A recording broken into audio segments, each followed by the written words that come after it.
Hello, dreamers, and welcome to Haunted Sleep. Just a small heads up, there are a few ads during the first 10 minutes.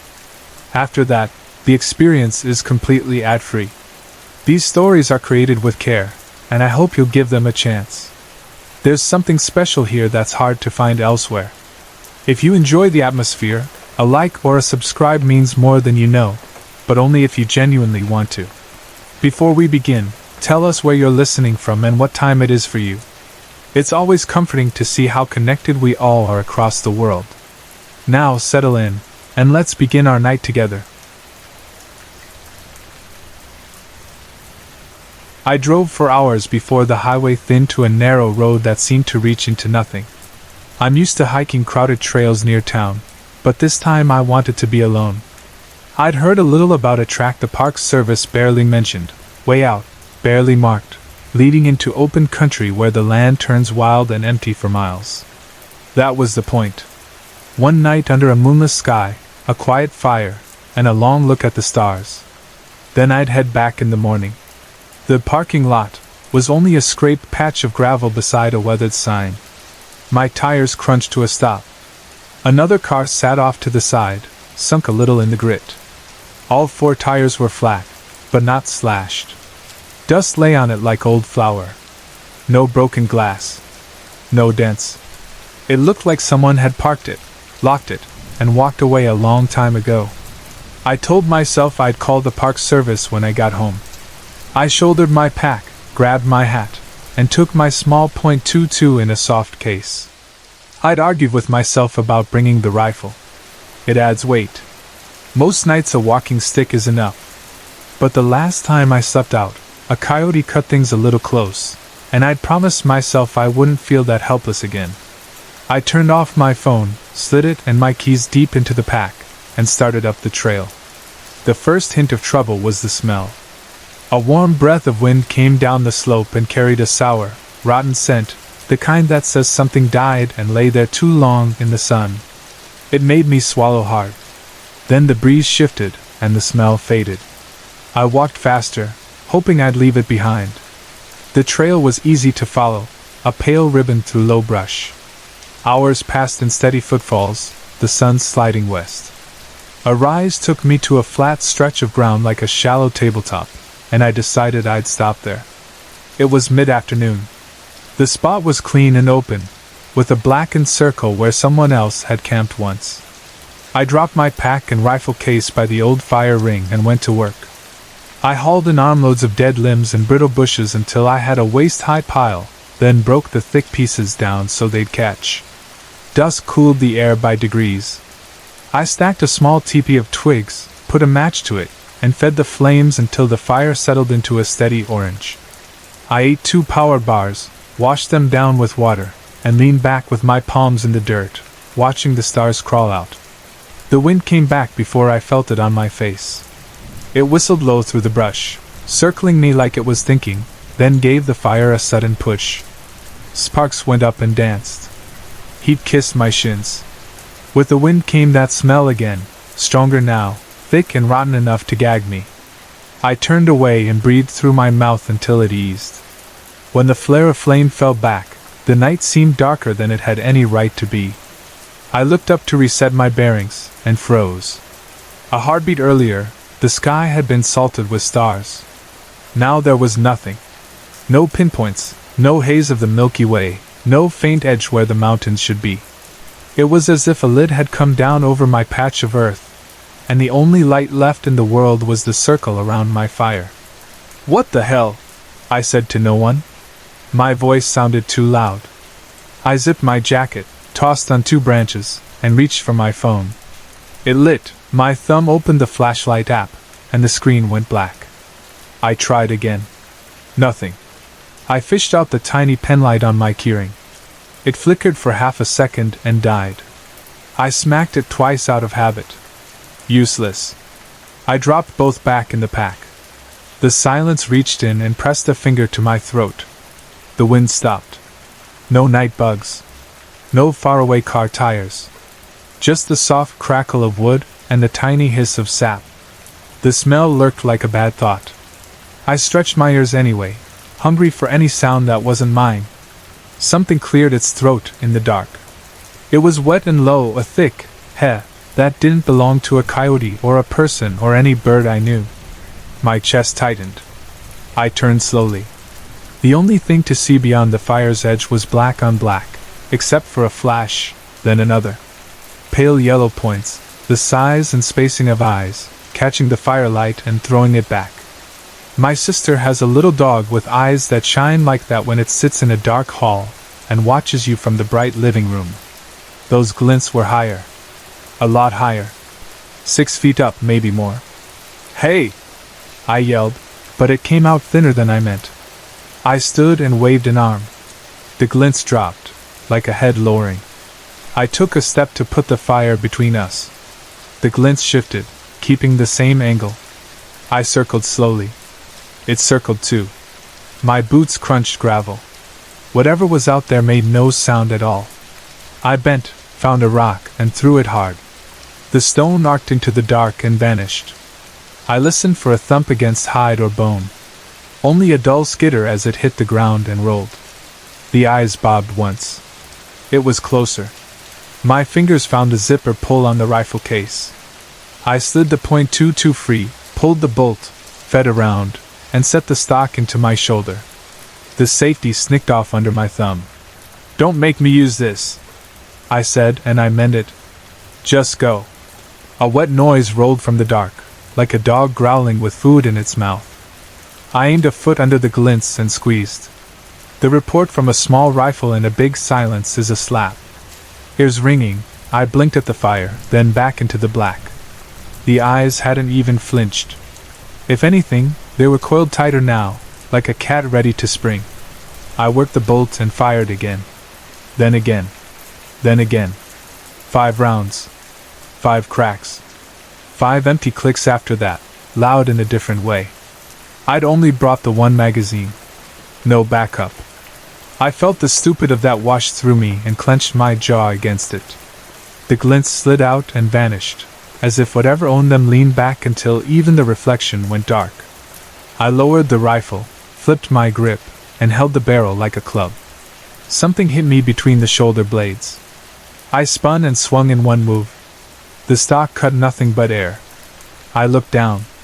A single hiking boot lay at my feet, ragged, caked with reddish mud. Not mud. Blood. Heat rushed up my neck. The world narrowed and tilted. I crouched on one knee without meaning to and whispered, "Oh God!" The glints were back in front of me, steady and patient. I swallowed, stood, picked up a log from the edge of the fire, and waited until one end bloomed. Then I pitched it toward the eyes. For a heartbeat the burning stick hung in the air and everything around my camp jumped into deeper shadow. In that extra light I saw more than I wanted. The thing in the dark was tall but not thick, like a long shadow had grown bones. 4 limbs planted wide and wrong. When it moved, it didn't settle on all fours the way a dog or cat would. It pushed up with long front limbs onto longer back ones, jerking sideways as if the ground were not where it thought. It danced without rhythm, then slid away from the light so fast my eyes couldn't keep up. Its head was a stretched mistake. Not a muzzle like a wolf's. Not a horse's long face. Something that had started human and been pulled forward too far. The mouth cut back almost to where ears should be, stuffed with too many teeth gone bad. The eyes were the worst. Hungry, yes. But also aware, like someone looking at you through a dirty window. My legs gave out, and I sat hard. I hauled in fresh wood and fed the fire with shaking hands. The thing edged closer to the light, then hissed and drew away. Good. Fire hurt it, or at least annoyed it. I thanked whatever made me collect more wood than I thought I needed. I don't know how long it went on.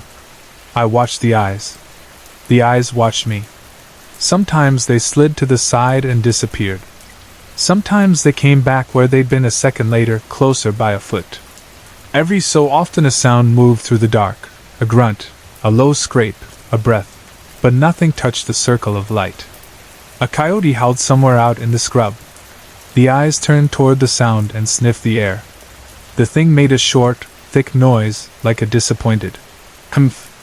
then melted into the black and took its stink with it. I waited, counting slow breaths. 10, 20, 50. The smell was gone. The eyes were gone. I swung my pack over one shoulder, grabbed the rifle with the other hand, and stepped backward, keeping my face to the dark. 2 steps. 4. 6. Nothing moved. I turned toward where I knew the trail ran. The firelight fell off my boots. The night felt closer, heavier. I told myself to move. After 6 quick strides I stopped dead. The stink came back like a wall. I turned my head slowly. 2 small moons hovered a few yards beyond where my fire's light died. I slid my foot back until my heel hit warm dust and sparks. I put the pack down without taking my eyes off the eyes. I laid the rifle beside it and sat cross-legged, nearer the heat. The coyote howled again. The sound broke mid-note, turned into a snarl, then into a panic yelp. Bones cracked. Wet sounds followed, too fast to be eating, too slow to be mercy. Then nothing. A chunk hit the ground next to me with a dull slap. I scooted backwards so fast I scraped skin through my jeans. It didn't move. I made myself look. It was what was left of the coyote. Most of it. The front legs were missing, ripped away, ragged. The spine was mush. The head lay at a wrong angle, jaw open, tongue black, eyes cloudy. Blood dripped in fat drops that made tiny circles in the dust before soaking in. Something inside me shook with a thin, high alarm I still can't name. I staggered to my feet and screamed at the dark. "What do you want?" My voice broke. I grabbed the coyote by the tail, swung it once, and flung it toward the eyes. It landed just past the ring of light. The glints didn't blink. A long limb reached in from the dark, careful as a spider. It ended in a hand that wasn't a hand anymore. Too many joints, fingers too long, knuckles bending in places they shouldn't. The skin, if it was skin, drank light instead of reflecting it. The thing hissed, like the light scratched it, and dragged the coyote away. The sounds that followed were animal and not. Ripping. Chewing. A wet click. Then a dissatisfied grunt, as if the meal had been only a bite between meals. The eyes came back. I fed the fire and kept feeding it. Wood burned. Time thinned. The thing made more noise now, pacing outside the light. The sounds got faster and closer. The stink thickened. Every time the fire fell to coals, the eyes crept forward. Every time I blew on the embers and flames rose, they slipped back just out of reach. At some point my blinks grew long and sticky. I fought them. I lost. A wet head sounded behind me. My eyes snapped open to a dim red glow. The fire had fallen to a low bed of coals with a few blue tongues of flame. The eyes were much closer, no more than a car length away. The thing crouched on long haunches like a dog told to sit, knees high near its head, long forelimbs planted ahead like a tripod. It leaned, slow and eager, when I moved. I pitched 3 dry branches into the coals and dropped to my knees. I blew until my cheeks ached. Breath fed sparks. Sparks became flame. Light licked across the dirt and the thing recoiled, hissing, retreating a few feet as if the air had teeth.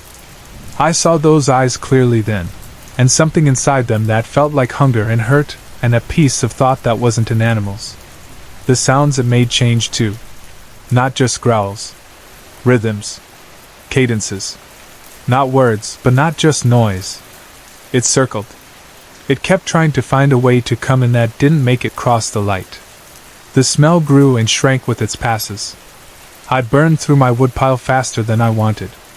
Then, without warning, it snapped its head up and hissed a sound that was the highest yet, the closest to a real word.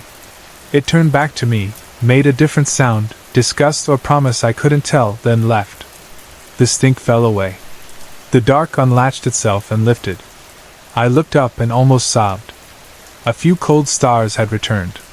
The sky was deep blue instead of black. Dawn was on its way. I waited. When the sun broke the edge of the world and climbed to a warm height, I doused the last coals with dirt and backed away.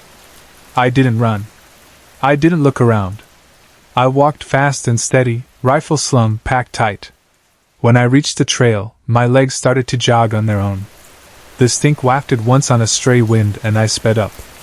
I didn't slow until the trailhead came into view and my car shined dull and safe in the morning. I fumbled my keys with clumsy hands, got the door open, shoved the rifle and pack across the seat, and dropped in behind the wheel. I caught a glimpse of myself in the rearview mirror. Dry lips, wild eyes, channels of clean skin cutting the dust where tears had made tracks I don't remember crying. The wind lifted grit at the start of the trail and let it fall. I turned the key, threw the car into gear, and didn't breathe easy until the dirt became asphalt, and the asphalt became the highway that carried me home.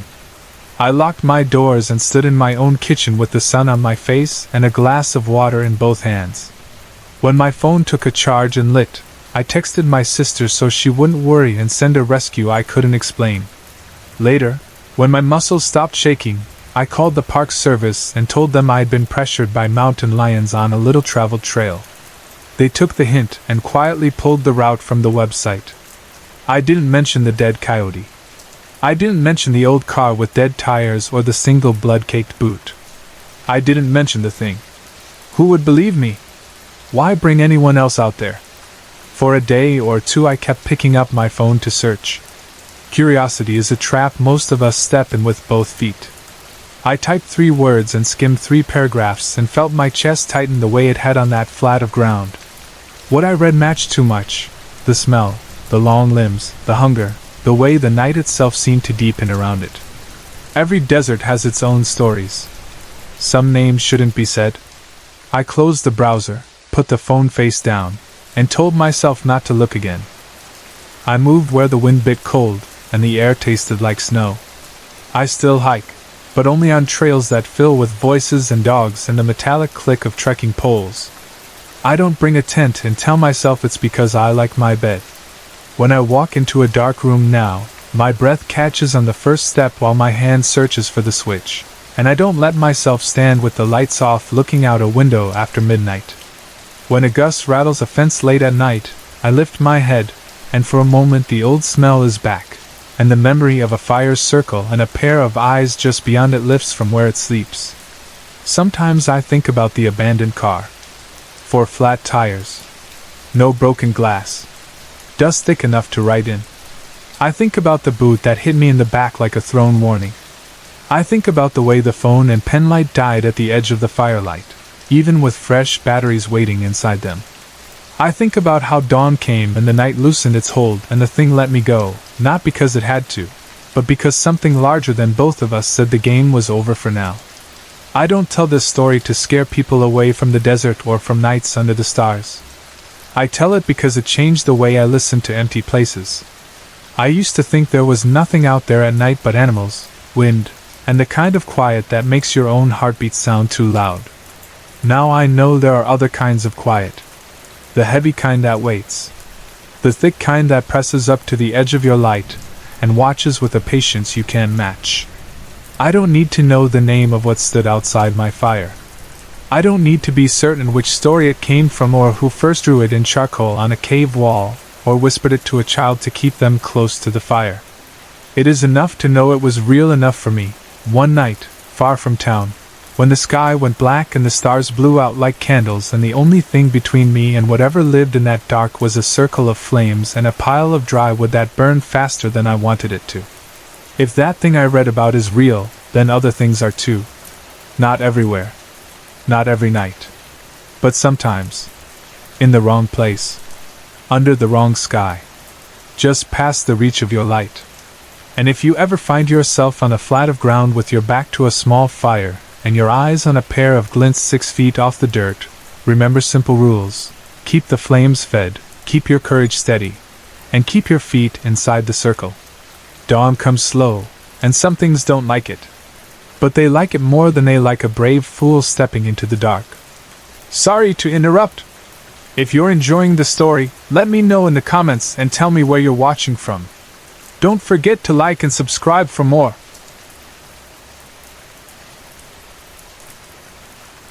I have worked as a paranormal investigator for a long time. It has been close to 3 decades now. I did not start because I wanted money or fame.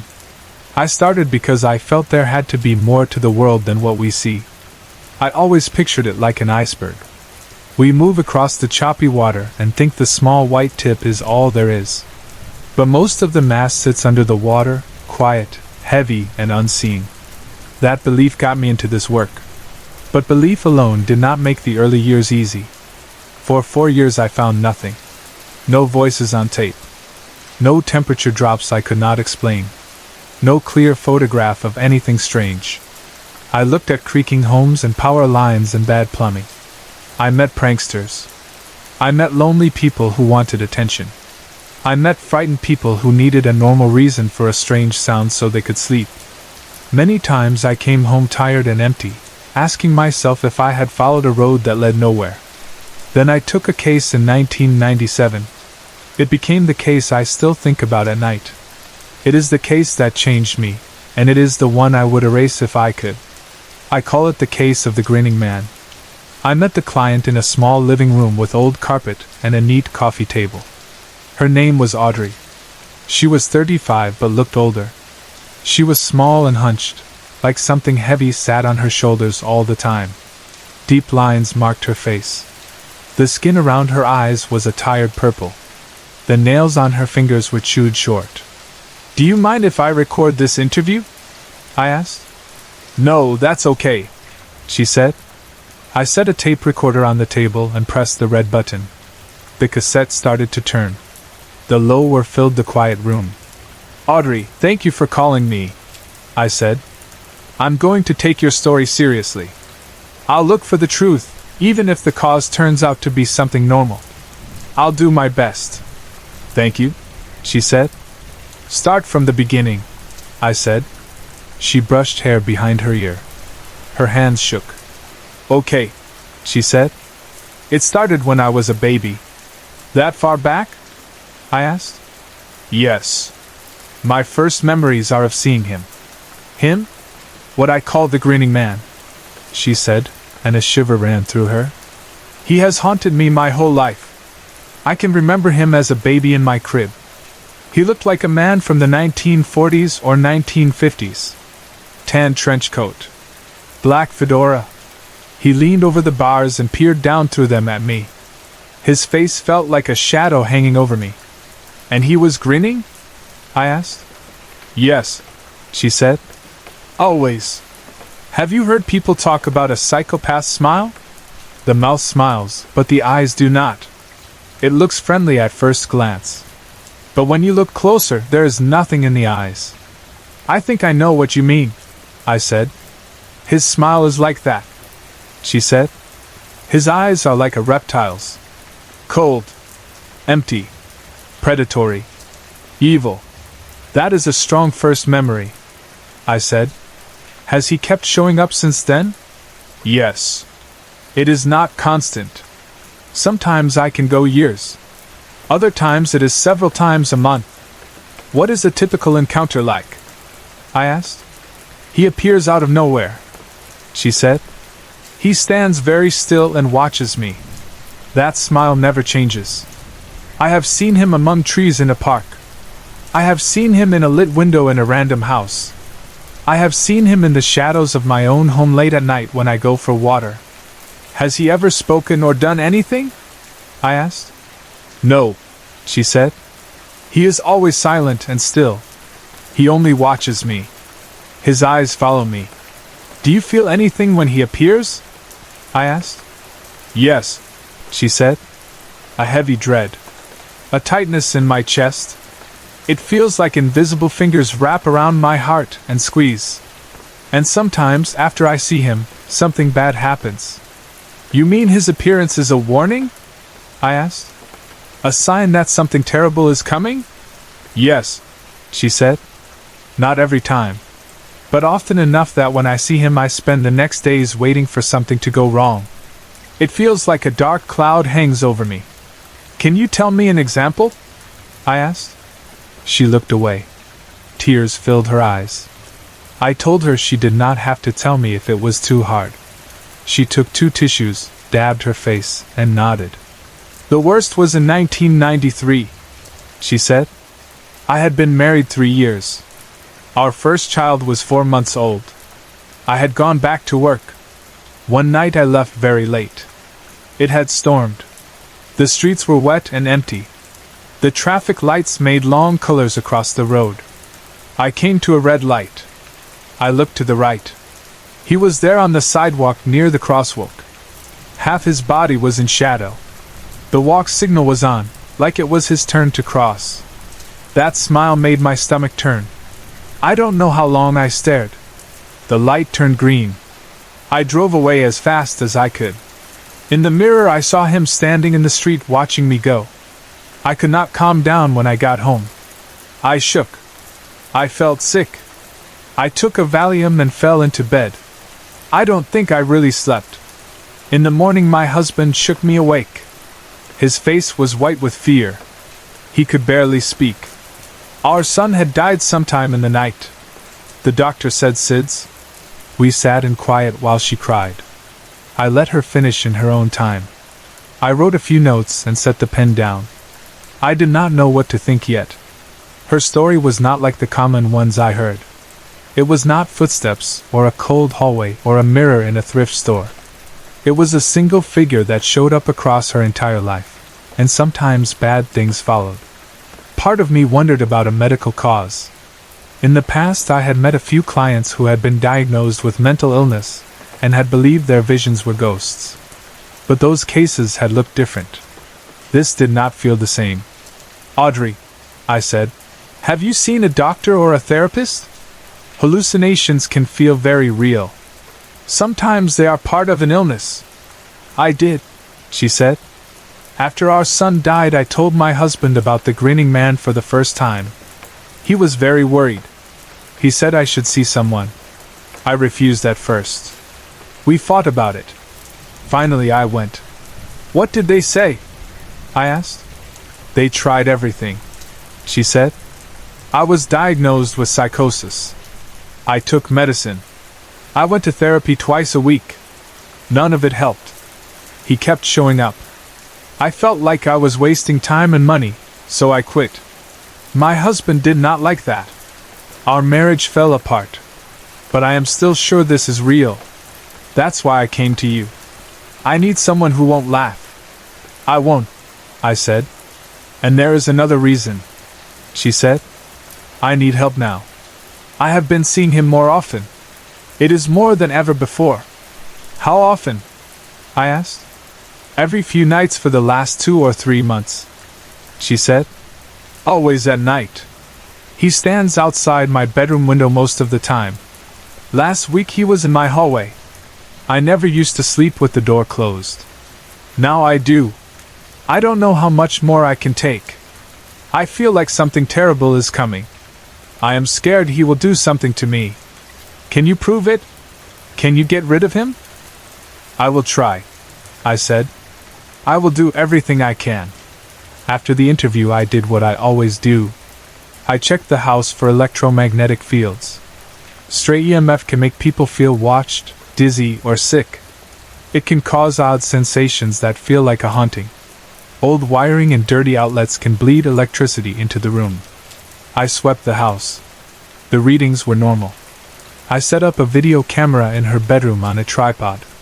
The lens covered the whole room, the window opposite the bed, and the door to the hallway on the right. I plugged in a small nightlight so the camera could see. I showed her how to hit record and asked her to turn it on when she went to sleep. I picked up the tape the next 2 mornings. Nothing happened those nights. On the 3rd night the phone woke me at 2:08 a.m. He was here, she said, breathless. He was here. He tried to hurt me. I reached her house in a little over 30 minutes. She paced the living room with a cigarette burning between her fingers. The ash had grown long and pale. She did not seem to know it was there. Her voice kept repeating the same small phrase as she walked. No escape, she said. No escape. No escape. It took time to calm her. When I stood in front of her and spoke, she looked through me. Her eyes were glassy and far away. I guided her to the kitchen and made cocoa. Warm chocolate can ease a shock more than you would think. After a few sips the tremble in her hands slowed. I'm going to watch the tape, I said. Do you want to watch it with me? She shook her head. She would not look at the living room. I slid the tape into her VCR and turned on the old television. The screen showed her room in dim orange from the night light. The window glowed with thin moonlight. The picture was grainy and sometimes wavered, the way tapes do, but it was clear enough. I held a pen and pad and wrote notes as I watched. 1:30 a.m. Audrey asleep. Nothing unusual. 1:35 a.m. restless. Tossing hard. 1:38 a.m. settled again. 1:40 a.m. A dark shape passed across the glowing window. 1:42 a.m. The shape crossed back the other way. 1:44 a.m. A figure stood in front of the window. It looked like a person. I thought I could make out a hat. Too dark for details. 1:46 a.m. Static started to pop in and out. The figure stayed at the window. 1:50 a.m. The figure vanished. It did not walk away. It was there and then it was not. 1:51 a.m. Audrey moved in her sleep again. 1:52 a.m. The bedroom door opened. My notes stopped there. My heartbeat was loud in my ears. A few seconds after the door cracked open, a form rose out of the darkness in the hall. It did not step in. It felt like it arrived. Even through static and grain, I could see the long white line of teeth. It was a smile. The nightlight went out. The screen went black. The lens adjusted to the thin light from the window, and when it cleared, the figure was no longer at the door. It was next to the bed, in front of the camera, leaning over Audrey. I stood and moved closer to the screen. The picture rolled and wavered. It settled again, and the grinning man had his arms down toward the bed. Audrey kicked. The figure's hands seemed to be around her throat. The blanket flew up and off the bed like a dark wave. The picture rolled again. I held my breath and did not know it until I let it out. When the image steadied, the night light was back on. Audrey sat up gasping and clutching her neck. The figure was gone. The air in the living room changed. It grew heavy, the way air feels before lightning. It felt angry. The tape stopped by itself. It began to rewind on its own. The VCR whined high and fast. The picture broke into diagonal lines. Smoke came from the vents in the player. I hit eject. The sound of crumpled tape crackled like cellophane. The flap snapped open and the cassette shot out and hit me in the chest. It fell to the floor in a tangled mess of plastic and ribbon. Then the television slid forward as if pushed and fell face first off the stand. The screen broke on the carpet with a star of shattered glass. Audrey ran in from the kitchen, eyes wide. "What happened?" she asked. "He's real," I said. "I saw him on the tape. He is real." I did not know what else to do except get her out of the house. Maybe distance would help. Maybe not. It was all I had. I drove her to a small motel a few miles away and booked 2 rooms next to each other. The clerk barely looked up. I sat on my bed after I checked in. I felt empty and shaky at the same time. I called an old friend who worked on a different team and woke him up. He was not happy, but when he heard my tone he softened. He gave me the number of a medium he trusted. He said she was the one he would call if he had to walk into a dark room alone. I told myself I would call her in the morning. It was too late to ask someone to come now. I turned off the light and lay down. Sleep was a thin gray line, not a deep pool. I dreamed of heavy black water. I dreamed my arms moved through oil. I dreamed something was behind me. I dreamed my chest was tight and I could not pull air in. I felt a presence like a hand on my back pushing me face down into the dark. Then there was nothing. Sunlight around the edge of the curtain woke me. The bedding was twisted. The blanket lay on the floor. The scene looked too much like the end of the tape. A cold wash of fear ran through me. I knocked on Audrey's door. No answer. I knocked again and called her name. Nothing. I knocked harder, then pounded with my fist. I went to the front desk and found the manager. I said I was worried. He came back with me and opened the door. We stepped in. Audrey lay on her back in the bed, the sheet straight over her chest. Her face was very pale. Her lips were blue. Her eyes were open and staring at the ceiling. The room was quiet. I knew before the manager spoke that she was gone. People talk about heavy moments. They are right. That moment still sits on my chest when I remember it. Sometimes I see the shape of the motel window in my sleep. I wish I could say I fought the thing and beat it. I wish I could give you a neat ending with a solved mystery and a burned-away shadow. It did not happen that way. The coroner called Audrey's death sudden arrhythmic death syndrome. SADS? The words are tidy. The truth did not feel tidy. I called the medium anyway. 2 weeks later we met at the same motel. I asked for the same room. The clerk gave me a curious look when I insisted, but she handed me the key. The medium was in her 40s with dark hair pulled back and steady hands. As soon as she stepped inside, she stopped in the doorway. Color left her face. She moved through the room slowly, eyes closed, one hand a few inches from the wall, as if she could feel heat coming off it. She did not speak for a long time. The only sound was a slow drip from the sink. When she finally opened her eyes, she looked very sad. "Something powerful was here," she said. "It is not here now, but the trace is strong." "How long ago?" "A little over 2 weeks," I said. She nodded. "Yes. Very powerful. Do you know what it is?" I asked. "Not exactly," she said. "But I can say its soul is black and twisted." "That thing has a soul?" I asked without meaning to. "All intelligent forces do," she said. "What do you mean by black and twisted?" I asked. "It is a corrupted agent of death," she said. Her voice was soft. "It serves the end of things." "What can we do about it?" I asked. My voice came out too fast. She looked at me with a small sad smile, the way a teacher looks at a child who wants to run before he can stand. She took one more slow breath and glanced at the bed. "Nothing," she said. I walked her out to her car and stood in the parking lot long after she left. The sunlight felt thin. A hot wind passed over the lot and rattled a paper cup near the curb. I stared at the door to the room. I felt like if I watched long enough I would see the paint peel. I wanted to argue with her answer. I wanted a list of steps. I wanted salt circles and loud words and a feel of control. I wanted to believe that if I learned the right rules and said the right lines, the dark would leave. I still want that sometimes. I kept working after that case. I found normal causes for strange sounds. I found pipes to fix and walls to patch and wires to replace. I found 1 or 2 cases that did not let me sleep, but none like that one. The grinning man did not come back to me. He did not appear in any window I passed on the street. He did not stand at the far side of any hallway I entered.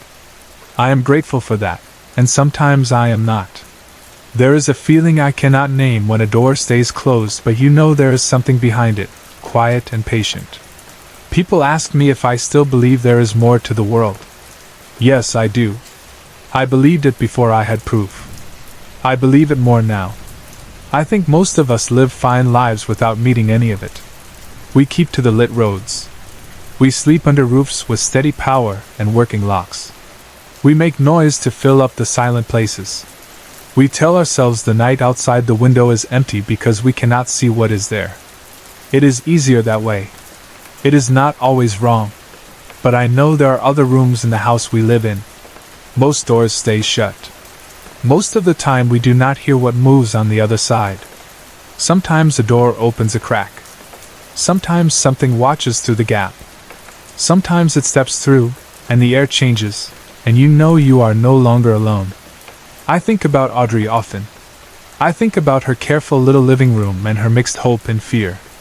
I think about the moment in front of that old television when a smile shone in the dark, and the screen rolled, and a pair of hands seemed to close on a sleeping throat.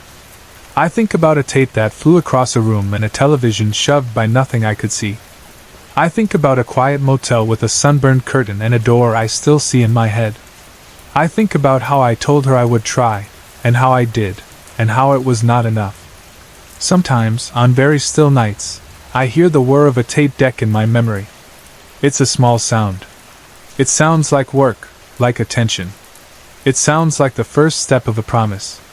Then the memory shifts, and I am back in that room, and the air is heavy, and the screen flickers, and the night is very deep, and there is a sense that something in that deep is smiling. If you are reading this for a pattern or a set of rules, I do not have them. I can give you small things. Keep your home in good repair. Fix bad wiring. Look for normal causes first. And do not let fear make you see what is not there. But I will also tell you this. If you feel watched, and you do not know why, listen to your own sense. If you dream water thick as oil and wake with your chest tight, tell someone. If you see eyes with a smile that never reaches them, turn on a light and let it stay on until morning. I have not seen the grinning man again. Perhaps I will never see him. Perhaps he has moved on to other halls, other windows, other people who wake at 2:08 to the sound of a phone and a voice that says he was here. Perhaps he has no plan at all. Perhaps he only watches until the door is open, and then he steps in because he can. There was a time I would have ended this with a firm statement, a moral, a warning, or a fix. I cannot. The medium was right about one thing. Some forces are so old and so empty they do not care about our courage or our rituals. They do not bend for us. We can light a fire. We can bring a friend. We can leave a place and sleep somewhere else for a night. Sometimes that is enough. Sometimes it is not. So here is what I will say. If you have gone years without seeing anything strange, be grateful. If your nights are quiet, notice that too. If the stars are out when you build a small fire, and you can see them all the way to the horizon, remember that sight. If you wake from a heavy dream and all you hear is your own breath and the hum of the fridge and a car passing a long block away, take a deep breath and let it out. The world is not only what we can measure, but for most of us, most of the time, the measurable parts win. That is a mercy. It is also a mask. And if one night you meet a smile with nothing behind it, and your chest grows tight, and your mind races, and you feel the old weight in the room, do not pretend it is not there, but do not feed it either. Turn on a light. Sit with a warm drink. Call someone. Wait for morning. Dawn does not solve everything, but it has a way of reminding the dark that it cannot stay forever. I never liked going to my Aunt Paula's house, and the feeling went both ways. She watched me the way a hawk watches a field, waiting for something to twitch. She was strict in a way that felt more like fear than love, and her faith was the kind that left no room for questions. The house itself didn't help. It was old and tired, the kind of place that creaked when no one moved.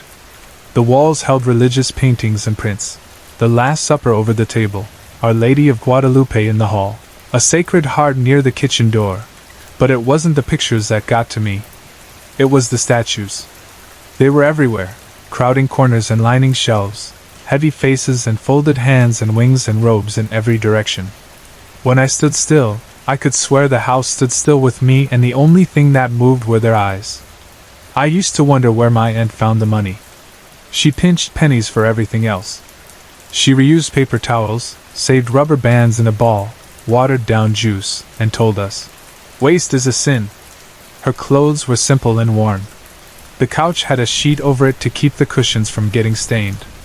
The fridge held leftovers in old butter tubs with masking tape labels. Yet, in the middle of all that stood life-size saints, plaster angels with gold paint worn off their wings, and small figures lined up like an army on every flat surface. My cousin Miguel, the toddler she had adopted, lived among them the way a fish lives among rocks. He had the same stillness she had. It wasn't only that he didn't cry much. He didn't fill silence with noise like other kids. He would sit and look at you with big brown eyes, and you felt like you were the one making too much sound just by breathing. The first time I babysat Miguel, I expected a night of cartoons and messes. He didn't fuss, didn't throw toys, didn't do much more than watch. He tracked me with his eyes like he was trying to figure out what kind of thing I was. My mother said the doctor had told my aunt he was fine. I believed the doctor, and still felt uneasy. After that, when Aunt Paula needed help, I passed those jobs to my younger sister. She didn't mind the quiet. She liked the way my aunt cooked rice. It might have gone on that way a long time if not for the week my sister had a group project due. They were building a model of the solar system at a neighbor's house, and the only night everyone could meet was Saturday, the same time my aunt insisted she had to go to evening mass. I can't, I told my mother, thinking that would be enough. I promised the guys I'd meet them at the mall. I'm not asking, she said, leaning across the kitchen table. I'm telling. Your aunt needs to go to church. Your sister can't go. You're going. I tried to argue, but there was no give in her voice. My mother grew up in Boston and had certain ideas about duty that didn't change when we moved. If family needed you, you showed up. We drove across town as the sun sank. The nice streets with straight sidewalks and white fences gave way to chain link, old bungalows with bars on the windows, small stores with hand-painted signs, and murals that changed every season. A couple of coffee shops had opened along the main road, full of people with beanies and cameras, acting like they had come to look at something wild and authentic. It made me mad and I couldn't say exactly why. My aunt's street was quieter than the main road and darker too. The streetlights were yellow and far apart. The houses were close to the sidewalk with shallow porches and short steps. We pulled into the space in front of her place just as the sky turned purple. I stepped out and the wood on the porch groaned under my weight. Before I could knock, the door swung open. "Hola, Marcos," my aunt said, voice warm but eyes serious. She was small, with strong hands and a face lined like a dry riverbed. Her hair stopped at her shoulders and the gray made it look like someone had dusted her with flour. She wore a white polo and a navy skirt that made her look like she belonged at a school that would never hire her. Her English was good enough, but she didn't like to use it unless she had to. "Miguel is sleeping already," she said. "If he cries, give him the bottle. I made two. They are in the refrigerator. Do not put the TV too loud. Your mom and I will be back in 1 hour." She said hour, with a hard H. "Okay, Tia Paula," I said. She preferred Tia. She said aunt sounded cold. She nodded, took her purse, and stepped past me. My mother blew me a kiss from the car like I was 5 and drove off with my aunt in the passenger seat. I looked at the dark doorway, sighed, and went inside. The house was black enough that for a second I couldn't tell if my eyes were open. I felt along the wall and found the switch. The light came on and I jumped. A statue of the Virgin stood straight in front of me, almost as tall as I was. Her robe was sky blue. A thin crack ran down her cheek like a tear. For a split second, the face looked angry. I told myself that was stupid. Statues didn't feel anything. "It's just plaster," I whispered. My voice sounded too loud. I set my backpack on the floor and picked my way through a narrow path between end tables and low shelves. Everywhere I looked, someone looked back. Saint Michael in a helmet with a sword raised. A saint in brown robes holding a baby.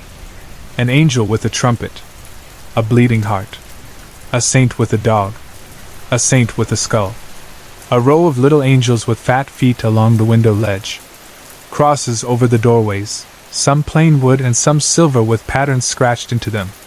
The place smelled like lemon cleaner, old incense, and the faint damp of a house that didn't get enough sun. I found the remote between 2 floral pillows on the couch and sat down.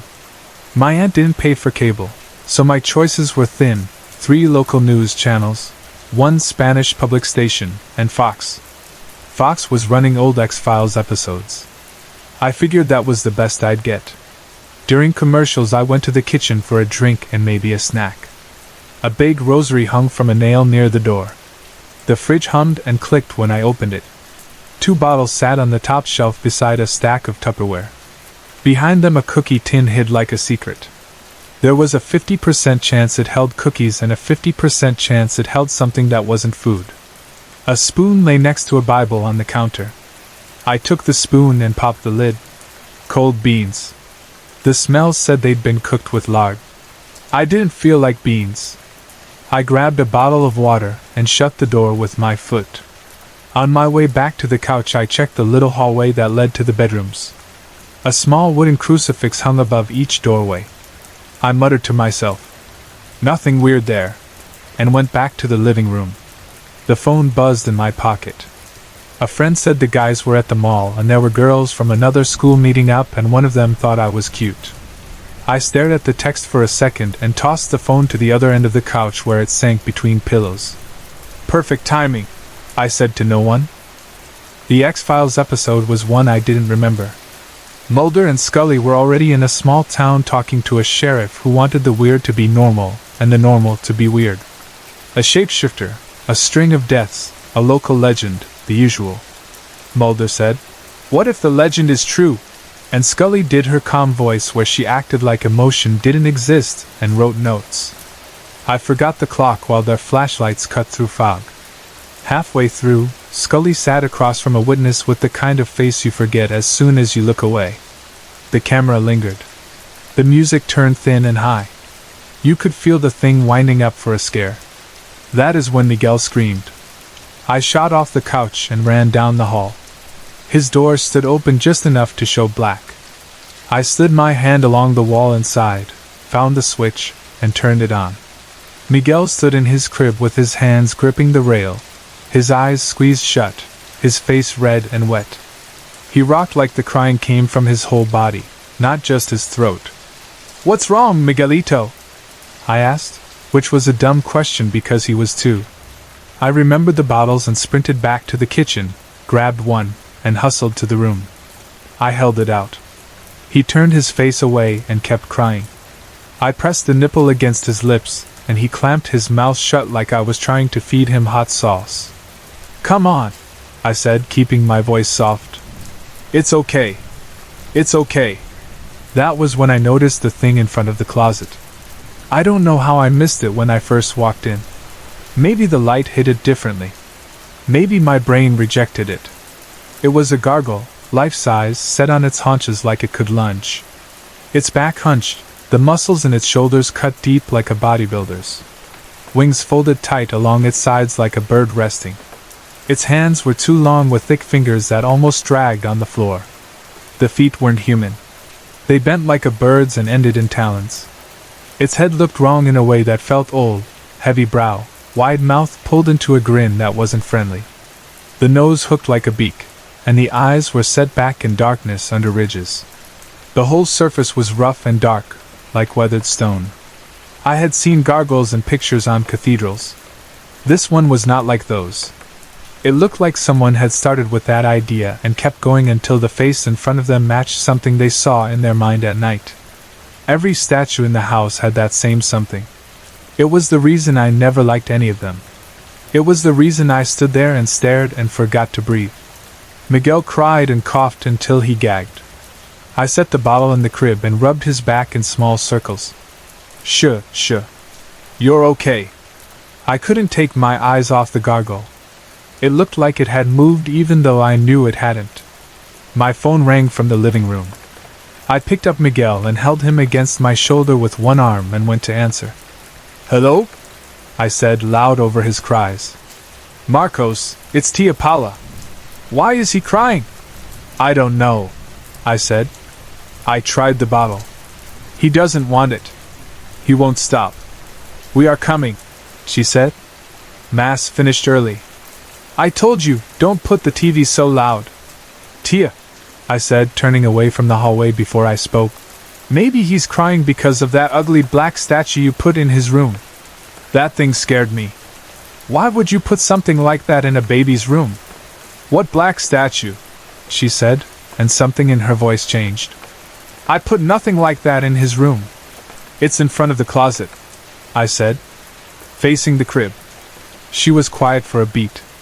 When she spoke again, it was a whisper like she didn't want someone to hear her on my end. "Listen to me, Marcos. Get out. Take Miguel. Leave the house now." "What?" I said, even though I had heard her. "Marcos," she shouted. "Leave now. That statue is not a statue." "Yes, un demonio." The words slid into my head and sat there for a second before they made sense. I repeated them out loud in English because that made it worse and better at the same time. "It's a demon!" The hair rose on my arms. I dropped the phone. It hit the couch and slid to the floor. From the tiny speaker, faint voices called my name. Miguel went silent. He turned his face into my neck and squeezed with both arms. His skin was cold. The light at the end of the hall clicked off by itself. We both looked that way. His bedroom door eased open with a slow creak like someone wanted us to hear it. I could hear my pulse in my ears. In the dark, a low growl rolled down the hall, not loud, but heavy, the kind of sound you feel before you hear it. I ran for the front door. Every light in the house popped off at once. The room disappeared. Heavy footsteps, too heavy for a person, too slow for a run, thudded toward us. Something grabbed my ankles from behind and pulled. My legs flew out. I hit the floor on my side. My head smacked something hard. A white flash snapped behind my eyes. I couldn't hear for a second. I held on to Miguel with the arm that still listened to me and pushed myself up. I got 2 steps. Then Miguel was ripped away. His nails left hot lines on my skin. I shouted, and I think I kept shouting though I couldn't hear the sound. The world went thin and far away. When I opened my eyes again, the world was white and beeping. A ceiling rushed past overhead. Cold air hit my face. Straps pressed across my chest. Hands steadied me. A voice said, "Easy, kid," like I had asked for anything. The back doors of an ambulance slammed. Someone said I had a broken arm and a head injury, and I needed to hold still. I guess I didn't. Later I found out they had to strap my other arm because I kept reaching for something that wasn't there. In the hospital, the lights were too bright and the smell was too clean. They asked me questions in a kind voice over and over to see if the answers changed. "What is your name? What day is it? What happened?" I told them. I told them about the statues in every room. I told them about the gargoyle in the nursery. I told them about the growl, the footsteps, the dark, the grab, the pull, the empty air where a child had been. I told them my aunt had called and told me to run. The man with the clipboard wrote things down neatly. The detective who came later looked both sorry and tired. A nurse with kind eyes adjusted my pillow and asked if I was comfortable between questions. I asked about Miguel, even though I already knew the answer I didn't want. They said Miguel was missing. They didn't say kidnapped or taken. Not at first. They said, involved in the same incident, and we're doing everything we can. A social worker asked me to start at the beginning and I did. The detective nodded like he wanted me to know he was on my side. When I told them about the monster, they looked at each other without moving their heads.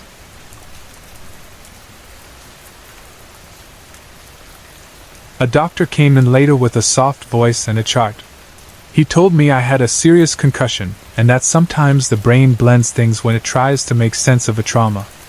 He said television can leak into memory, especially when you're young and scared, and they had reason to believe I was watching a show about legends and monsters right before I was hurt. He said it didn't mean I was lying. It meant my brain was trying to help me by filling in gaps. He said a person or persons unknown likely forced their way in and fled with the child while I was unconscious. He said they would find out who did it. What about the statues?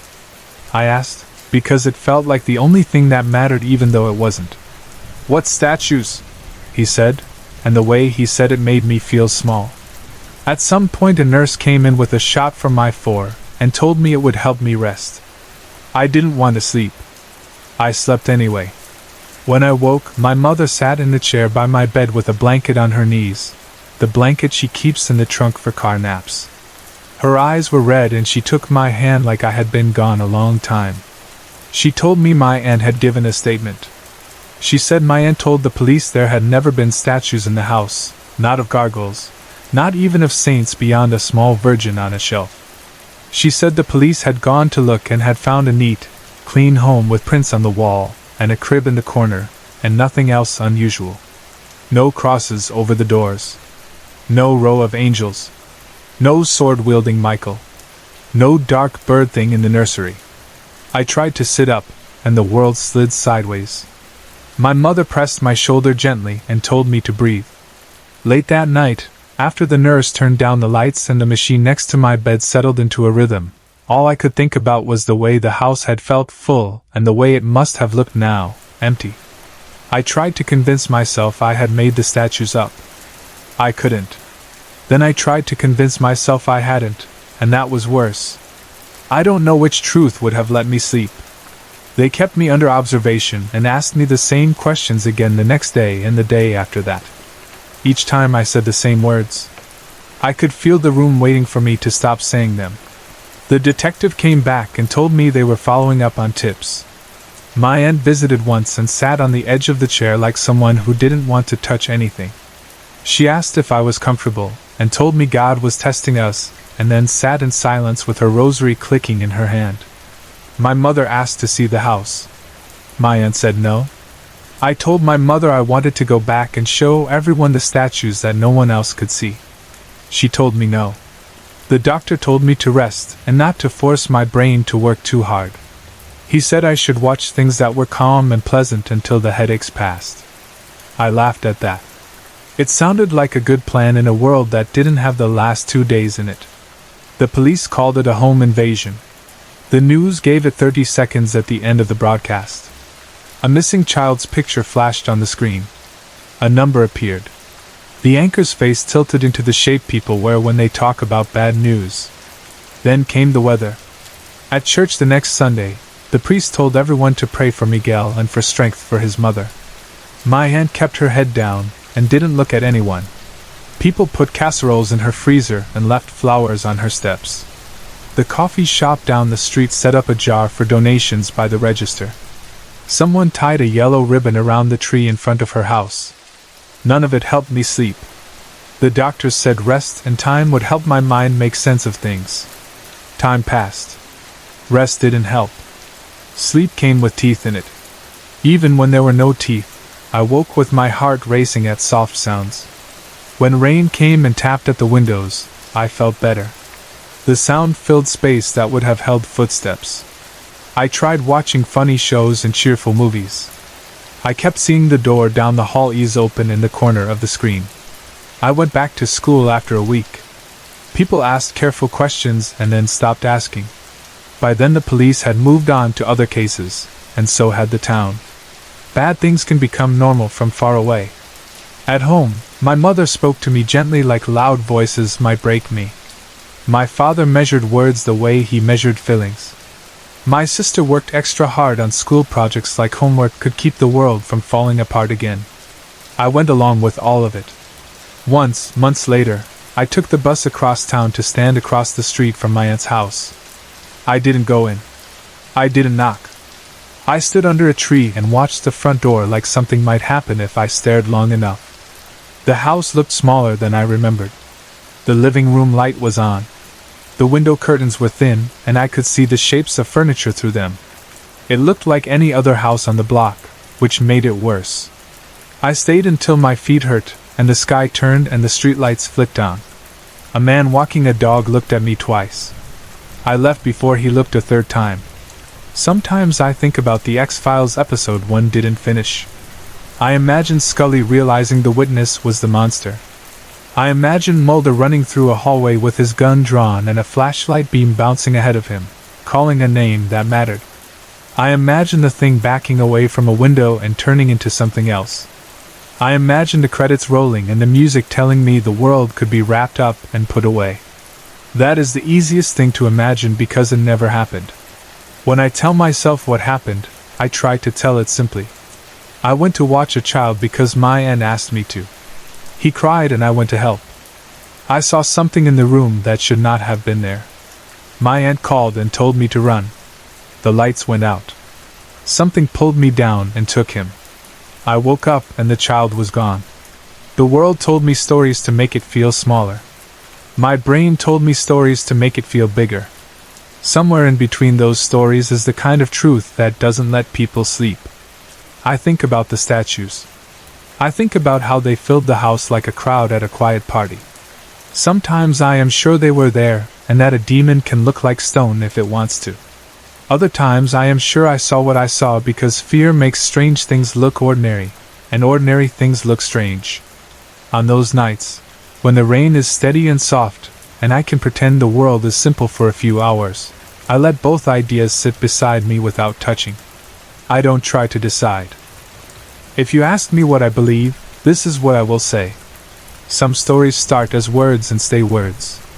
Some stories get up, put on a face we recognize, and walk into our houses. Some things want to be seen. Some things don't. Some things wear wings made of plaster, and claws made of air, and stand so still you almost thank them for not moving. And some nights, when you pick up a child and hold him close and the dark opens its mouth and smiles, you learn that the rules you trusted were only stories too. I hope Miguel is alive somewhere I can't imagine. I hope the thing I saw was not the last face he saw. I hope my aunt's prayers count for something even if they weren't enough to save him. I hope I will be ready next time a voice in the dark says run. I hope there isn't a next time. When it rains, I sleep better. I think that's why I'm telling this the way I am, slow and even, like a steady fall outside a window. If you are listening in a dark room with your eyes closed, if you are lying on your back and letting the sound of water take up space where fear might go, know this. I did what I could and it wasn't enough, and sometimes that is the shape of a true story. If a house feels crowded when no one is home, if a hallway looks deeper than it should, if a statue seems to turn its head when you pass, maybe don't argue with the feeling. Maybe scoop up the sleeping child and step into the rain. Maybe that will be the only difference between a story you repeat and a story someone else has to tell for you. Sorry to interrupt. If you're enjoying the story, let me know in the comments and tell me where you're watching from. Don't forget to like and subscribe for more.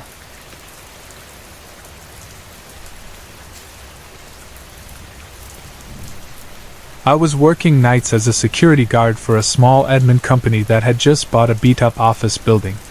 The place had been empty for a while, and it showed. Paint peeled in curls from the walls. Ceiling tiles sagged. The heat worked when it felt like it.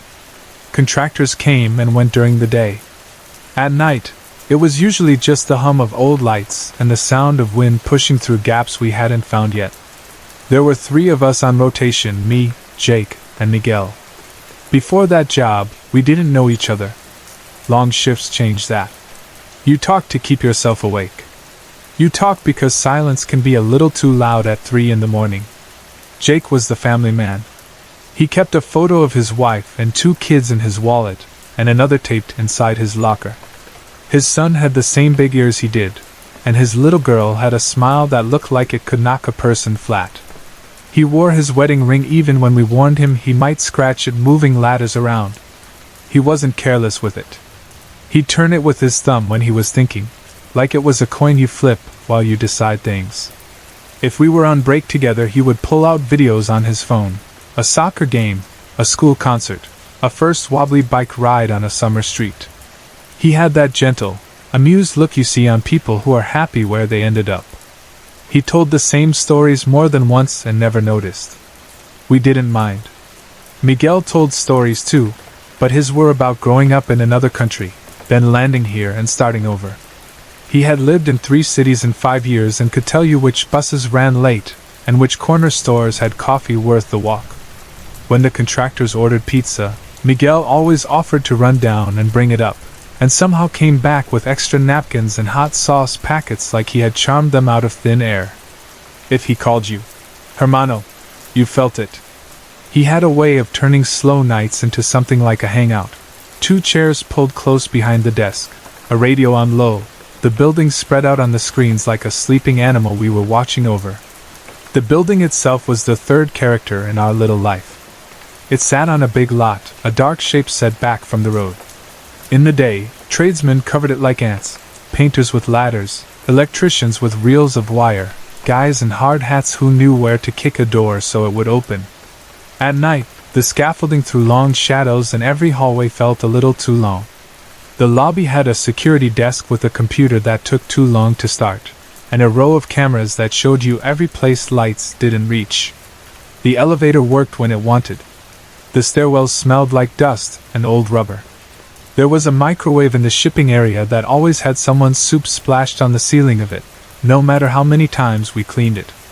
In a job like that, you learn the sound of everything.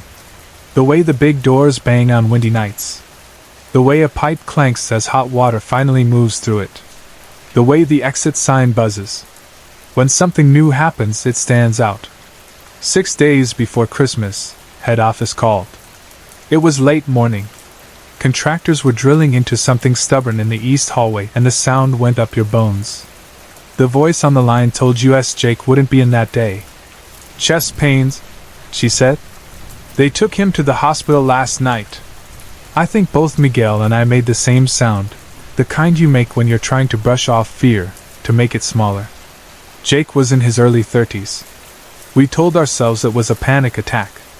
Indigestion. Something that would make a story later. By mid-afternoon the same voice called back and didn't dance around it. Jake had died in the hospital. Massive heart attack. The room went flat and thin. The contractor's drill stopped, and the quiet felt like pressure. I asked if we could go home. Miguel asked too. Head office told us to stay until the plumber finished and locked up. It was a long gray day with early dark. Miguel and I didn't talk much. When we did, it was about nothing that mattered. I remember the plumber asked me to hold a flashlight while he reached into a wall, and my hand shook enough that the light bounced around and made the shadows jump. I felt stupid and didn't know what to do with my face. We locked the back gate behind him, signed the last line in the log like it mattered, and went home to small kitchens and quiet apartments, and the way grief makes everything too big. 2 days later I called Jake's house to ask about the funeral. Miguel and I went together. He drove. We didn't say much on the way. The church was full and warm from bodies and incense. I grew up without church. I never quite know what to do with all the standing and kneeling and the sound of prayers that come from a place below language. Miguel moved like he knew every step. The priest talked about God's plan. I watched Jake's wife hold her kid's hands so tight the skin around her rings went white. At the graveyard, breath rose in white clouds. The ground was stiff with cold, and the men who lowered the casket down did it like they were carrying something made of glass. We shook hands with people who used to be strangers and were something else now. I told his wife things you tell people when there are no words that fit. She held my sleeve and ran her thumb along the fabric like she was keeping her fingers busy so she wouldn't fall apart. That night I drank more than I should have. It felt wrong to sleep at all. When I did doze off, I dreamt of our regular Saturday bar. The place in my dream was exactly like the real one.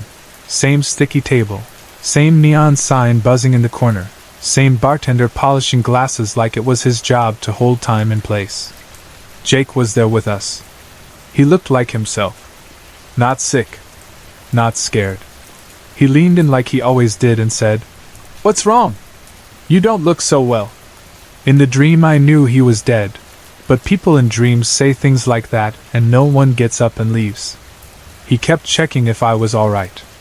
I woke with the taste of old beer in my mouth and a headache trying to split my skull. The next morning I thought about calling in sick. Miguel had already called off.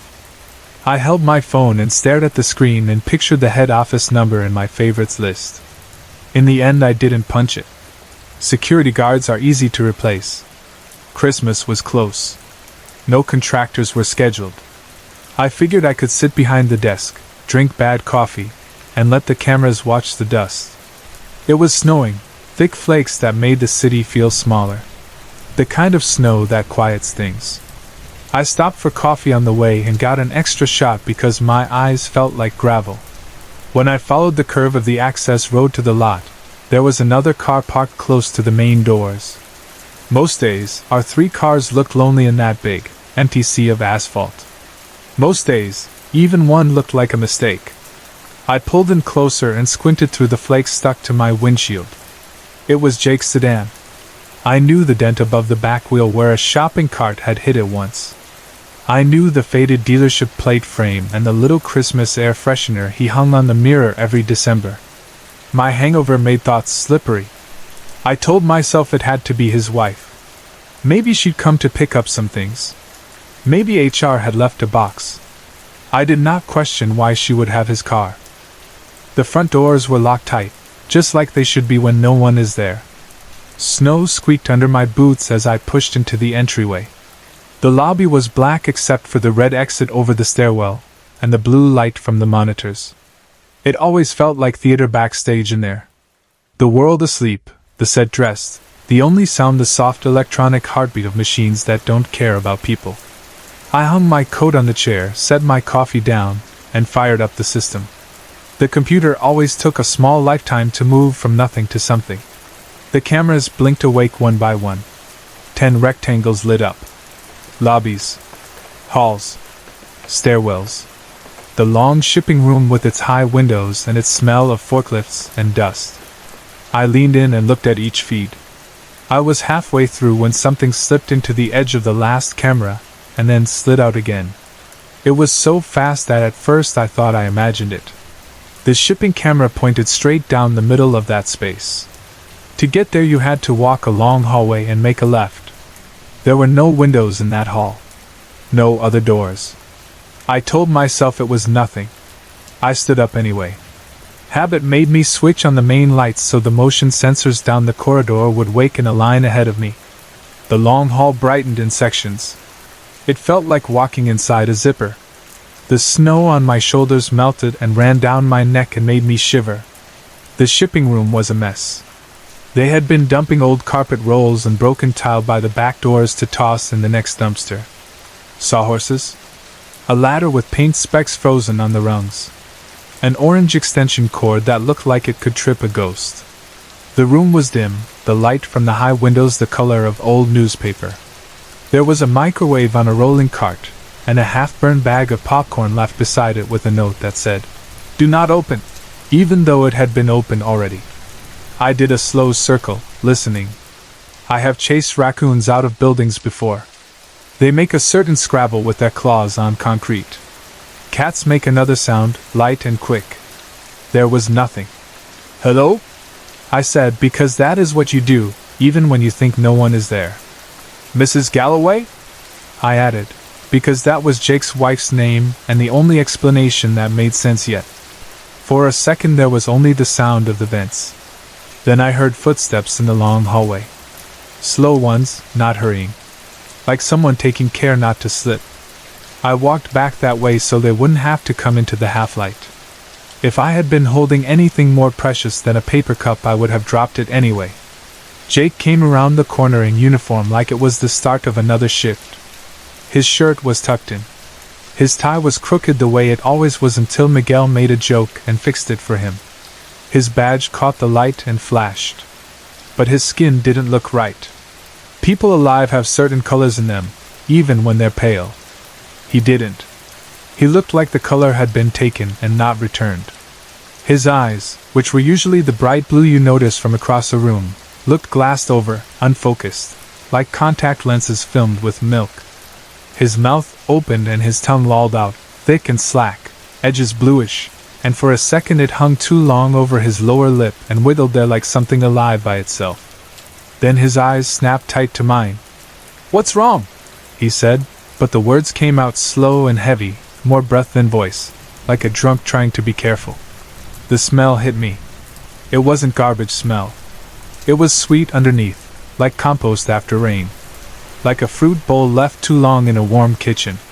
Like something that used to be part of a person and had decided not to be anymore. My hand let go of the coffee and it burst at my feet and sprayed my shoes and soaked into my socks. My body wanted to move in every direction at once. My brain held a small, cold thought up like a card. You are looking at the impossible. Jake took a step. He staggered like the floor tilted and he was fighting it.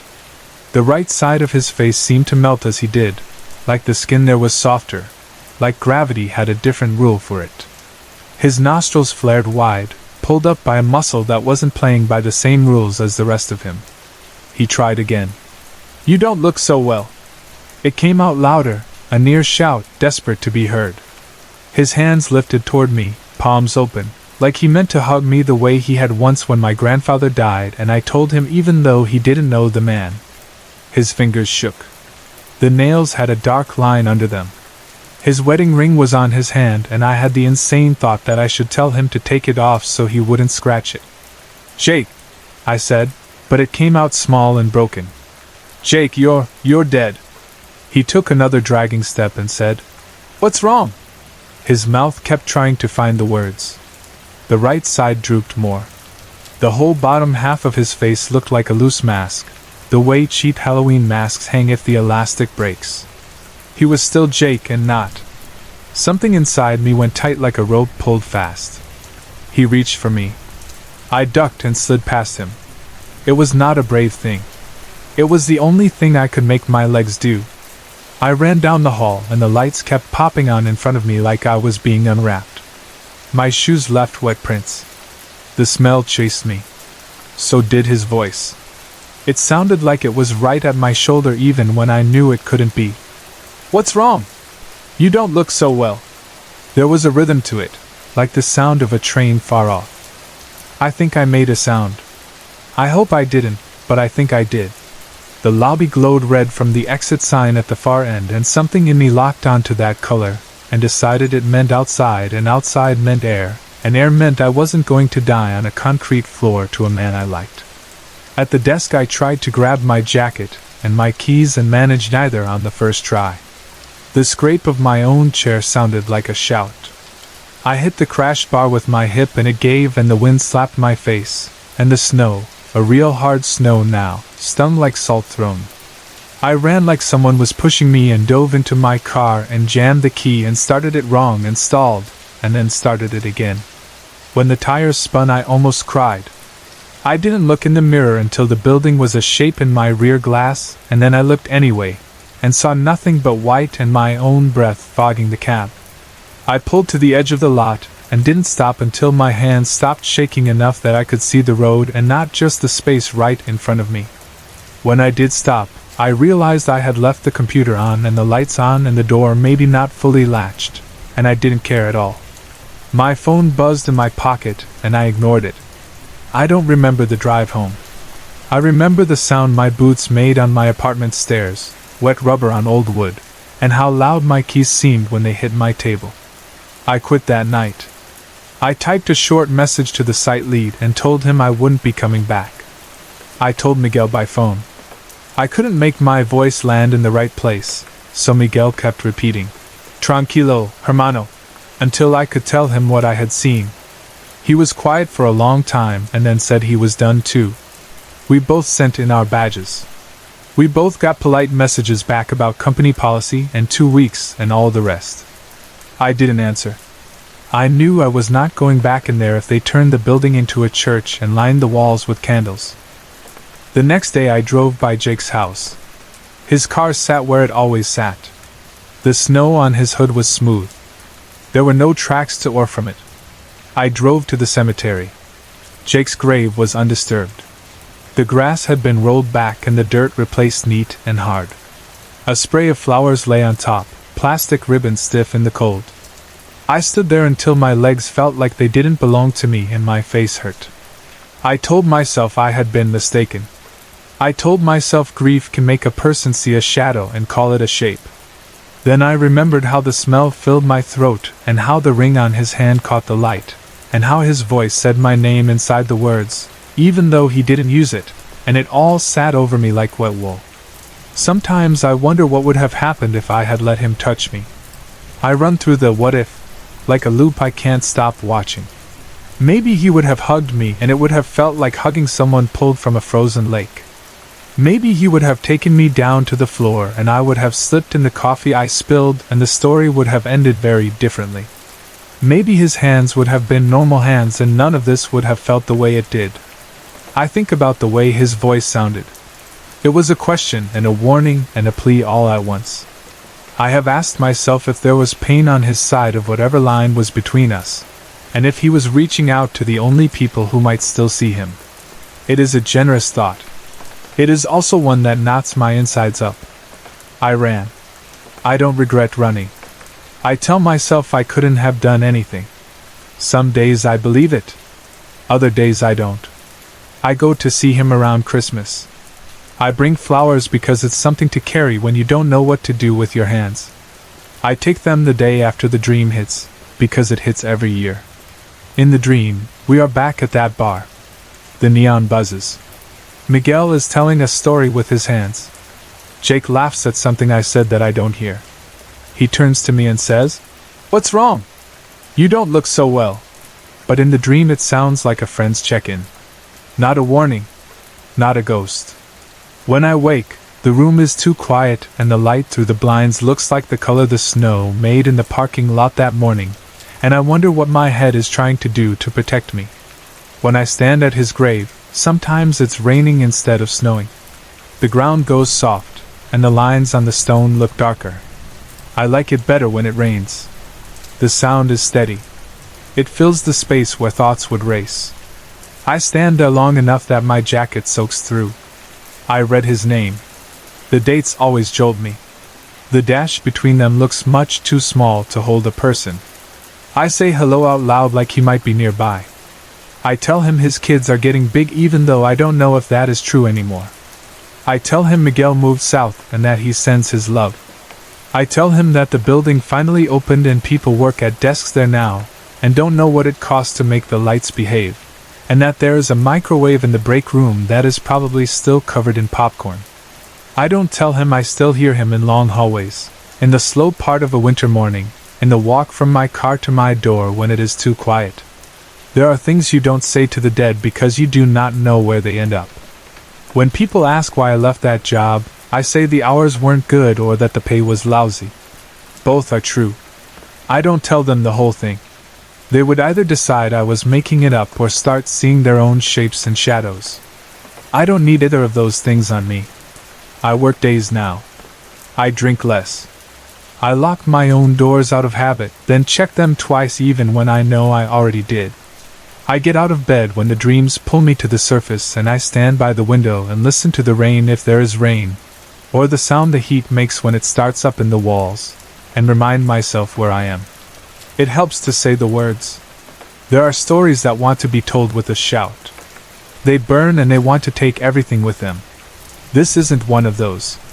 This is a steady story, a slow walk down a long hall with lights that come on in front of you as you move. It is a hand on a door. It is a voice saying your name in the gentle way it did before it had to carry so much else. If someone you love ever stands where they shouldn't and says the words they used to say, I hope you do whatever keeps you breathing. Maybe that is running. Maybe that is staying a second longer than you think you can and saying, I see you, into the space between your bodies. I don't know the rule for that. I only know the sound my friend made when he tried to find me, and the way the snow looked on his car when there should have been tracks. I know the weight of flowers in my hand and the way the ribbon sticks to my glove when it is cold. I know that simple words carry more than we think. What's wrong? You don't look so well. I'm okay. I wasn't. He wasn't. Some truths are small because the mouth can't carry the big ones. It is raining tonight. I can hear it tapping on the sill, not hard, not angry. The room is dark. The world outside is a kind of soft gray. I am telling this the only way I know how, slowly, with the rain under it, so you can walk through it without tripping on the big, sharp parts. If at any point the story feels like it is breathing at your shoulder, do what I did not do for too long. Step toward a door. Put your hand on the bar. Feel the cold on your palm. Push. Breathe the air that waits for you outside. And if a voice follows you into the parking lot, telling you that you don't look well, don't answer. Just keep walking until the sound is only the rain.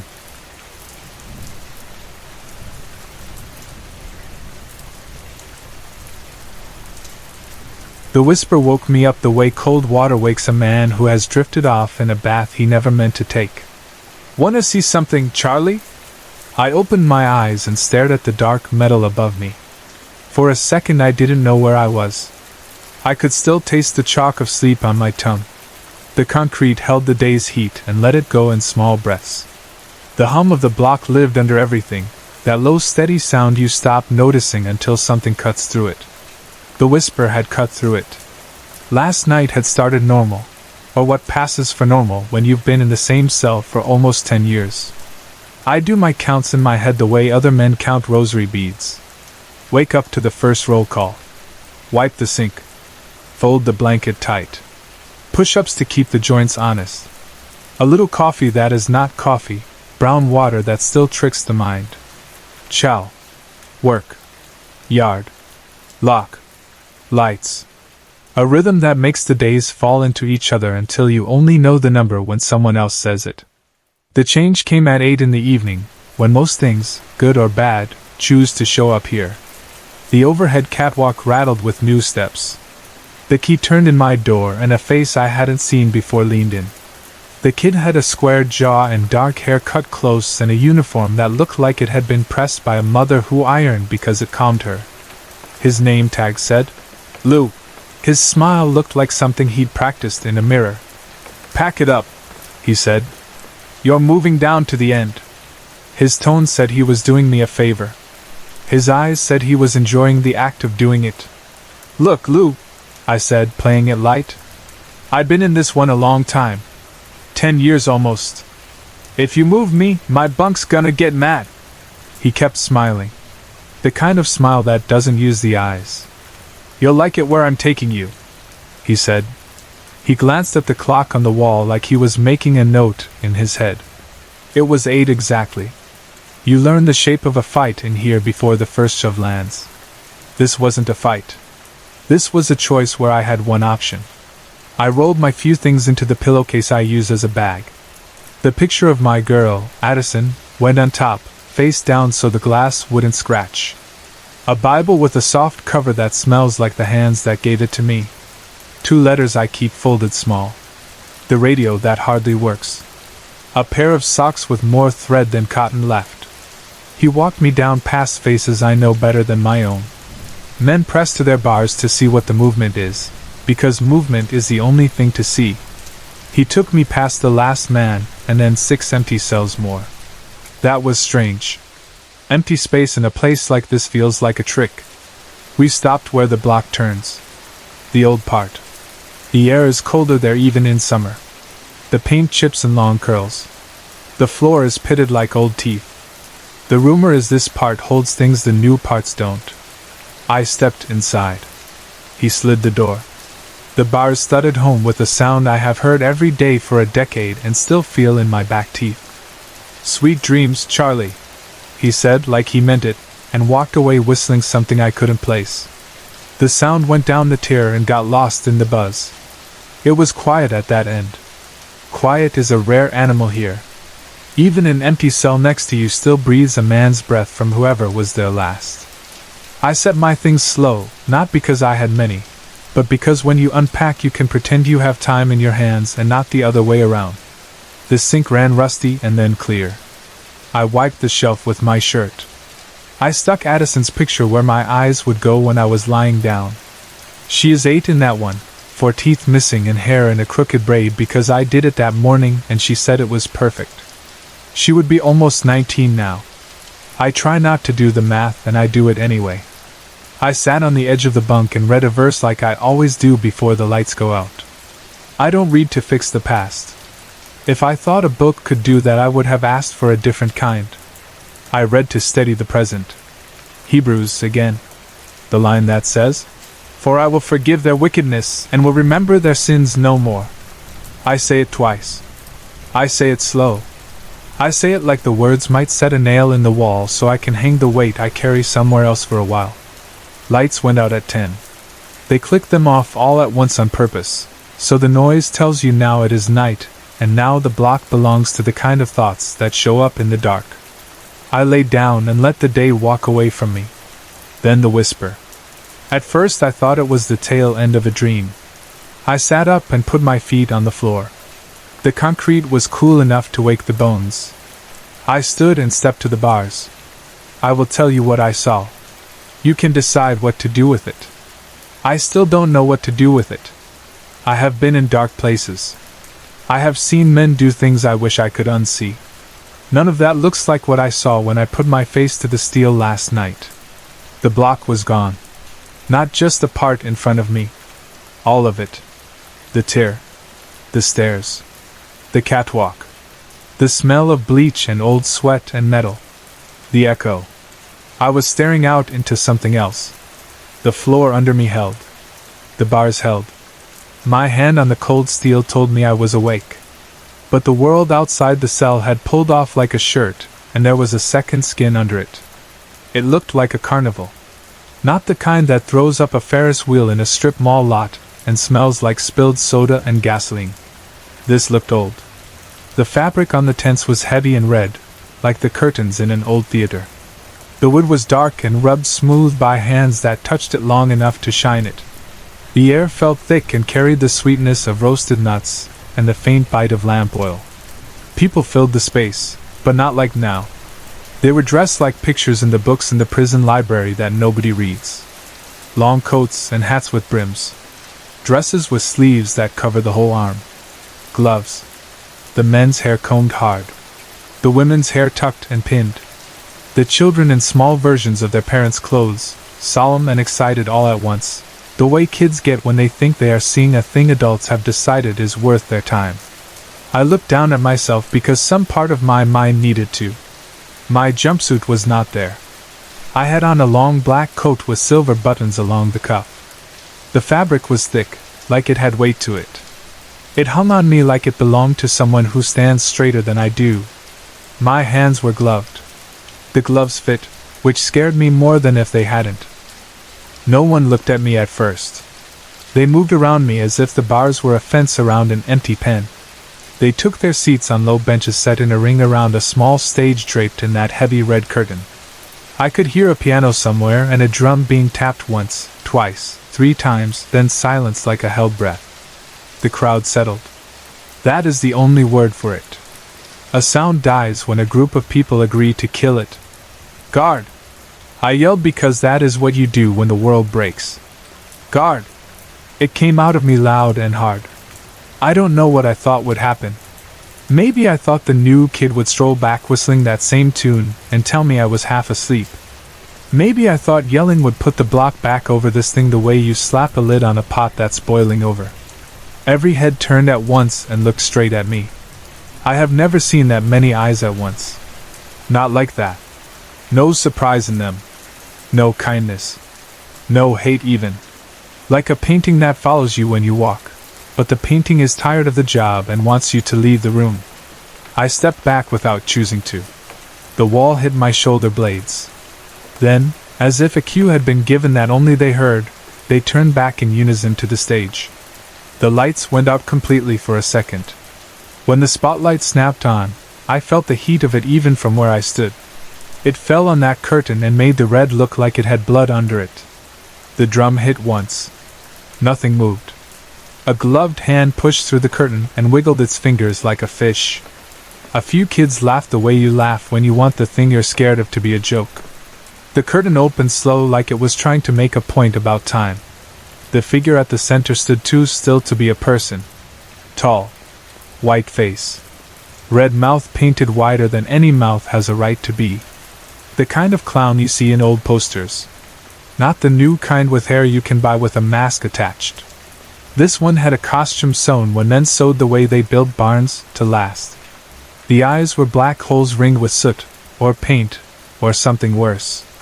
The shoes were long and curled up in a way that made you think of hooves and made you feel stupid for thinking of hooves. He moved then. Fast. Faster than a man in a costume should. He reached into a hat and brought out a rabbit by the ears like every cheap trick in every cheap show.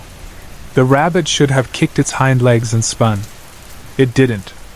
It hung like a thing that had been dead 2 days. The fur lay flat and clung to the skin in patches. The smell that came off it could have turned a stomach. He made a big show of acting embarrassed, slapping his head with a flat hand and shrugging his shoulders, like the failure was part of the act. The adults laughed. The kids laughed because the adults laughed. I didn't. Another spot came up on the right side of the small stage. A wooden box stood there, 4 feet high. A curtain hung in front of its open side. The clown cartwheeled toward it, his long shoes slapping the boards dead. He leaned against it like it was a bar, and he was waiting for a friend. 2 children stood up from the front row and walked to the stage, found by a light that knew exactly how to find them. They were small and solemn. They didn't look at their parents. They didn't look scared. They looked like kids called to the front in church to light candles. They stepped inside. The clown pulled the small curtain closed with a flourish of his wrist. He waited a long beat, putting his hand to his ear like he could hear something we couldn't, then snapped it open. The box was empty. The room roared. Not clapping. Laughter. The kind of laughter that breaks things. Men held their sides. Women dabbed their eyes. The clown bowed low. 4 more kids went up. 2 by 2 they stepped inside. Snap. Empty. 2 more. 2 more. The line moved. I felt the line moving even when I couldn't see it because the edge of the crowd lifted and fell in a slow wave like water, and every time the waves went out, there were fewer small heads in the sea. I tried to count. I lost track. It was all rhythm then, a pocket watch swinging, a door closing and opening, a sound repeating until your mind sits down. The laughter climbed each time like a ladder and then fell back with a slap. The last 2 children stood like statues at the foot of the stage. 1 boy with hair combed by a careful hand. 1 girl with a ribbon that had been tied straight and had slid to the left. They went in. Snap. The box was bare, easy as an empty cupboard. The clown put his hand to his brow and peered into the seats like a sailor on a deck.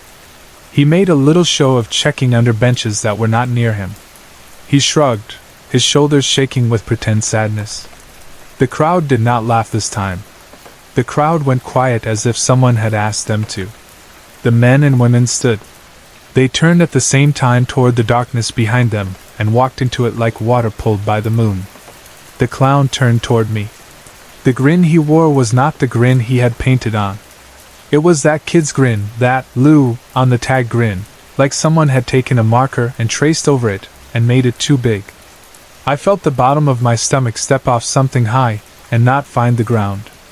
The lights went out. I do not know how long I sat pressed into the corner of that cell.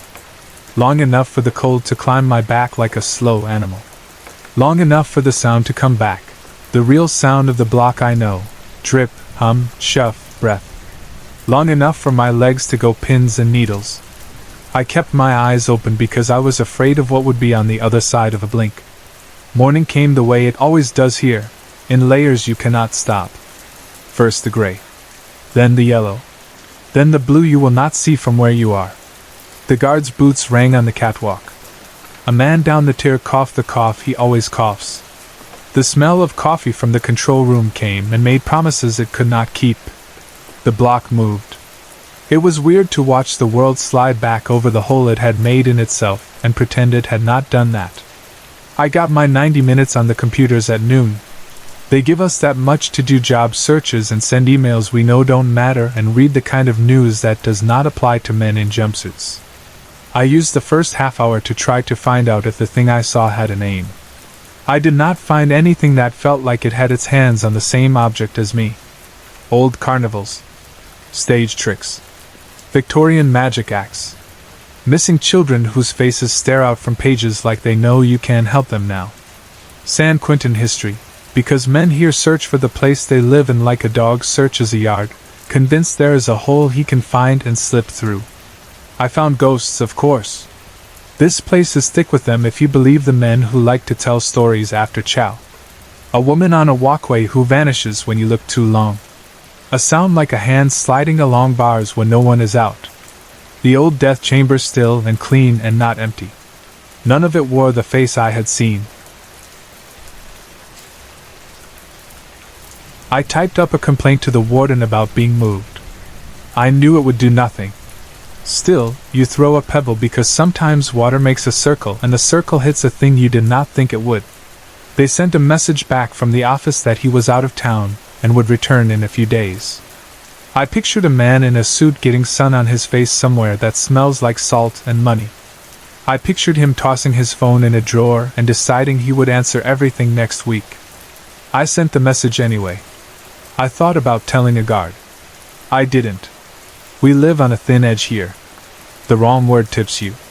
Men get labeled things you can't shake. Problem. Rat. Crazy. You don't want any of those sewn to your back. I thought about telling a man on the tier. I didn't. A story like this gets told, and then retold, and then remade until the shape you brought back in your hands isn't the shape that sits in the middle of the room anymore. Maybe it grows teeth. Maybe it grows wings. Maybe it gets laughed at until it dies. I didn't want any of those.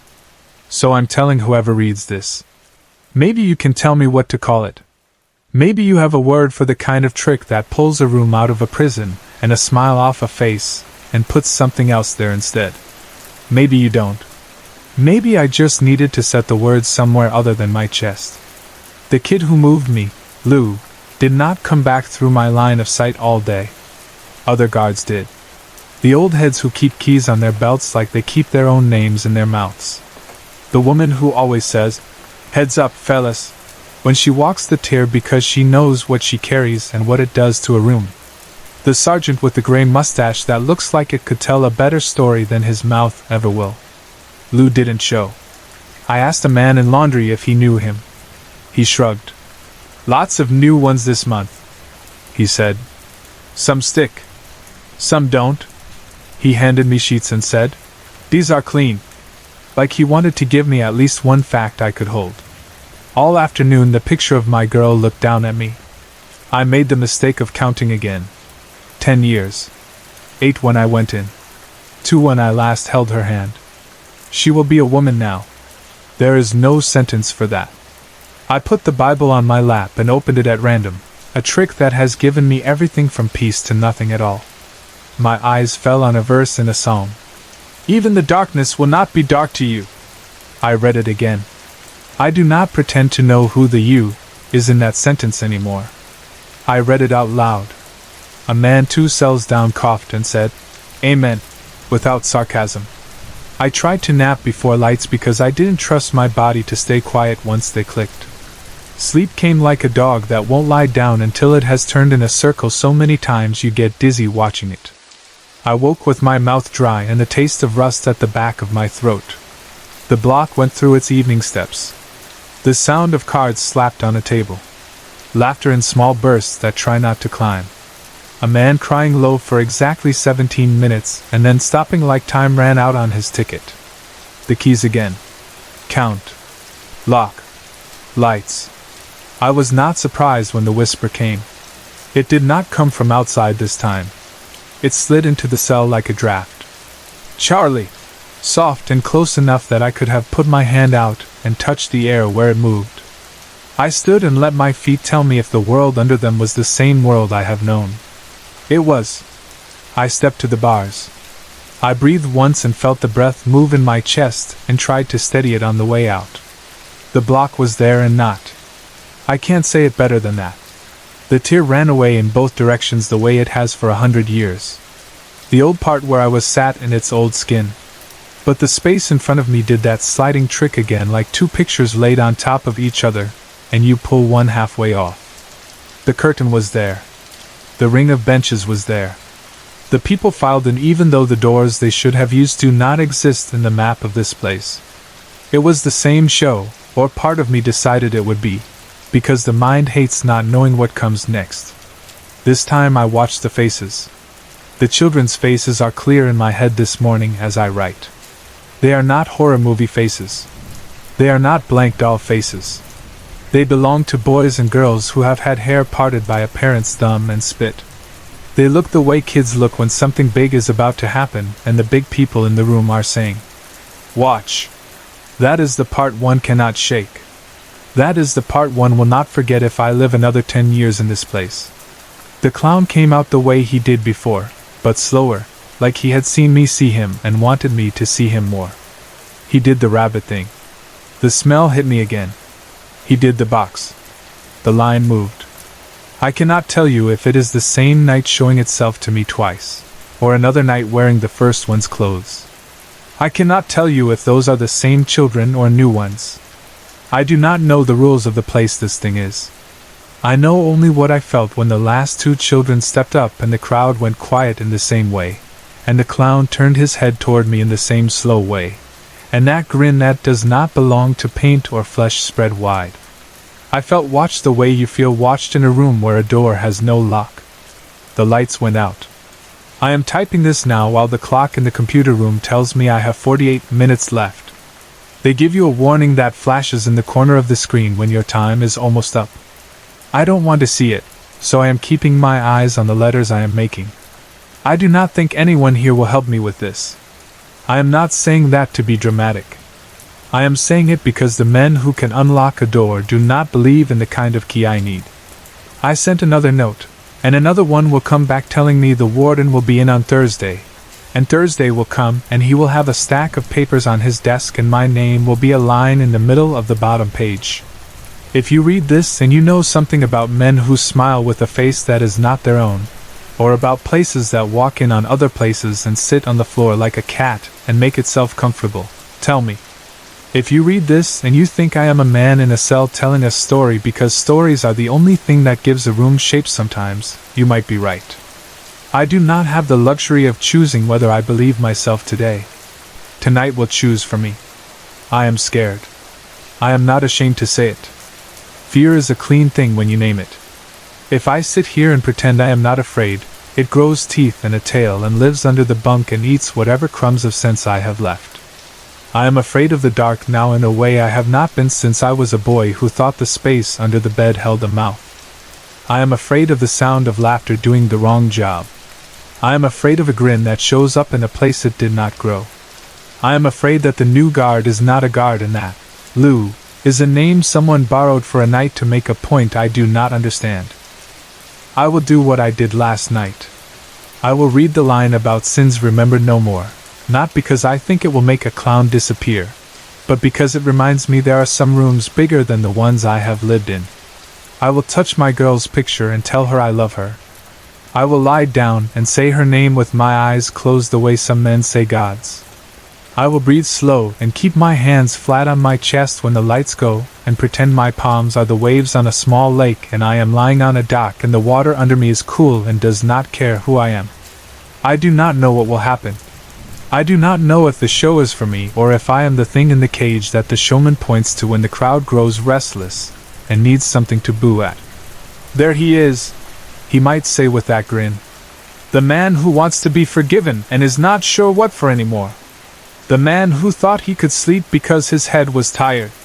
He might not say anything at all. He might only lean against that box and let the kids file past and watch me watch him.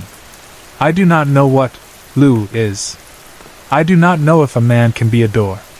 I do not know if a smile can be a key. I know the shape of this fear now. I have walked my hands around it in the dark. I am trying to tell it to you plain because I am tired of the way words get dressed up when the truth is not enough for the people who hear them. This is the truth I have. The new guard moved me late. He smiled the way he smiled. He put me at the end of the old block where the air feels like it remembers something. The lights went out and a show started. It took children and turned laughter into a tool.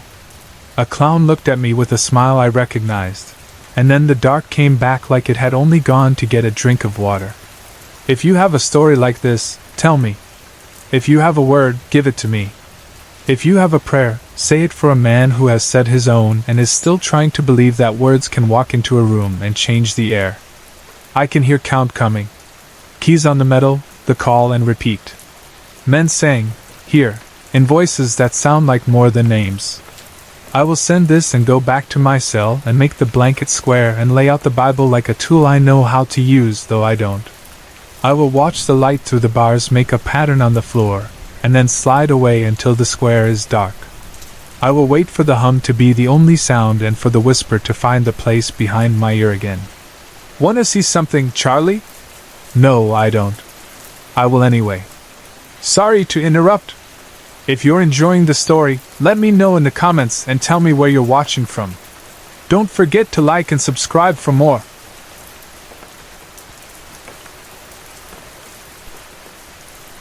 I have worked as a producer on a survival show called Alone for a long time, and I have seen more than I ever wanted to. We rarely talk about what doesn't make it to air, because revealing how a show is made is already frowned upon, and some things are cut for reasons that go beyond pacing and entertainment. I have held on to these memories for years, partly out of caution and partly because I wasn't sure anyone should hear them. But there are nights when the rain hits the windows and the house settles and I lie awake, and it feels wrong to be the only person still carrying these things. So I am going to tell them to you the way I remember them, as gently as I can, in one steady line from start to finish. Our show drops people into harsh, beautiful places with a small set of items, some cameras, and a satellite phone for emergencies. The public sees a neat season arc with a tidy winner, but behind the scenes we send out more people than we ever show. In editing, we pick the ones who tell a clear story, the ones who break down and rebuild themselves on camera, or the ones who catch fish when no one else can. Some people melt down the first night and call for pickup. Some people are so capable they could stay out there for half a year unless we quietly nudge them to quit. We film it all and then shape what we can. But some footage never fits into any season, not because it is boring or confusing, but because there isn't a safe place in the world to put it. One year we went to Vancouver Island. The forest there is dark and wet, and the wind finds its way through every seam. There is fish, there is rain, there are big animals that keep their distance until one day they don't. In the season that aired, the audience met a winner who lasted 66 days. What they never saw was the man we called Will. On paper, Will looked like perfect television, a clean-cut hunter, a guide who took clients out on managed trips, a man who could drink a beer with you and also tell you which ridge to cross when the map gave up. He sent us an application video with a warm smile and a steady voice. He seemed like he would hold up well and be easy to root for. For a while, that was true. His first weeks looked like everyone else's. He tried for fish and went hungry. He made a small camp. He spoke to the camera at night about family and food and all the ordinary aches of being alone. Then there was a gap. Sometimes that happens when batteries die or the weather is cruel. When his footage came back on, it was day 59, just after dawn, and he stood in camp with blood on his face. We think it was deer. He had been following a small group for a while. On camera he tied something up between two trees to dress it. The shot blinked on without the button press we are used to seeing, and after 49 seconds it blinked off again. No goodbye, no. See you tomorrow. Just a short window that looked like a piece cut from a longer piece we never got. 4 days nothing followed. On day 70 he appeared again. He had always shaved, even out there, scraping at his cheeks with the same careful pride he carried in his application video. Now his beard was coming in. There was old blood on his skin and newer blood too, a thin brown-red flake under the cheekbone and across his jaw that looked like it should have washed away days ago but somehow had not. He apologized for not filming. He said he was losing weight too fast. He said he dreamed of steak and Thanksgiving in quiet rooms with lights that turned on when you asked them to. He said he had thought about tapping but that it felt too late for that now. The camera cut. On day 76 he raised his voice for the first time. He stood outside and shouted toward the trees, not words any of us recognized at first, more like anger let loose on nothing in particular. He complained that meat spoiled faster than the cold should allow. He said he could not find any others to eat. That word made everyone in the edit bay look at each other without moving our heads, the way people do when they all heard the same strange thing. Then he threw his hatchet at the camera and the frame snapped out. We didn't see him again until day 82. The camera watched his face from a close distance, and he did not move. He was outside, not in the tent, and the trees behind him shifted in the wind. Rain darkened his coat and then froze there. The shot did not wander. No hands reached out to adjust the focus. No fingers brushed the lens.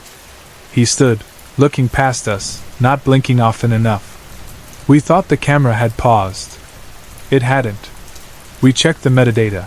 We checked the logs from the satellite phone. He did not move in that frame for 3 full days and nights.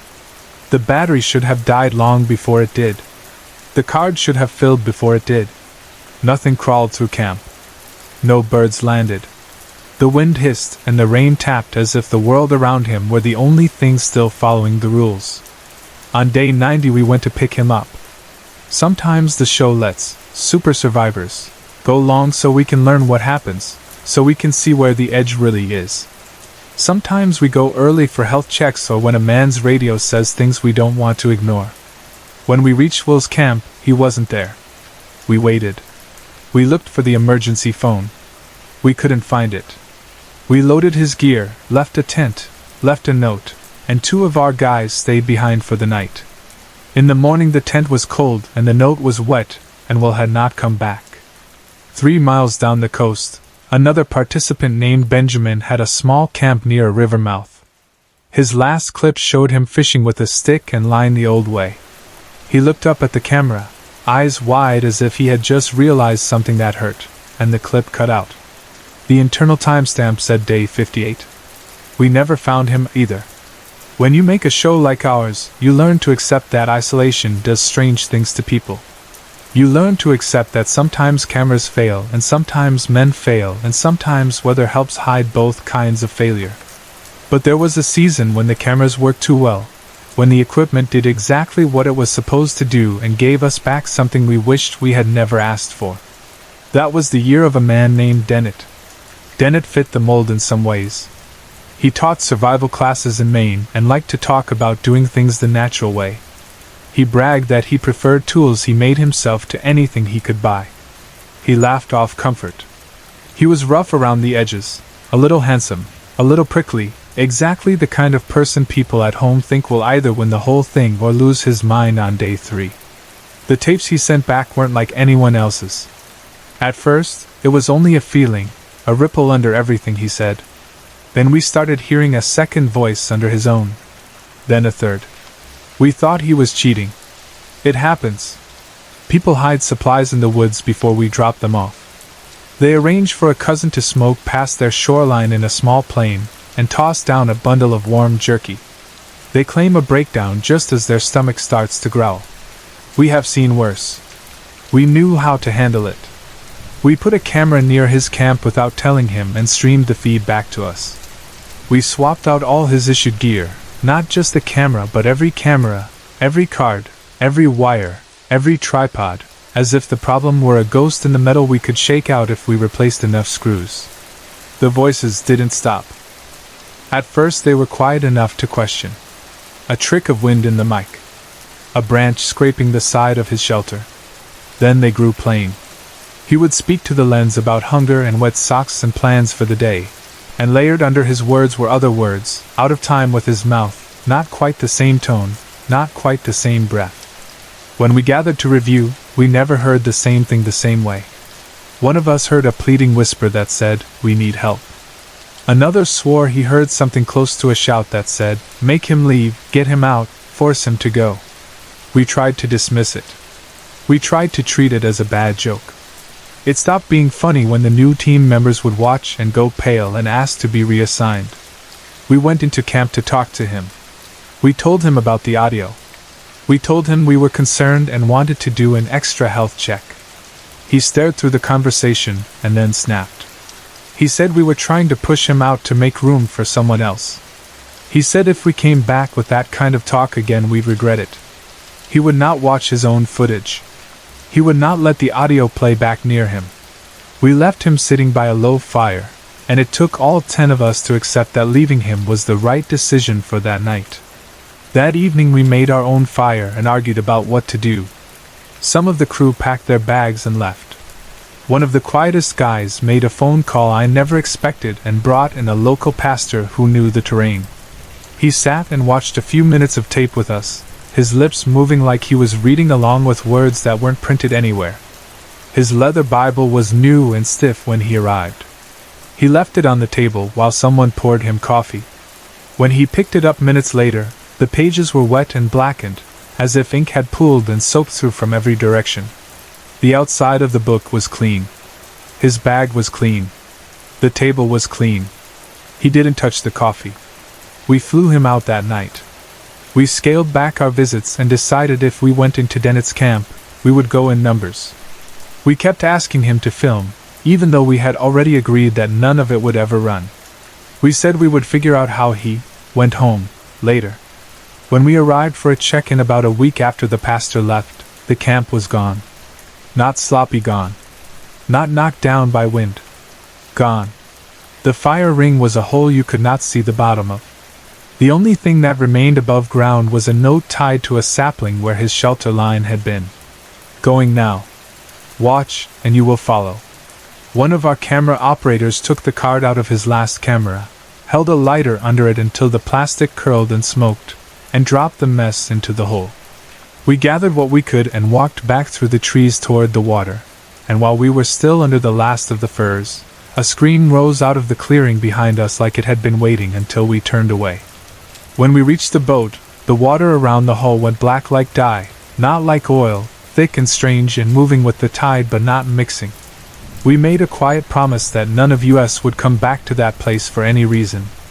Years later someone told me the operator had kept the real card and melted a blank.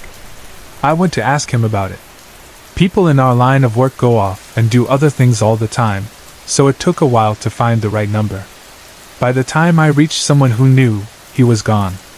He had gone off alone with a tent, like he always did, and he did not come back.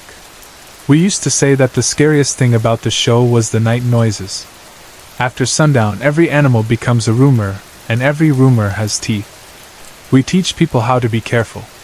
We plan for injuries and hunger and mistakes. We keep saying that a big cat is more afraid of you than you are of it, because it is most often true. There was a season when we filmed in Patagonia and met a man named Timothy who did not look like a champion and did not behave like one, and still managed to last long enough to find the wrong problem. Timothy was a gentle guy, thin and practical and quick with his hands. He did not hunt. He was a vegetarian at home, and he tried to be one out there too. On his first day he found a field with tall flowers he thought were safe to eat, and he ate until he felt steady again. He built a little pool from stones and clear water because he wanted a place to sit without worrying about fish brushing his feet. Then he made a shelter that surprised us with how well it held together. He slept a little. He talked to the camera at night as if the lens were a friend. Around the third night, something scratched at the edge of the shelter. There is nothing unusual about that. Most newcomers shout once or twice and whatever is outside goes away. Timothy shouted. The noise stopped. You could hear him breathe and then you could hear how quiet the forest was. Patagonia has its own rules. The pumas there are big and calm and you almost never see them, and if you do, it's just a shape between trees. The sensible response is to keep your distance, and let the cat keep its pride. Timothy stayed. He kept building and checking and talking to the camera about the weather and the way the clouds held onto the peaks. The first rail warning arrived at his door quietly. In the morning he found a young goat laid out in front of his shelter, eyes open, body empty of blood, no marks on the outside that made ordinary sense. He filmed it because that's what we tell them to do. He looked shaken in the way anyone would look shaken if that appeared at their front step, and he spoke in a careful voice about how maybe it had died elsewhere, and something had dragged it close for reasons that did not mean anything. 3 days later there was a low pile of scat right where he stepped out to urinate. After that, a small boar that had been emptied the same way as the goat. After that, a neat pile of tiny teeth. He put cameras around the camp. All they caught was a hint of a tail at the edge of a frame and the flicker of fur in the far distance, as if whatever was real did not want to be. On the 86th night, something screamed in the brush near camp. Timothy picked up the machete we had issued and a flashlight, and rushed around the front of his shelter toward the noise. One camera showed him running and clipping a low branch, hard enough to knock the light from his hand. The flashlight hit the ground and rolled and shone into the lens white and blinding. After that, the sound on the clip is the part one wish I could erase from my head and cannot. It did not last long. The brush thrashed once, then twice, then for a little while longer, and then everything settled. When the sun rose and the pickup team reached his camp, we found him at the edge of the clearing. He had 3 round holes in his abdomen, and the marks of claws that did not go deep. He had no blood left in him. His organs were missing. We called the other remaining contestant, and flew him out that day. We assembled a false ending in the edit bay back in the States, and somewhere in there we deleted the footage we wished we had never asked anyone to take. People in town said puma. A few said chupacabra with a shrug they didn't mean to be cruel. It was easier to say a word like that than to admit we had no answer. We do not film in Patagonia anymore. After that season, there were meetings and memos and promises. We spoke to lawyers and to parents. We agreed to try something lighter, a kid's version with rules that favored safety in ways the adult show never could. We used more cameras and helped with setup. We swapped batteries for them. We issued a pot and a flashlight to everyone without it counting against their chosen items.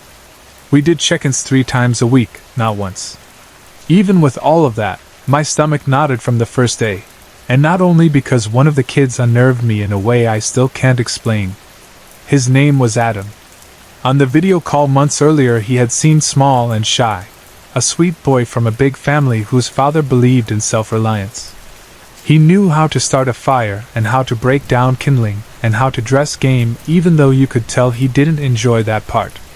When I met him in person on Vancouver Island, the nervousness was gone. He sat beside me in the truck like he was a grown man headed back to a job he already knew well. He didn't laugh at jokes, not because he was unfriendly but because nothing about him felt like he had time for that. The other kids flew into the city. He met us on the island and we took him straight to the boat, and straight to a small cove we had picked for him.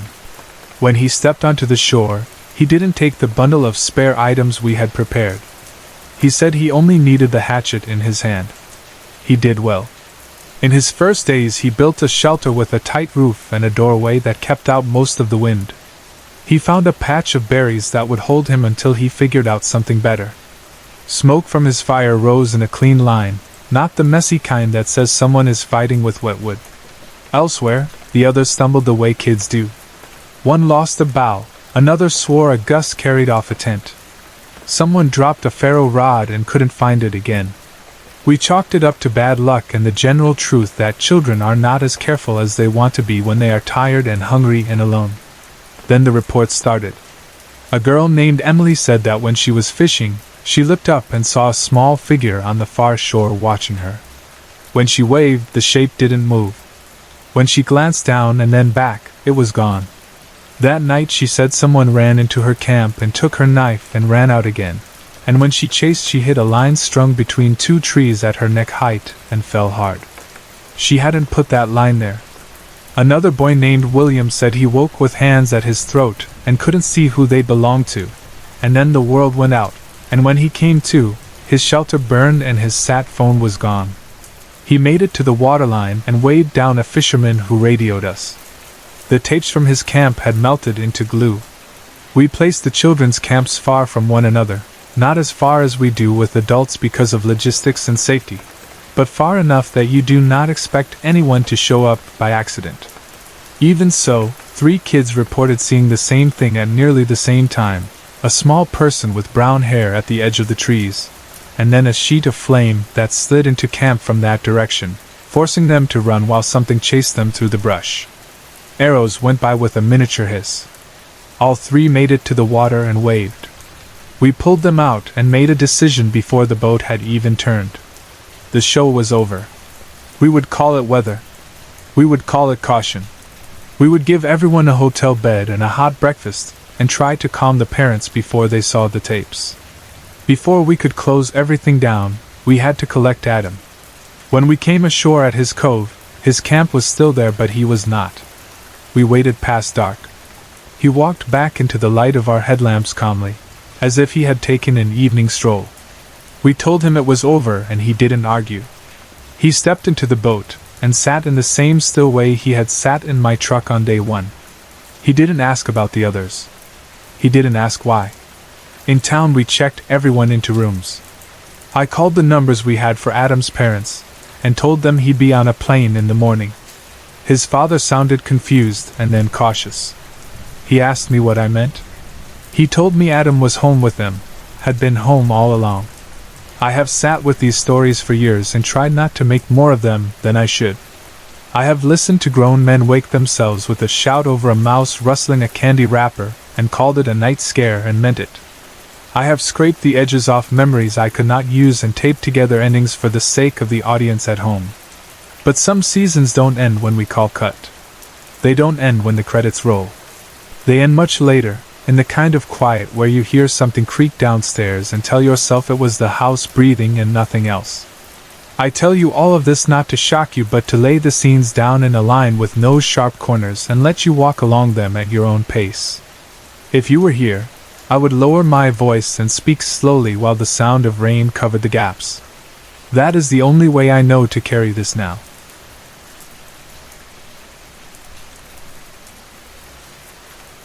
I started the recorder because that was what the job demanded, not because I wanted any of this on tape. It was the morning after Halloween, November 1st, gray light pushing through cloud and the kind of cold that finds the seams in your jacket. I said my name for the record, I said my badge number, I said Internal Affairs Case AF6H765, and I said the few facts we were sure of. 6 officers had entered a small second-floor apartment on a domestic disturbance call. 5 were dead. The 6th, Officer Pete Mendoza, had been found alive, stripped bare and shaking, without his weapon, without so much as his belt, sitting on the kitchen linoleum like he had been dropped there. We had one surviving body camera, his, and it cut out at the worst possible moment. The coroner's preliminary sheet used the kind of words I hate to repeat. Cannibalism. Bite marks. Scratch marks going the wrong direction on human skin. In one case the pathologist hesitated, then wrote a phrase none of us wanted to read in connection with a dead colleague. Possible sexual assault. We had to keep our faces still while we read that, because after a certain point your face doesn't belong to you anymore. It belongs to the people who will watch you and decide if you are steady enough to keep doing this. We listed the dead. Aaron Brown, 31, decapitation. Neville Larson, 42, decapitation. Linda Miles, 27, multiple stab wounds and bite marks consistent with human dentition. Michael Mickey Morone, 60, single gunshot wound under the jaw, trajectory consistent with self-infliction. And Mary Lyons, 24, the one no one could stop talking about even when we all agreed not to talk. In Mary's case, the pathologist believed her intestines had been pulled up and through her mouth without the usual signs of a broken jaw or dislocation. She had been stabbed through each clavicle and left hanging on a closet door like someone's idea of a warning or a ritual. If we had found the same scene in a movie, we would have laughed at it for being too much. In a one-bedroom apartment with thin walls and a plastic bowl of fun-size candy near the door, there was nothing funny about any of it. Procedure says you build a timeline with people who can still speak. That meant starting in the squad room, going back before the call, before the apartment, all the way to the morning of Halloween. I brought in Sergeant Harold Dixon first because he was calm, because he had 20 years and a dad voice that kept people from wandering, and because he was the last supervisor to see Pete before the shift changed shape. He sat down across from me with the smell of cheap coffee coming off his breath and a crease across his hair from a hat he had just taken off. When I asked him to go through his day, he did not act like a man debating what to leave out. He started what people do when they do not yet know their world has tipped. He had come in at 6. He had poured coffee. He had done the round of hellos that kept the place human. He had gotten chewed out by someone upstate over numbers he could not control. He had seen Pete at his locker and heard about Pete's little girl starting softball, and how excited she was to try the pink bat. Nothing seemed off, he said. He was bright-eyed. Normal. Talking about practice. He said he might swing by the field after shift if he could. I asked him if Pete did anything unusual, and Harold shook his head. Not that I saw. His partner might know more. He poked his head into my office to ask if I needed anything from him before he hit the street. I said no, and that was that. When I asked about the others, he took too long to answer, like he was trying to step around something on the floor without being obvious. Mary, he said finally. She used to say she was born wrong for Halloween. Went to a carnival once when she was a kid and some old woman read her palm and said she'd die on Halloween. She was a good sport about it, but she always took the day off. Couldn't swing it this year. We were short and I asked her to come in, and she said yes because she was like that. He stared at the table between us as if he could see the surface bend. She came into this world screaming. Her mother told me once, and I guess she left the same way. He didn't cry. He just shut up. After Harold, I asked for Officer Dory Vega, Pete's partner. She came in hugging a stack of forms to her chest like she had brought her shield with her. She has the kind of steady eyes that make people tell the truth even when they intended to tell a lie. She sank into the chair and then sat back up straighter when I said the date for the record again, because she's the sort of person who hears the way things must sound later and moves to make the sound right. I asked her to tell me about Pete on Halloween morning. He was fine, she said, and looked off like she was running through a checklist in her head. I had a desk full of junk, so I stayed behind for once. He told me to keep my seat. Said Halloween is kids calling in pranks or neighbors calling because they don't like to hear teenagers existing, and he could run those without me. I told him I'd catch up later. I asked about vices because that's part of the job, and she didn't bristle the way some do. He used to drink, she said. Got a DUI in his 20s. Did the meetings. He kept a Bible after that. Rosary on certain days. When it was rough, he would rub his thumb over the beads and say, "The devil's testing me today, Dory, but I'm gonna win." He joked about it too. Said if he landed in hell, at least he'd have something to read. The dispatch officer, Cedric Hansen, had known Pete longer than any of us. He has one of those faces that always looks like it's hearing a story for the second time. He came in rubbing his eyes with his thumb and forefinger and sat with his legs splayed, the way people sit when they're bracing. He told me what he always tells the rookies about Halloween. The shift gets thin, the phones light up with petty calls and the occasional real one, and if you are smart you breathe and keep moving. We got a neighbor call about a disturbance, he said. She said she heard screaming next door. That address gets calls all year. Couples fight. People get loud. On Halloween you get 3 times as many. We called the apartment anyway, like we always do, and the line made an ugly sound. You know those old computers that used to sing at you before they connected? Like that. Not a busy signal. Not a normal disconnect. An irritated modem in your ear. When I asked him if he thought Pete could hurt another officer, Cedric laughed, then caught himself, then shook his head. Pete never touched a gun until this job. He is not that guy. I don't care what your paperwork says or what you think the tape's going to show. Whatever took place in there is bigger than him. I told him Pete had been without a phone since we found him. Cedric was already pulling his own phone from his pocket. Then explain this, he said, holding the screen toward me. The message was less than an hour old. Help. Can't. Scream. Run. I didn't say anything. You don't tell a man he's lying when you don't know enough yet to be sure. I sat with the body camera video until my eyes ached. There is a quality to those images that television can't imitate. The lens is honest, and honesty can be worse than bad camera work. The drive over was uneventful, a jittery view through the windshield, and a radio hum that felt like any other night. He pulled up, and the timestamp lined up with when the other units said they'd arrived. You can hear music from somewhere inside the building, loud and distorted, heavy metal and laughter layered together the way parties sound when you're still outside. Plastic skeletons swing on fishing line near the runner rug. The door is already open. He goes in without shouting the way trainers teach you to shout your presence, because sometimes shouting just stirs the soup. The apartment is warm and smells like sweet liquor and old carpet. The camera angle lifts to the living room and finds 4 officers on their knees in an X pattern. They are not restraining anyone. They are leaning toward an old pentagram someone spray-painted on plywood and dragged in from the hallway. In the center stands a figure in a red robe that sticks to his shoulders as if sweat has glued it there.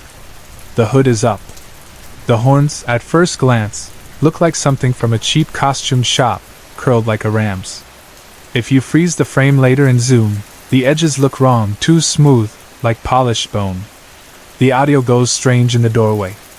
We all heard it the same way. It clicks and taps the way Morse code sounds when you don't know the language, and then a wave of laughing voices comes through the speaker like someone changing radio stations by rolling the dial blindfolded. Pete says, "Drop whatever you have. Hands where I can see them. On the ground." The man smiles, not with his mouth so much as with something else. Pete tells the kneeling officers to stand and they don't move at all, as if they didn't hear, as if no one has spoken to them in the last minute. The front door, which was open when he came in, swings shut behind him quietly. The camera jolts as Pete turns and sees what we saw later on the bedroom door. Mary hanging by two hooks that have been set through the soft place above each collarbone, her feet off the floor, her mouth stretched wide in a scream the camera cannot hear. Pete points his weapon back at the robed man. The man lifts his right hand and places his left lightly on the shoulder of one of the kneeling officers as if he's going to steady him. The camera doesn't look away, and in that stillness the head simply slides off the kneeling man's neck the way a cut tomato falls when you nudge the cutting board. The lights flicker. The red robe shifts. He is gone. The image goes black. The audio keeps going for half a minute, a smear of static and layered voices, men and women, loud enough that the first time you hear it your hand goes to the volume without your permission. Then it stops. We brought Pete into interview 2 after the ER cleared him and before the psych unit had a bed. He sat down shivering like a man fresh out of a lake. His hands were shaking so hard his fingers tapped the tabletop. His eyes were red around the edges and too wide and too dry. I told him my name and my number and the case number because that's what you do, you build a frame and hold people inside it. But I knew I was talking to a man who was grasping at a very different frame. We're going to ask a few questions, I said. Answer as best you can. Do you want a cigarette? He didn't look at me. He said, Do you hear the screaming? The room was quiet enough to hear the ventilation. What? I said. Do you hear them? He said. It started like laughing. Now it's like somebody's soul is on a hook. Do you hear it? His voice was calm for that sentence. Then he came apart. He shouted that they were all screaming and dying, and he begged us to turn it off, and he said turn it off, turn it off, turn it off until the words were just sounds and his throat was raw and he ran out of breath. I told him there was no sound in the room. I told him it was in his head because what else do you say to a man who is hearing what you can't hear? He latched onto the phrase the way some people latch onto a rope and then let go. It's in my head, he said. He said it again. He started to laugh and the laugh broke. The next sound on our recording is one you never forget once you've heard it. A wet crack that doesn't belong in a room where people are sitting still. I stood up because there is no training for how to sit and watch after that sound. The rest of the audio cut out. I didn't see what happened next on the tape. I saw it with my own eyes. The doctor later wrote words I do not want to say clearly. I will say what Officer Kate Pitts said in her statement because she was the one who could hold language while I could not. She watched the replay after, because someone had to. She said something hard and sharp pushed up from inside Pete's head and split his skull. She said it unfurled, jointed like a spider's leg, and pulled the bone open like a book. I did not move. Both my hands shook against the table and I could not make them stop. My pupils were wrong in the mirror across the room. I remember saying, "Can someone find me a pocket Bible?" And then I remember the feel of thin pages against my thumb. Kate wrote that I murmured a prayer my grandmother taught me when I was a boy, the words that ask for help now and at the hour of our death. I don't remember saying it out loud. Sometimes your mouth moves because your brain is trying to keep you connected to the body you're in. After the medics took what was left of Pete, and the techs wiped down the blood that had misted the wall behind him, Kate sat where I had been sitting and tried to ask me for a clear account.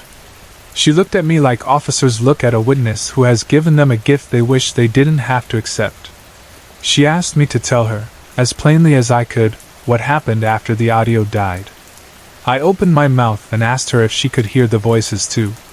I asked if she could hear the screaming. I asked her to turn them off. She repeated herself calmly the way good officers do when they need someone to step from the edge back into the room. I told her it was too late. The recorder hissed and then went to nothing. None of us has been able to make it do that since. That is the bone of it, but bones never tell the whole story. The whole story sits in the air between the words and in the quiet minutes where paperwork pretends to be enough. Between interviews I walked the hall and listened to the copy machine and the squeak of a chair down in property, and the clink of a spoon against a ceramic mug somewhere you could not see. When I closed my eyes in my office, I saw Mary's feet hanging above the floor, and I told myself it was because the brain makes loops out of the worst image it has, not because anything else was attached to the thought. When I opened them again, the room was the same, and the clock had moved, and there was a stack of forms I had to fill out with the neat handwriting they taught us in the academy. People like to imagine that internal affairs is built of men who don't blink, men who clap when the guillotine falls. We are not that. We are the ones who have to sit very still and bring bad things into focus on behalf of the living. We are the ones who have to explain to a widow why a sentence that does not comfort her is the only sentence the city will let us say. I called Mary's parents and left the first message because there are rules about who calls and when, and because I wanted them to hear a voice that did not sound like a stranger's voice the first time. I called Mickey's grown son and talked too long about baseball because the part of me that knew better latched onto anything that was not blood or bone. I called the union rep because you have to call the union rep, and I listened to him argue with a wall no one could see. When I watched the body camera footage again that afternoon, I turned the volume down to a whisper, as if that would change what came through. I watched the plastic skeletons quiver against their fishing line and the light catch the bit of glitter on a paper bat wing taped to the archway. I watched Pete hesitate with his hand in the air like he was deciding whether to knock on a door that was already open.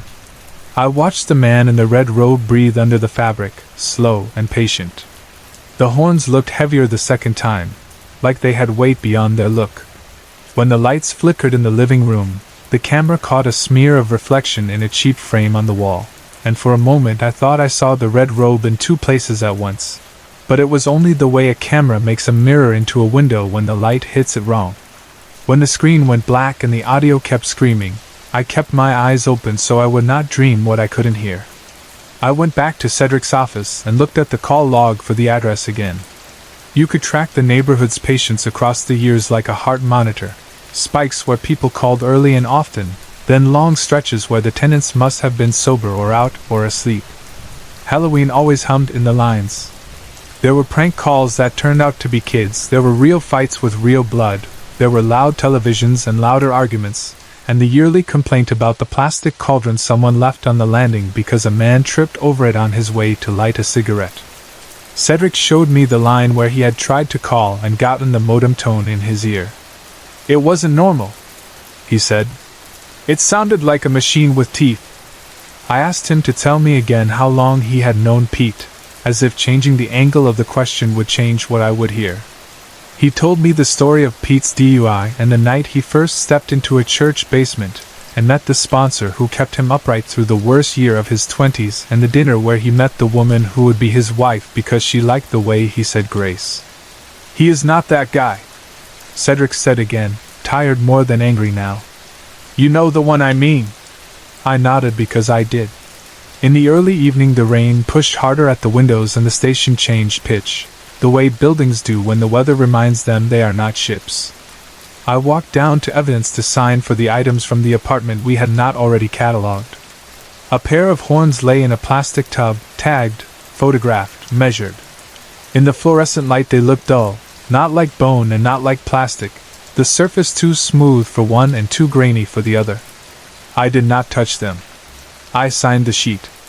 I took Pete's Bible from the bag with his other personal effects and set it on the table and did not open it. There are superstitions we do not admit to even when we are meant to be the ones who do not believe in that kind of thing, and after a day like that one I was in no mood to test mine. I returned to the interview room because we are always trying to finish the loop, even when we know the loop won't close. Kate sat there with a pen in her hand and a look that took in both the room we were in and the moment we had already left.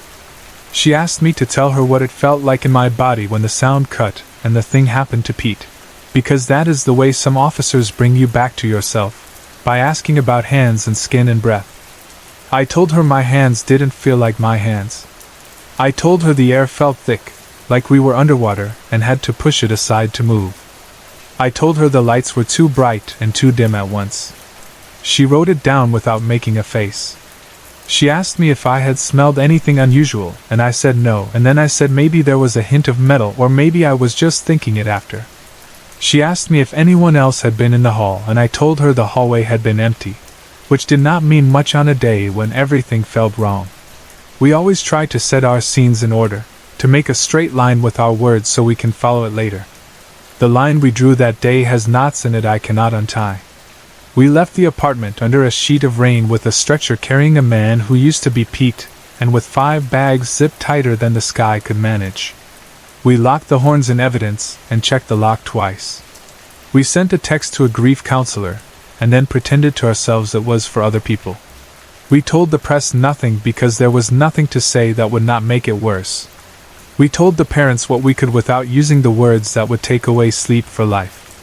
We sat in our cars in the lot and didn't turn the key yet because we were not ready to be the people who showed up at our own homes with this on our clothes. I drove home after midnight and parked a block away like I sometimes do when I need a minute to change faces. The neighborhood was quiet in that hungover way cities get on November 1st. Plastic tombstones lay flat on lawns, and a witch's hat had lodged in the branches of a maple like a bird's nest. I listened to the engine tick and to the distant hiss of rain in the gutters and to the sound of my own blood moving. When I finally walked up my steps I stood on the porch too long because the porch was where a man could stand and still be no one in particular. Inside, I opened the hall closet and found the old leather Bible I had taken from my grandmother's house when we cleaned it out. The gold letters had flaked off some, and the spine had a split down it, and the pages smelled like a church basement, like old paper and dust and a trace of perfume from a room where people had hugged each other for decades. I stood there with it in my hands and did not open it. I didn't need to read to know the sentence I wanted. Help us now and at the hour of our death. I said it once. Then I turned off the light and went to the sink and washed my hands like I could make my skin honest again. In the days that followed we tried, because trying is the only thing we have. We sent samples from the horns to the lab and they came back inconclusive, the tech apologizing without knowing why. We traced the neighbor's call through the system 3 times and found nothing that looked like interference anyone could name. We went back through the body camera frame by frame, pausing on the red robe until the pixel grid turned the fabric into a field of tiny squares, hoping the squares would line up into sense. We sent a counselor to Pete's house and she sat at his kitchen table with his wife while their daughter stood in the doorway holding her pink bat, and not understanding why the grown-ups' faces looked like bad news. We checked our officers' lockers for anything we might need to return to families, and we looked at Mary's nameplate and thought of palm readers and the way superstition sticks even to people who laugh at it. I keep telling myself there will be a day when this story feels like something that happened to other people and not to us. I also know there is a part of me that will always be sitting in interview 2 with my hands shaking, listening to the soft hum of the vent and waiting for a sound none of us can hear until it announces itself the way a storm does over water. If you asked me why I am telling this at all, I would say because sometimes the only way to quiet a room is to speak slowly into it and place each piece of the night where it belongs. I do not have a clever ending. We didn't find a man in a red robe hiding in a crawlspace. We didn't find a string under the table that pulled a trick. We found 5 dead officers, a 6th who begged us to turn a noise off that didn't exist for us yet, a message that arrived on the wrong phone, and a recording that refused to behave the way a recording is supposed to behave. We found the limits of what procedure can do, and the edge of what belief can hold. If I had the power to cut the last 30 seconds of every memory I have from that room, I would do it for all of us. Failing that, all I can do is set the words down in a line and speak them in a voice that won't stab at your ears. If you listen to me in the dark with the sound of rain behind my words, you will hear the hallway outside the interview room and the low thrum of the building and the quiet between questions. You won't hear what Pete heard, and neither will I, not in this room and not while we are both awake. That is the only mercy I can offer you, and it will have to be enough. Sorry to interrupt. If you're enjoying the story, let me know in the comments and tell me where you're watching from. Don't forget to like and subscribe for more.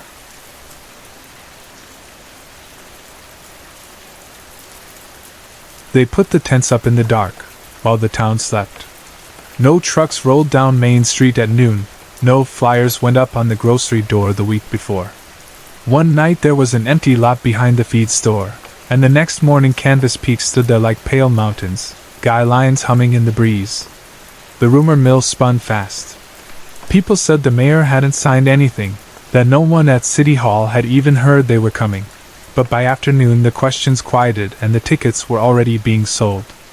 We were a small place that never got fairs, never got concerts, never got much beyond Friday night games and the parade on the 4th. The sight of flags and paint and bright wagons pulled everyone out of their houses. I was 15 that fall, small for my age and still learning the map of our town's quiet dangers. My mother came from Boston and held rules like a blanket around me, and I didn't blame her. She didn't know the way boys like my brother and his friends could look right past rules and do what they wanted. Tommy was 2 years older and taller, and the kind of boy adults liked at first because he smiled in a certain way. He ran with Frankie and James. If my mother had known them the way I did, she would have let me go alone before letting me walk beside them. But she only knew what she wanted to know, and that evening the 4 of us went to the circus together. On the way through the gate, Frankie punched my shoulder and asked how much money I had. Of all of them I hated him the most, not with a loud hate, but with the kind that lives behind your ribs and waits. He was twice my size and liked to prove it. I gave him the 20 my mother had pressed into my palm. I kept the 5 I'd tucked inside the brim of my hat. I wanted a candy apple if I could manage it. My father was a dentist, and we never had things like that in the house, only apples without candy and lectures about teeth. They left me as soon as we stepped onto the midway. That suited me fine. I had never been under a circus tent, and I wanted to look with my own eyes and not see the way they saw. The air smelled like sawdust and popcorn and the sweet kind of smoke that comes off a grill when the cook is still deciding if the fire is high enough. Barkers shouted to come see wonders and mysteries. Some tents promised wild animals, some promised displays of the odd and the strange. I laughed under my breath at that, because I had come in with the strangest people I knew. I went where the lions were. I paid my $2 and stepped inside. The ring smelled of damp hay and animal, not bad, just honest. I watched a slow, gray trunk reach for peanuts, and I held one out on my palm. The elephant brushed my skin and took it with careful lips, and I felt something in my chest grow quiet. I sat on a plank bench and waited for the show. When the lions came out, I forgot about everything else. They were bigger than pictures had ever made them seem, bigger than anything I had seen with teeth. The trainer moved in a circle with his stick and his voice low, and one lion opened its mouth wide and he put his head there. I had read about teeth in the book my father gave me, and I knew what the back teeth did, how they cut like scissors. I held my breath until the trainer stepped back and smiled. He made it look easy. I knew I would never have the nerve to try. I thought about staying to watch it again, because there's a way a good thing makes time feel different, but the thought of a shiny red apple pulled me toward the food trailers. I had barely taken a step in that direction when a voice called to me from a small tent near the walkway. "Read your fortune for $1, a girl said. I turned and saw her and forgot the apple and the lions and my brother and the whole rest of the world. She was beautiful in a way that made the edges of things go soft. Her hair was long and black and her skin was warm brown, and she wore a costume I had seen on television once, a kind of dancer's outfit with a short top that left a band of her stomach bare. But it was her eyes that settled in my memory like stones in a pocket. One was blue, clear and pale. The other was brown, dark as mine. I wondered if she had a special contact lens to make the effect, some trick for the tent. I didn't know then that some people are born with 2 eyes like that. I only knew that I could not look away. I gave her my $1 because hunger felt far away, and she took my hand and led me inside her tent. The light through the canvas was gold and gentle. She sat me on a cushion and took my palm in both her hands and traced the lines like roads on a map. She spoke the way fortune tellers do, not unkindly, and said things that could be true and could be nothing, but her voice was soft, and I wanted it to continue. Then she stopped and looked up at me with both of those eyes and said one clear thing. "You need to stand up for yourself," she said. "Do not let others decide your fate." I have turned those words over in my head more times than I can count. Maybe she read the line in my hand and saw what I would do and not do. Maybe she saw the way I flinched when boys like Frankie came close. Maybe she only knew something about the world that I had not learned yet. It was good advice. I wish I had listened. She walked me out. Her hand slipped through my arm, and for a second I felt taller. That was when Frankie's voice cut across the path. "Well, look at that," he said, loud enough for the whole midway to hear. "Little man found himself a girlfriend." Her fingers tightened, and then she smiled, brave and easy. "I'm taking a break," she said, and stepped to go past him. Frankie caught her by the arm. James and my brother slid quietly to block her the way boys learn to do without thinking. I wanted to say leave her alone. The words came up into my throat and got stuck there, wide-eyed and useless. "I've got $1, Frankie said. "Tell my fortune." Then he leaned in close and said, "What will 10 get me?" He pulled her hard against him. She twisted free and spoke something in a language I did not know, sharp as a struck match, and spat on his shoe. Frankie backhanded her and dragged her inside the tent. I turned to run for help, and James hooked my ankle with his foot and sent me into the dust. My mouth filled with blood. He grabbed the back of my shirt and walked me upright like I was nothing. There was a click by my ear, and the cold edge of his knife pressed into my spine. "One move," he said softly, "and I cut your cord. One word later and you go in a ditch." It did not last long. When I look back, I know that. At the time, it lasted forever. I heard the first sounds from inside the tent, scuffling, her voice low and then too high. Then there was a stretch of nothing. The nothing was the part that crawled into my bones and stayed. I cried and dragged air through my throat around the blood and begged in my head for someone to stop, for someone to see, for someone to know. People passed by. They laughed at the barkers and handed over money and walked on. No one looked toward that little tent with the hand-painted sign. They found her later. The paper said her father came looking when she did not return. She was naked and hurt and not speaking. It was 2 days before she could tell the police what she remembered. The relief I felt when the cruiser stopped out front of our house made me dizzy. I thought the truth would take care of everything. I thought a description and the things the hospital had taken would be enough. "Don't say a word," Tommy hissed in my ear while the officers were still on the porch. "You say one word and I swear I'll end you." I wish I could say I stood up. I wish I could say I took a breath and told every detail and said their names clear. I didn't. I swallowed it and hoped the adults would be braver than I was. I didn't yet understand the way small towns can tilt, how names carry weight, how a lie told right can float like a feather and cover what it needs to cover.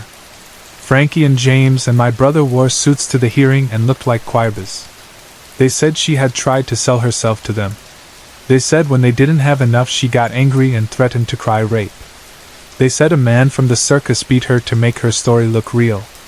They said the kind of things that make bad people sound like victims if you want to hear it that way.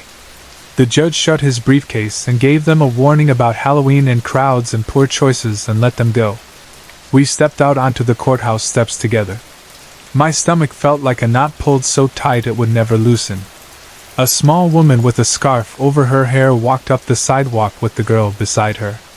The old woman looked at the boys and spoke under her breath and traced a shape in the air with her finger. Frankie took a step like he was going to do something foolish, and James caught his sleeve and held him back. The girl stood with her father's arm around her and watched. Her face was still swollen, but her eyes were steady. She whispered to the old woman and tipped her chin in my direction, small and quick. The old woman squinted at me and made another sign with her hands. My father said that was enough and steered us away. The tents and wagons left before anyone could complain about permits. They were just gone one morning, the way they had come. A week later the 3 boys were dead. My brother went first. He worked nights at a restaurant and threw the switch on the wrong thing and caught his hand in the disposal, and as the blades chewed his arm he screamed about lion's teeth. He bled out before the ambulance made the turn.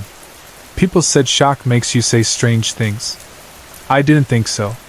James fell off a ladder and snapped his back on the lip of the porch, and the doctor said his spinal cord was cut.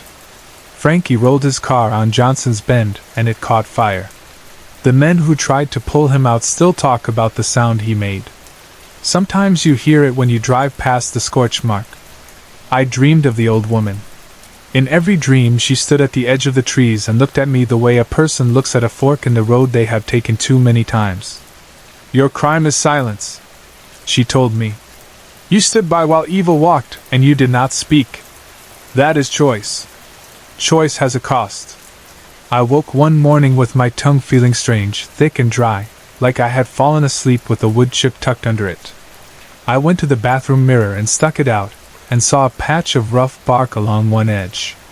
I knew, the way you know some things without knowing how you know them, that it was time. My mother was still asleep. I put on my shoes and walked out to the woods behind our house. The leaves made a dry hush under my feet. The sun was thin but warm. I went to the place where the land dips and a creek runs slow most years, and I stood there and waited. My legs felt heavy. Then they felt rooted. I looked down and saw my ankles swell and merge, the skin changing color, graying, roughening, turning into the start of a trunk. My toes pushed into the soil and curled there like they had been waiting for it.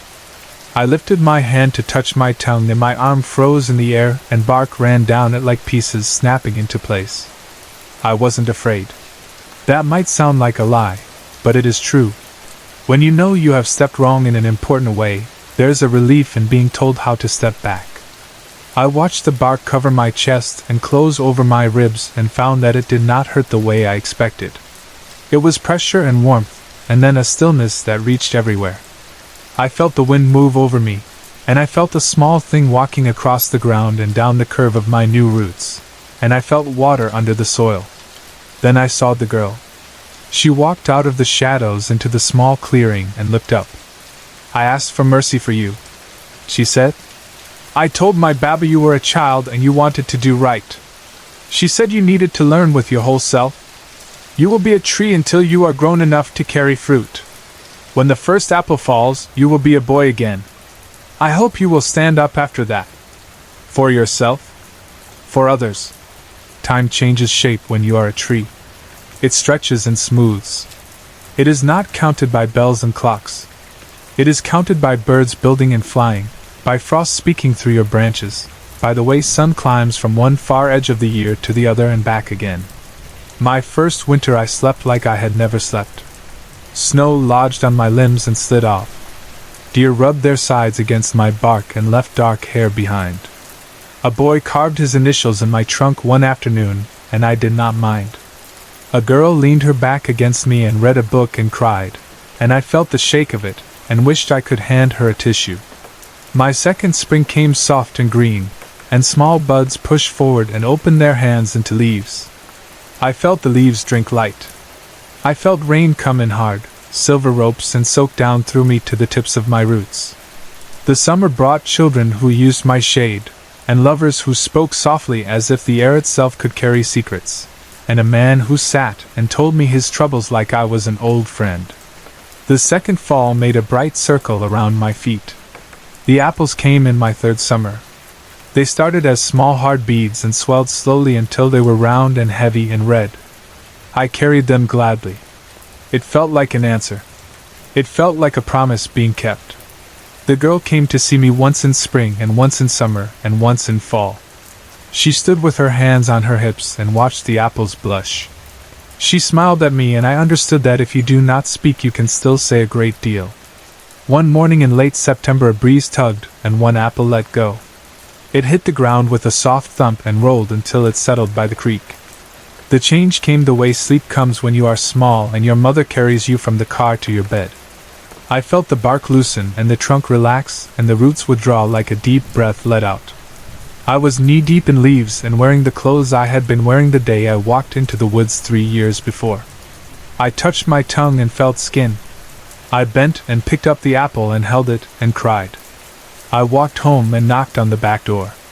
My mother opened it and clapped a hand over her mouth and let out a sound like the kind you hear when a baby is first born. My father stood up so fast his chair fell and he didn't bother to lift it. They both touched my shoulders over and over, like touching was the only way to believe it. I told them where I had been, and I did not use the word curse. I used the word lesson.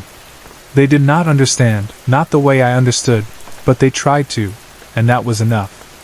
I told them I needed to go somewhere first before anything else, and my father got his keys without asking where.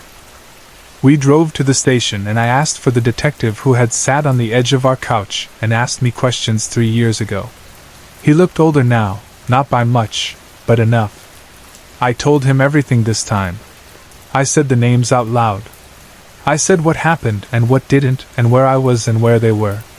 He listened without interrupting, and then he thanked me and looked at the wall for a long breath and said he wished I had said it sooner. I said I did too, and neither of us pretended otherwise.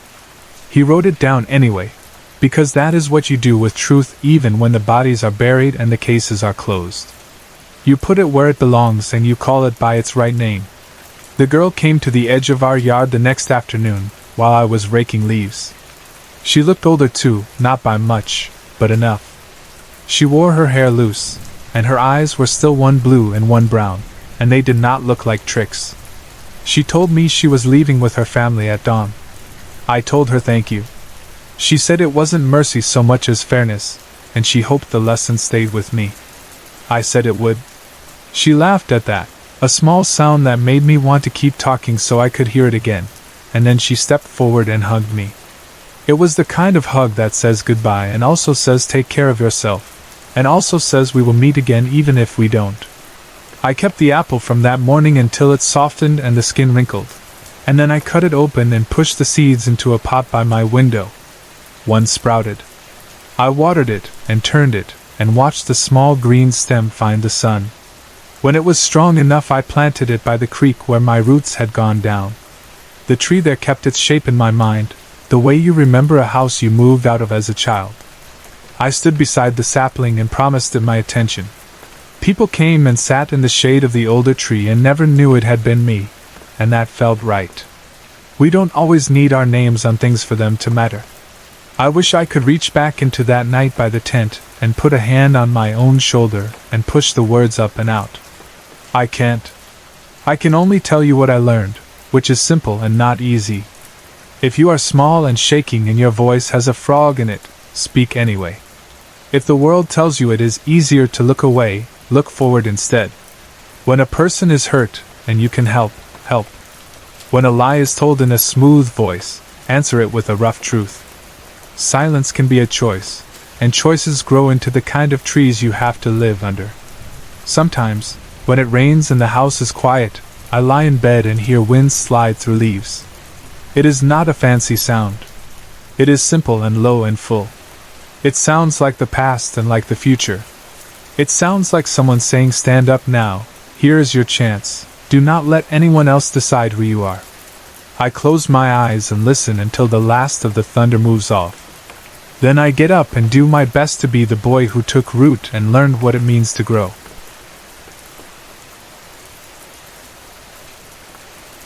Back then we were in high school and we were dumb in the way teenagers are dumb. My friend's name was Jake. After school we liked to bike out to this old house in the woods and mess around. It was half built and half falling apart. The story around town was that an old woman had wanted to get away from the city and had the place put up.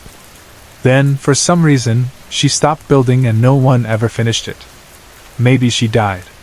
Whatever happened, the frame was there, the walls were mostly up, the roof was there in spots, and time had been chewing on it for years. The place smelled like wet wood and dust. The floors complained when you walked. Every step made small dry groans. We would spook each other or explore. Sometimes we found old bottles or a bird's nest in a cracked window frame. Sometimes we just sat and told lies. We were always careful, or at least we told ourselves we were, and nothing bad ever happened. That made us think nothing bad ever would. It happened on the second floor. 1 minute Jake was in front of me, turning with that grin of his, and the next the floor under him dropped. The wood didn't crack a little and hold. It gave up all at once. He shouted, but it was short, and then he was gone. I jumped forward and the rotten edge snapped under my weight. I had to stop myself by grabbing a stud. When I got my breath back, I ran down the stairs, slid on the dust, and found the hole in the first floor where he had punched through. I leaned over and shined my flashlight down into the dark. What I saw is stuck in my head and probably will be until the day I really die. A plank or a beam had fallen at just the right time and at just the right angle.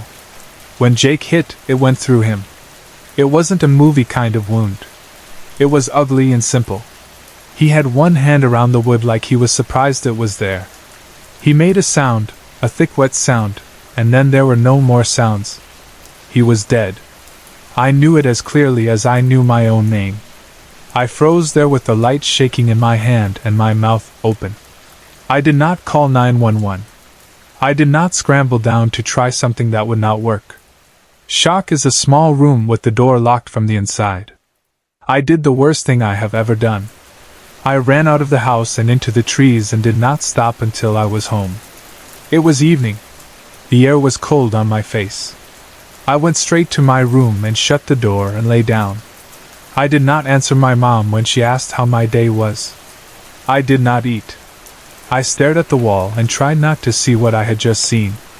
Later, the phone rang and it was Jake's parents asking if I had seen him. My parents knocked on my door and told me to get up. I rubbed my eyes in fake sleep and told them I hadn't seen him at all that day. "If you see him, let us know," his mom said through the phone speaker, and I said I would. Then I lay there and watched the night move across my ceiling. Morning came because morning always comes. I went through the motions and walked to school. I told myself I needed to act normal because the way I had run made me look guilty. I also told myself I would go back to the house after school to do the right thing. I didn't know what the right thing was anymore. Before first period I found our usual group. They were loud in the way people are loud before they have to be quiet in class. Then I saw Jake, and my heart stopped in a strange way where it seemed to keep beating but wasn't doing anything. He was there, laughing at something, hair sticking up in the back, backpack half-zipped. When he saw me he came over like nothing at all was strange, like yesterday was just another day. He cracked a joke I didn't hear and then frowned. "Hey, you good?" he asked. Are you okay?" I asked. The words felt wrong in my mouth. "Yeah? Why wouldn't I be?" He looked at me, searching my face for the reason I was acting weird. You don't know anything?" I tried to keep my voice low. I didn't want to say it out loud where people could hear. I thought he would get it. He didn't. "Know anything of what?" he asked. Then the bell went and he shrugged and walked to class. I sat through first period and did not hear the teacher. I tried to do the math in my head, the kind of math you can't do with numbers. Jake was dead. Jake was here. If he was alive, he should be in a hospital. If he wasn't in a hospital, then something was wrong with the world, not just with me. At lunch I decided I would go back to the house alone, right after the last bell. If there was any hint he had somehow lived, I would call someone. If there wasn't, I didn't know what I would do, but I had to see. After school I ran into Jake again. He asked if I wanted to hang out. I told him I was sick. He made a face like he didn't believe me, then said it was fine. He slapped my shoulder and headed toward the parking lot. Watching him walk away gave me the same feeling you get when you look in a mirror and, for one quick second, the face is not quite your face. It's fine if you blink and forget. It's not fine if you stare. I rode out to the house. The woods were quiet except for small busy sounds, birds in the brush, a squirrel scolding me. The place looked the same, gray and tired. Inside, the air was still. I stood in the front room and felt that strange wrongness, like a cold draft you can't find. It was the same feeling I had when I looked at Jake that morning, but it felt older here, like it had been sitting for a while and had settled into the floorboards. The hole to the basement was still there in the first floor. I got down on my knees and leaned in and shined my light. The circle of light moved across dirt and broken wood. I felt relief punch through the fear. The hole was real. Yesterday had been real. I followed the light beam until it landed on the pile of boards I remembered.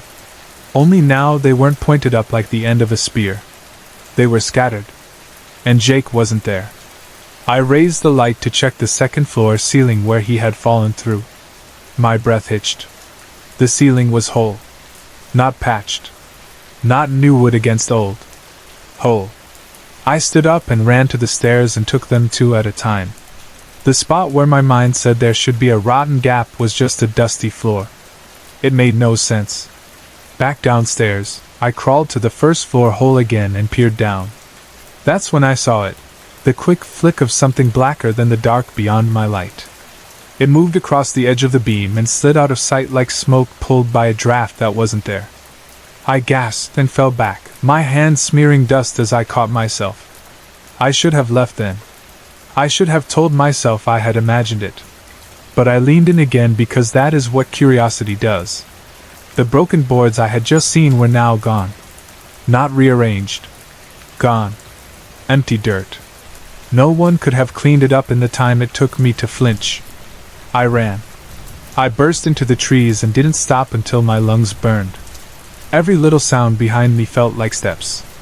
I kept seeing that quick black shape darting just out of sight. When I got home, I shut my door and slid down against it and sat on the floor with my knees up and my head down. It took me a long time to get up again. I did what everyone does when they don't know what to do. I opened my laptop. I searched for paranormal and got garbage. I searched for friend came back from dead and got zombies and dumb videos. Then I searched missing time, and the results were a little closer. People talked about gaps. Some talked about aliens. A few told stories that sounded like mine, where something awful happened and then, snap, the day skipped and things were fine again, like a scene had been cut and the next scene didn't match. One post had a title that grabbed me. Plot holes. It was a few days old. I clicked. The writer said his name was Dennis. He sounded tired. He said his wife had died in a freak accident during a storm when part of their house caved in. He was trying to reach her when another piece of the ceiling hit him, and everything went black. When he woke up, he was on the couch, and his wife was shaking his shoulder and asking if he was okay. The house was neat. No broken beams. No mud on the carpet. No storm damage. His wife was alive and making coffee. He said he should have been happy, and at first he was, but the happiness had a thin crack in it that got wider and wider. He started getting the same feeling I had standing in that half-built house and looking at the whole ceiling. It wasn't grief. It wasn't a nightmare. It was wrongness. He couldn't be around his wife anymore without feeling like he was standing on a floor that used to have a hole. He left, he wrote. He drove and took odd jobs and slept in motels. He read about other people who had miracles and moved on. Most of them made peace. A few people felt that same wrongness. In every story like his there was one piece that didn't fit, and then life kept rolling forward anyway, like a broken scene that everyone decided not to look at. He said his thinking changed when he read a book review. It was for a long series with different authors. In the new book, a side character came back and saved the main characters. The reviewer was mad because in the last book that side character had died. The reviewer called it the worst plot hole he'd ever seen. Dennis said that phrase hit him in the chest. He wondered if that was what he was seeing, holes in the plot of the world, mistakes that let people or things slip back in when they shouldn't, and something or someone trying to patch them up so the story could keep going. He said he was going to test some things. He said he would post more soon. I wrote him a message. I told him about Jake without using names. I told him I had seen something black move in a place where there should have been wreckage. Then I shut the laptop and tried to sleep. For a few days I paid attention. That wrong feeling was always there when I looked at Jake. I started noticing other small things too. At first I told myself I was making it up. Then I saw a girl in third period wearing a skirt. 10 minutes later in science she was walking ahead of me in jeans. There wasn't time to change clothes. There wasn't a reason to change clothes. It was like the show had cut to a different take, and no one called it out. Once I saw a street sign that had always been black. That afternoon it was pale green. No one had painted it. The paint didn't look new. Another day a friend had a sweater on in the morning and a t-shirt at lunch, and I had not seen him take it off and carry it, and he didn't have a backpack. Little things started piling up. Invisible hands moving objects between shots. 2 weeks later Dennis wrote back. He said he was sorry for the delay, and that he had been busy watching. He said the exact same small changes were happening around him. He also said he had seen one of the things that fixed them. He had been staring at a shop sign late at night because a letter was backwards. He looked away for a second, and when he looked back there was a figure near the sign. He said it wasn't solid. He said it looked like heat waves make the air shimmer, only black, wrapped in a long robe with a hood. It drifted along the edge of the sign and the letter wasn't backwards anymore. I got a cold feeling in my stomach. It sounded like what I had seen in the basement hole, only closer and clearer. After that I started catching them too. If you look right at a mistake you don't see them. If you look away and then back fast, you sometimes catch one out of the corner of your eye. I saw one dark shape near my friend's desk, and when I looked again his thin t-shirt had turned into a layered shirt and jacket like he'd always been wearing it. At the library I saw another drift along a shelf and a stack of books changed into a different set right before a girl reached to pick them up. No one noticed the robes. No one noticed the fixes. The figures moved like smoke and water and then were gone. The world pretended it had always been right. Dennis and I messaged a lot. We kept it quiet. We didn't tell anyone else. He said there seemed to be a rule. You had to notice one hole to start seeing the rest. If you ignored the first one, life would help you ignore the rest. If you were curious enough to stare, you would keep seeing. It made me feel crazy. It also made me think I wasn't crazy. Then he asked me if they had noticed me yet. I typed, "No," and he didn't respond for a long time. When he did, his message was short, and it made my skin crawl. One of his friends had been helping him, he said, and now that friend was gone. Not missing. Gone. No one in their group seemed to remember him. At first Dennis thought his friend had just skipped town. He went to the guy's apartment. The place was neat, except there were a few things out of place. Books on the floor, a drawer open, a cup on its side. As Dennis stood there, he watched those things move back where they belonged with no one touching them. He waited and saw one of the robed figures push a book onto a shelf. Then it turned and looked at him. He said they stared at each other. He couldn't see a face, only black under the hood, but he could feel that it was looking straight at him. Then it drifted through the wall and was gone. After that he noticed something else. There were no pictures in the apartment. No mail with a name. No small mess that said, "A person lives here." The place had been washed of the friend. The friend had been washed from the place. That was when I pulled back. Dennis kept going, and I quit. I blocked his messages. I made myself stop paying attention to the wrongness even though I still felt it. I tried to be around Jake again. I told myself it was a miracle and I should be grateful. But every time I looked at him my mind put him back on that beam in the basement, and then pulled him off and stitched the hole like a seam in a sleeve. I couldn't stop seeing hands I couldn't see doing work I didn't want done. Dennis didn't let go. He kept making new accounts and finding me. His messages sounded more and more scared. One afternoon an email popped up with a subject line that made my heart pound before I even opened it. "They're after me. Get on Skype. I need help." I stared at the screen. If what I had been seeing was real, then Dennis was in danger for seeing it. If I helped him, I might be in danger too. If I didn't, I would be doing again what I had done in that half-built house. I clicked accept on his call. He was in the dark. I could see a mess over his shoulder, dishes, papers, a jacket on a chair. His face looked like he hadn't slept in days. He talked in a whisper like he was hiding in his own house. "They've been following me," he said. "Not just one. A bunch. They don't just fix things now. They watch." "Are you sure?" I asked, and hated how weak I sounded. He picked up his laptop and carried it through a doorway. He set it on the kitchen counter and pulled back the curtain on the small window over the sink. The glass was black like a mirror. He clicked the light on. The glare faded and I saw them out there. 3, 4, maybe 5 dark shapes pressed close to the glass. No faces. No eyes. Just hoods and the soft edge of something that refused to stay in focus. He shut the light off fast and brought the screen back to his face. "You see?" he said. His breath fogged the camera. "Tell me what to do." I didn't know what to say. He held the laptop too close and I could see the tremble in his hand. I opened my mouth. The hairs on my arm stood up.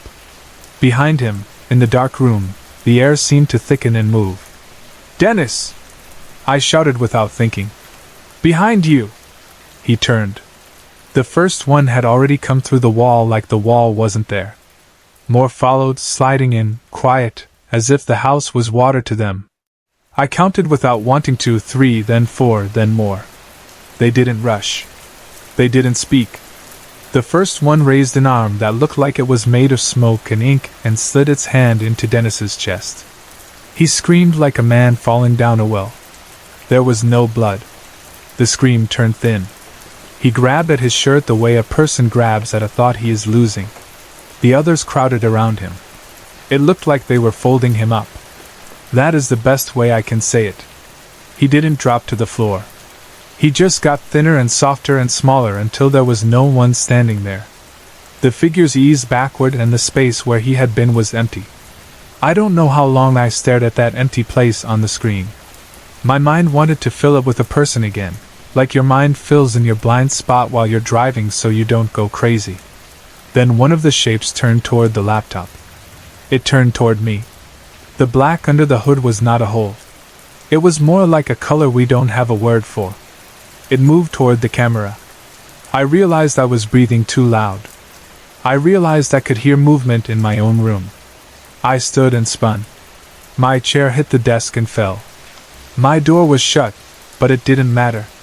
They were already there, sliding out of the edges of the room the way fog slides out from under a door. It didn't make sense that I hadn't seen them come in. It also didn't matter. I had been counting the little mistakes. Now I was one. One drifted close and lifted its arm. It reached toward my chest and I flinched, but there was nowhere to go. The hand went in. I didn't feel skin break because I think there was no skin to break. I felt something more private than skin get held. Imagine someone putting their hand around the center of everything you are. That is what it felt like. I was more scared than I have ever been. The fear crowded my head and my lungs until there was no room for air. Then it squeezed. Pain came up from someplace that did not have a name. It wasn't a sharp pain like a cut. It was the slow breaking of a thing that had never been broken. I tried to shout and nothing came out. The others gathered around me. They didn't fall on me. They simply flowed over me until there was nothing in my sight but that dark shimmer. The pain changed. It didn't stop. It turned into less. My hands started to feel far away. My feet felt borrowed. The feeling moved up my arms and legs, and everywhere it went, it left nothing. It was like my body, and then my thoughts were being erased with the soft corner of a sleeve. My name grew thin. The room got quiet. The last thing I felt was the weight of fear. Then there was only dark. The dark is not a color. It is the absence of every color. There is no sound. There is no weight. There is no up. I am not floating because there is no place to float. I thought I would be sad. Sadness needs a body. I thought I would be angry. Anger needs a place to go. For a while I could hold on to ideas like, for a while. Time is a thing that lives in a world with clocks. In the dark there is only this. Sometimes I think I hear a thought that is not mine. I tell myself it might be Dennis. I tell myself we might find each other like two people calling across a field at night. Hope is lighter than I thought. It can float in nothing for longer than you'd guess.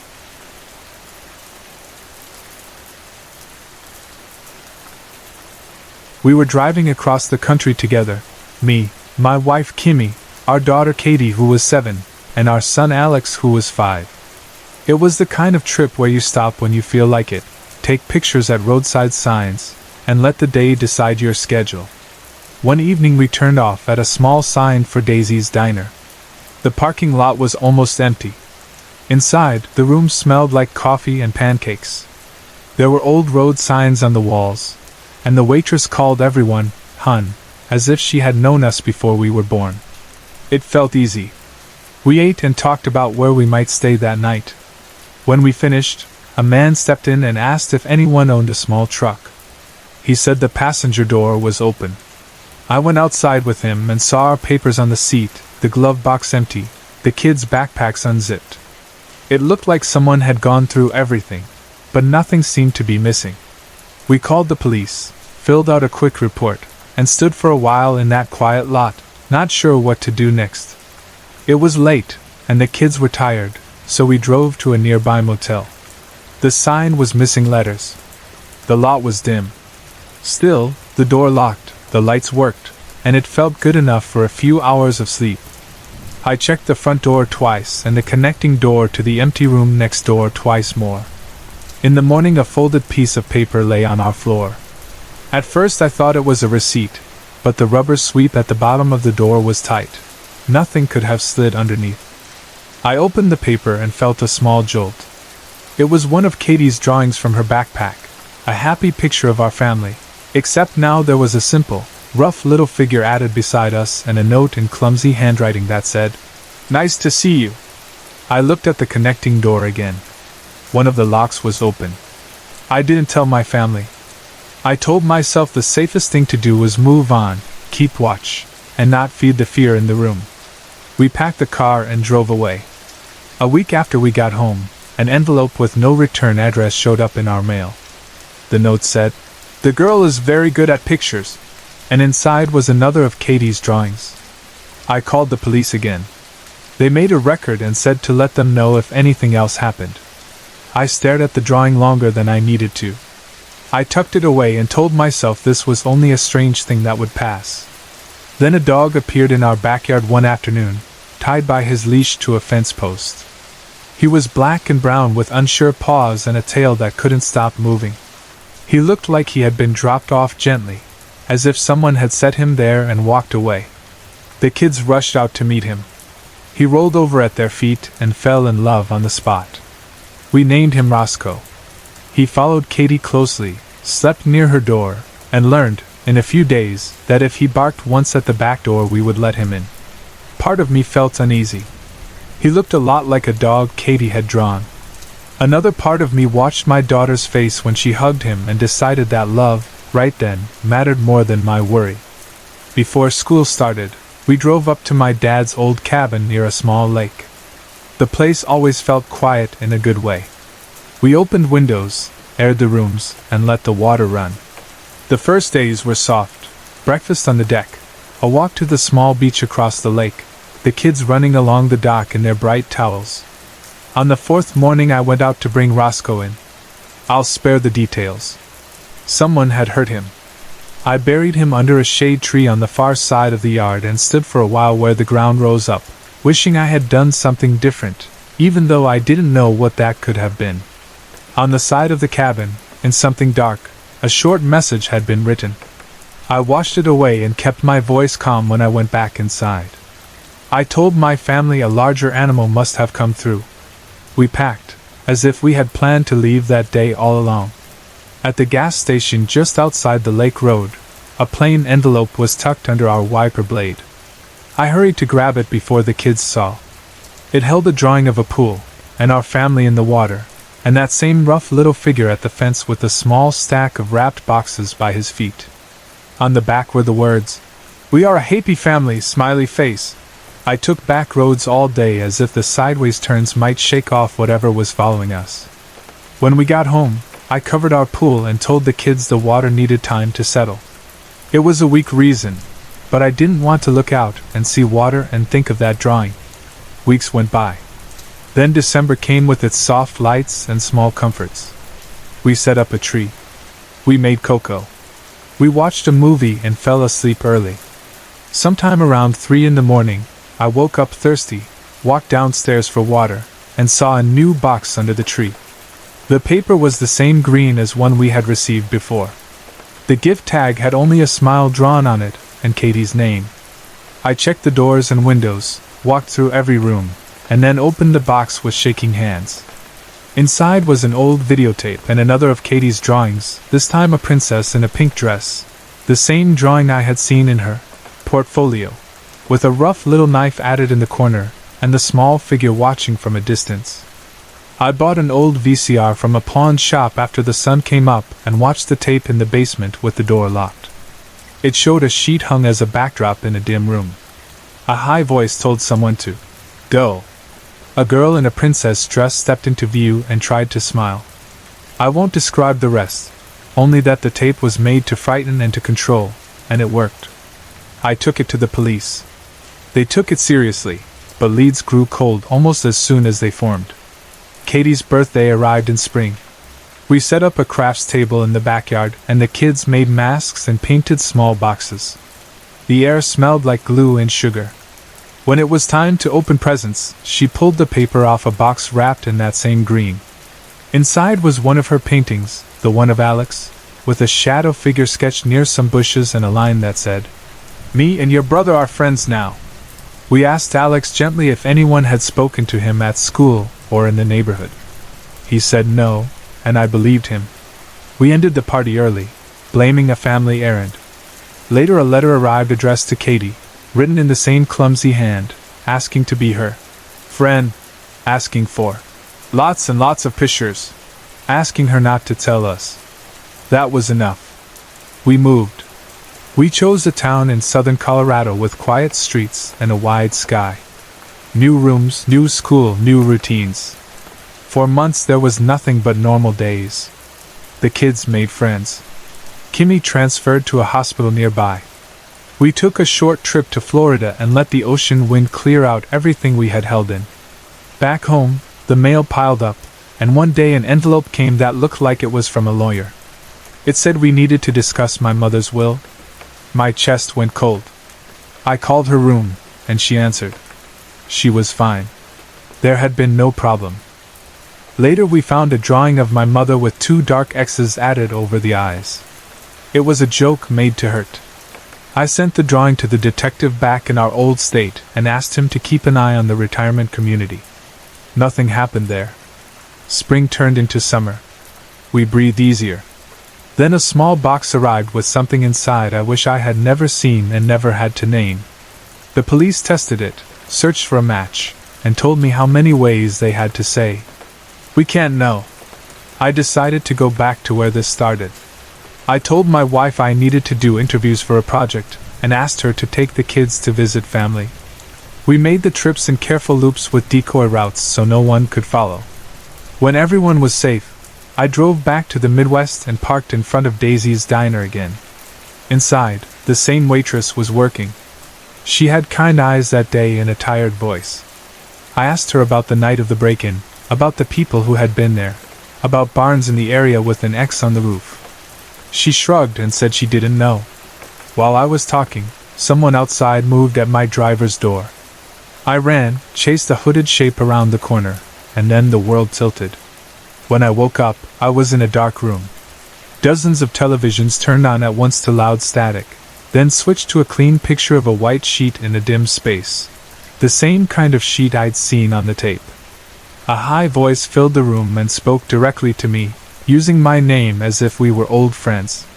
It asked me to be nice. It said if I took her away before I calmed down, bad things would happen. The screens went black. I felt along the low ceiling until I found a hatch and pushed it up into daylight. I walked in the woods until a truck picked me up and drove me back to Daisy's. That night, at the same motel we had used years earlier, someone cut my tires. I took it for what it was, another warning, and left in the morning with new tires and a clear plan to come back when I could do more. Months passed without a sign. Then one night an easy knock sounded at our door. I opened it to a single drawing on the mat, Katie's self-portrait with the small figure holding her hand.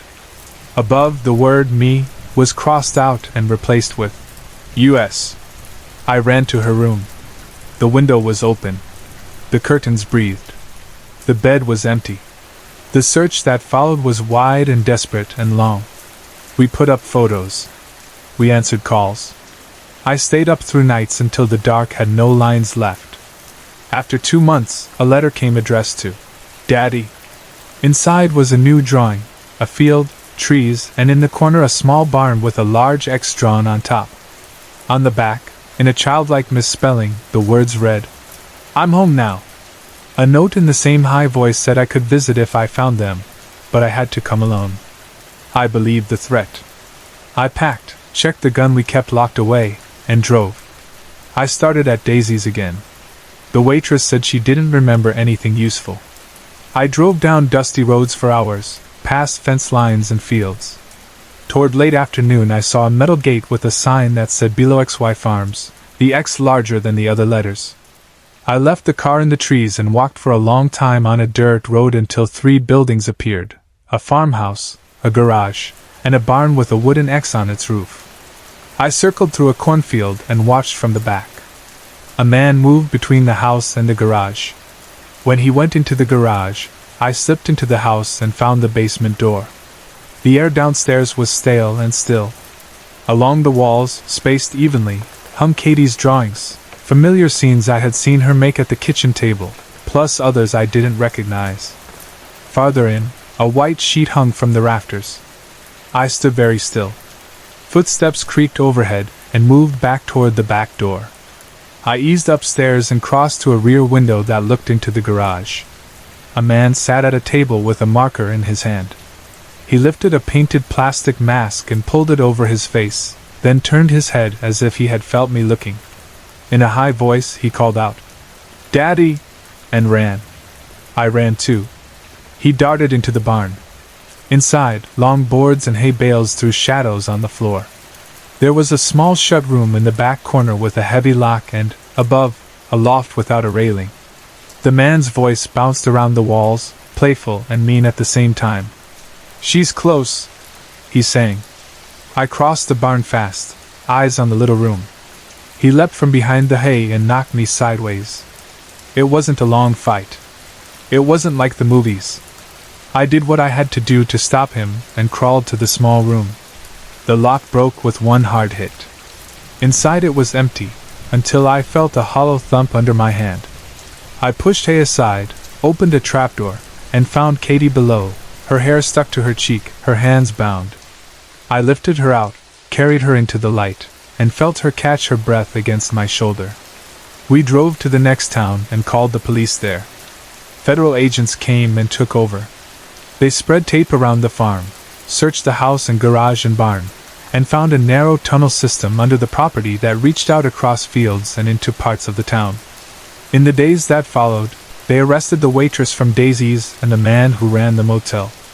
They were husband and wife. The man in the mask was their grown son. The agents found tape paths, old rooms, and too many signs that frightened me even as I chose not to hear the explanations. In time the agents told us the people involved would not be coming back. It was a relief without joy. We took Katie home. For a long time after that, our house was quiet on purpose. We kept routines soft. We made tea and left lamps on and sat together with nothing to do. Katie drew again, but she chose bright skies and quiet rooms. She taped her pictures inside her closet door and called it her secret gallery, as if she were making a safe museum just for herself. She told her therapist small pieces when she felt ready. We answered questions only when she asked them, and even then with simple words. We checked the locks each night in an easy rhythm, not out of panic but because our hands knew the motions. For a long stretch, nothing came to the door, and life began to look like life again. About a year later, we spent a rainy afternoon at the museum and came home with sore feet and happy kids. On the kitchen table sat an unmarked envelope. There was no stamp. Inside was a drawing in Katie's hand of a figure wearing a mask with hand-drawn patterns. Someone else had added a small rough knife in charcoal and printed shaky words above it. "Now you've made me really mad." I didn't show the kids. We locked the doors and sat in the living room and listened to the rain. Somewhere a car passed.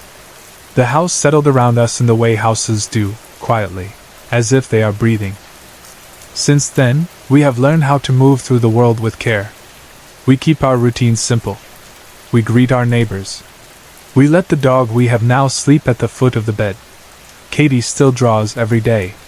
She likes glue sticks and thick paper and colors that look like morning sky. Sometimes she draws the lake at the cabin from memory, with a small dock and a rowboat and trees that lean in. Sometimes she draws only a cup of tea on a table and a window with rain behind it. She sets the finished pages in a neat stack and says she is making a book. I tell her I can't wait to read it. There are evenings when the air goes quiet and I remember the hatch in the woods, the television's humming, the tunnel under the barn, and the quick thump of a lock breaking. When that happens, I let the memory pass like a train through a station and keep my eyes on what is here. My wife warming her hands on a mug, my son building a small city out of blocks, my daughter leaning over her drawing, humming a song she doesn't know she knows. We do not pretend that nothing happened, but we do not live inside it either. We live in this house where the lights are gentle, the doors are strong, and the sound of rain fills the rooms in a way that makes even the darkest corners feel like a place to rest. At night, when the rain track is playing and the screen is black and the room is only a room, I tell myself the same simple promise. Tomorrow we will wake up and make breakfast and check the mail and sit at the table with pencils and paper and draw the world as we want to see it. Quiet streets, steady light, and a sky that closes gently over our small home like a calm hand. Whatever comes, we will meet it together. And when fear knocks like a soft hand on a door, we will breathe, and we will listen, and we will keep going.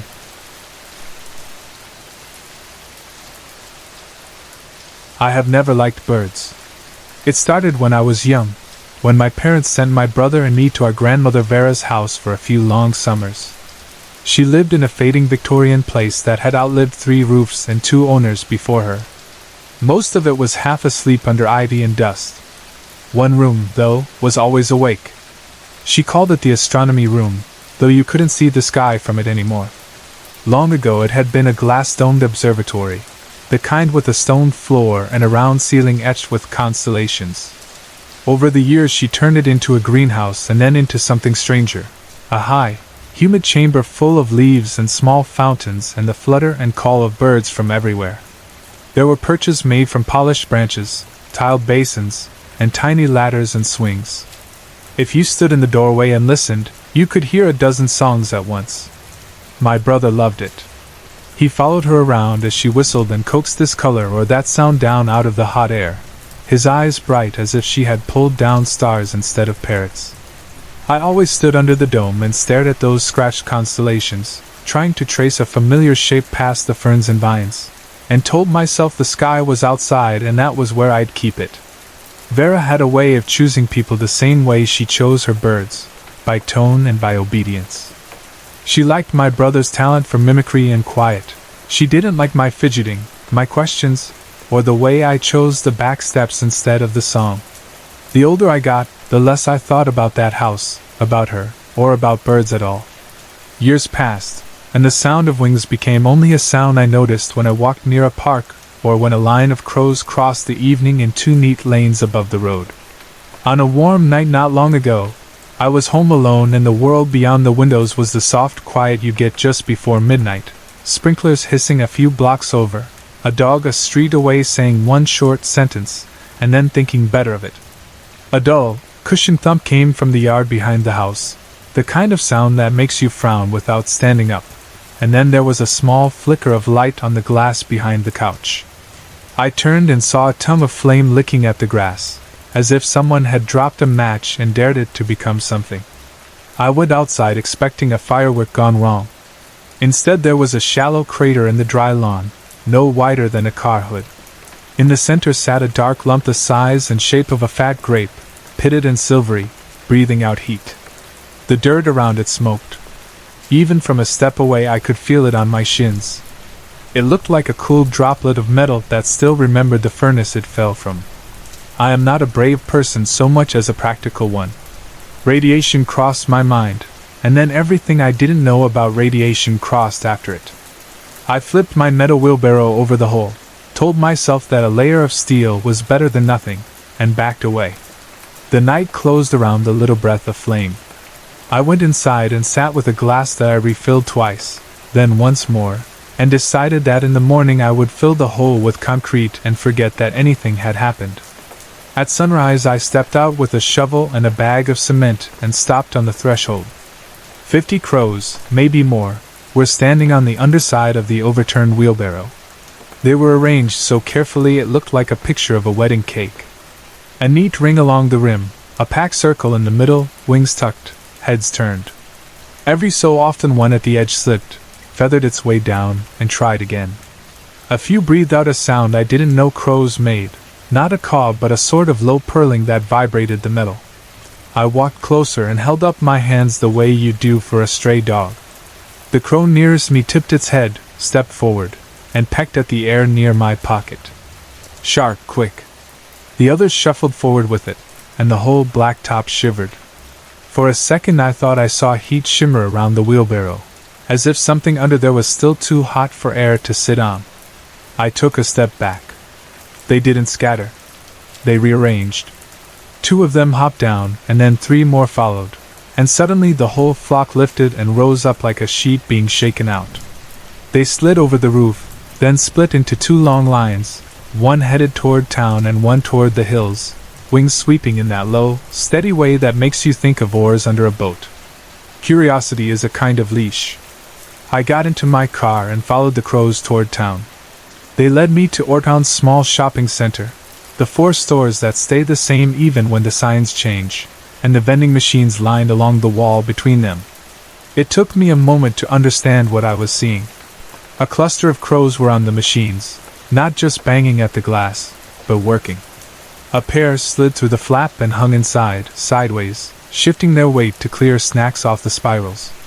Others landed on the plastic doors and leaned their weight just so to nudge them open for an instant, while the inside pair shoved the bags through. Another group worked on the bill acceptors with stolen bills and cards, holding them with their feet, tapping in letter, number pairs with their beaks in a sequence that was almost right most of the time. There was no cawing. There were small clicks and trills, a kind of stage whisper of metal and claw, and then the rush of air as wings pushed at once and lifted bags of chips and cookies into the morning. I didn't try to stop them. I stood there, a useless witness, and watched them leave in tight knots holding their loot low and steady between them. When I got back home there was a small mountain of food in the center of my yard where the grass was worn thin in a rough circle. It looked like a party at a campground, crumpled bags, half-open cookies, salt glittering on torn foil. Beside it, neat as a display case, was a second pile, watches, bright junk jewelry, a handful of keys that did not belong to me, a stack of CDs, a bicycle bell. On the far side of the yard some of the birds were playing with small plastic balls, rolling them with their feet and trying to balance on top of them on the bare dirt. They had organized a ring of onlookers who watched in silence until one bird slipped off the ball, at which point a clean, quiet ripple of sound went around the circle like a polite cheer. One of the winners had 4 tail feathers marked with a stripe of red house paint, as neat as a sash. That afternoon turned into a day, and the day became 4. I didn't call an exterminator. I should have. I told myself I was collecting evidence, that someone official would want to see this, and meanwhile the crows built a town. They stamped the wet red clay under the hose into walls and smoothed it with the flat of their beaks. They pressed sticks into the clay and wove straw into mats. They lined the floors with soft cotton and white down stolen from somewhere I didn't want to think about. One big structure could hold 200 birds if they stood shoulder to shoulder. Each new building was different in small ways. Some had shelves for round treasures. Some had arches made from coat hangers and wire. Some had a little alcove with a shiny thing held above it as if it were a lamp. They sang as they worked, not the hard, sharp calls you hear over a field, but something layered and low, the way a choir hums when they are finding their pitch. The songs matched the work, slow and regular while they packed clay, quick and bright while they braided straw, soft when they rested. They danced too, a bobbing two-step that looked like a joke until you watched long enough and felt it in your calves. They invented a rhythm with claw taps and beak scrapes on bark that turned the whole yard into a drum. It wasn't only crows anymore. Pigeons landed with twine, doves with buttered bread and pretzel crusts, gulls with a string of French fries and a cardboard sleeve. A white cockatiel with a broken crest took a nap in the shade of my trash can and then flew up refreshed, as if on a schedule. Birds came from the neighborhood as if someone had sent invitations. They ate and lingered and were watched by the crows in a way that wasn't threatening so much as managerial. Each visitor took a turn at the food pile and then hopped to the side to wait. Nobody was chased away. Nobody fought. I don't know how to explain it except to say it looked like a fair. The longer I watched, the more human it seemed and the more alien. A few crows groomed the others carefully, lifting wings and looking under feathers with a serious attention that made me think of barbers and nurses. One old crow, old because his feathers had a brownish cast, I told myself, I didn't actually know, wore a loop of copper wire around his neck. He pecked at it and lifted his head higher when others looked his way. A small finch, lightly spotted and far from home, stood on a plank and displayed his grasshoppers and June bugs in a row while two young crows argued in polite whispers and then pushed a button of bark between them as payment. When a fledgling shook its head and hunched, 3 crows stepped in and brought it water and crumbs, and one lifted its wing to shade it for a moment, as if the sun that day was something to worry about. For all of that order, there was one bit of chaos that never let me forget how this had started. The overturned wheelbarrow stood like a small silver hill in the middle of everything, and crows guarded it like a door. Nobody stepped on it. They stood around it, always 3 at the rim, 3 on the ground, and 1 nearby up on the fence post. When I moved toward it, the guard nearest me lifted his wings half an inch and hissed through his beak, not a sound I had heard before, a thin, flat warning like air escaping a valve. The third morning, when my curiosity drowned my sense a bit, I got within 2 steps and a body sliced the air in front of my face so close I felt the warm flick of feather on my eye. I stopped because there is nothing like having your eye touched to make your body decide for you. 2 of the big crows hopped onto the wheelbarrow then, and I saw one had the head of a rattlesnake pinned carefully in his feet, while the other held the tail and rattles. They looked at me with still eyes. Even if a snake is still, your mind can picture it uncoiling. I stepped back with both hands out, slow and careful, and felt a shame I will admit only once. I apologized out loud to a pair of crows holding a snake like a scissor. I tried everything I could do without a license. Firecrackers made them look at me the way you look at a toddler banging a pot. Sticky traps caught dirt and a soda can. I scattered seed mixed with pellets I had been told would make pests sleep, and the crows didn't even glance at it. I threw a ball near the wheelbarrow. They watched it roll and then let one of the youngsters practice balancing on it. Meanwhile the little town grew faster, and the work slowed. Fewer crows worked late in the day. More sang and tried new dances. More balanced on the plastic balls while their friends shouted tiny cheers. I sat in the attic with the window cracked and watched for 7 days. I slept there too. It was the highest view I could get without leaving the house. When I was not watching, I searched the internet for ideas I would not use, studied crow behavior I had never cared about, and put together the one plan I thought might work. It was not clever. It was not kind. It was very human. There is a holly bush 2 houses down that birds leave alone most of the year until winter comes. The berries are not friendly to stomachs. There are uses for them if you know what you are doing. I did not know what I was doing, but I knew enough. I picked a bucketful, mashed them in a big glass jar, and left the jar in the hot dark of the garage under a towel. When the week was over, the mash had turned into a sour, sharp brew that made my eyes water. I carried it out into the yard in a deep tub. I set it down and walked back to the house as if it were a bird bath I had forgotten to place yesterday. Nothing happened at first. A young crow leaned in, took a sniff, and stepped back in a way that made me think of a teenager touching a bottle at a party. Then an older crow, one I recognized by a chip in its beak, dipped his head and took a small drink. He blinked and tilted his head. He drank again. Within a minute 3 more were drinking in small, dainty sips. Another minute and 20 were gathered around the tub, reaching and testing and pulling back, the way the sea comes up and goes out and then comes up again. Then there was a point, a line I felt more than saw, where caution turned into appetite. They drank because the others were drinking. They drank because it was new. They drank because it turned the edges of the day soft. The noise in the yard came up slowly, and then all at once. The songs took on a broken rhythm. The dancers reeled. Wings slapped the air off beat. There were mid-air bumps, and then mid-air falls. One bird flopped on his back and saw the sky the wrong way around and laughed in a way only crows can laugh. Another tried to stand on the plastic ball and rolled backward into a clay wall with a gentle thud. Feathers rose in small spirals. A handful of pigeons stared at the tub as if it were a joke they did not understand. I stood at the attic window with my fingers on the sill and felt heat rise through my face. It is a terrible thing to set out a poison and then watch it work. It is not dramatic. It is clumsy. It is messy. For every crow that fell into the grass and lay still with his head tucked away, another flapped to the fence and slumped there in a doze. Some drifted up and collided and then drifted down again. Some lay on their sides and moved their feet very fast as if they could run out of their bodies. The tub emptied too quickly. The yard darkened with bodies. It wasn't a carpet. Carpets are neat. It was a shaken quilt thrown over something that used to be green. In the last of the light, while the survivors rose in a tilted, staggering wave and the visiting birds took to the air in a loose, silent exodus, a single bright bird crossed the yard. It was not a pigeon. It was not a crow. It was the size of a crow and twice as luminous, water blue and gold, with a tail that shifted like paper in a draft. It moved above the fence and turned once, so the light caught it like a coin turning.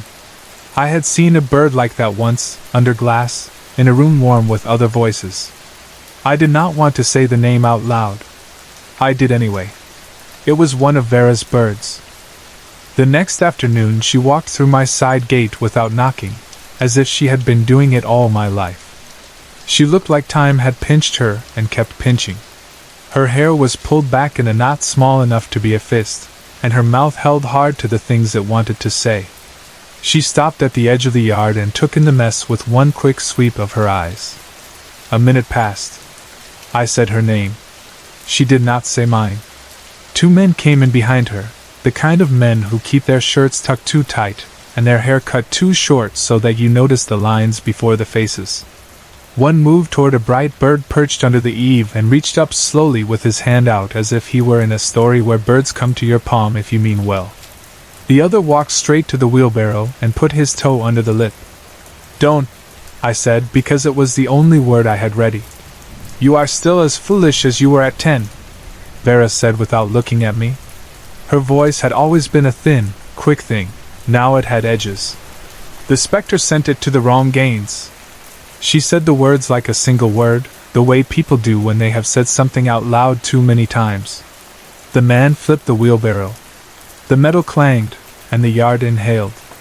Underneath, on the bare dirt at the bottom of the little crater, the metal grape lay dark and dull, a puckered star that had fallen into the wrong backyard. The heat had gone, but the idea of heat was still there. I stepped forward without thinking. The other man was faster. He put 2 fingers on my throat and squeezed in a way that was not cruel so much as practiced. The sky went past the edge of my vision, and the grass came up. When I woke, the shadows were in a different place and my shirt was damp where my face had been against the ground. The crater was empty. The wheelbarrow had been set aside as if it had finished its job and now could retire by the shed. The next morning I read the paper out of habit and found our town on the front page for the first time in a long time. There was a small photo of a car parked in front of a gate, and a headline that used her last name because there is power in last names. It said an elderly woman had been attacked in her garden. The article used the word mob for the crows. It said the mob was growing. On another page there was a story about bars and liquor stores with broken back doors, nothing taken but a handful of bottles smashed, and a scattering of black feathers left behind like a signature. In the days after, I found myself listening to the sky again, half hoping for quiet, half waiting for the shape of a flock to pass across the light. People in town told stories on porches and in lines at the hardware store.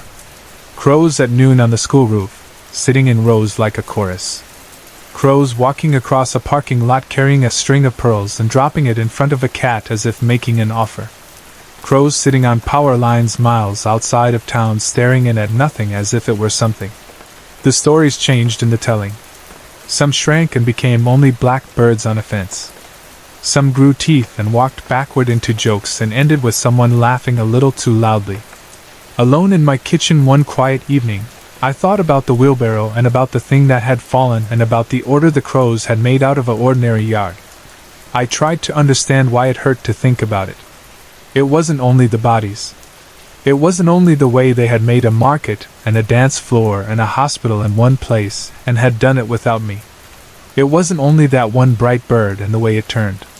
It had something to do with the neatness of it, with the way they had placed things so carefully around the one thing that mattered to them, with the way they had watched it like a fire or a seed. I wondered if what had fallen had warmed them, or sharpened them, or just given them something to gather around. I did not call anyone to find out because I already had, and nobody had answered the questions I had hoped to ask. The yard grew back, uneven at first, then thick. A few of the clay walls lasted through a rain, and then slumped overnight into red waves that looked like a badly folded blanket. I raked the food pile into a line and shoveled it into cans. I kept one of the plastic balls in the garage without telling myself why. I found a copper loop in the grass and left it on the windowsill because the light looked good coming through it in the morning. I stood at the fence and stared a long time in the direction of my grandmother's quiet house and the busy room under the glass dome, and tried to remember the way the constellations were drawn, the lines between the hard pins of the stars, the shapes we make when we want the sky to say something back. On the 5th day after the paper ran the story, I woke up before the alarm and walked into the yard and stood there with my hands in my pockets for a long time. The air was cool and smelled like wet leaves. A crow landed on the fence. Another joined it a few feet away. Between them, on the post, the bright bird returned and looked at me the way some birds do, with one eye first and then the other. Its head moved like a slow clock. I said the first words that came. "You can have the ball," I said. "I think it's yours anyway." The bright bird took off without touching the plastic. The crows did not move. I went back inside and made tea and sat on the back step and listened to the small sounds a yard makes when you stop telling it to be quiet. Somewhere a sprinkler clicked on. Somewhere a car door closed. The light went from gray to white and then to the sort of blue that makes you think of sails. I am not here to tell you what the thing in the ground was, or whether what I did was right, or what a flock will do when you offer it a new drink after one they loved turned into a field of sleep. I will tell you that I still look up when two lines of birds cross overhead in opposite directions, and I will tell you that sometimes they still fly like that above my roof. One line to town, one line to the hills, and that when they do, I cannot help but think that everything in the world has a rise and a fall to it, a rhythm we notice only when it is loud or when it is gone. And I will tell you that on certain evenings, if you walk out to the grass and stand still long enough to hear past your own thoughts, you can still catch it faintly, as if under the wind, a slow, careful tapping, claws on bark, keeping time for a dance that does not need an audience, that has gone on longer than we have been watching, and that will go on, in its own quiet way, long after we put away our wheelbarrows and go inside.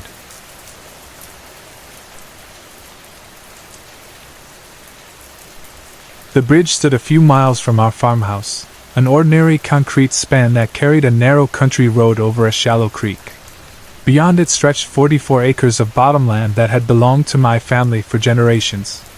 My father felt as rooted to those fields as the huge oak tree in our front yard. Nothing could make him leave, not even the fact that my college boyfriend, Travis Jacobs, had jumped to his death from that bridge less than 2 months earlier. Everyone kept telling me the same line. "It wasn't your fault, Steph. Travis was sick." They hadn't seen the look on his face when I broke things off. They hadn't watched him drive 3 hours through a February drizzle, barefoot and wild-eyed, to stand in my mother's garden screaming my name. Dad tried to reason with him at first. He spoke quietly, hands spread, asking Travis to calm down. When that failed, he threatened to call the sheriff. Travis didn't seem to hear a word. Finally, my father fetched his old shotgun from the mudroom, and that brought Travis to a halt. He stared at the barrel, then at me, rainwater dripping from his tangled hair. I need you, he shouted. I can't live without you. I was trembling, sure Dad would pull the trigger if Travis came another step. In a panic, I yelled what I knew would make him retreat. I don't love you anymore. Go away. The pain on Travis's face still haunts me.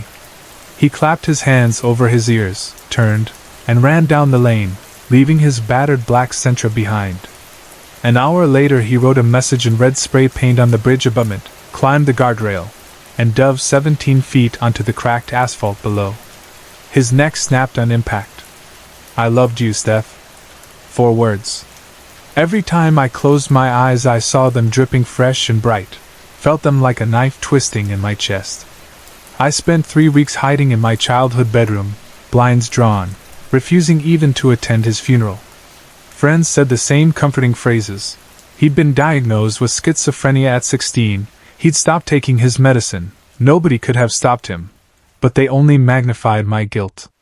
When Mom and my little sister, Allison, dragged me to town to shop for a prom dress, I had not left the farm once. We reached the bridge, and the words shouted at me from the concrete, I loved you, Steph. My chest seized. Allie swerved as I screamed. Mom dialed 911, convinced I was having a heart attack. The emergency room nurse called it a panic attack and handed me a prescription for alprazolam. The pills dulled the edges of terror, but nothing truly helped. At night I lay awake replaying happier times. Travis with his old guitar, sitting cross-legged in the campus park, strumming Yellow Ledbetter, because it was one of only 2 songs he could play. Travis teaching me how to float on my back in the college pool. Travis leaving silly notes under my dorm room door, meeting at 6. I miss your face. The sweet memories only sharpened the horror of the last months we spent together. The change had come slowly. That fall he began watching strangers on the sidewalk, convinced they were spying. He told me a professor had planted listening devices in his dorm ceiling. I begged him to see his psychiatrist. He insisted he was fine, just tired. He stopped attending lectures, then stopped sleeping. I sometimes woke at 3 a.m. to find him scrubbing our tiny apartment's floor with bleach, whispering about invisible footprints. I found bottles of antipsychotic medication in the trash, half full. One evening he tore every mirror off the walls. Souls get trapped inside, he said. Another day he unplugged the television and hid it in a closet because it was watching us. I tried to call his mother, only to discover her number was disconnected. When I threatened to leave unless he sought help, he curled on the couch, rocking like a child. 2 days later I packed a bag and drove home to the farm, thinking distance might shock him into treatment. Instead it pushed him toward the bridge. After my breakdown in the car, I realized I was suffocating at home as surely as Travis had suffocated in his mind. I returned to campus, though the apartment felt like a tomb. I boxed his clothes, his guitar, our photos, but I could not throw them away. The first night back I woke to find a framed picture of us, one I was certain I had packed, standing upright in the middle of the dining room table. Maybe I had placed it there while half awake. Maybe not. Either way the fear sent me fleeing to a friend's couch. Angie, ever practical, said her boyfriend's roommate, Jack, could drive me home for the summer. I accepted, grateful for company. During the trip Jack kept scanning radio stations, unaware how certain songs, a Pearl Jam riff, the intro to Sweet Home Alabama, made my palms sweat. As the bridge appeared around a bend, my pulse hammered. Jack was talking about weekend plans when the radio locked onto a station and blared Yellow Ledbetter. My stomach flipped. The bridge wall flashed in the headlights. I loved you, Steph. We passed under the concrete arch. The car interior plunged into black, and a voice from the back seat whispered, "This is who you replaced me with." I screamed before I could think. Jack jerked the wheel, slammed the brakes, skidded onto the shoulder. "What is it?" he shouted. The rear seat was empty, but I felt Travis beside me, eyes blazing. I tore the door open and stumbled onto the pavement. Jack leapt out, stammering. I backed away, blood roaring in my ears. Travis's shape followed me, translucent beneath the bridge lights. "He left you," the ghost said softly. Just like you left me. Jack, eyes wide, muttered something about getting help, climbed back into the car, and roared away. His taillights vanished, leaving me alone with the apparition and the hiss of night insects. What do you want? I whispered. I want you to feel what I felt, Travis replied. Alone. Hopeless. Gravel bit my bare feet as I crossed the road, climbed the steep grassy embankment, and stepped onto the bridge deck. The guardrail was icy under my palms. 17 feet below, water slid among rocks. Travis appeared beside me, looking exactly as he had that rainy day, jeans soaked, shirt plastered to his chest, desperation etched across his features. I lifted one leg over the rail. Wind tugged my hair. A sudden calm settled over me, as if surrender would end the pain. Travis reached toward me. His hand passed through my arm like mist. Is this what you want? I asked. No, he breathed. Stop. What do you want, Travis? His voice cracked. I want to know I mattered. You mattered, I said, tears blurring the view. I loved you. He shook his head. You erased me. You boxed my pictures, shut off my songs. I was drowning, I sobbed. I couldn't carry the guilt. Down the road an ambulance siren wailed. Somebody must have called for help. Travis studied my face for a long moment. Then he said, Go home, Steph. His figure faded like smoke on the wind. I slid back over the rail, climbed down the slope, and pressed a shaking hand to the painted words. I still love you, I whispered. Then I started walking. An EMT crew found me barefoot a mile away and delivered me to the county hospital, where a psychiatrist labeled my episode a severe stress reaction. Medication dulled the panic enough for me to sleep at night, but dreams still carried me to that bridge. A week later I returned with a can of black spray paint from Dad's shed. I crossed out Travis's final message and wrote my own over it, I still love you. I left my shoes by the roadside and climbed once more to the bridge rail, letting wind sting my cheeks. Below, headlights slowed on the curve. I heard the drone of a car radio scanning stations until the Supremes. Stop! In the name of love, burst forth. A voice, Travis's voice, laughed behind me. Not tonight, he said. I stepped back, trembling. The car below pulled onto the shoulder. Dad got out, looked up, and called my name in a shaky voice I'd never heard. I climbed into his arms, sobbing. For safety I spent a week in a psychiatric ward, talking through guilt and sorrow with strangers who understood. Therapists insisted the haunting was grief playing tricks. Maybe they're right. But sometimes, alone in my room, the radio snaps on and Yellow Ledbetter drifts from the speakers. I sit on my quilt, hold a photograph of Travis grinning beside his guitar, and thank him for saving my life. One day, years from now, I hope to meet him again where rivers run in sunlight beyond every bridge, and no one feels alone. The storm came in fast that evening, roaring across the fields around Mason's place like an angry freight train.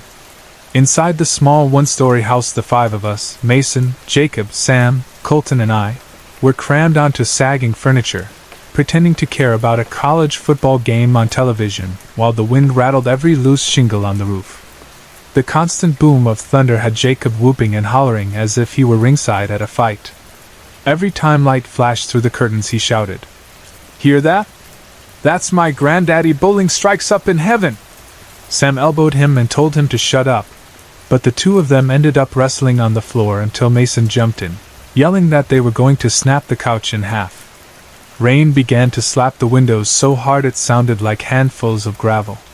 Even though we were laughing, I could feel a knot of worry in my stomach. The power lines out here went down if somebody so much as sneezed.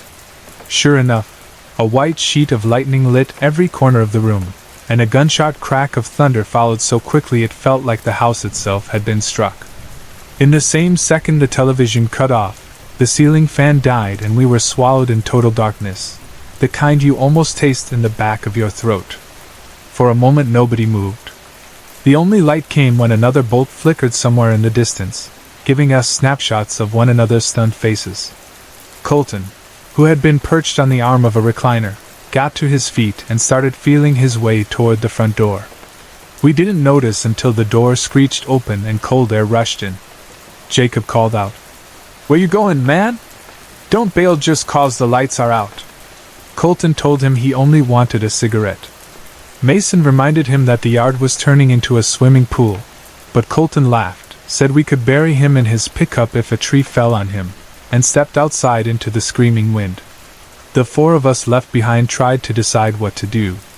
The rain hammered the roof so loudly we had to raise our voices just to hear each other. Sam suggested finding candles. Mason thought the breaker might have tripped. Jacob just kept pacing, muttering that somebody ought to reel Colton back inside before he drowned. I was sitting cross-legged on the floor, listening to the wind slam against the siding, when a flash brighter than a camera strobe poured through the windows. The next instant a clap of thunder hit so hard it felt like an explosion in the front yard. Window panes rattled, and somewhere in the kitchen a glass shattered. We reacted at once. Jacob lunged for the door, Mason right on his heels. I scrambled after them, my heart pounding because I already knew what we were going to find. Outside, the scene looked like a war zone. The old oak by the gravel driveway had been split down the middle, its top blown into smoking shards scattered across drenched grass. Lying face up beside the trunk was Colton. His flannel shirt smoldered in two places, and steam curled off his skin. Jacob reached him first, dropping to his knees in the mud. "Colt, buddy, can you hear me?" No response. Sam and I grabbed Colton under the arms. Mason hooked him by the boots, and together we dragged his limp body through the doorway, rainwater and ash smearing across the hall carpet. Sam had taken a first aid class once and tried CPR, but he kept repeating that there was no pulse. We were too shaken to think clearly. The phones were dead. The storm must have knocked out the cell tower as well as the electricity. Mason tore cushions off the couch so Sam could kneel closer, but after 15 minutes of chest compressions Colton's skin felt cool, his eyelids half open and glassy. The room smelled like burned hair and ozone. Jacob paced in circles, fists clenched in his mop of wet hair, whispering, "Come on, man, wake up, wake up." An hour crawled by. Sam's arms gave out. Mason found a blanket and used it to cover Colton's torso, more out of respect than any hope he was alive. None of us spoke. The living room was a tomb lit only by occasional lightning. Rain rattled across the tin porch roof like coins. Then Colton jerked. The blanket slid off as he sat upright, gasping huge gulps of air, eyes wide like someone surfacing from deep water. We scrambled backward, half terrified and half relieved. Jacob shouted his name, but Colton didn't seem to hear. He struggled to his feet, wobbling like a newborn calf, and limped toward the door. His jeans were charred at the knees, yet when he moved the joints didn't seem stiff or injured. Outside the storm still roared. Colton stood in the open doorway with rain soaking his burned shirt. He opened his mouth, coughed smoke, cleared his throat, and rasped, "Peace. Be still." The words were cracked, barely louder than a whisper, but the effect was instant. The wind dropped. The rain quit as if somebody had flipped a switch. In 3 heartbeats the night air turned perfectly calm. Not even a leaf fluttered. The whole countryside went dead silent. Jacob braced himself against the wall. Sam slid to the floor in shock. Mason made a choke sound like he wanted to speak but couldn't. I stared at Colton's back, realizing the burns on his neck were already fading, the blistered skin smoothing before my eyes as though time had reversed itself. Colton began to cry, quiet, shaking sobs. Jacob, trembling, stepped forward and laid a hand on his friend's shoulder. "Man, what happened out there?" Colton wiped his face. "It's all true," he whispered, voice still gravelly. "Heaven is real." Jacob, confused and angry, exploded. He accused Colton of staging a cruel prank, of letting us believe he was dead. He punched a hole in the drywall. But as Colton turned and we saw his face, completely healed, glowing with an unearthly calm, Jacob's rage evaporated. "I spoke to him," Colton said, eyes shining. "I stood before the Lord." His voice grew stronger with each word. "He told me who I am now. He straightened, shoulders squaring as if some invisible weight settled there. I am the sword that leads the faithful. I am the light drawn from his hand. I am the Lion of God. We gaped at him. The farm boy who until today fixed tractors and skipped church was proclaiming himself an angelic warrior. Jacob whispered, "What does that make us?" Colton looked at each of us in turn. "Disciples. You witness the sign. You'll carry the message." Mason, normally the skeptic, grabbed a handful of scrap paper and a pencil, insisting he had to write down every word. For the rest of the night Colton spoke while we listened in spellbound terror. He described the moment lightning hit, how darkness swallowed him, how a corridor of blazing white opened above. He said an ocean of voices lifted him, each one singing his name, until he stood in a garden where light had weight like warm water. He met eyes that held whole galaxies. A hand touched his chest and filled him with a heat that burned and healed at the same time. The voice that spoke belonged to no man yet sounded like every father all at once. It told him the world had strayed too far and that he, Colton Reeves, had been chosen to roar against the coming darkness. The longer he talked, the more distant he sounded, as if the man we knew were stepping behind a veil and something larger was speaking through him. He quoted lines none of us recognized, verses heavy with judgment and promise. "The crooked shall be straightened by the hammer of righteousness. The river of blood will dry beneath the hooves of the righteous." Each sentence rang like iron on an anvil.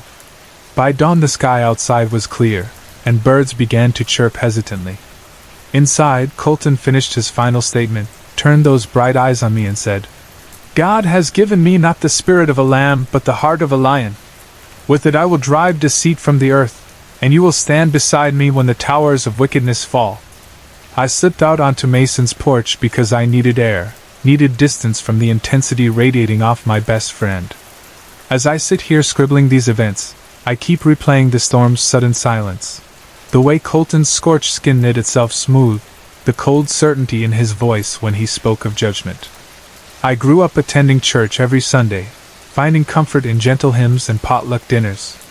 What I heard last night felt nothing like that. It felt like standing on a battlefield before the first arrow flies. Inside, Mason is still writing feverishly. Sam hovers near Colton as though afraid he might collapse again or perhaps burst into flame. Jacob paces, occasionally glancing at the sky as if expecting it to tear open. Colton himself sits very still, head bowed, hands clasped as though testing this new strength humming through his veins. I don't know what happens next. I don't know if Colton is blessed or cursed, prophet or madman. I only know the storm obeyed him, and the marks of death vanished from his flesh. If that is the first sign, I fear the second. And I fear that, willing or not, the four of us have already been written into whatever scripture he recited, scripture that isn't in any Bible I have ever read.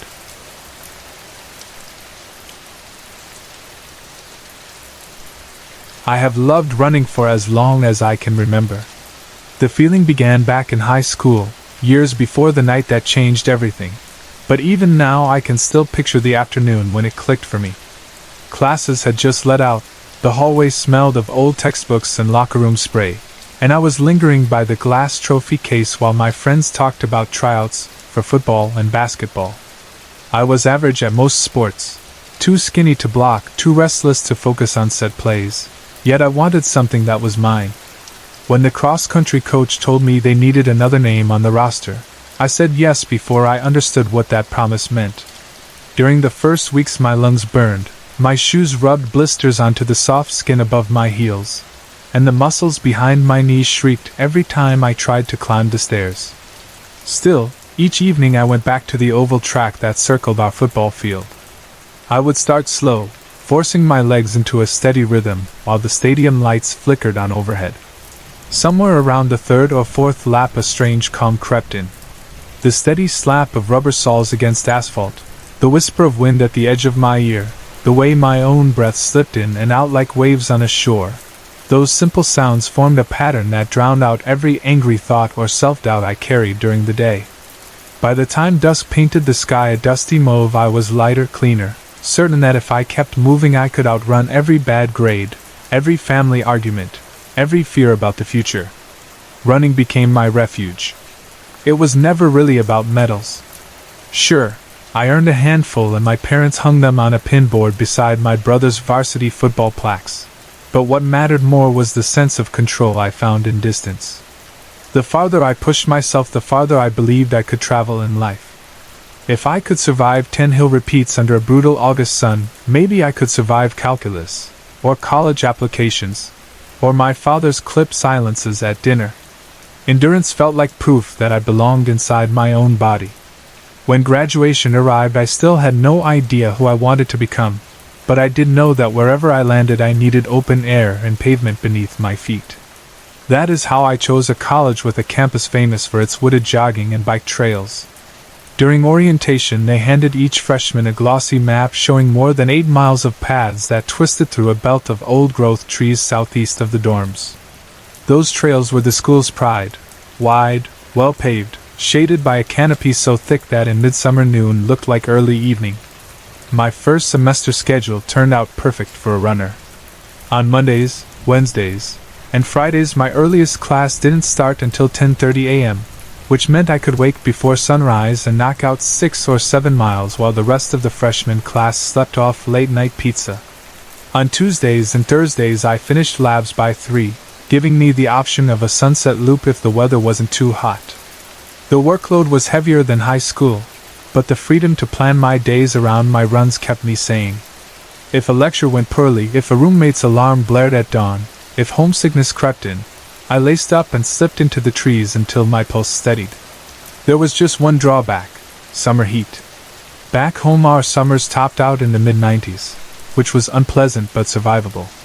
At college we routinely saw triple-digit temperatures from June through early September. The local news carried weekly warnings about heat stroke.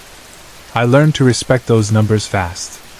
On scorching afternoons you either hid inside the air-conditioned recreation center or you waited until first light, when the world was cool enough to breathe. I told myself I preferred dawn runs anyway. Morning air felt cleaner, almost sweet, like the earth exhaled secrets meant only for early risers. Still, there were evenings, after study groups, or movie marathons, or long phone calls home, when I missed the sunrise window. Most nights I shrugged it off and took a rare rest day. But sometimes the itch to run grew unbearable. I would stare at the clock, calculate how many hours remained before my next exam, and decide a short run was better than none. One Thursday in late July I made that choice. Earlier that afternoon I met with my literature professor to discuss a final project. What should have been a 15-minute check-in stretched toward 40 as he dissected each paragraph of my proposal. By the time I stepped outside, the sun hovered low over the administrative buildings, painting every window gold. I jogged across campus to my dorm, changed into a moisture-wicking shirt, compression shorts, and my favorite pair of worn-in trainers, then hesitated by the open window. The sky remained hazy but bright. I told myself I could finish my usual 6-mile loop before full dark if I kept a brisk pace. I ignored the sensible part of my brain that whispered, maybe just 3 tonight. 6 miles felt sacred, 1 for each weekday, so 6 miles it would be. I grabbed a small squeeze bottle of water, left my phone and earbuds on the desk, and locked the door behind me. The dorm hallway smelled faintly of popcorn and dryer sheets. Somebody's stereo thumped a dance beat. Somewhere a faucet dripped. Those familiar dorm noises bolstered my confidence. I trotted down 2 flights of stairs, crossed the south quad, and slipped onto the asphalt ribbon that led into the tree-line. The first mile passed in easy silence except for cicadas buzzing overhead. Dappled light freckled the pavement. My breathing settled into its usual 2 steps inhale, 2 steps exhale rhythm. When I reached the wooden mile marker nailed to a post, purple shadows already pulled around the bases of the trunks, but the sky itself remained soft orange. I sped up slightly, relishing the warm wind sliding across my arms. Mile 2 dipped through a shallow ravine where dense kudzu blanketed the slopes. I noted the temperature dropping a few degrees, the air tightening with moisture. The hush of insects thickened until it formed a single vibrating note in my ears. I welcomed the solitude. On weekend mornings those paths filled with cyclists who zipped past in neon jerseys. but tonight the woods belonged to me. At mile 3 I turned onto the narrow back loop that curved deeper into state-protected forest. I usually saved that detour for sunrise. Its remoteness meant fewer overhead lights near the end. Tonight, though, I wanted the stretch of smooth, uninterrupted path where I could test my speed without fear of blind corners. Runners are creatures of habit, and my legs anticipated each subtle rise or sway. I knew where the pavement cracked around an old oak's roots, and where a bench waited beside a creek for anybody who needed to retie a shoelace. Halfway through mile 4 I realized the creek's whisper had vanished. I slowed, listening. No water, no crickets, no rustle of small creatures darting through underbrush. Only my heartbeat and the slap of rubber on pavement. I shook off the unease. Drought, maybe, I thought. Or I'm earlier than the bugs tonight. A minute later the trail climbed a slight hill, and at the crest I found darkness waiting. The sun had slipped so low that the forest canopy trapped what little light remained. Ahead, the lane of pavement dissolved into a smear of charcoal gray. I considered turning back toward the main path, but doubling back would add almost 2 miles. Logic told me to keep going. I was only 1.5 miles from the edge of campus, and the route ahead was a simple horseshoe, no junctions, no confusing forks. I shortened my stride, running by feel. Touch the ground lightly, push off, repeat. My eyes adjusted enough to spot the glint of the center line. A pale stripe occasionally revealed where gaps opened in the leaves above. Soon even that comfort disappeared. Night swallowed everything. My hands brushed invisible air pockets that smelled of damp earth and moss. Each breath tasted colder than the one before. That is when the unease returned, sharper, no longer easy to ignore. The feeling didn't announce itself with a howl or a growl. It seeped in sideways, like a draft through a cracked window. My shoulders rose toward my ears. My arms pumped faster though my stride stayed measured. I glanced over my shoulder even though I knew I couldn't see more than a yard either way. Nothing but blackness. Run. The command whispered from some primitive part of my brain. I obeyed, increasing speed until my lungs complained. The dark pressed close, constricting. I tried to calm myself, listing rational explanations. Darkness warps depth perception. The sudden drop in insect noise was mere coincidence. No predator in these woods had reason to stalk a sweaty college kid. Then a twig snapped behind me. The pop sliced through the hush like a firecracker. My heart lurched. I jerked forward, legs churning. The water bottle slipped from my sweaty palm and bounced into the brush, but I didn't slow to retrieve it.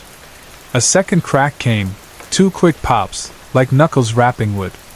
My mind conjured images. A raccoon, a deer, maybe another student lost in the gloom. But my pulse thundered, overriding reason. 3/4 of a mile left. I counted steps, 1 2 3 4, inhale, 1 2 3 4, exhale. The cadence frayed when I heard footsteps that weren't mine. They landed scarcely a heartbeat after each of my own.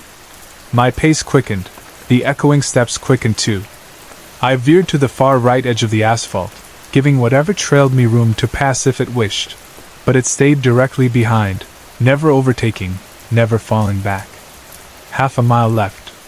With each stride I felt the unseen presence draw closer. My peripheral vision, though nearly blind, burned with the certainty that if I turned my head I would see eyes glowing or jaws gaping. I focused on the sliver of path barely visible ahead, telling myself reach the light, reach the light, reach the... A wet heap blossomed against the back of my right calf. Pain followed a fraction later, sharp enough to buckle my knee. I stumbled but managed to keep upright, slamming my foot down and powering forward. Something had struck. Teeth? Claws? Yet I dared not look. Instead I pumped my arms, dragging breath through raw lungs. 1/4 mile. Through the trees I spotted faint illumination, campus floodlights casting pale fans across the open lawn. I fixed on that glow like a drowning swimmer spotting shore. The cadence behind me grew ragged, mismatched, as though the creature fought to regain stride. I imagined it coiling for another lunge. 10 yards from the forest's edge the pavement met manicured grass. The sudden openness toppled my sense of balance. I pitched forward, arms windmilling, and crashed onto the dewy lawn.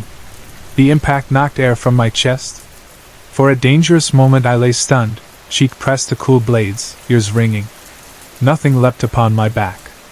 When I forced myself to rise, the darkness behind the tree line looked ordinary, silent, empty.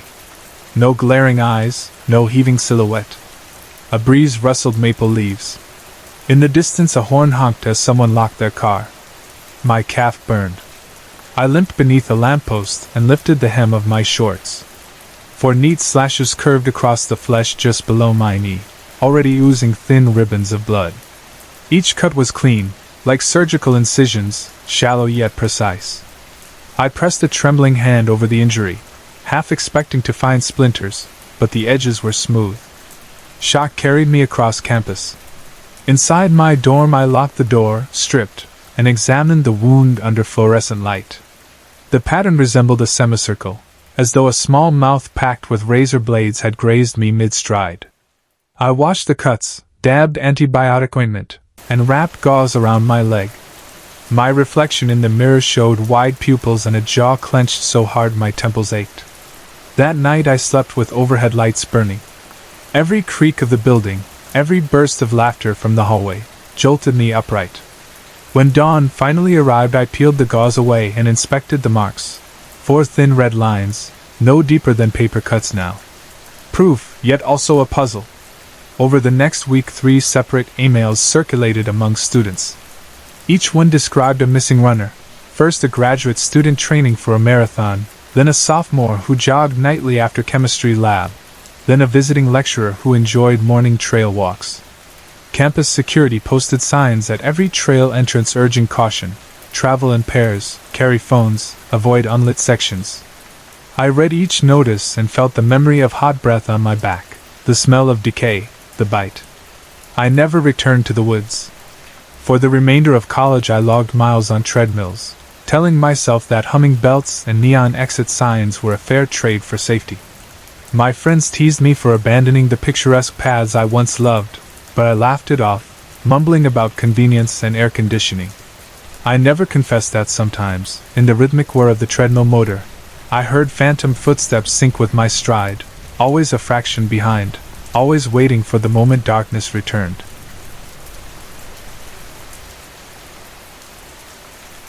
I'm Gabriel Winters, and on November 27, 2015, hours before my scheduled execution, I agreed to sit in front of the 60 Minutes cameras and finally speak without pretending to be normal. This is what I said. I was born with a mind that could pull information apart and put it back together in seconds, yet I never felt a single true emotion. As a child I set fires, drowned stray animals, and wet the bed long after most kids stop. Teachers called it a phase. My parents hid the worst of it, so no doctor ever poked around in my head. By college I had learned to copy feelings the way actors copy accents. I majored in psychology and chemistry, took human anatomy electives, and spent evenings at the theater studying how people show joy or grief. During my 3rd year the urge to kill became too strong to ignore, and I strangled a woman who lived off campus. The murder was clumsy, but I learned fast. Practice made me careful, and caution kept me free. After graduation I left the lab and went into real estate. The job gave me money, privacy, and a steady supply of strangers. Still, single murders soon felt small, so I looked for bigger games. In 1982 someone laced Tylenol capsules with cyanide. 7 people died, and the killer was never caught. Jealous, I improved the idea. I slipped poison into a few bottles of Excedrin, framed a Seattle woman named Stella Nichol, and watched from a distance as her husband and another victim died. Nichol was convicted in 1988. I enjoyed her trial on television. My next puppet was Heriberto Seda, a New York drifter obsessed with the Zodiac killer. Seda had already shot 2 people, so I murdered 3 more and left clues that pointed to him.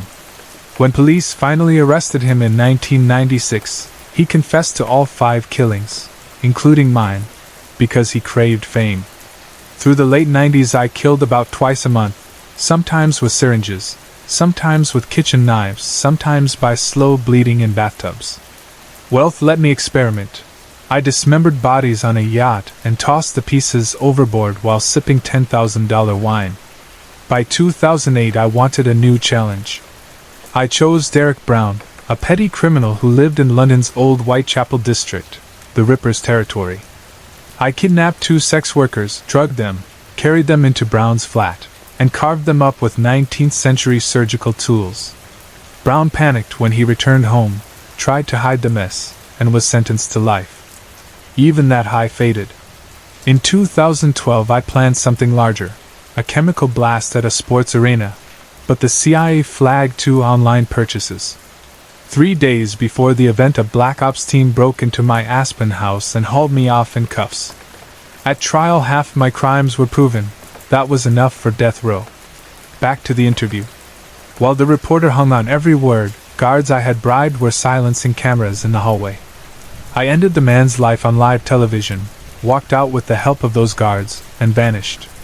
Since my escape, bodies have appeared across the country. 33 men inside a Chicago storage unit labeled Gacy. 3 women in Utah marked Bundy. Another cluster in Kansas tagged BTK. Each scene is a tribute to a famous killer, and a reminder that I'm still out here, perfecting my craft in the quiet, shaded places where dogwoods grow.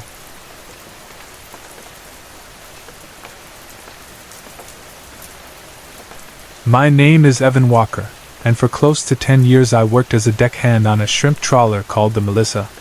The Gulf of Mexico was home, even if it treated us like strangers most days, burning our skin, draining our strength, and keeping the sea's real secrets hidden just beneath a shimmer of sunlit chop. Captain Mike Rivers owned the Melissa. People said he was shaped by salt, a face creased like weather-worn deck boards, a stare as flat and bright as the horizon, and a way of talking that left no room for guessing. I trusted him with my life because I had to. A trawler isn't an office where you can duck away from your boss. It's a steel box that floats because everyone on board does what he's told, when he's told, the second he's told. That arrangement suited me. I was 29, single, owing more money than I like to admit, and in no position to argue about orders so long as they ended with a paycheck. We usually sailed out well before sunrise to beat other captains to the best spots. On a July Monday that started like any other, Captain Mike had us clearing the entrance channel at 5. Carlos, our greenest deckhand, waved while throwing off the last spring line, then scrambled aboard before the gap widened. The diesel growled, the Melissa found her rhythm, and the Gulf inhaled us like it always did, huge, hot breaths scented with brine and oil and distant marsh. I was already sweating through my shirt when we reached the first mark. Mike throttled back, and the hull settled into a slow push. I moved to the winch to drop the nets. Carlos wrestled open the ice chests. He liked to arrange the crushed ice into perfect fluffed blankets before the first dump. Will Parker, our 4th man, checked fuel gauges and coiled lines for the 100th time that morning. We cast 2 spreading nets, 1 on each outrigger, until they vanished in green water. Then came that pause every shrimper knows, where work slows and all you can do is eyeball clouds building inland and wonder if they will stay politely over the beach or crawl out here and find you. 10, maybe 15 minutes later Mike shouted to haul. I powered up the winch, felt the nets weigh down heavy, always a sweet feeling, and swung them toward the sorting tray. Pink beads of shrimp rain drummed the deck, the smell of brackish mud and raw meat blooming around us. Good haul. We cheered. But my throat closed when I saw something stuck high in the starboard mesh. At first glance it looked like driftwood or the broken branch of a mangrove, pale underneath a coat of green scum. But branches don't have fingers. This thing did, 4 long digits splayed wide, webbed to halfway up, tipped with sharp black hooks instead of nails. The skin, if you could call it that, reminded me of a shark's flank, tough and grainy. It ended in a ragged stump, blood oozing dark red, already thick in the heat. I was so frozen by the sight that I missed the captain's first yell. His second came like a shot. "Evan! Get that off my boat right now!" His voice snapped the trance, and I saw panic in his eyes, the same man who could laugh in a squall. I slipped heavy gloves on, worked the mesh loose, and flung the arm over the side before my brain had time to protest. It smacked the water flat, leaving a smear of red behind us. Captain Mike throttled hard. The Melissa lurched. Carlos pitched sideways, scattering ice. Will looked from the empty nets to the captain and back to me, waiting for someone to explain. None of us had words. We reached the dock 3 hours earlier than normal. Mike barely tied up before he shoved $400 cash into my palm. I stared at the bills. That's double pay, I said. He squeezed my hand so hard his knuckles popped. Short day. Forget why. I glanced at the waterline. He was studying it too, like expecting something to rise. You okay, Cap? Go get drunk, Evan. See you tomorrow. I left him staring at the Melissa as though daring her to speak. I needed answers, but pay like that could buy patience. I walked 2 blocks to Ryan's dockside bar, grabbed a stool, and started chasing a line of bottles. By late afternoon the place filled with the usual crowd of sun-roasted fishermen. Boots clomped on wood, stools scraped, and someone laughed at a memory not worth the retelling. I told a tame version of our weird morning, leaving out anything about wed claws, and asked the table what strangest things they had dragged up. The story started: a whole sofa, 40-year-old whiskey still corked, a purse stuffed with moldy love letters, even a sealed box that rattled like bones. They never opened it. Laughter rolled until Kirk Mitchell, a captain with 30 years offshore, went silent. He fixed his drink like watching a storm in a glass. When I pressed him later, all he muttered was, "Some things float that shouldn't." Only time I ever heard Kirk sound afraid. I wobbled home, slept like a man kicked in the head, and came out of the shower next morning feeling hollow but steady. The dock smelled of diesel and bait as always. Yet something new hung on the air, bleach so strong it burned my eyes. Captain Mike was on hands and knees scrubbing the deck with a stiff brush. Every plank bore fresh gouges, grooves deep enough to swallow coin edges. They radiated from the spot where yesterday's blood had pooled, claw marks raked in desperate circles. The hydraulic winch looked freshly dented, as if hammered by iron fists. I froze, chilled despite rising heat. Mike didn't greet me. He scrubbed until foam slopped over the scuppers. Finally he spoke. "Not going out today. Boat's not clean." His voice quavered. I stared. "You mean we're shut down again?" He nodded, eyes always on the wood. "Help me sand these boards. I'll pay double again." Money talks. I grabbed gear and spent the day sanding, bleaching, repainting. My muscles shook by sunset. Mike handed me a fat roll of bills, then unbuckled the nets, dragged them onto the beach, doused them with diesel, and lit them like funeral pyres. Orange light painted his face hollow. Flames cracked, wind hissed through burned nylon threads. When the net sagged to lumps of tar, he turned to me. "She wasn't ready," he whispered, then walked into darkness. The next few days became a blur. Each dawn I checked the Melissa. Each dawn Mike found some new stain to fear: rusty streaks on the rail, oily smudges on the pilot house door, a rank smell from the bilge. We revarnished, we pressure washed, we replaced ropes that didn't need replacing. He never sailed. Business went sour for me. I found shifts on other boats, but none steady.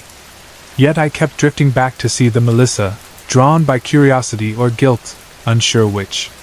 A week after the burning nets, Mike decided the boat was clean and hired Carlos back for a test run. They left at first light.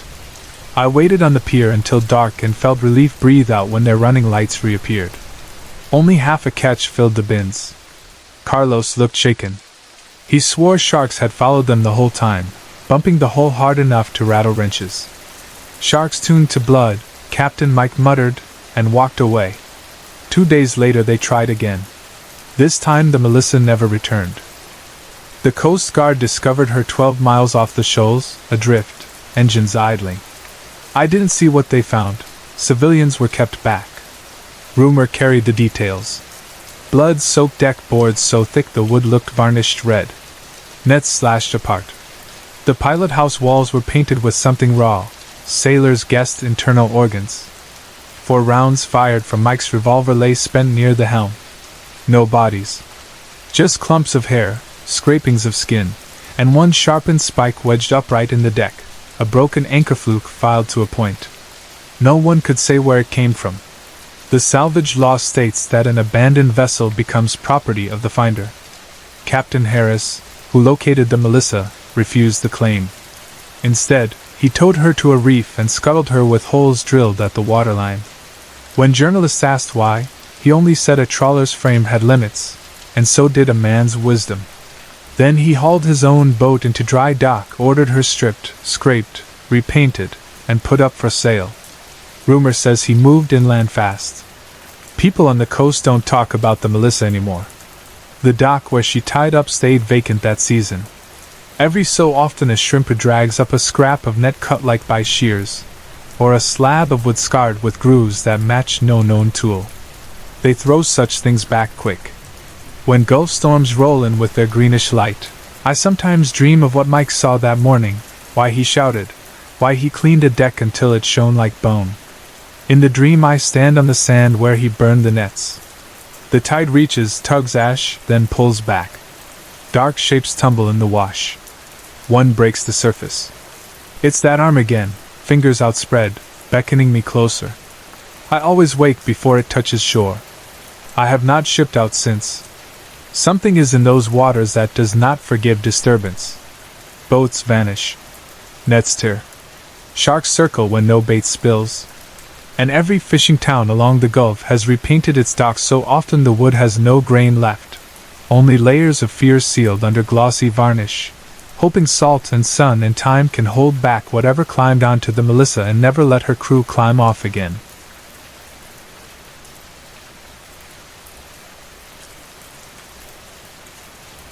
I never cared much about the Mandela Effect until the very end of fall semester.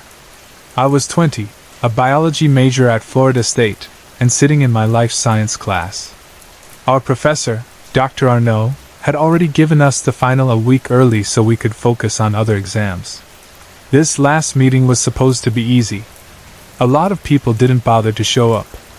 I did, because I liked her class and I liked her style, sharp, funny, and stubborn in the best way.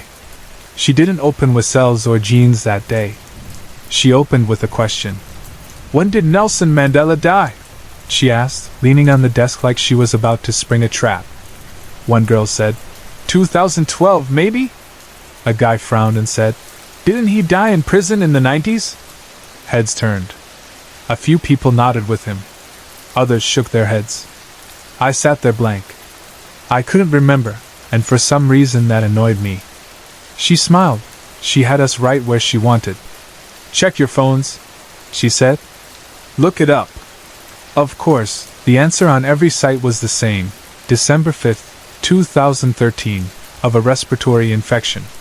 Then she looked at the student who had said, "in prison," and asked, "So why were you so sure?" He shrugged and said that's how he'd learned it. Another student said she remembered a televised funeral, a big one, and a speech from his wife.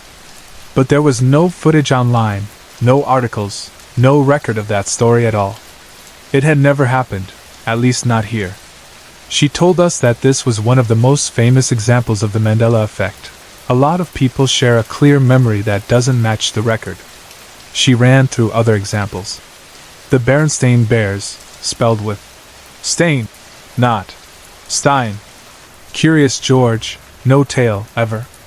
The Thinker. His hand is open and relaxed against his cheek, not a clenched fist pressed to his forehead. King Tut's mask. There's a snake and a bird on the forehead, not only a snake. I had seen pictures of that mask all my life and the bird looked wrong to me, like a sticker someone had slapped on later. She said some people explain this by talking about alternate timelines that brush against each other. Imagine two cars moving very slowly in parallel lanes. One drifts just enough to bump the other. The cars keep going, mostly unchanged, but a few things are different afterward, a dent here, a scratched bumper there. In the same way, two universes rub shoulders and swap small details. Most of us never notice, but some remember how things used to be. Time travel is another theory. Someone goes back and nudges a moment, and ripples change far-off facts. She didn't insist on a theory. She wanted us to be curious and careful about our own certainty. I left class with that strange, heavy feeling you get when a simple idea lands and will not leave. I told myself I wouldn't think about it much. Finals were coming, and I needed the brain space. But the idea followed me into the week like a small shadow. A few days later, on a Saturday morning, I met my best friend Asher for breakfast at a cheap diner near campus. We've been close since first grade in Tawas City, Michigan. Our school back then was tiny, the kind with a single hallway and classrooms that shared a playground. The town was smaller. Winters were long, the sky was dull and low, and the fields around town were flat and quiet. People said birdwatchers loved the place, but all I remember is the constant gray, and the way you could hear your own boots in the snow from blocks away. We slid into our usual booth. Asher shook snow off his hair out of habit, even though we were in Florida now. He was the kind of guy who joked first and thought later, a red-headed prankster who turned life into a dare and somehow passed his classes anyway. I was the one who pulled him through test weeks. The only rule at breakfast was no talk about exams. We needed 2 pancakes worth apiece. We told old stories, like always. He said, "Can you believe we thought first grade was hard? There were 14 of us." 14. I corrected him without thinking. 15. He started counting on his fingers, naming each kid from our class. He reached 14 and stopped. I waited for him to add the last one. He didn't. I did. Eve. He looked at me the way you look at a friend who just said a street has moved. "Who?" "Eve," I said. "Short. Blonde hair. Brown eyes. Always wore dresses. Barely spoke. I could see her as clearly as if she were standing by the door." He shook his head slowly. "There was no Eve," he said. 14. The air in the booth changed. I tried to laugh it off. "Don't mess with me," I said. "Not after that weird class talk." He put his hands up. "I'm not messing with you. I remember that year." 14. I pushed back hard because I knew what I knew. I remembered the way she stood at the edge of groups, hands folded, as if she was making room for other people. I remembered the first time Ms. Davis, our teacher, called on her to read and how everyone leaned a little closer to hear her voice. I remembered the smell of perfume on her dress sometimes when she hurried out to the pickup loop and hugged her mom beside a shiny black car. I remembered the way her cheeks flushed when attention landed on her. The more I spoke, the more sure I felt. Asher's face didn't change. He kept saying no. That afternoon I called my mom. I didn't tell her about the class talk. I didn't tell her about Asher. I just asked if she remembered a girl named Eve in Ms. Davis's first grade class. She didn't. Then she said, without thinking, "There were 14 of you." I felt like someone had moved the floor an inch lower. She did say she had some photos and could send them. Maybe they jog her memory. Maybe they jog mine in a different way. I said yes. She sent 4 pictures. 2 were no help, me and a few boys covered in mud at aftercare, and me and Asher at a picnic bench during open house. The 3rd was from the Christmas concert. Our class had sung 3 songs on a church stage while our parents sat on folding chairs and recorded us with shaky hands. On the left side of the stage, the boys stood in 2 straight rows, 5 on the riser in back, 5 on the floor in front. On the right side, the girls were arranged strangely, 3 on the floor and 1 on the riser, with a clear gap between 2 of the girls that made the picture feel crooked. I stared at that gap until my eyes stung. I could see exactly who should be standing there. I could see a white dress and a stiff posture, and a small face that wanted to be somewhere else. But in the picture there was only space. The 4th photo was a class kickball game, no help at all. I saved the concert photo and texted it to Asher. He didn't laugh at me this time. "Huh," he wrote. "That is weird." He said his mom might have our official class picture and would send it if she could find it. She did. We opened it at the same time, like kids opening the same present in 2 different houses. In the class picture, Ms. Davis stands in the middle. 7 kids angle toward her from the left, 7 from the right. It's the kind of pose you use when the group is too wide for the camera, and you want to squeeze in without stacking people too high. Except there was lots of room on both sides. We didn't need to pose that way. I remembered the reason we had anyway. The memory arrived whole, like a page sliding into place. Right before the photographer snapped the picture, a bee stung Eve under her right eye. She cried and didn't want to be in the photo. The photographer told all of us to turn a little so Eve could show her left side and hide the swelling. We did, and in the picture we are all turned just enough to make sense of it. When I said this out loud, I felt a chill. Asher still didn't remember. He said maybe I was blending two moments or thinking of a different year. I didn't think so. I knew I wasn't. I decided to try something bigger. I sent a message to Erin, who had always been the heart of our class, the kind of person who kept in touch and liked to bring people together. I told her I was flying back to Michigan for Christmas and asked if she wanted to help set up a little reunion at my parents' house. She jumped at it right away. She said she'd invite everyone, and then typed, all 15. My stomach flipped. Then she listed names. There was no Eve on the list. My stomach flipped back. A few days later, I landed up north and my parents picked me up. The drive through town looked exactly like the drive in my head from years earlier.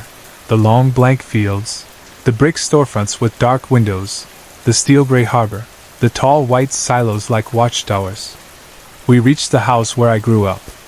The yard was half ice and half old snow.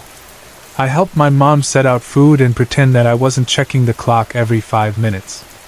Late in the afternoon, people started arriving.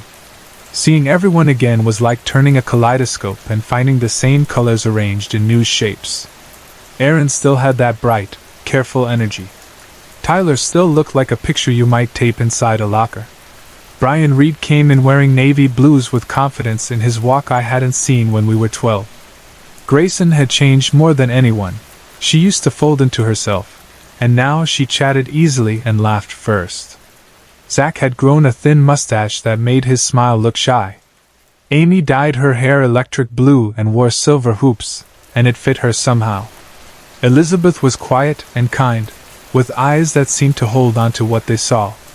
Dylan had turned into the tall, handsome version of the brilliant kid we knew, still in glasses, still gentle. George and Jordan, the twins, no longer moved as a pair. George worked construction and had shoulders like beams and hair that needed a hat. Jordan was taller and tidy and spoke with soft edges. Taz still spoke in a rush that made you grin before you decoded a word. Asher and I were easy to pick out of a lineup. We were upgraded models of our kid selves, a little fitter, the same stupid jokes, the same old arguments waiting around the corner. We ate, and told stories and emptied bowls and talked over each other the way people do when they've missed the sound of each other's names. I kept the question away as long as I could, but finally I asked it because I had to. Where's Eve? The room barked into silence. For a breath, no one spoke. Then Tyler said, I thought the same thing. Relief and fear arrived together, like two hands on my shoulders. Someone else remembered. Maybe that was enough. But most of the faces around me were blank. Eve who? Erin asked, not unkindly. Dylan shook his head. Elizabeth looked down, thinking hard and coming up empty. The twins both said, like it was a simple fact, that there had only ever been 4 girls. Taz pulled his mouth to one side and said he didn't recall. Tyler leaned forward, elbows on his knees. Short, blonde, brown eyes, wore dresses. Quiet, he said, ticking off the facts like he was reading a list in his head. I had a crush on her. He couldn't help grinning at himself. I wrote her a note once. Ms. Davis took it. Read it. Laughed her head off. Worst day of my life. He looked around, waiting for someone to groan in sympathy or clap him on the back for having survived it. No one did. The memory of that stupid note dropped into place in my mind like a key. I remembered how we were all dying to know what he'd written. I remembered the pulse of attention in the room when Ms. Davis lifted the paper and tried to hide her smile. I remembered Tyler's face going the color of a stop sign. For a minute we talked about it the way two people talk about a thing they both saw, matching edges, filling in gaps. The others listened, polite and puzzled. Then the conversation moved on, because what else could it do? That night most people unrolled sleeping bags on the living room carpet and fell asleep to the sound of the heater. In the morning they left in waves, calling goodbye, making promises about spring break, waving from the driveway. By noon the house was quiet. My parents went back to work. The sky went back to its usual white-gray. The town felt like a place that had swallowed its own echo. I tried to ignore the pull in my chest that told me I was not done. I kept thinking about small things. The way Eve stood up when her mom's car pulled in. The way her mother stepped out of the car even in slick weather, hugged her, and tucked a scarf around her neck before she got back in. The way Eve's hands shook a little when she opened a book to read. The way her left cheek looked fine in that class picture because the photographer was kind. None of those details would convince Asher. None of them would make a difference to anyone who didn't already see her. But they were enough to keep me awake at night, staring at the ceiling and wishing I could pick up the corner of the world and peek underneath. On Christmas Eve, Tyler texted me. He had been reading about the Mandela Effect and said his brain hurt. Then he said he remembered something that might help us prove to ourselves that we weren't imagining things. The note, he wrote. You took it off Ms. Davis's desk. I told you to toss it. You told me later you kept it and laughed at it at home. If you still have it, it'll say her name. I felt as if someone had set a light on a high shelf and I could finally see the dust in the air. If the letter still existed, it would be a thing the universe forgot to revise. If it said, Dear Eve, then there it was, proof enough for me. My dad told me most of my childhood junk was in a storage unit across town. He said he could go with me after work. I said I could go alone. I don't know why I didn't wait. I think I was afraid that if we went together, I would say out loud what I was looking for, and then the letter would vanish the way Eve had. It made no sense. But that's how it felt. The storage building was long and cold and very quiet. I had never seen anyone there who wasn't my father. The roll-up door rattled and groaned as I lifted it, and the sound echoed down the empty hall like a warning. My breath hung white in front of me. My fingers went numb almost at once. I climbed over boxes and dragged tubs into the light, and tried to stack everything back the way I found it so I wouldn't have to explain a mess later. I found Christmas lights, a cracked plastic sled, a bin of mismatched Lego bricks, a box of school papers and doodles. I found a thick plastic case of old baseball cards with my name scratched into the lid. Under the cards was a Berenstain Bears book. I stared at the title for a second, an involuntary laugh stuck in my throat. Under the book was a folded sheet of notebook paper, yellow at the creases, worn soft by the years. I knew what it was before I unfolded it. Dear Eve. I didn't need to read the rest. I stood there with the paper open in my hands and felt relief and grief hit me at the same time. Relief because I wasn't crazy. Grief because the name on the page made me feel how far away she was, and how we couldn't touch that distance no matter how we strained. I slid the letter into my jacket pocket, and drove home with the heater blasting and my hands wrapped tight around the wheel. I texted a picture of the top of the page to Tyler and to Asher. Tyler texted back in all caps, then a dozen exclamation marks, then something that made no sense because excitement had knocked grammar out of him. Asher texted a quiet, holy hell, and then, I believe you. That evening, Ms. Davis posted on Facebook. She apologized for missing the reunion. She said we were her favorite class. She included a picture of a drawing one of us had given her years ago. It was done in colored pencil and it looked exactly like a first grader's work. 2 bright colors, stiff lines, big smiles. It showed our class. A row of boys and a row of girls in triangle dresses. I counted without meaning to. 10 boys. 5 girls. One of the girls had short yellow hair. The eyes were brown circles. I stared at that drawing until my phone dimmed again. Even when I set it down, the picture stayed bright in my mind.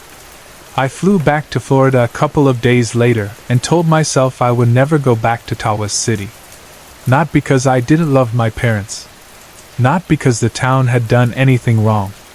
Because it felt like standing in a field where lightning had struck and might strike again. Because I had learned that some places hold certain stories so tightly that it hurts to breathe there. The letter lives in the back of a desk drawer now. I don't take it out to punish myself. I don't read the whole thing. The first 2 words are enough. Sometimes, walking across campus, I will pass someone wearing a light, old-fashioned perfume, and I will stop and look around, foolishly, as if there might be a black car at the curb and a quiet girl walking toward it, hands folded, shoulders high. Sometimes I will be in a grocery aisle and catch a scent that makes me turn my head, and then it's gone, and the aisle is just cereal boxes and fluorescent light. I think about the way the world keeps its own secrets. The people who pose in front of the thinker with their fists pressed to their heads aren't stupid. They saw what they saw at the time they saw it. The people who draw King Tut's mask with one snake and no bird aren't careless. They drew what they remember. The people who can describe a funeral that never happened aren't all lying. They remember what their world gave them. If that sounds like a riddle, it is, and it is not one we will solve. Now and then I try to imagine where Eve is, as if imagination could do her any good. I picture her in a place where Curious George hangs from a tail, where kids grow up reading Berenstein with an E, where a famous statue keeps his fist tight against his brow. I hope she sat at a desk in a classroom there, and found friends who said her name every day. I hope she laughed more and cried less. I hope she was not lonely. On harder days I wonder if the universe made a mistake too big to fix, and if she slipped through the crack between 2 versions of the same morning, and didn't land anywhere at all. I don't stay there long. You can't. But the worry is part of the truth, even if I can't do anything with it. When I think back to that life science class, I sometimes wish I had skipped it like half the room did. I wish I had gone to the gym or slept in or called my mom early to chat about plane tickets. But then I would still be walking around with questions I didn't know to ask. And even though those questions didn't give me comfort, they gave me attention. They made me pay attention to how sure I am about little things. They made me gentler with other people's certainty. And they made me keep a piece of paper in a drawer that says 2 words at the top that remind me that sometimes the smallest proof is enough. If you are waiting for some final answer, I don't have it. All I have is a memory of a girl who was careful with her hands, a gap in a concert photo where a child should be, a class picture angled for a reason, a prank note that says, "Dear Eve," and a crayon drawing with 5 girls instead of 4. All I have is the strange comfort of another person, Tyler, saying, "I remember her too," and the quiet thud of the world around us not remembering at all. Maybe that's what the Mandela Effect really is for most of us. The ache between what we are sure we saw and what everyone around us insists is true. It doesn't demand that you argue.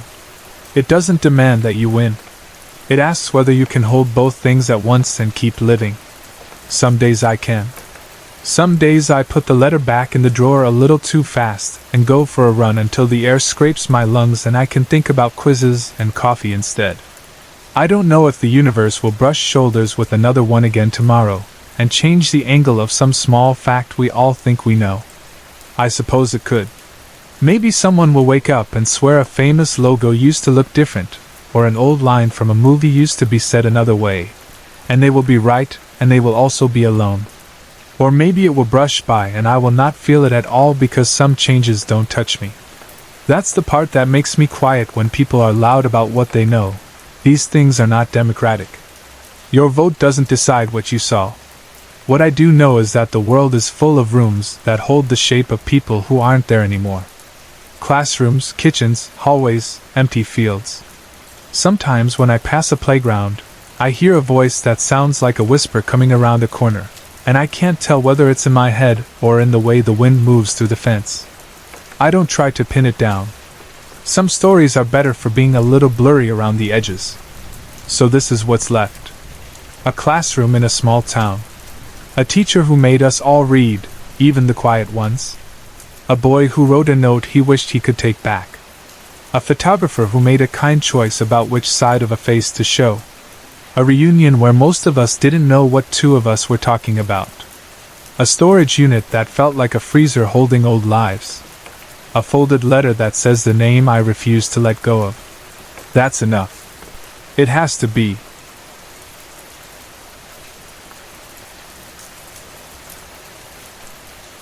I didn't believe in the supernatural the summer everything changed. My name is Salem Roanoke. I had just finished my sophomore year at Texas A&M and headed for our family's small cabin by the Frio River in the Texas Hill Country. 10 acres isn't much by Texas standards, but to me it felt like my own quiet kingdom. Cedar and mesquite, rock and river, heat in the day, crickets at night. Next door, if you can call it next door when everything is wide and far, was Concord Ranch. 2,000 acres of canyons, pastures, and rocky roads, owned by a big, slow-talking man named David. Everyone called him Dave. He told me he'd pay me to help with fence repairs and cedar clearing, and he'd show me the basics of running cattle. I was glad for the work. It meant I could live out there for the summer without needing much from anyone. Most mornings started the same. Coffee. Keys. Long rattling drive down the dirt road to Dave's gate.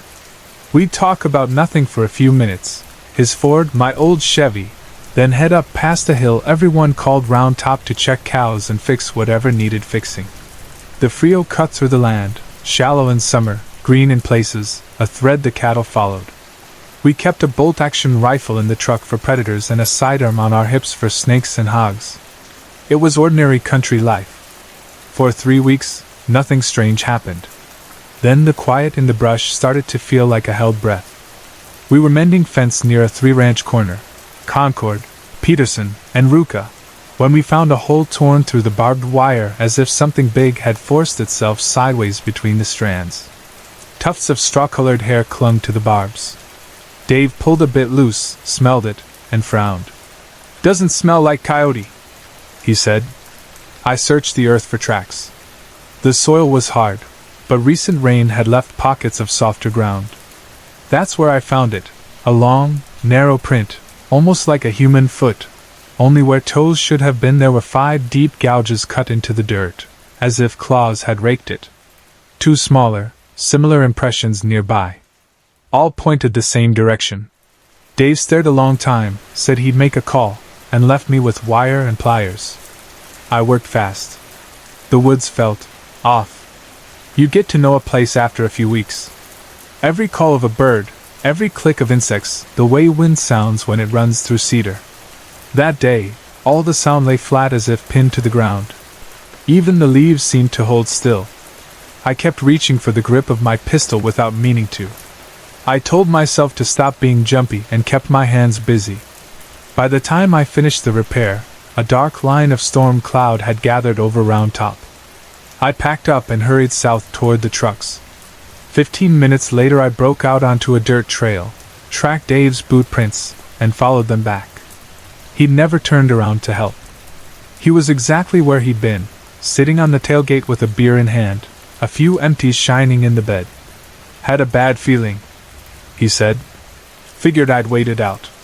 He'd called a friend at the university about the track. No answer yet. We cracked cold cans and pretended nothing felt wrong.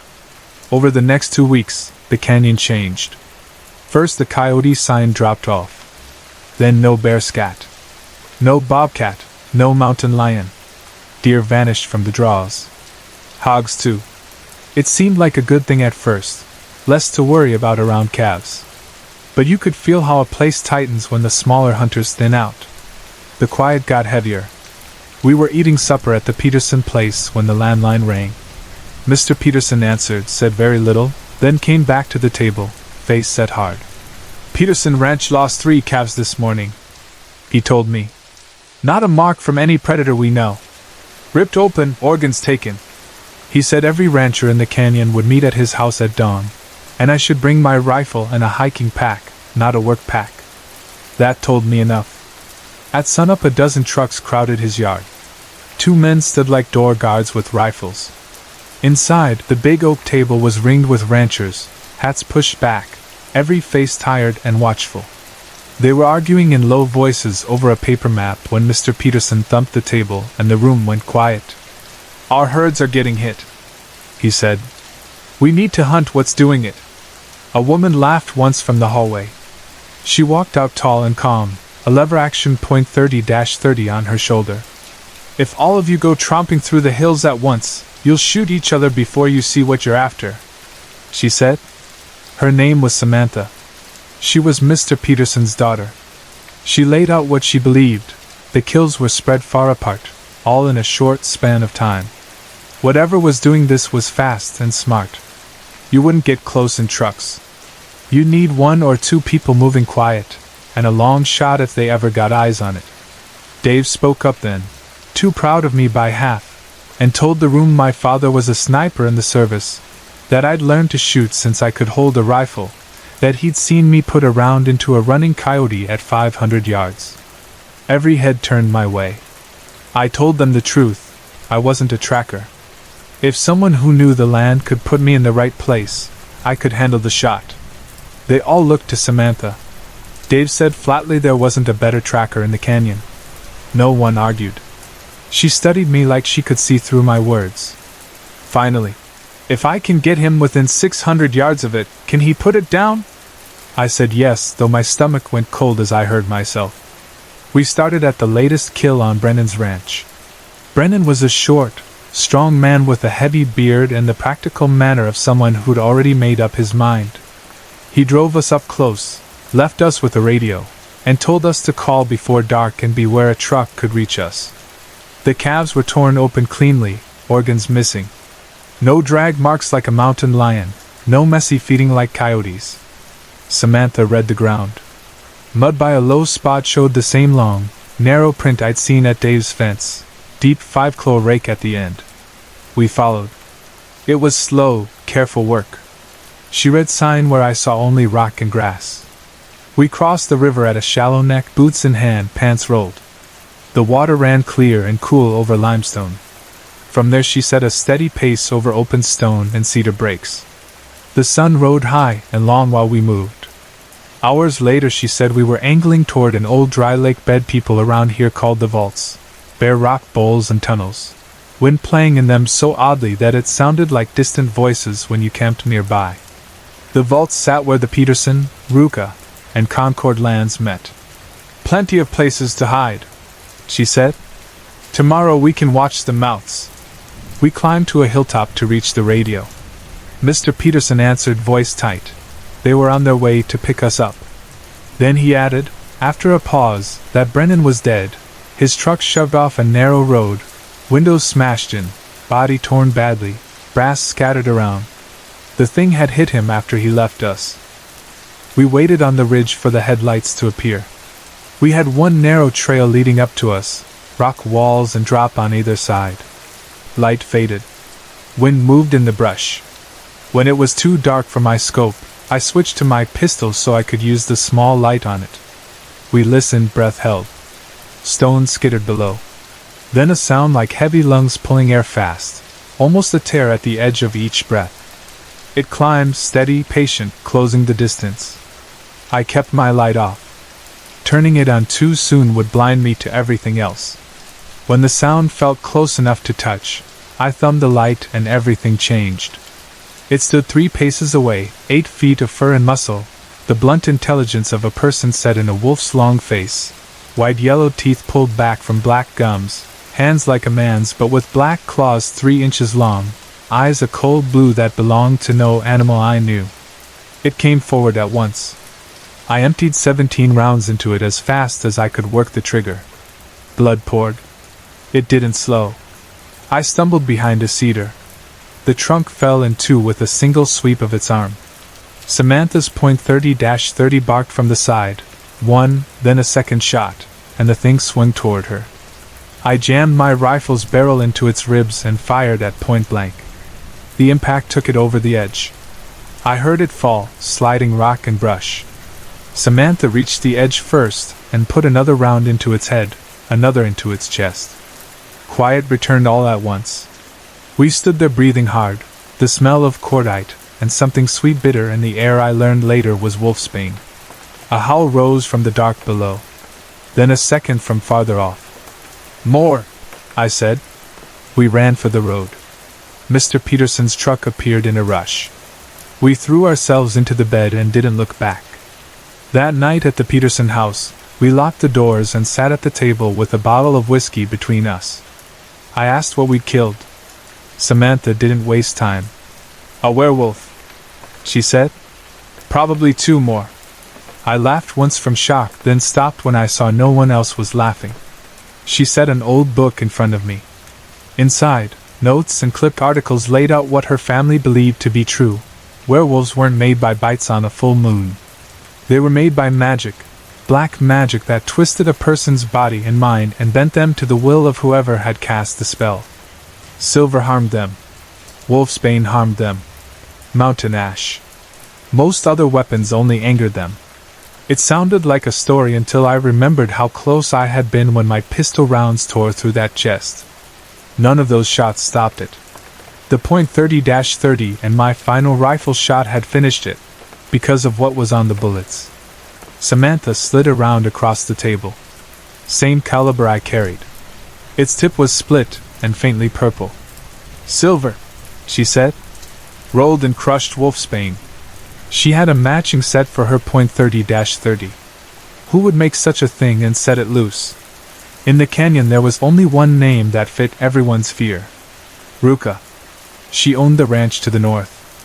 A year back, Mr. Peterson had bought some acreage from her so she could stay afloat. According to him, she never forgave him for taking control of those rock bowls at the edge of her land, the vaults. Samantha believed she wanted that ground for the power it held. Now calves were dying, a rancher was dead, and the only person who had not shown up at the meeting was Ruka. Mr. Peterson wanted to go to her house that night and end it. I told them I wouldn't shoot anyone without proof. If she was a witch, fine, but someone had to see the truth on her, not just hear it in a rumor. There was a long argument. In the end, Samantha agreed to get close while I watched from a ridge. If I saw what she saw and heard what she heard, I would take the shot if it came to that. The next day I proved the shot wasn't bluster. We climbed above a wide valley. Samantha spotted a coyote trotting at 600 yards. I ranged it, counted my breathing, led the chest the way my father taught me, and took it with 1 round. Samantha didn't praise me. She just asked, "Can you do that again if I need you to?" I said yes and asked for silver rounds and .308 so I could use my long-range rifle with the Goodnight Force scope. She told me to bring silver if I wanted more than the little she and her father could spare. I had an idea. Back at the cabin, I boxed my mother's fine silverware with a guilty heart. The next day Samantha brought me a dozen .308s, a dozen .270s, and a dozen 9mm, silver tips with a dusting of wolfsbane and monkshood. She also brought small tins of powdered wolfsbane. "If you run out," she said, "you can coat lead hollow points. It won't be as effective, but it helps." We went to Ruka's on a late afternoon with good light left. Samantha dropped me at the base of a ridge, and then drove back around to approach by the road with her father and Dave. I climbed fast and quiet, the .308 heavy on my shoulder, the big scope making the rifle front heavy. I found a saddle above the house with only one path up, laid the rifle over my pack, ranged the yard, and waited. Samantha parked 100 yards out. Mr. Peterson and Dave got out behind her. They shouted across the distance. For a long breath nothing moved. Then the screen door opened and Ruka stepped out into the light. Even through glass, even at that range, you could see something wrong in her, a yellow cast to her skin, dark red threads like veins crawling up her neck into her face, eyes too dark around the edges. The air around her wavered as if heat rose from her body. Through the radio on my belt I heard Samantha accuse her of calling monsters. Ruka's answer was quiet and sure. She said the land was hers, that it was her right to take back what had been stolen. She told them to go home or be killed like the rest. While she spoke, I heard another sound too, feet on stone, fast, heavy, moving away from me. I held the crosshair on Ruka's chest and tried to slow down time. I breathed once, exhaled, paused at stillness, and surprised the trigger. Through recoil I lost her for a heartbeat, then found her again, thrashing on the ground. Samantha and the others opened up, not trusting that first shot. Bullets thudded into dirt and wood and body. Then something strange happened. A bloom of blue-purple fire rose from Ruka's shape, tall and thin like a human outline, then faded into nothing. Mr. Peterson told me later that's how it looks when a witch dies. The magic leaves in a rush. The howls came right after, 2 of them, raw with pain and fury. Samantha and her father ran for the truck. I turned the .308 toward the trail that led up to me. Brush shook. A werewolf appeared at a dead run, clearing rock shelves in single bounds. I had no time to count or to calculate. The first shot missed, the puff of dust behind its ribs telling me so. I worked the bolt and held a fraction less lead. The second shot punched the lower torso. The wolf tumbled, slid, howled. It tried to stand but moved slow now, as if sleep were pulling at its limbs. The poison did its work. I shot again, and it lay still. I was still tracking that body when I heard a slap of bare feet above me. I looked up. The second wolf dropped from the rock and hit the ground in front of me without effort. One swing of its arm and I was airborne, then on my back, breath gone, head ringing. Blood slid warm into my eye. I pulled my pistol and saw double. 4 wolves where there was one. I put rounds into each image the best I could and landed at least one good hit because the thing bellowed and stepped back. Then the slide locked and the world went dark. I woke in a soft bed under a stucco ceiling. My chest hurt as if something hot had raked across it. Stitching held 4 long slashes closed from left pec to right hip. Samantha sat beside me with her .30-30 and a book. They had found me on the hill and carried me back. One wolf lay dead 300 yards downslope. The other had fled, bleeding. Ranchers who'd been staged nearby had fired at it as it ran, but no one knew for sure if it died. I asked if I'd turn into one of them. Samantha shook her head.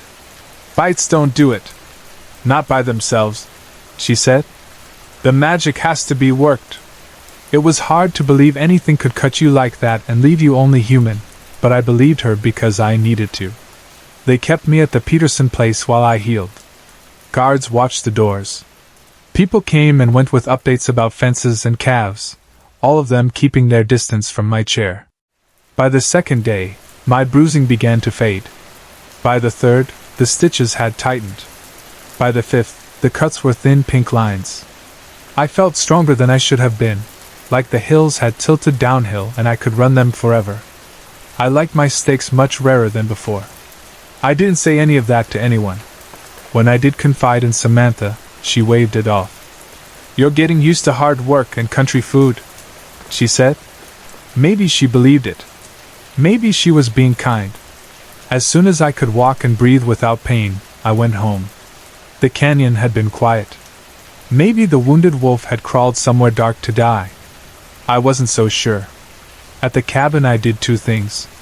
First, I cleaned my rifles and checked every lock. Second, I packed a big glass jar with boom gel, exploding rifle target mix, and filled the rest of the space with my mother's silver forks, spoons, and knives. I sealed it and set it by the stairs. You could shoot boom gel without it going off, if your bullet wasn't fast enough. But with a high-velocity round, it would flash and kick hard. It wasn't a bomb in the movies. It was still a lot of force, and I liked the idea of silver shrapnel if it came to it. For a few days nothing happened. I worked with a .270 slung and my 9mm on my leg. I checked cattle and cut cedar. I slept early. Then one morning before sunrise I found 3 calves dead on Dave's place, cut open the same way. Fresh. The smell was bright iron and heat. Another smell lay under it, wrong and oily, like old engine grease mixed with rot. I followed that scent, running across the hills faster than I should have been able to, until it led to a rock mouth at the edge of the vaults. Something had dragged itself inside. I stood there for a while and watched the opening. It stayed quiet. I turned around and went home. 2 quiet weeks. Repairs on the cabin. Fence work. Coffee. A few late beers. I began to believe the wounded wolf would never come. The 3rd night before I was due back at school, I woke just before dawn with that orot smell in my nose. I sat up and racked the slide on my pistol. In the kitchen below, something heavy moved through the house. Wood split. Glass fell. It was searching room by room, fast and careless. I popped the window screen, dropped to the ground outside, and ran the fence line to the gate. From there I could see into my kitchen through the front door the wolf had broken. In the dim light the creature was bigger than I remembered, or maybe the house made it feel that way. My rifle was by the stairs inside, too far to reach. My pistol wouldn't stop it. The jar sat by the bottom of the stairs, just visible from where I stood. I fired 2 9mm rounds into the dirt by the porch. The wolf swung toward the sound and came for me fast. It hit the open doorway as I brought the front sight to the glass jar and pressed the trigger. The blast punched the door frame apart and blew the creature sideways through the porch rail. For a long second everything rang. Fire licked at the jamb. The wolf lay in the dirt with forks, spoons, and knives buried in its chest and shoulders at odd angles. I put 3 pistol rounds into its head. Then I ran inside, grabbed the .270 from the rubble, came back out, and put a final silver-tipped bullet into its skull. After that there was stillness. Dave and I put out the fire with hoses until only smoke remained under the eaves. Then he fetched his tractor. We carried the body in the bucket to a far pasture and buried it deep. After that, people came by the house all day to see the damage and to hear the story. Someone took pictures of the last werewolf and passed them around on their phone. The sheriff didn't come. Nobody wanted him there. Out here, some things we handle ourselves. A week later, most of the windows were replaced and the cabinets rehung. The big claw marks in the drywall earned a lot of stares from the carpenters. I let them make up their own story. The insurance company accepted Dave's explanation about fireworks gone wrong and a porch fire. My parents never pressed for more. They were just relieved I was okay. On my last night before heading back to A&M, Samantha drove up and climbed my porch steps. We sat with 2 beers and the quiet sounds of a mended house. "You're going back to your other life," she said. "But you're tied here now." I asked what she meant. "You've got wolf blood in you. Not the curse, don't look at me like that. Just the mark of it. You move like this land now. You smell what it says." She nodded toward the north. "We still don't know what Ruka wanted from the vaults. That's not over." I told her I wanted a few months where magic didn't sit on top of every chore. She smiled without humor and stood. "You'll be back," she said. "The canyon keeps what it changes." I returned to school, to the Corps, to regular mornings and steady evenings. But even miles away I could feel the hill country like a muscle in my back. In quiet moments I'd catch the faintest smell of wet cedar and hear, somewhere deep in memory, wind finding a voice in empty stone, soft and strange, like the vaults themselves were breathing. When I closed my eyes I could still see blue fire rising and fading, and the last shiver of heat in the barrel of a rifle at the end of a long, careful breath. That summer taught me 2 things. First, the world is wider than we think, and some parts of it live closer to us than we like to admit. Second, when something old and hungry moves into a place, the place falls silent, birds hush, insects go still, and even the trees seem to hold their leaves tight. That quiet is a language. If you hear it, you don't argue with it. You listen, and you move carefully, and you go home before dark. Samantha was right. There was more waiting in those vaults. Witches and wolves were only the first chapter. The land keeps its secrets until it decides the time is right. And when it does, if you hear something you can't explain beyond the porch, don't tell yourself it's nothing. Sit still. Breathe slow. Let the rain cover the sound of your heart, and wait until the quiet tells you what to do.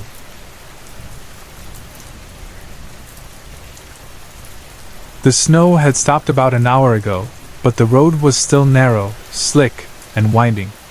Mark drove his old station wagon through the dark mountains with both hands tight on the wheel. The heater rattled and barely pushed out any warmth. The radio hissed between stations, so he turned it up just to have noise in the cabin. Even country music full of static was better than silence when you were struggling to stay awake at the end of a 12-hour drive. He should have reached Boulder by now. There was a motel waiting, probably with a bored night clerk who had seen it all. He had an interview in the morning at 8 o'clock sharp, and he needed to show up clear-eyed with a friendly smile.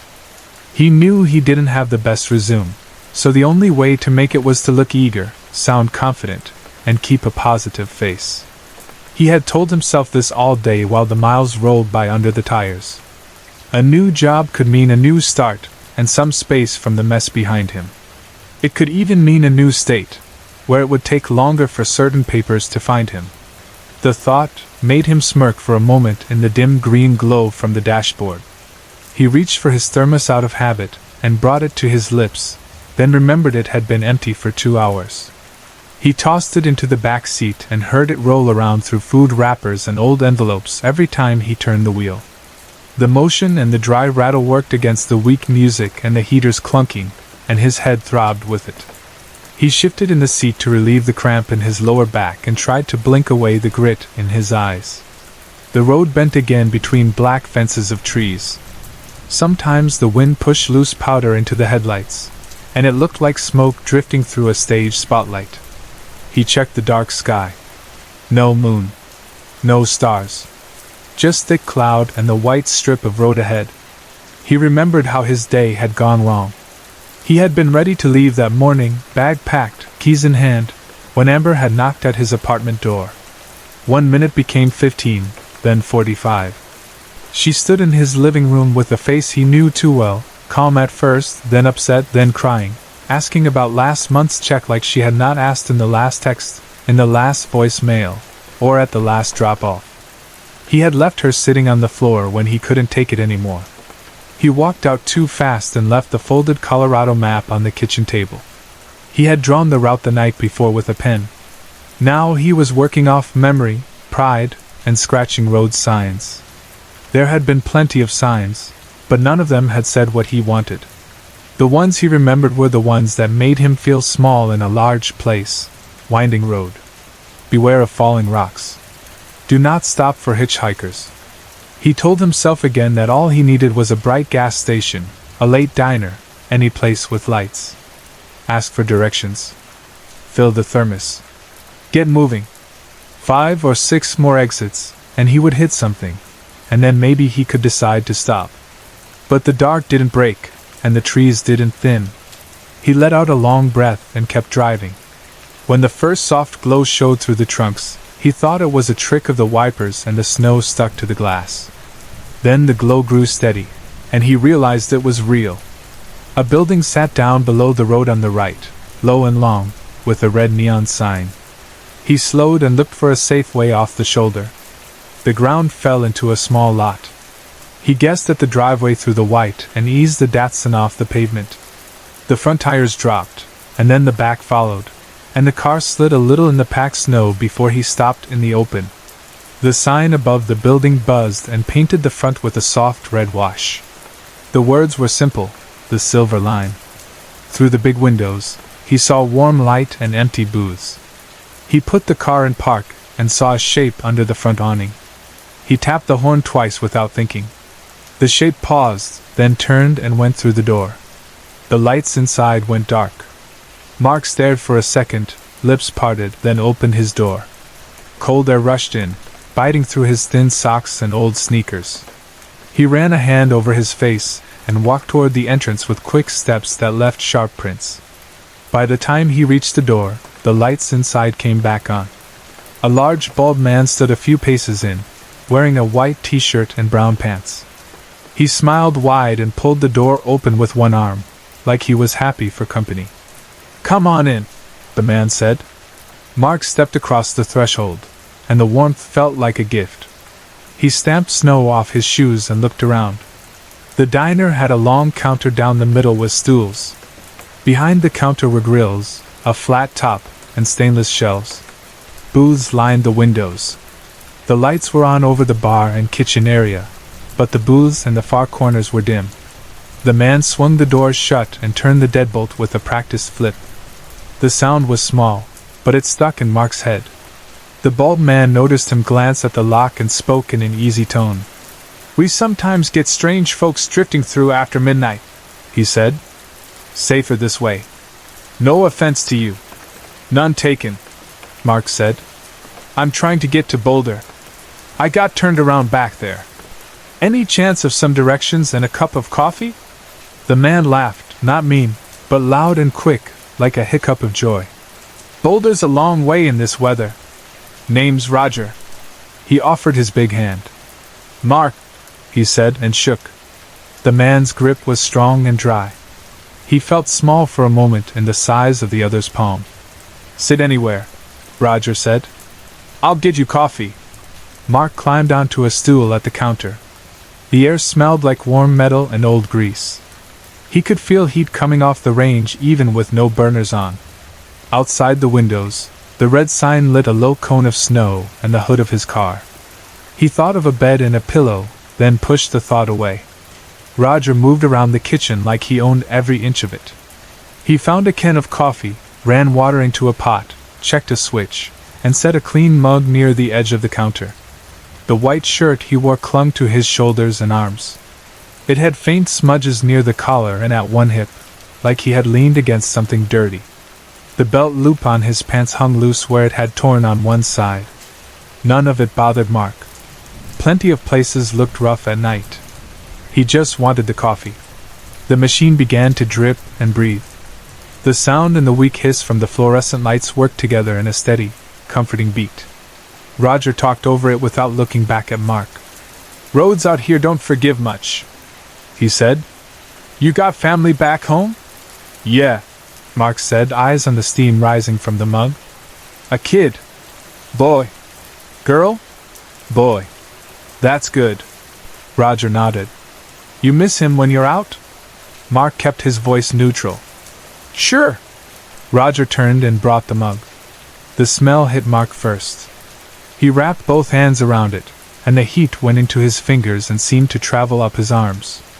He took his first sip and felt a small piece of the day's weight slip off him. You should wait out the night, Roger said. Boulder's 60 miles north. You won't like those turns in the dark. I have an interview, Mark said, and then took another drink. Roger raised his eyebrows like he had been told a joke. Well, you can be early after you sleep, or not arrive at all. Coffee helps either way. He turned and pulled open a fridge door. Food? I don't want to bother you, Mark said. It's no trouble. Coffee's better with something. Roger went through the door to the back. It closed behind him, and the warm sound of the room filled the silence.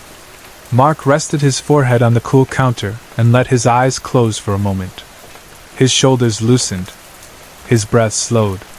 He didn't plan to sleep, but when the smell of meat in a hot pan reached him, he realized that several minutes had passed. He sat up. Roger stood at the flat top with a pan in one hand and tongs in the other. He moved like he knew the heat well. He plated narrow strips of meat that glistened in the light. He set the dish near the coffee and leaned his elbows on the counter with that same bright grin. Mark noticed then that Roger's shirt had a small smear near the middle, faint and rusty, like juice from the meat had splashed up. He told himself not to be silly. Night kitchens get messy. Eat up, Roger said. Mark cut a piece and put it in his mouth. It was salty and tender and hot. It woke a part of him that had been quiet since noon. He ate another bite, and a little calm spread through his chest. Your boy, Roger said in a light tone. How old is he? 5. 5, Roger repeated. I remember 5. That was a good year. He flipped the tongs in one hand and then let them hang at his side. My father left when I was 6. Mark stopped chewing for a second without meaning to. He swallowed and took a drink to clear the taste so he could say something polite, but nothing came to mind. He reached for another piece and found his appetite cooling. He glanced toward the windows and then to the front door again. The deadbolt still sat horizontal and sure in its slot. Outside, 3 cars were parked at the far side of the lot, covered with a thin coat of snow. He had not seen anyone move among them. He had not heard an engine. Roger turned from the stove. The smear on his shirt looked whiter now, like he had wiped his hands once and spread it. He didn't seem to notice. He rested a hip against the worktop and studied Mark's face with kind eyes. "What's your wife's name?" he asked. "Amber," Mark said, and felt his jaw tighten. "You miss them," Roger said. It came out as a statement, not a question. Mark slid the plate away a few inches and set the fork down. "Thanks for the food. I should be going." He planted his palms on the counter to push himself up. There was a flat, hard shock in his right hand that he didn't understand at first. He looked down and saw a butter knife sunk straight through the center of his palm into the veneer counter, the handle quivering from the force. For a half-breath everything went silent. Then the pain rose up hot and full, and he cried out. He reached with his left hand for the knife handle, but large fingers wrapped around his fist and held it closed before he could pull. Roger's face appeared in his view as if from nowhere, still smiling and strangely calm. He held Mark's left hand like he was guiding a clumsy child. "Easy," he said in the same gentle voice as before. Mark tried to wrench his hand free, but the grip tightened, pressing his fingers into a fist. Pressure built in the bones. Something in his middle finger moved where it should not move. Then there was a soft internal pop, and his knuckles shifted. He made a sound he didn't recognize as his own. The pain in his right hand was loud and burning, but the new pain in his left bloomed fresh and bright, and his mind could not hold the two at once. He shook his head without looking away from Roger's eyes. "Cars were already here when I stopped in," Roger said in a friendly tone over the thin hiss of Mark's breath. "God told me to say hello. Not their fault. They were just on the wrong road at the wrong hour." Mark pushed with his legs, trying to pull himself backward off the stool, to rip his right hand free and fall. He braced both feet against the floor and shoved all at once. Roger let go the instant Mark threw himself back. Mark's own force pulled his pinned hand across the blade. The knife tore forward and burst out through the soft web between his fingers. He toppled off the stool and hit the floor hard on the back of his head. The lights above him flared and then wheeled. For a moment, the pain in both hands went far away into a dull, heavy place.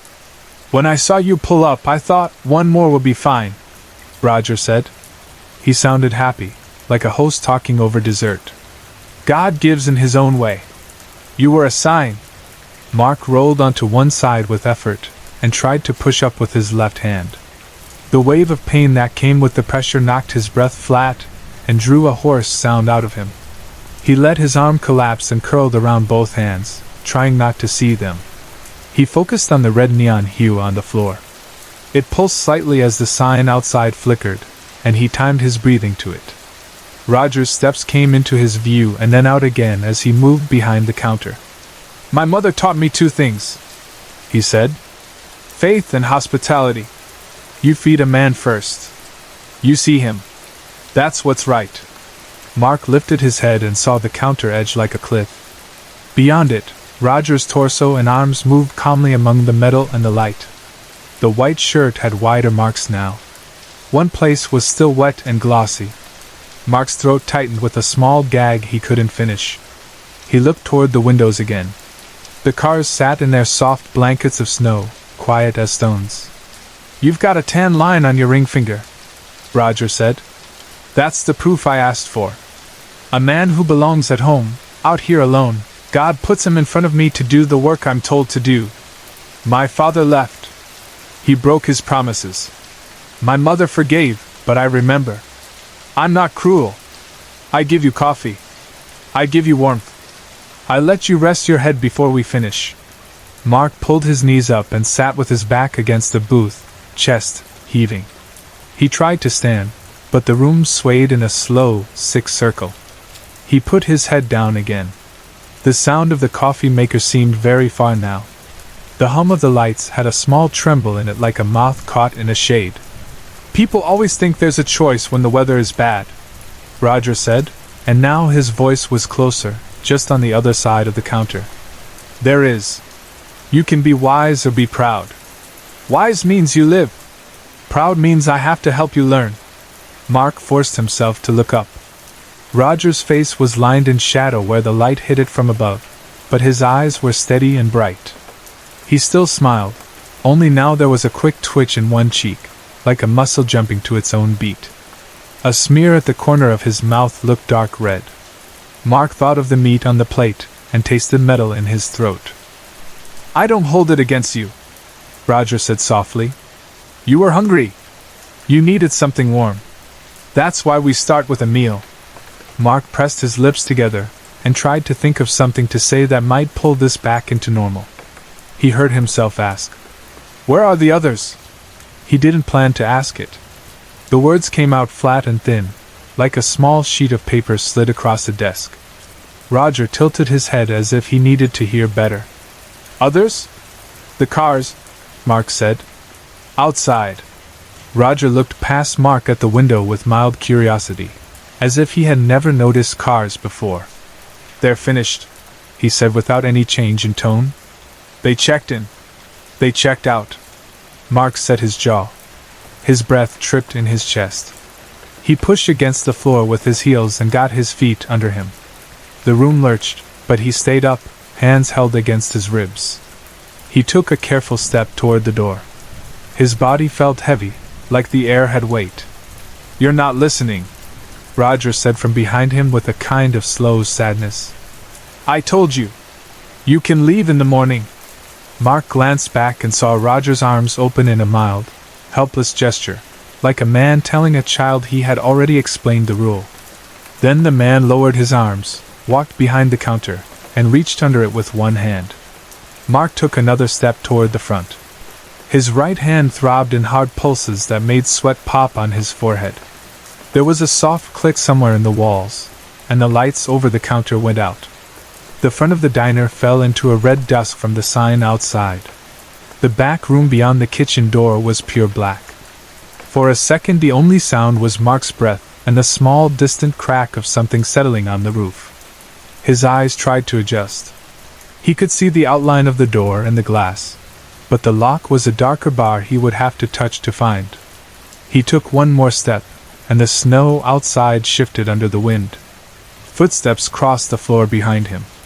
Calm and sure. Not fast. Not slow. Like a man walking across his own kitchen late at night to pour one last glass of water. Mark reached the door and laid his fingers on the cold metal of the deadbolt. His left hand screamed when he tried to turn it, so he used the edge of his palm and the base of his thumb. He was shaking. He couldn't tell if it was from cold or fear or both. The bolt did not move. "No," Roger's voice said close and warm behind him. "Let's finish being good hosts."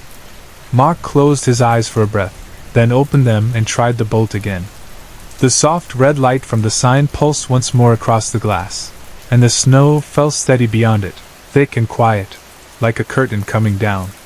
He tried to think of the road ahead, of the motel, of the interview at 8 in the morning. He tried to think of his son sleeping back in Arizona. He tried to think of any detail that felt ordinary, like a hook he could grab with his mind and pull. His hands slipped on the metal. He set his feet and pushed with his shoulder to brace himself for whatever came next. The red light on the glass flickered and faded. The snow swirled. The hum of the sign fell to a low, almost human sigh, and the last thin thread of light sank into the night outside, leaving the room in darkness. The air felt thick and close, like the inside of a coat. Roger's breath touched the side of Mark's face, and it was warm. He whispered, "Hospitality first." Mark wanted to twist the bolt and run out into the cold, to fall into the snow and crawl if he had to reach the road, to flag down any car, any truck, any light. But the lock held fast under his palm, and the shape behind him filled the doorway in a way that made the night feel even heavier. He understood then that the diner sat far from anything, down a small slope lot off a narrow road with trees on both sides and no neighbors for miles. The sound that had seemed like a comfort, lights humming, coffee breathing, was gone, and the silence that replaced it was not empty.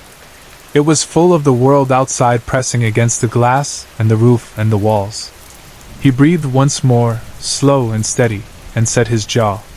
He could not see his hands, but he felt the torn skin pull and the broken bones shift when he lifted them. He turned from the door because there was nowhere else to turn, and in the dark he felt the heat of another human being less than a step away. Outside, the wind pushed a line of snow off the roof. It fell and slid and whispered across the lot. Inside, nothing moved for a second. Then there was a soft sound like cloth rubbing against cloth, and something large took one easy step closer. The night folded itself around them, soft as a blanket and heavy as a hand. The last thought that floated through Mark's mind before everything else was simply that the room smelled like coffee and hot metal and cooked meat, and underneath that, snow. The dark closed in and stayed. Sorry to interrupt. If you're enjoying the story, let me know in the comments and tell me where you're watching from. Don't forget to like and subscribe for more.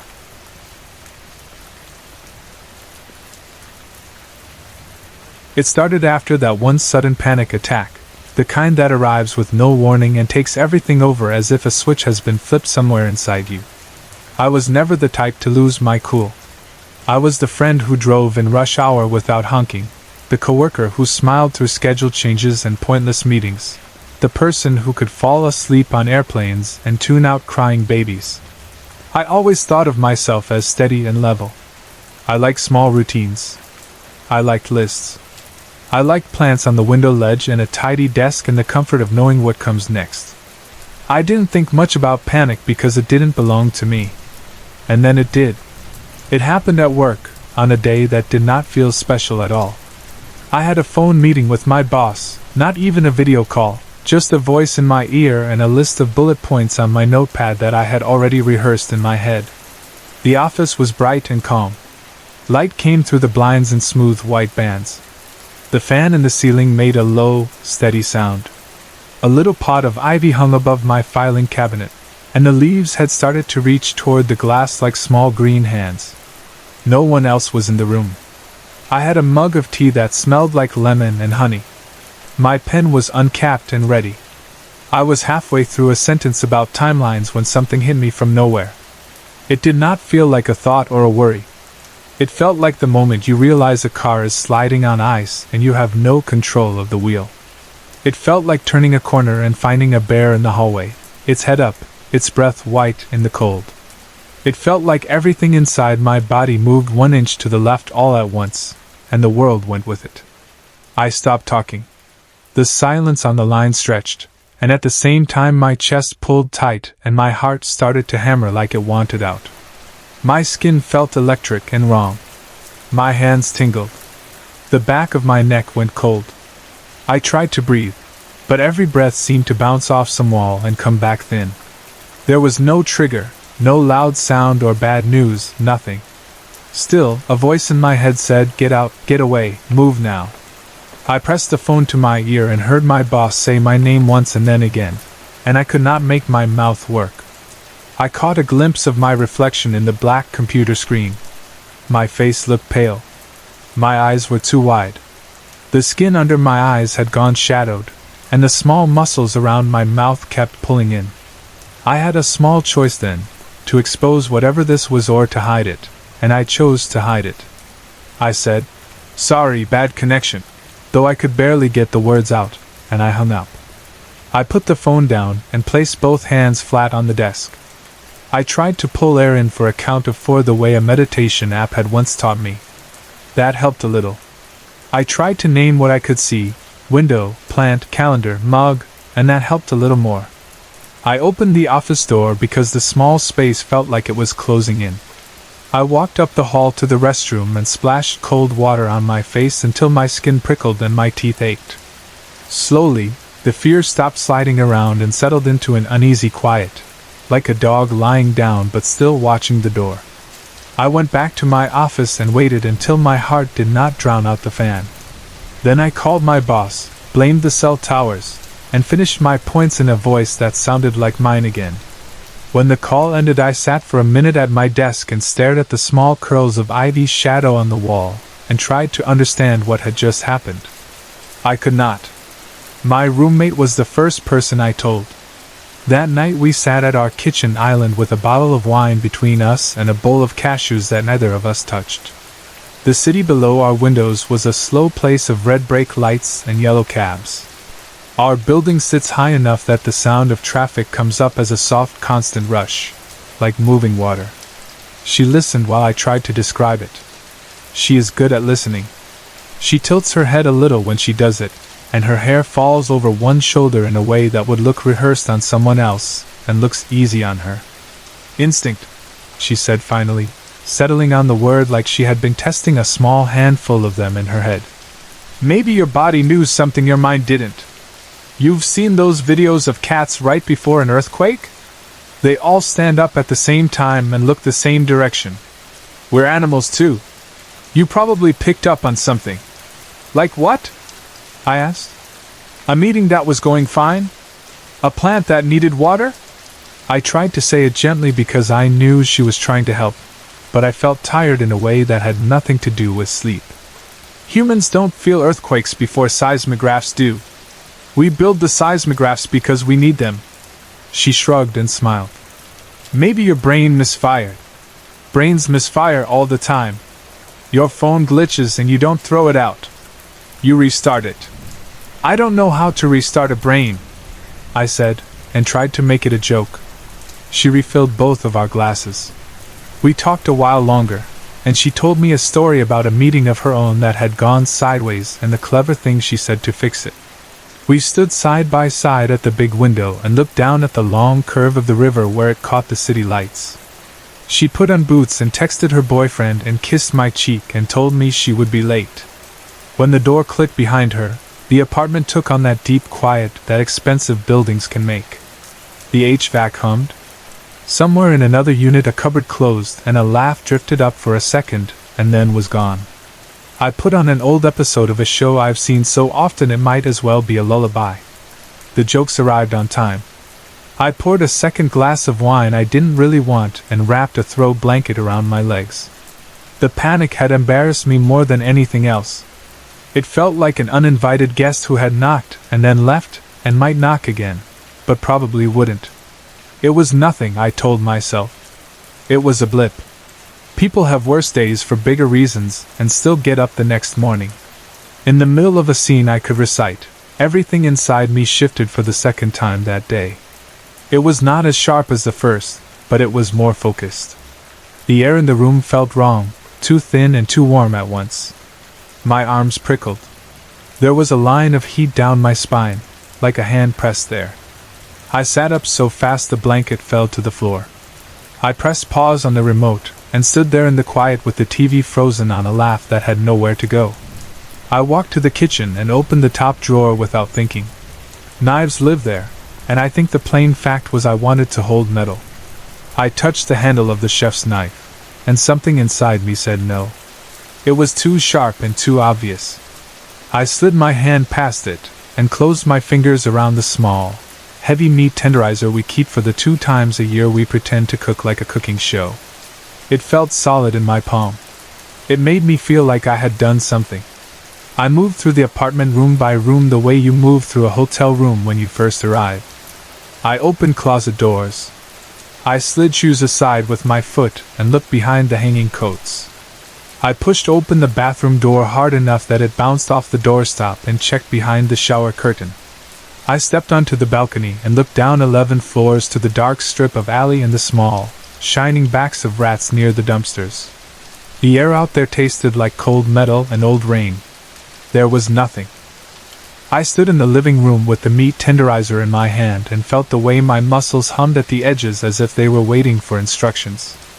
I scolded myself in a voice I usually use on overreacting thoughts. Stop. Enough. You're fine. I set the tenderizer on the counter. I picked up the blanket and folded it because the act of folding felt like proof that I was in charge of my hands. I pressed play and sat again and tried to let the predictable rhythm of the show carry me back to normal. The characters talked to each other. The laugh track rose and fell.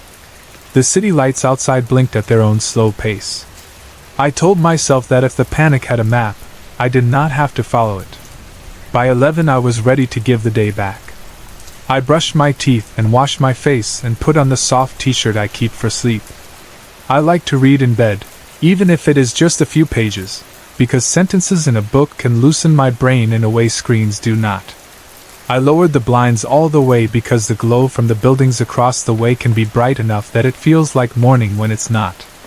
The room then was a soft gray cave with a warm pool of lamplight that stayed in its own square. I read until the words started to double and slide under my eyes. I turned the page down at the corner to mark my place, set the book on the nightstand, and reached for the lamp. The moment the light went out, my whole body seized in a way I cannot describe any other way than animal. It was as if somewhere deep and old inside me a door burst open. The panic did not build. It arrived full-grown. Fear raced through my limbs so fast it felt like sound. My heart grabbed and kicked.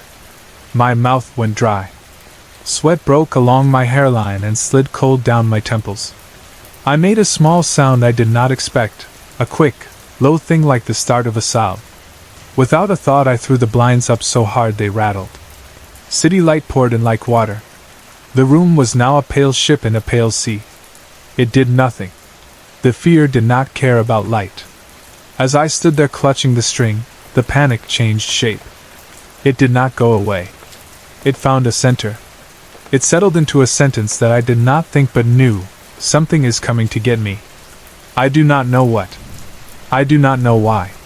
The words did not feel like a thought I could debate with logic. They felt like a fact printed on bone. I leaned my forehead against the glass and tried to pull up a reason that would argue with it. There was no reason.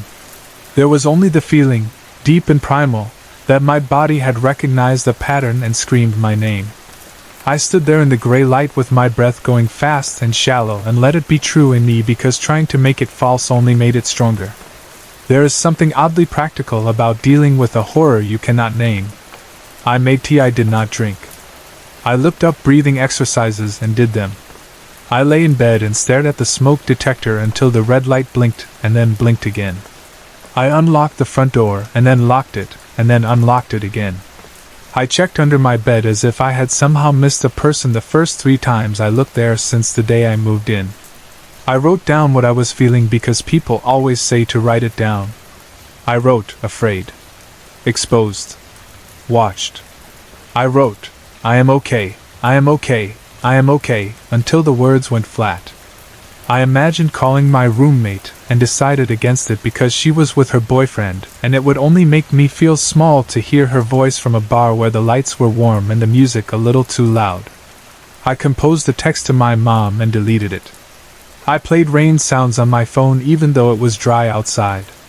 The only time I almost stood up and walked out into the hall was when I could hear footsteps past our door slow down and stop, and I knew someone had paused right there and listened. A second later they moved on, and then the elevator dinged, and I felt foolish for making stories out of strangers. Around 4 my body gave up on the idea of sleep. It does that sometimes when you cannot stop thinking. It decides to stay on guard duty in case something happens. My roommate texted at 7 to say she had stayed at her boyfriend's place, and would meet me for dinner the next night. I typed back a thumbs up and a heart because I did not want to type words. When the sun came up it burned off a little of the fear like fog. I sat on the edge of the bed with my feet on the rug and rubbed my hands up and down my forearms until the goose flesh laid down. The city looked normal again, which was silly because it had always been normal. Still, light made it easier to pretend. By noon I convinced myself that being alone was making it worse. If I went out into the busy part of the day, I could let other people's lives pull me along their current until mine found a calmer stretch of water. Crowds would be good, I told myself. Coffee shops. Sidewalks. The small kindness of a stranger holding a door. I put on a dress and heels because going barefoot into the day felt like telling it I was already defeated. I did my hair and put on light makeup. That was less for the world and more for me, to see my own face as I usually show it to myself. I took the elevator down. The lobby smelled like lemon and hot dust from the vents. The doorman said good afternoon and looked at me a second longer than normal, but maybe I imagined that. I stepped out into the salt and exhaust flavor of the sidewalk and felt the winter sun on the skin between my sleeves and my gloves. For 3 blocks I was fine. The 4th block widened into a little square with a park ring by black iron. A busker sat on a low wall with a guitar and made something pretty out of 3 chords. 2 old men leaned over a chessboard under a bare tree and made moves without talking. A father in a wool hat threw a foam football to two kids who ran with their mouths open, joy loud and total. A woman in a long red scarf drank coffee and looked at nothing in particular. Life, ordinary and bright, arranged itself in small scenes. The knowledge inside me that something was coming did not shrink at the sight of them. It surged. It said, "It can cross a street, it can step around the chessboard, it can come from behind a guitar case." It said, "You are visible from every direction. Left. Right. Behind. Ahead. Above. Beneath." I stood in the sunlight like a pin thing and felt that wide, thin exposure all over. I thought of the police station on the next block and the way the front desk clerk always looked bored when I had gone in once for a parking form. I pictured the hard chairs and the posters about neighborhood watch. I imagined walking up and trying to explain that I needed to be near a cop because of a feeling. I knew the word for the look they would give me. It would be careful. It would be the kind of careful that makes you feel like you are made of glass and not in the good way. I turned toward the station anyway because I wanted a building that says it is built for help. I touched the cool screen of my phone and thought about dialing just to hear someone say hello. The feeling rose again, this time not from the edges but straight up from the pale center of my chest. It climbed my throat. It said, "Too late to ask them?" It said, "It's almost here."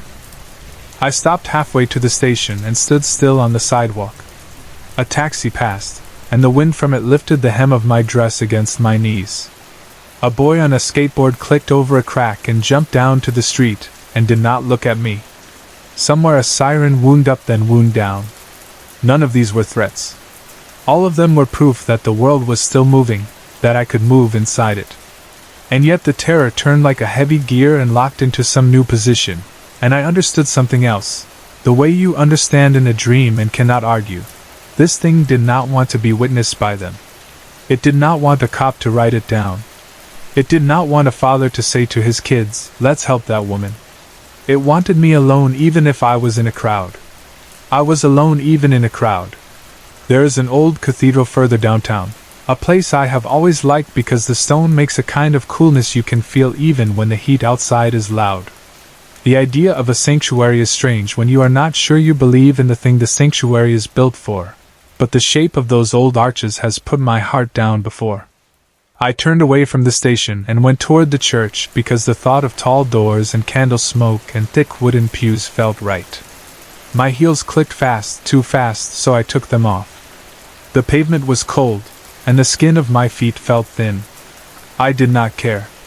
I walked fast in bare feet, then I jogged, then I ran, holding my shoes in one hand and keeping the other near my side as if I could hold the fear there and teach it not to spill. People looked, because of course they did. A couple laughed, and pointed like maybe I was a story they could tell when they got home. A bus driver raised his eyebrows as I passed. A woman said, "You okay?" without slowing down. The city turned, and the spires came into view, and a small relief answered in me as if an old bell had rung. The relief lasted exactly one breath. On the next, something pushed an image through me as if it had been waiting behind a door, and finally found it open. The picture did not arrive in my mind like a memory I could handle with words. It arrived like a hand closing around the base of my skull. It made my stomach drop hot, and then cold. I saw a tall figure in a white bathrobe like the kind you use to put your trash out at night, or fetch the paper at the end of the drive. The robe was not white in any clean sense. It was a dingy, wet white, with stains like old tears down the front and something darker in round patches as if hands had been wiped there. The figure was so thin that the robe hung straight from the points of its shoulders. The skin around the mouth had peeled in places and then crusted there, and I knew without wanting to know that the crust was a yellow paste that had dried and cracked. The lips were split. The teeth behind them were too many. I looked down, in the picture, at the chest, expecting to see ribs. There was a gaping wound there, but it did not reveal ribs. It revealed fingers, long, wet, writhing fingers that pressed out and in and out again as if they were tasting the air and could not wait to take hold. I could not tell if the fingers belonged to the thing itself, grown wrong like an extra set of hands where a heart should be, or if they were someone else's hands reaching from inside it. The robe at the edges of the wound had gone stiff and yellowed the way fabric does when it has been damp and left to dry too often. I could not tell if the face was a woman's face or a man's face or something that had borrowed traits from both and come up with a third option that made my eyes water when I looked at it. The grin was the worst part, and not because it was wide. It was the kind of grin that looks like someone has been forced to hold their mouth in that position for an hour too long, the skin around it sore, the corners bruised. It was a mouth smiling because it had learned to do only that. I saw all of this and knew at the same time that it was not standing in front of me yet. It was near. It was coming. It would be here soon. It was not a choice anymore between a station and a church. It was not anything anymore except this, the thing I had somehow always known would happen the second it decided it would. My feet slowed. They stopped. I stood in the middle of the sidewalk with my shoes in my hand and looked up at the sky because I did not know where else to look. The sky was a hard, clean blue that felt like it belonged to some other city. The buildings on either side framed a high square of it like the lid to a box.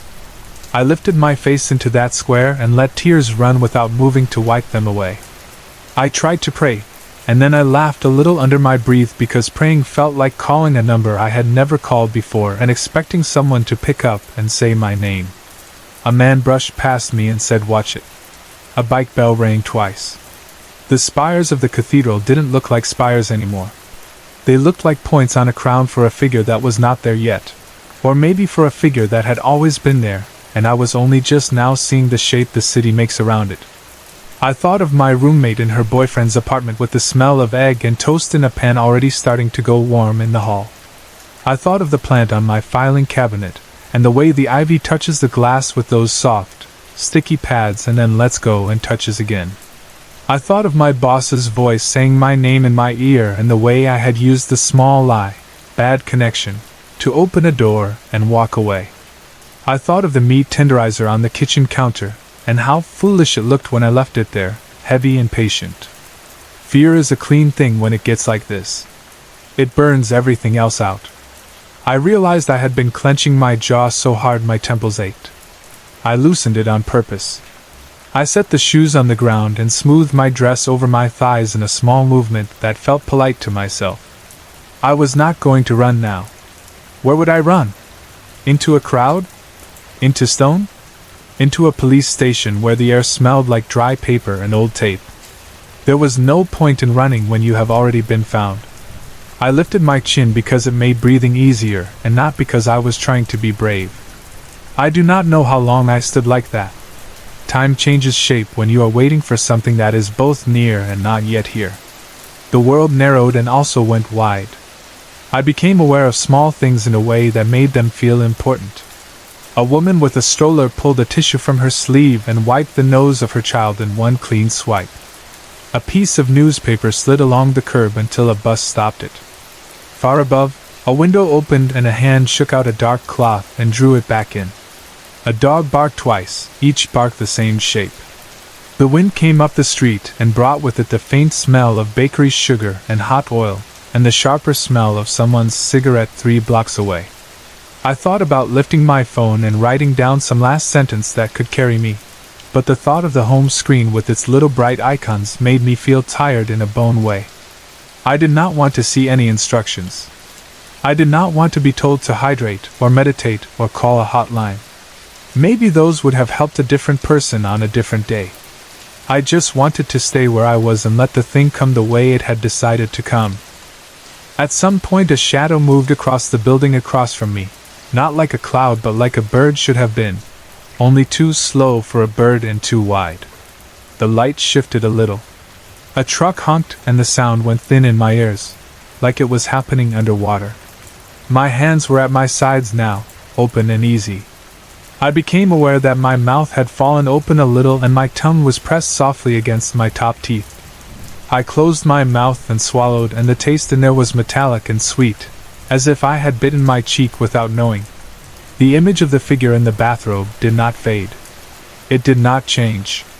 It waited with me, and that was the strangest part, that it felt like we were both in the same moment, both looking up at the same square of sky, both attending to the same arrival. I could not tell if it was outside me or inside me or both. People say panic lies. They say it tells you something is wrong when nothing is wrong. They are right most of the time.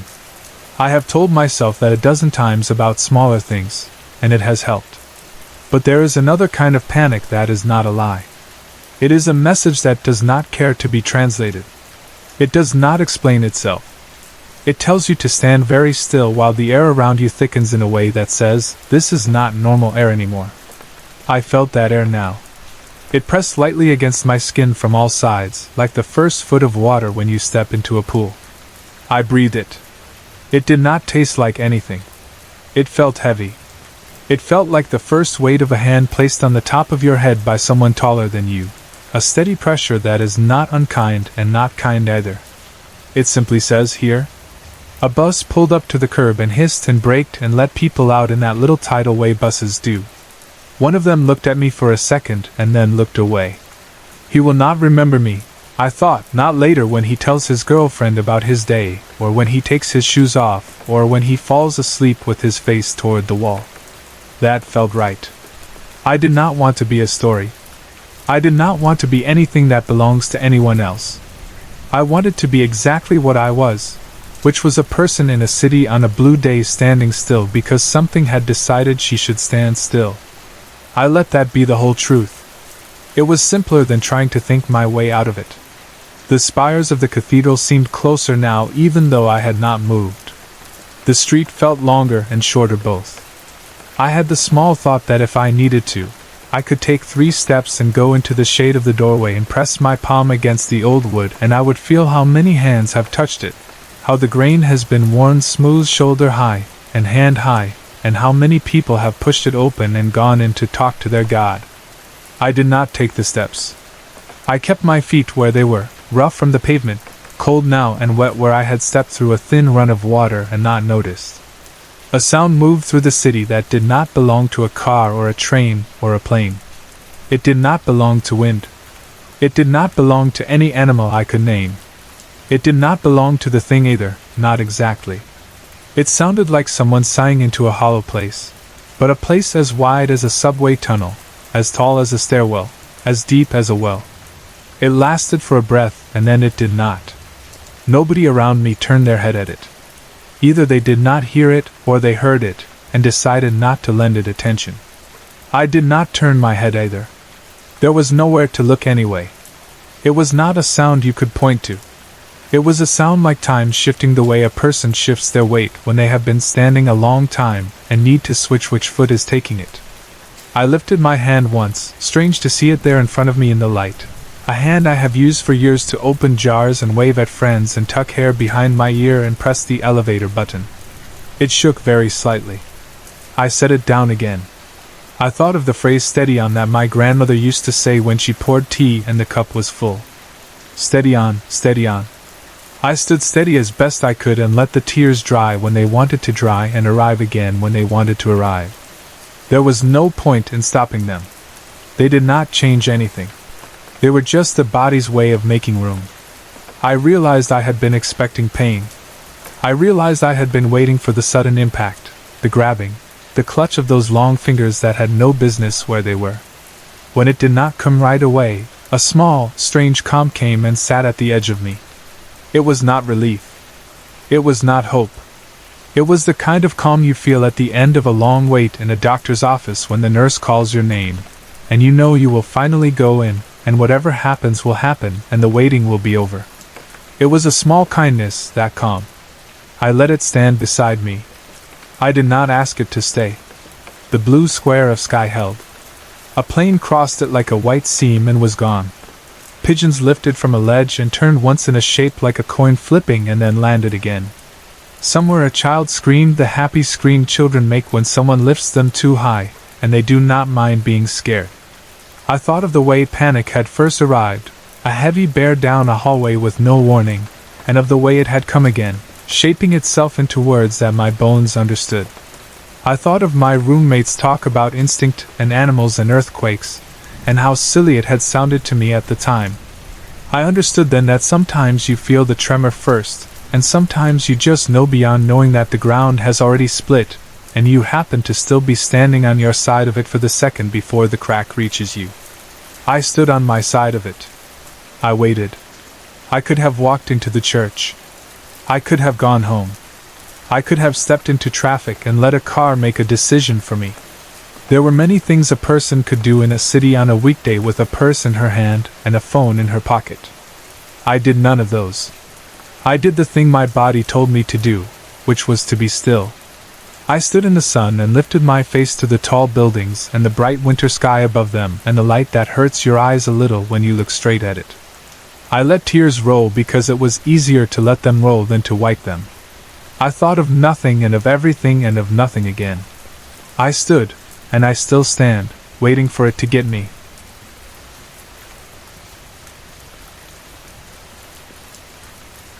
Nobody believes in vampires anymore. People call them old stories. They say the idea belongs to dusty books, bad movies, and cheap paperbacks. They roll their eyes and make jokes. I would have done the same not long ago. If you had told me I would spend my days driving from little town to little town in a tired Chevy, sleeping in cheap motels, and asking strangers about a woman with thick glasses, I would have laughed. Yet that is exactly what I did. No silver bullets. No crossbow. No dramatic coats that flap in the wind. Just a car with too many miles, a photograph creased from being handled, and long nights where I stared at a ceiling fan and waited for morning. It wasn't a life from a story. It was ordinary and heavy. But it was the only life I could live after my daughter went missing. Her name was Harriet Hartman.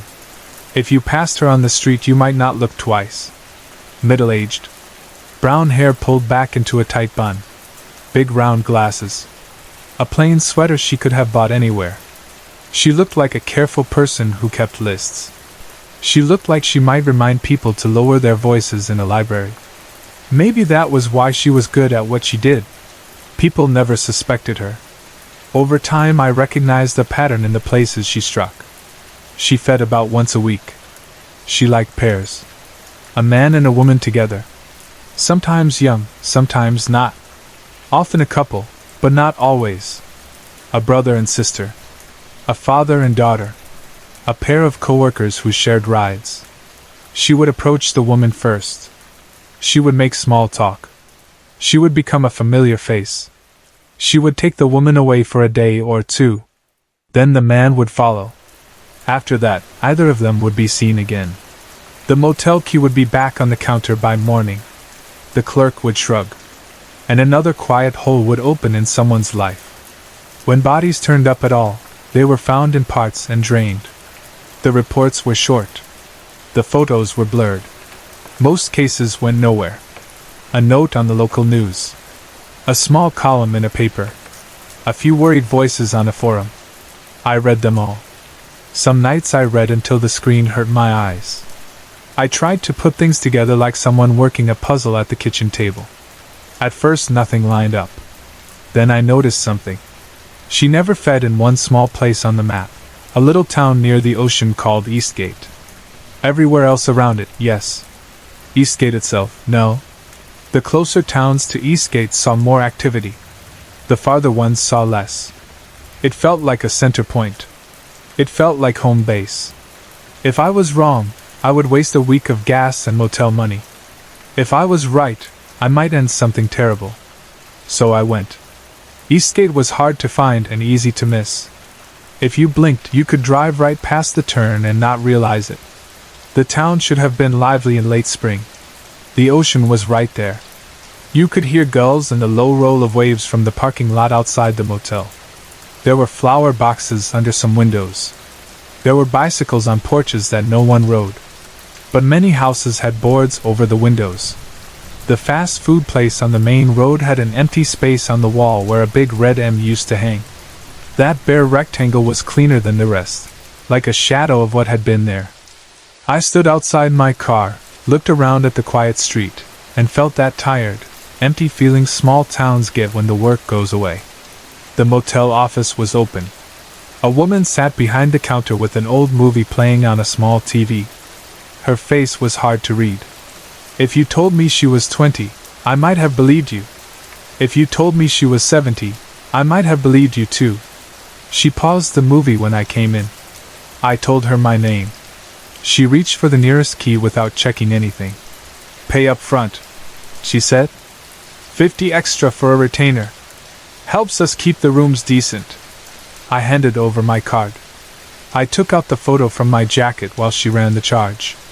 It was a bar shot a friend of a victim had snapped. In the foreground, a couple smiled tired smiles into the lens.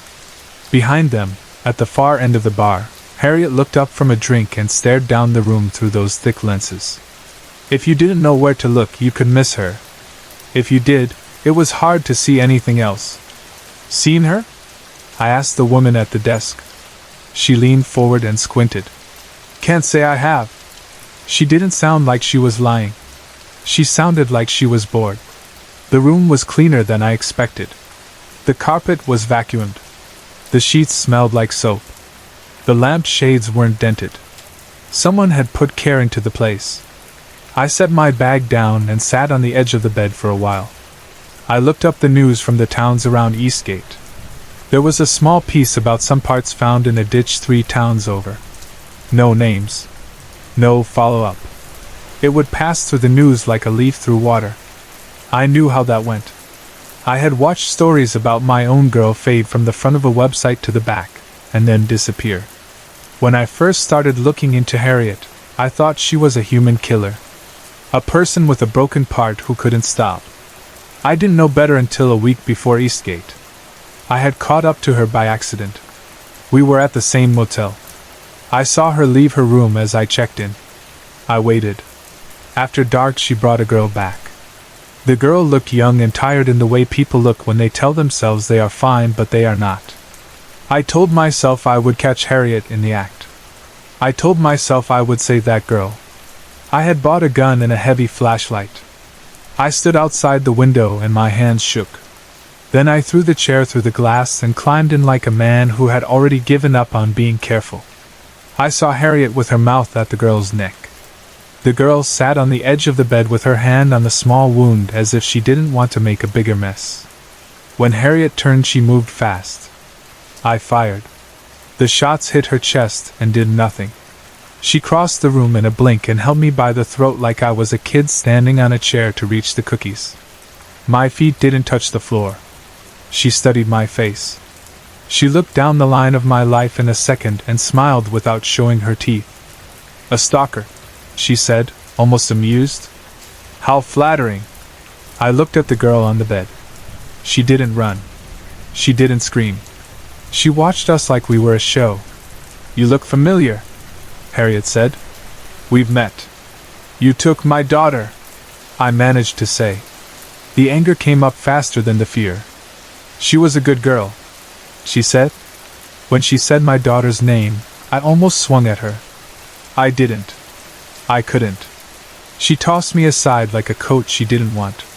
She stepped over me and guided the girl out, one hand at the small of her back, and they were gone long before anyone came to look at the broken window.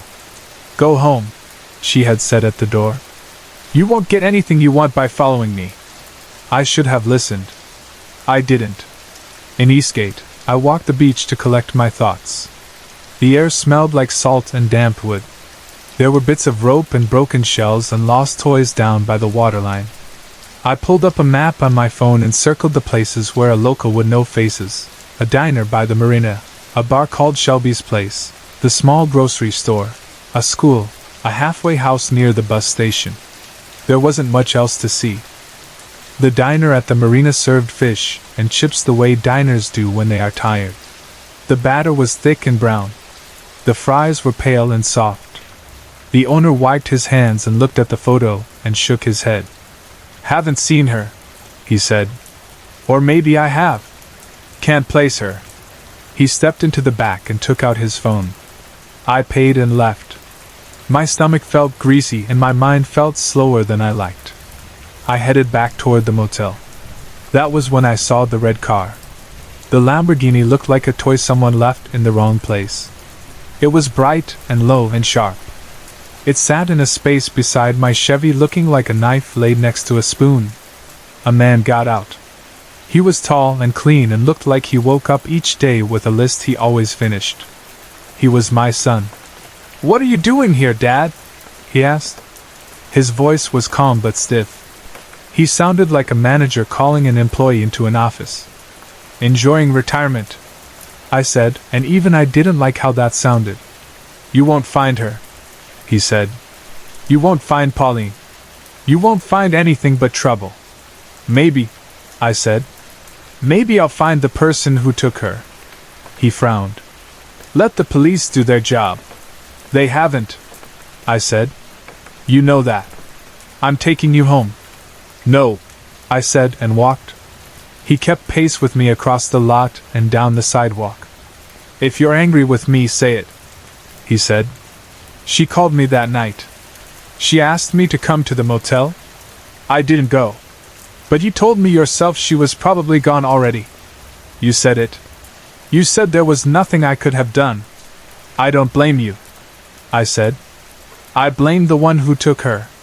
We walked in silence for a few steps. He let out a tight breath. "Then give me a few days," I said. "Then I'll come home. That's all I'm asking." He looked at me hard. I could see Megan's eyes in his face. He nodded once. "Fine. A few days. Then you come back. If you keep chasing this woman, she'll kill you." I nodded and kept walking to the bar. Shelby's place was dim and red. A neon sign buzzed in the window. A country song about a truck and a lost love played soft enough to talk over. The bartender was a big man with a heavy beard and kind eyes. I ordered a gin and tonic. I showed him the photo. He squinted and shook his head. The door opened behind me and a woman walked in. She was young and moved like water. Not in a showy way. There was just something easy about her step, like she trusted the ground to be where it needed to be. She had dark skin and bright eyes. She slid onto a stool and the bartender was already making her drink. "The usual," she said. The glass hit the bar with a small clink. I moved a seat closer. "Put hers on my tab," I said. She turned to look at me. Her mouth smiled before her eyes did. "Thank you," she said. "Do I owe you a favor now, or is this strictly charity?" "I'm looking for someone," I said, and showed the photo again. She didn't look at the couple. She looked straight at Harriet. "I've seen her," she said. "What's your business?" "Questions," I said. "That's all." "Just questions? Funny." Her voice was light and teasing. "You're new in town. I saw you arguing with the man in the red car." "Your son?" "Yes," I said. "My daughter disappeared. Someone told me this woman might know something." "So you're not a cop," she said. "Good. Cops make people nervous. I can find out if she's around." "Harriet goes on trips." "House calls." "What kind of house calls?" I asked. "The kind you make when someone needs help," she said. "I'm Clarice, by the way." "Terry," I said. "Nice to meet you, Terry. Stick around your motel. I'll come get you when it's time." She lifted her glass to me and smiled. James didn't answer when I called him for dinner. Maybe he was irritated. Maybe he had gone for a drive to clear his head. The only pizza place in town delivered a pie that tasted like old cardboard and school lunches. I ate 2 slices and stared at the TV without seeing it. Clarice knocked at 8. "Sorry to keep you waiting," she said. She stepped into the room like she lived there. "I checked the halfway house. Harriet is home tonight. She said she'd sit up for a while if you want to talk. Will she be all right with that?" I asked. "She told me to bring you," Clarice said. "She's not as scary as people make her out to be." I told her I needed a minute to clean up. When she stepped out, I changed my shirt, splashed cold water on my face, and put on deodorant. I also slid the gun into the inside pocket of my jacket and tucked a short wooden stake into my belt behind my back. As I did, I felt foolish and serious at the same time. I wasn't a hero. I was a tired man with a plan that might be nothing. But if I ended up with a chance, I wanted to be ready. We walked along the beach toward the north end of town. The halfway house looked like a big, old family home that had been kept up. Wraparound porch. Good paint. Wind chimes that moved in the light wind without making sound. A figure sat in a chair and watched the waves. A thin ember showed at the end of a cigarette. When we got closer, I knew it was Harriet. She looked like she had in the photo, stern and careful. Clarice lifted a hand. "Hey, Mrs. H," she said. "Found him." Harriet turned her head and smiled. It was small and polite. "Thank you, Clarice," she said. "Go get some cake. There's still half left from Patricia's birthday. Terry, would you like to sit?" Clarice went inside. The porch light made a soft circle. The rest of the yard fell off into shadow. "I can't imagine what you think of me," Harriet said after a moment. "You probably have a stake on you. You may have silver. People who hunt monsters love silver even when silver does nothing." I said nothing. I kept my hand away from the small of my back. I watched her face. "I thought you might follow me here," she said, and looked past me at the water. "No one else ever has. It had to happen. You can't just move from town to town and leave bodies behind," I said. "No," she said. "You're right. It's not right and it's not defensible. I paid the sheriff to look away when he could. He didn't look far anyway. He is not a curious man. Most people aren't. But you are." We sat with the sound of waves filling the spaces words didn't need to fill. "If you plan to kill me," she said, "let me ask you one thing first." "What?" "How do you think I chose the people I killed?" she asked. "Not the pairs. Not the man and the woman together. Why those men?" I didn't answer. I hadn't asked myself that question. I had been too busy moving from town to town. She watched me struggle with it. "You think you're a monster hunter," she said, "and in a way you are. It might surprise you to hear that I am one too. People call me or someone passes a note and says there is a problem. I go. I look. If there is a monster there, I deal with it. Abuse comes in waves like the tide. It rises. It drags. It suffocates. People are not all bad, Terry. But some of them do not stop. They do not change. They will not change. They only take. They only break. I did not choose what I am. But they chose what they did. You expect me to believe that?" I asked. "And the women? Where do they go? What do you do to them?" "I take them because if a body is found, the woman is the first suspect. I have seen kind women accused. I have seen them lose jobs and homes because of the mess I make. I would rather not cause that harm if I can help it. I take them away and give them time to breathe. They rest. They learn. They start over. Some of them ask me to make them like me." "Who would ask for that?" I asked. The words came out softer than I wanted. I already knew the answer before she spoke. "Your daughter," she said. "Pauline." For a second I heard nothing but my own breath. The porch, the waves, the light, they all fell away and came back in a rush. "You're lying," I said out of habit, because lies are easier to hold than hope. Harriet didn't argue. She turned her head and called into the house. "You can come out now." The door opened. A shape stood in the doorway and then stepped into the light. My girl. My Pauline. Her hair had grown. Her eyes were careful and older than they used to be. She looked like herself and not like herself at the same time, the way people look after they have been sick and then get well. I dropped the stake. It hit the boards and rolled. I stumbled forward and she met me halfway and I pulled her in and held on like I was trying to keep her from falling even though she wasn't falling at all. "I thought you were gone," I said into her hair. "I thought you were gone and I didn't know what to do." My voice sounded like someone else's voice. I didn't care. She put her hands around me and squeezed back. It had been so long since I had held her close.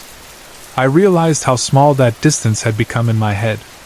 I realized how big it had been in her life. "I couldn't stay," she said. "I didn't think you'd believe me. I didn't think you'd come for me. She was crying and I was crying and the ocean went on doing what the ocean does. "I'm sorry," I said. I brushed hair out of her face with a shaking hand. "I should have seen. I should have known. I should have been there." I looked up at Harriet. The careful look on her face was gone. She was tired. She looked like someone who had carried too much for too long because no one else would. I understood more than I wanted to. "Who hurt her?" I asked. I already knew. I wanted to hear someone say it out loud. Harriet didn't soften the truth. "You know," she said. "My son had Megan's eyes and my stubbornness. He had my ambition and my easy charm. People thought he was good because he looked like what people think good looks like." I closed my eyes for a second and saw him at 8, chasing a ball in the yard. I saw him at 12, taller than me, making everything a competition. I saw him at 22, sitting at a conference table across from me and telling me he would take care of things at the office when I wanted to go fishing. I had left too much to him. I had left too much to both of them. He had been in the house with his sister, and I had been somewhere else closing a deal or answering emails I told myself could not wait. "I'm sorry," Pauline said. She looked guilty. She had nothing to be sorry for. She had been a child who told herself she could handle something no one should have to handle. "You don't owe me an apology," I said. "I owe you one." We stood there with that truth between us. The porch light hummed. Someone laughed inside the house. The sound was light and normal and steady. "Where is he?" I asked. "Inside," Harriet said. "We were not sure whether to do this before you came or after. Clarice thought you would need to see." I didn't want to see. I needed to see. Those two feelings live in the same place. "It will end in violence if it ends at all," I said. "I know," Harriet said. "Then let it end," I said. I could have asked for more time. I could have asked to talk to James alone. I could have asked him to explain himself because that is what families do on TV. I didn't. He had taken enough. He didn't need my voice to. Clarice came out with 2 other women. They had my son between them. His hands were behind him. He twisted and pulled. He was strong. He was scared. He saw me and tried to make my name into a rope. "Dad," he said. "What is this? What's going on? What are you doing?" His eyes skipped to Pauline and then back to me. He looked like a man who has finally realized the last door in the hall is locked. "Pauline," he said, and he tried to pull free and reach for her. One of the women jerked his head back gently but firmly. He looked at me again. "Don't believe this. Don't you dare believe this. She's lying. She's lying about me. She hates me.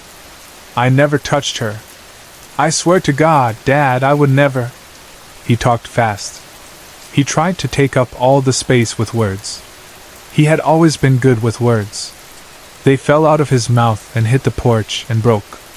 "I know what you did," I said. My voice was flat. There was no strength in it, and no weakness either. It was just true. He saw it. He stopped fighting for a second, and then started again because that was all he had left. "Dad," he said. "Dad." Pauline stepped toward him. Her face was calm. She looked at our brother like he was someone she had already said goodbye to. She put her hands on his shoulders and she didn't shake. She didn't shout. She didn't ask why. She opened her mouth and did what she had to do. He cried and thrashed and begged. He did not get loose. He did not get away. It did not take long. None of it took long. Some things take years. Some things take seconds. This took exactly as long as it needed to. Later, after the porch was quiet and the house was quiet and the town was its old quiet again, I drove the red car to the edge of the harbor. I had the keys. I put the shifter in neutral. I put my hand on the hood and pushed. The car rolled and I walked with it, and the front wheels went off the edge and then the back wheels and then the tail lights slipped under, and the water closed over it without a sound. There is a letter in his room now, written in his neat block print. It says what it needs to say to keep the police from looking past the easy answer. It says he was sorry. It says he was tired. It says he made a choice. It does not say the things that matter. Those are not for them. The next morning I stood on the beach with Pauline and watched the sun lift up out of the gray water. The gulls traced their lines. The low clouds on the horizon glowed for a breath and then went plain. She did not ask me to stay. I did not ask her to leave with me. Some children come home and some do not. Some never had a home to begin with. She had one here now. I hugged her and I felt her hold me back, and I knew she would be all right because she had people who would stand between her and the dark. People I had not been when she needed me. I drove away from Eastgate alone. The town fell behind me and the ocean fell behind me, and the road unrolled ahead like a ribbon that led to all the ordinary places I had stopped before. I do not know what my absolution looks like. Maybe it is long and quiet. Maybe it is made of small things. Maybe it is made of apologies I say out loud when no one else is there to hear them. Maybe it is made of leaving some work to people who can do it better than I can. I am not a hero. I am a man who made mistakes and finally stood still long enough to see them. Harriet was right about one thing. Monsters are real. Some wear faces we recognize. Some look like librarians. Some look back at you from a mirror. She hunts them her way. I will try to hunt mine. I kept the old photograph. The crease is deeper now. If you look close, you can see the small history of that night in the bar. A couple pretending to be happy for the camera. A woman in the back who sees what other people do not. A man with a camera who doesn't know he has caught a ghost in the glass. If you turn the photo over, the back is still blank. There is no date. There is no caption. There is only what we carry and what we choose to set down. I don't believe in vampires the way I used to believe in nothing. I believe in what I saw. I believe in what I did not see and should have. I believe there are people who eat at us until there is less left than we can live on. I believe there are people who help. It is not a good clean belief with straight lines. It is a mixed thing. It is the kind of belief you find late in life and hold with both hands, even if it cuts you a little to do it. That will have to be enough for me. Sorry to interrupt.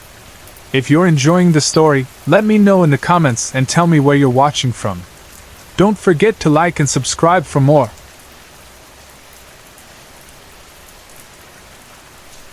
The little girl stood in the hallway with her hands pressed flat against the front of her dress.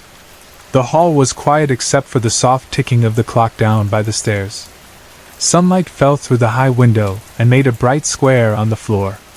She put the toe of one shoe in and out of that light, like she was testing a pool with her foot. Her chin was up, her mouth a thin brave line, but her fingers kept worrying the lace trim along her waist. She could wait. She could ask tomorrow. She could say it after dinner, when Dad was in a good mood and not working.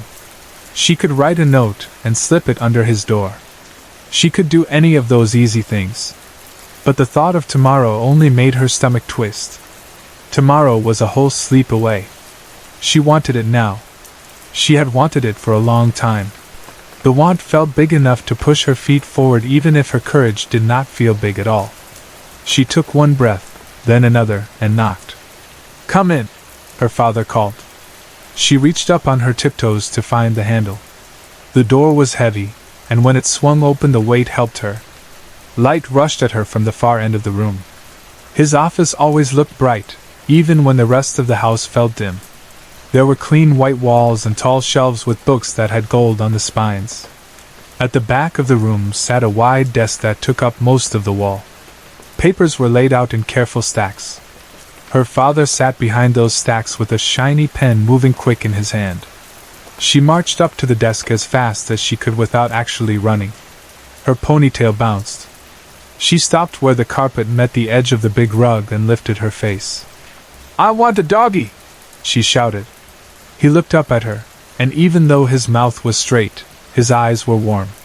He set the pen down on the blotter and turned his chair so he was facing her. The leather creaked. "Sweetheart," he said, "what did I tell you last time?" She did not expect the question. Usually they jumped right into an argument. Usually she said the word dog over and over, and he said the word no over and over. Usually someone faked being mad and someone else pretended to stomp. This was different, and it made her pause.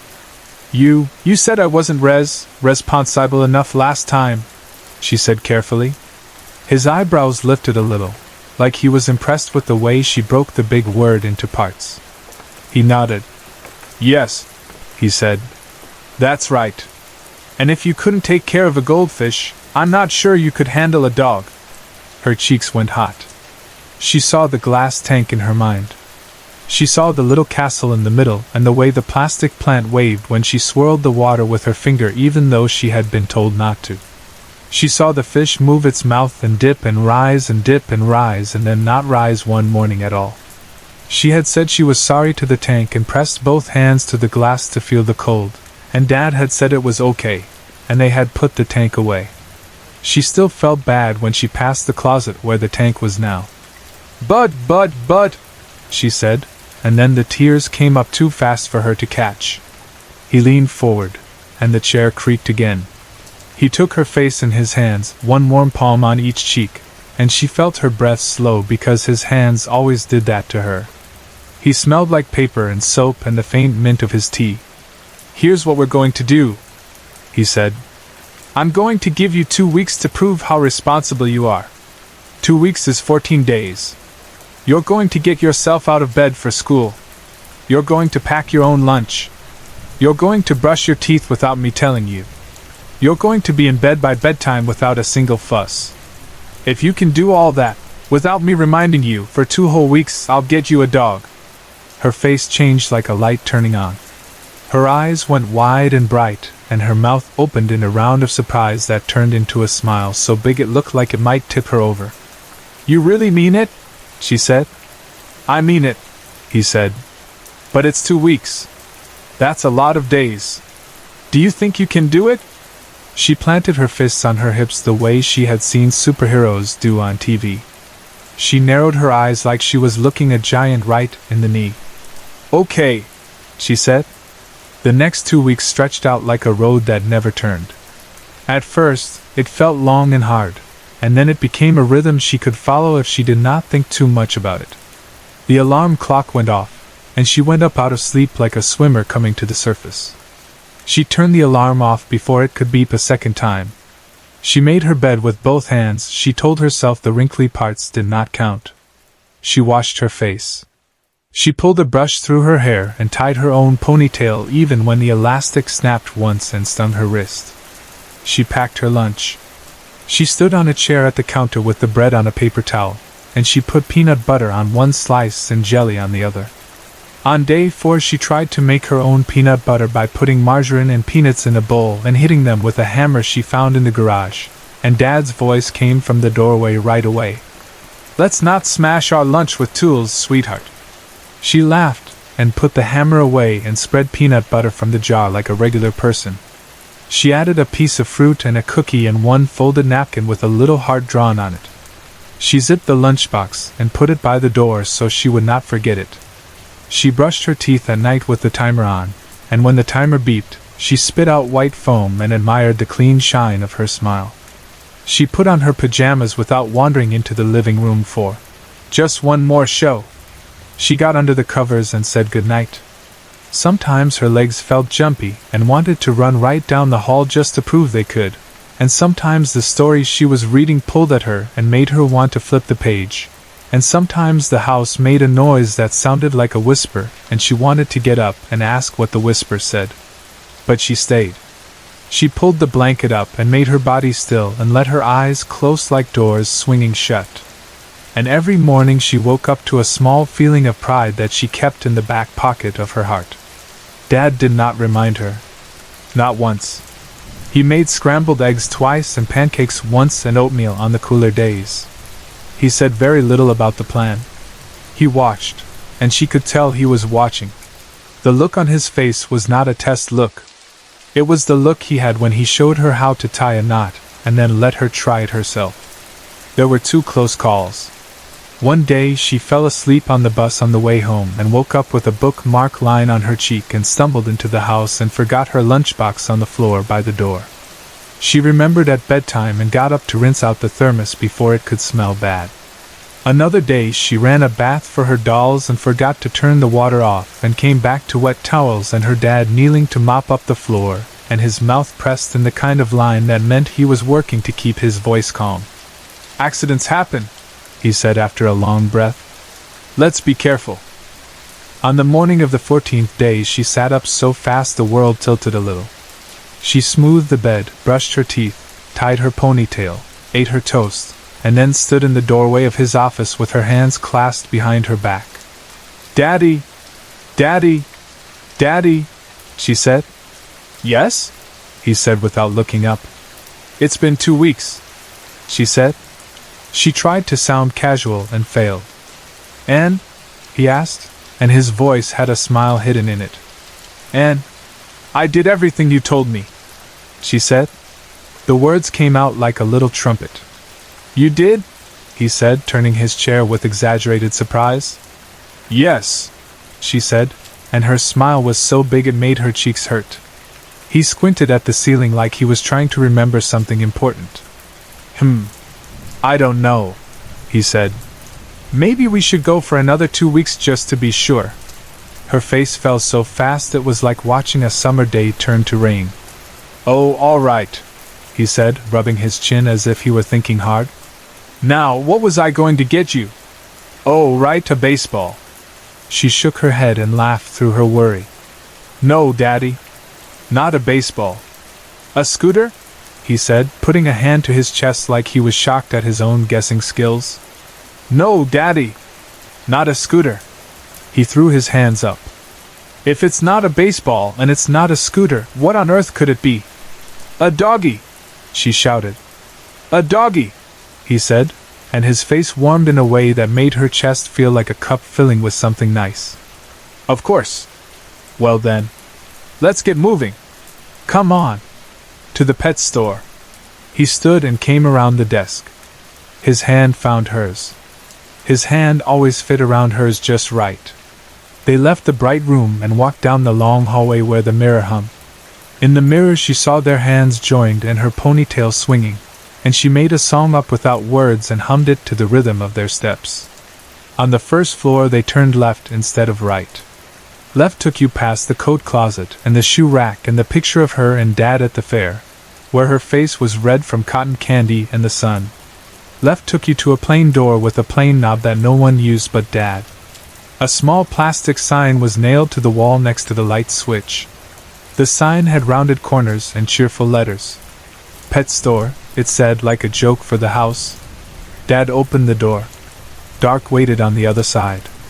There was a faint red glow far below, like someone had dropped a cherry from a cigarette, and it had fallen all the way down and did not go out.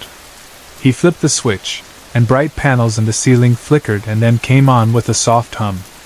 The light went down, and she could see that the steps went down with it. The stairwell was deep. The walls were a clean gray. Everything smelled faintly like metal and something sharp like cleaner. The stairs were narrow at the top and then widened out. At the bottom of the first flight there was a landing and then another flight and another beyond that. "Remember, sweetheart," he said, "it's a long way down. Watch your step." He kept her hand as they went. The stairs were steep enough that her knee lifted high each time, and she placed her feet carefully on each step, toe first, heel second. The lights buzzed softly. The red glow got brighter as they moved closer. The air cooled as they went down. She felt the cool on her forearms and liked it, the way she liked the cold part of the pillow at night. There was a door at the bottom. It was not like the door upstairs. This one was a big steel door with a heavy handle, and next to the handle there was a number pad. A small red light on the pad shone steady. The red made a dot on his hand when he reached toward it. He let her hand go and tapped a code with 2 fingers. The beeps sounded crisp and loud in the concrete stairwell. The red light blinked off, and a green one shone instead. "Tada," he said in a small voice, like a magician doing a trick for just one person. He pulled the handle, and the door opened with a sigh like a can of soda. A smell rolled out at them. It was strong and mixed, something like wet fur, and something like straw, and something like the inside of a shoe left in the rain. She wrinkled her nose. It was not a pretty smell. But if this was what she had to put up with to get a dog, she could learn to like it. She could get used to anything if it meant a dog was on the other side. They walked through. The door swung closed behind them with a heavy thump, and the sound bounced away across a huge room and came back to them softer. The red glow that she had seen from above was not a cherry. It was a small light above a panel on the far wall, and it made a little eye. Fluorescent fixtures buzzed overhead in long rows, and the white light they gave off made every surface look clean and bright. The floor was smooth gray concrete that made their footsteps sound big. The barking hit them like a wall. She knew the sound of barking from videos and from the park when someone walked a dog past their bench. She expected a handful of barks. This was different. This was many, many voices at all different heights and shapes. Some barks were deep and rattled in the air. Some were high and sharp and bounced. Some were broken into little yaps. All of them together made one sound that went up and down and up again and did not stop. Her chest felt like a balloon filling with helium. She looked from side to side so fast her hair whipped her cheeks. There were rows of cages. She could not see all the way down any row because it was like looking down streets in a city of cages. The cages were not small. They were big enough for a person to sit in or lie down in. Some had bowls in them. Some had blankets. Some had toys. On the walls, high up near the ceiling, there were signs with numbers and little hooks that held clipboards. The clipboards had papers on them with dates and lines filled in with tight handwriting she knew was her dad's. She went straight to the first cage that had a shape in it and pressed her fingers to the cold bars. "Is that my doggy?" she said. Dad laughed. No, he said. "I've got one picked out special. Just for you." He led her past a row where the cages were empty and another row where they were not. She glanced as they passed.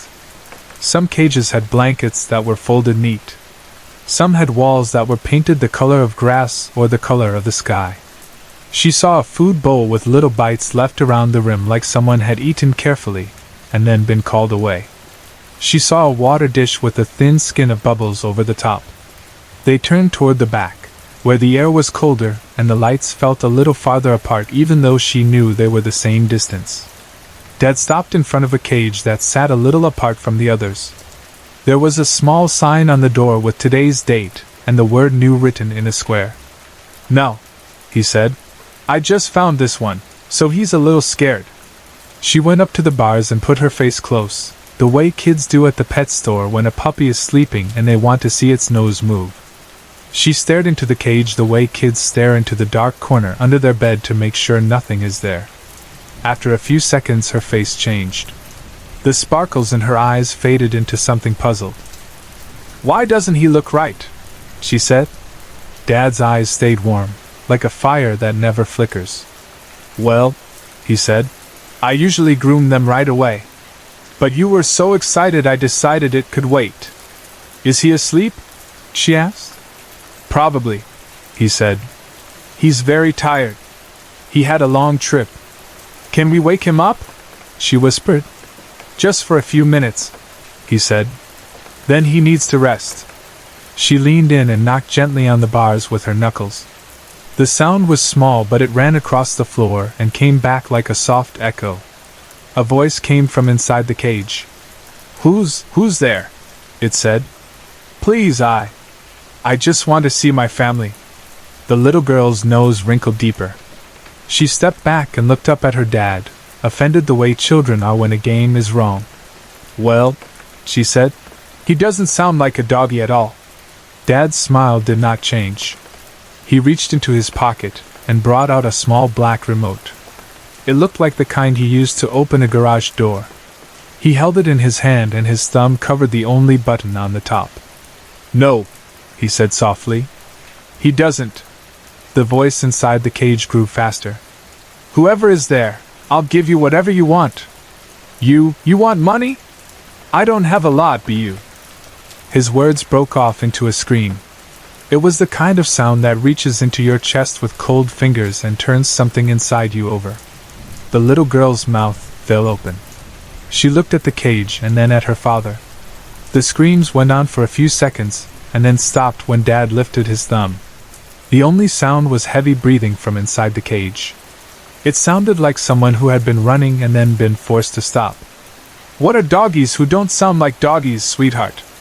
Dad asked in the same warm voice he used to ask her what shape the clouds looked like. She answered the way kids answer when they have been taught a rule and want to show they know it by heart. "Bad doggies," she said. "And we don't want bad doggies, do we?" he asked. "No," she said. "Only good doggies."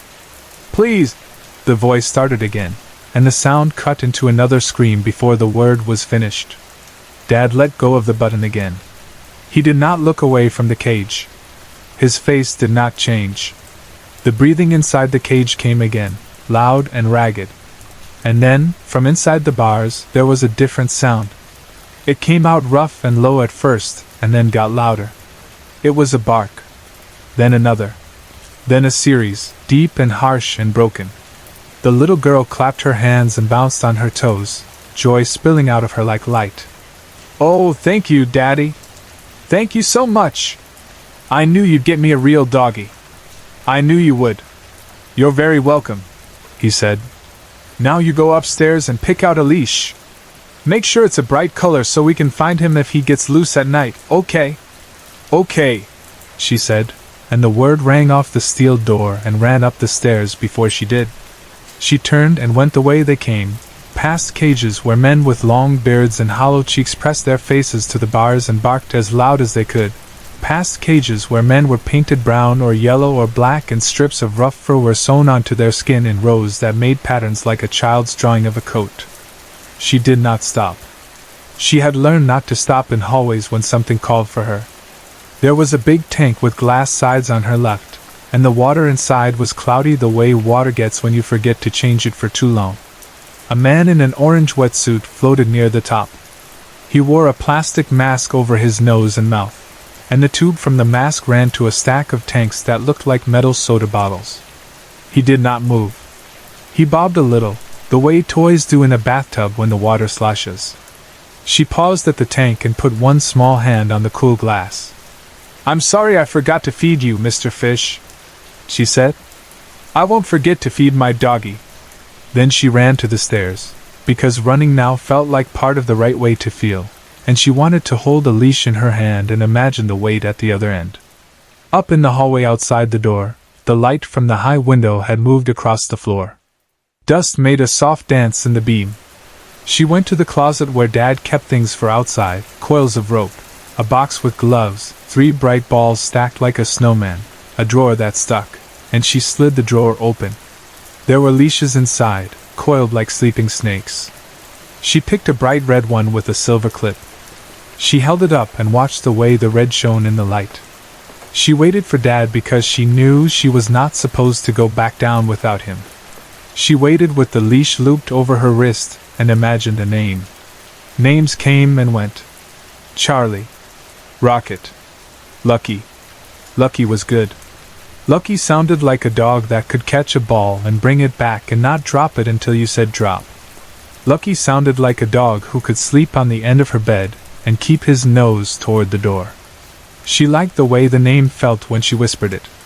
Dad came up the stairs after a few minutes, his hand on the rail, his mouth in a small thinking line. He saw the leash and smiled. "Red," he said. "Good choice." She held up her wrist so he could see the loop. "So we don't lose him," she said, repeating his words back, proud to have the right tool for the job. "Exactly," he said. He led the way back down. The lights buzzed overhead. The smell met them again, big enough to taste this time. She covered her nose with the back of her hand and then put her hand down because she did not want him to think the smell was too much for her. She could handle it. She could handle anything. They stopped at the cage. The breathing inside had gotten slower. The figure inside was a dark shape against the darker back wall. She could see the shape's arms hooked around knees and the way the shoulders lifted with each breath. She could not see the eyes for the shadow. "No," Dad said. "You clip the leash to the ring. We're going to open the door together. Remember what I said about long trips making them tired? We go slow. Slow is kind. Slow keeps everyone safe." She nodded. Slow was easy when you wanted it to be. He took a key from his pocket and slipped it into the lock. The key made a low clack when it turned. The latch clicked and the door opened a hand width.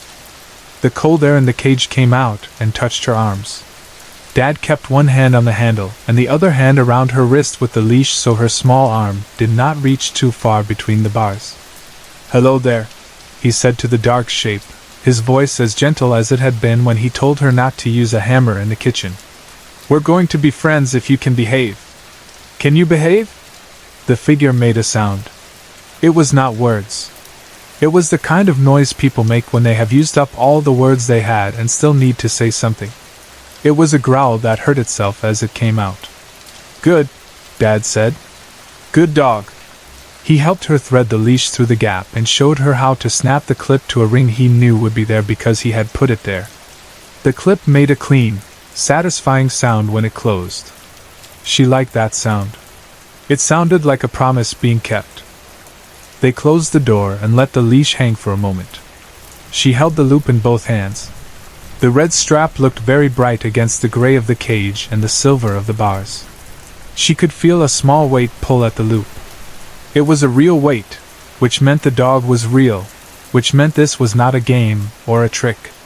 "Now upstairs," Dad said. "We need a collar. We need a bowl. We need a bed. Lots to do. Can we get a squeaky bone?" she asked. "I think we can," he said. They went back up. The house above the bright room looked the same as before and also not the same at all. It felt like when you come home from a place far away and notice the paint chips and the way the floor squeaks in the same place it always did, except now you know the world is bigger than the squeak. The clock in the hall ticked in the same slow way. The mirror showed them. The square of light had moved again. She held the leash loop in her hands as if it were a ribbon pinned on her chest. Dad opened the closet with the pet things and took out a collar with little holes like a belt and a small metal tag pressed flat and blank. He set it on the hall table. He pulled a new bowl from a box and a folded bed made of soft gray and a bag of dry food with a picture of a smiling golden dog that would not look like theirs. He made a list in his head. She could see it in the way his eyes counted nothing.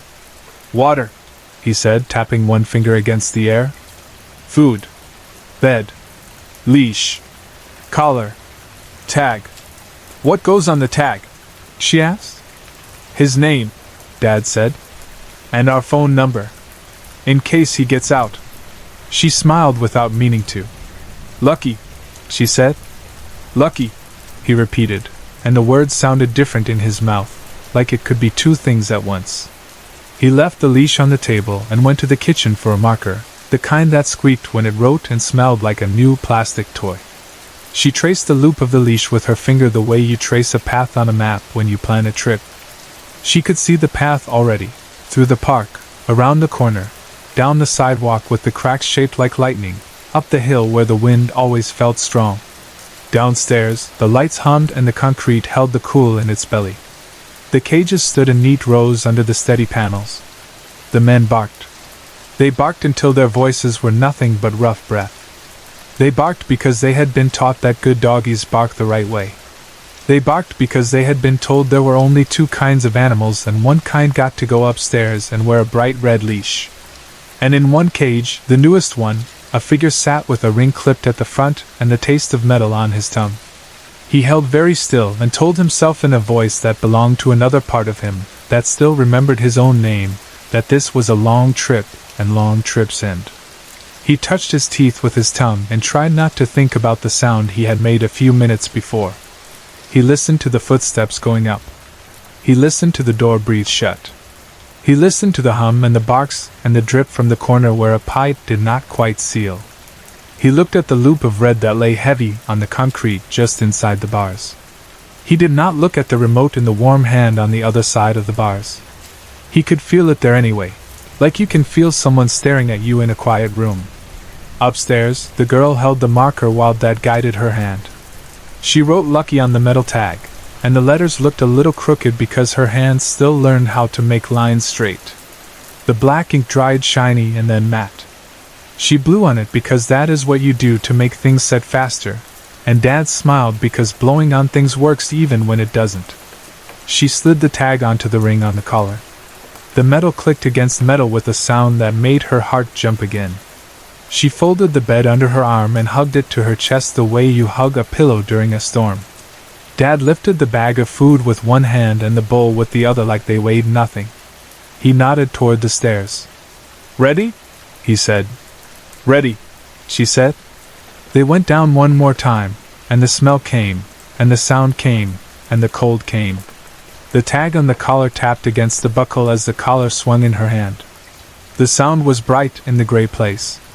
In the back, in the cage with the news sign, the figure lifted his head. His eyes were open wide even though there was nothing in front of him to see except bars and Dad, and the small shape beside Dad that held a collar like a present. The world had narrowed to three things: the red leash on the floor, the black rectangle in the warm hand, and a smile that never moved on the face above the rectangle. The smile looked kind if you only looked with your eyes. If you looked with anything else you had, it looked very far from kind. Dad put the bowl on the floor outside the cage. He set the bed just to the side. He held up the collar so the figure could see the tag. He tapped the tag with his finger. "This is your name," he said in that gentle voice that could hold anything and make it sound safe. "Lucky." The figure made no sound. Dad did not need him to make a sound. Dad had many ways to make a day go the way he wanted it to. He lifted the remote. He turned to the girl. "Do you want to hold his bowl while I put the collar on?" he asked. She nodded. She picked up the bowl and held it with both hands, careful to keep it steady and level. The bowl was empty now, but she held it like it was full because practice is how you keep from spilling. Dad unlocked the door and opened it a little more than before. He stepped in just far enough to reach, and the figure did not move because movement did not help. The cool metal band slid around the neck that had once carried shirts with buttons and ties. The buckle cinched. The tag tapped the buckle again when Dad let go, and the bright sound of the tap lifted in the cold air and sat there like a point of light. "Good dog," Dad said. "Good dog." He stepped back and closed the door and turned the key and put the remote in his pocket. He kept the smile. He always kept the smile.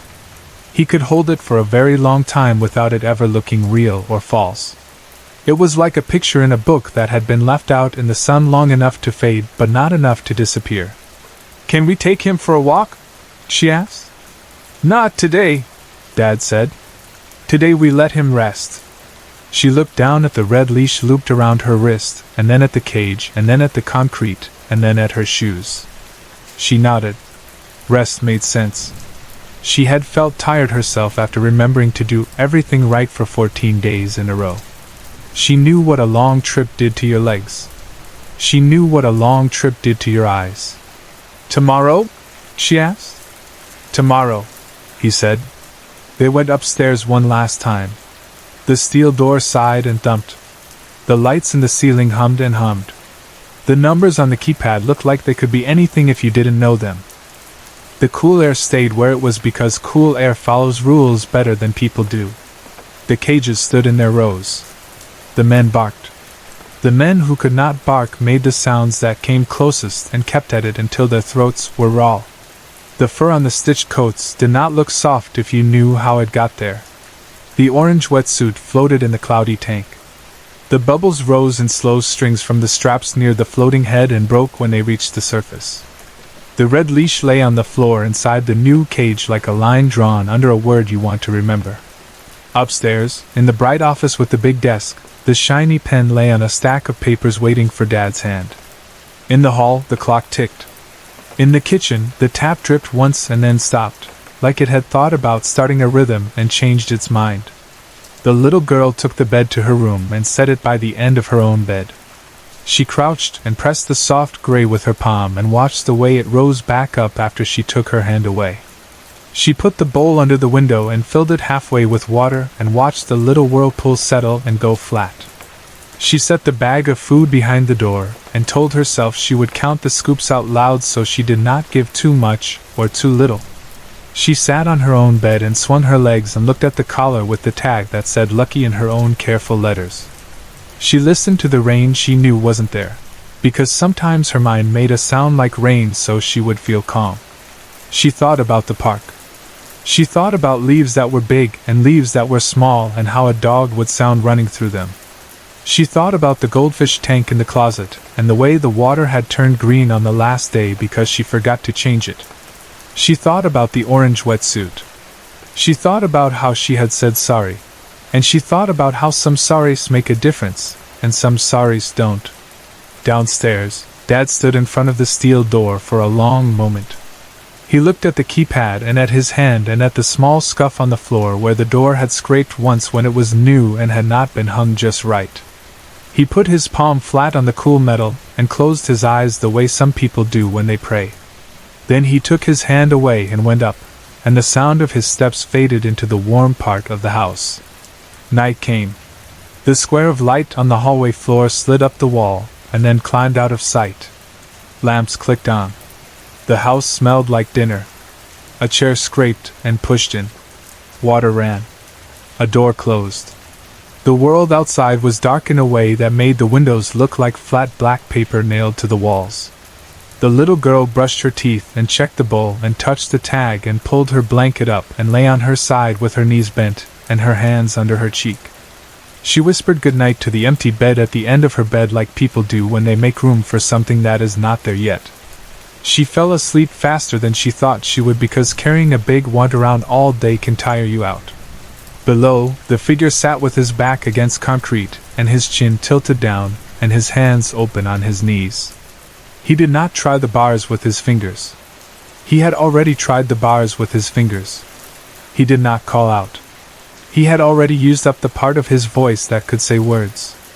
He had his eyes open because closing them made the dark bend closer in a way that felt worse than looking at it.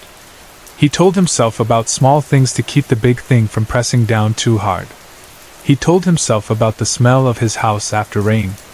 He told himself about the scrape his son's bicycle pedal made when it knocked against the porch. He told himself about the way his mother had cut apples when he was a kid, quick and thin and perfect. He told himself about keys on a ring, and how they feel heavy in your pocket, and how you never think about them until you don't have them. Above him, on a table in the hall, a red leash lay in a neat circle. The loop lay over itself like a nap in a dog's bed. The silver clip pointed toward the stairs. The tag on the collar turned a little with the air and then was still. The ink dried all the way. Morning would come. It always does. The clock would pretend it had made time move and would say so in its small, proud voice. Shoes would thump, and a ponytail would be tied tighter than it needed to be, and hands would wash, and a girl would lift a bowl and a scoop and walk with the careful walk of someone who wants to show she can do a big thing without dropping it. She would stop at the top of the stairs and look back once, because sometimes when you are happy you want to check that the world is coming with you. She would smile and go down. The lights would buzz. The steel would sigh. The leash would lift. The remote would sleep in a warm pocket. The smile would be ready. "Come on," Dad would say. "Time for a walk." "Come on, Lucky," she would say, and the name would be a small bright thing in a gray place. And that would be that. Sorry to interrupt. If you're enjoying the story, let me know in the comments and tell me where you're watching from. Don't forget to like and subscribe for more.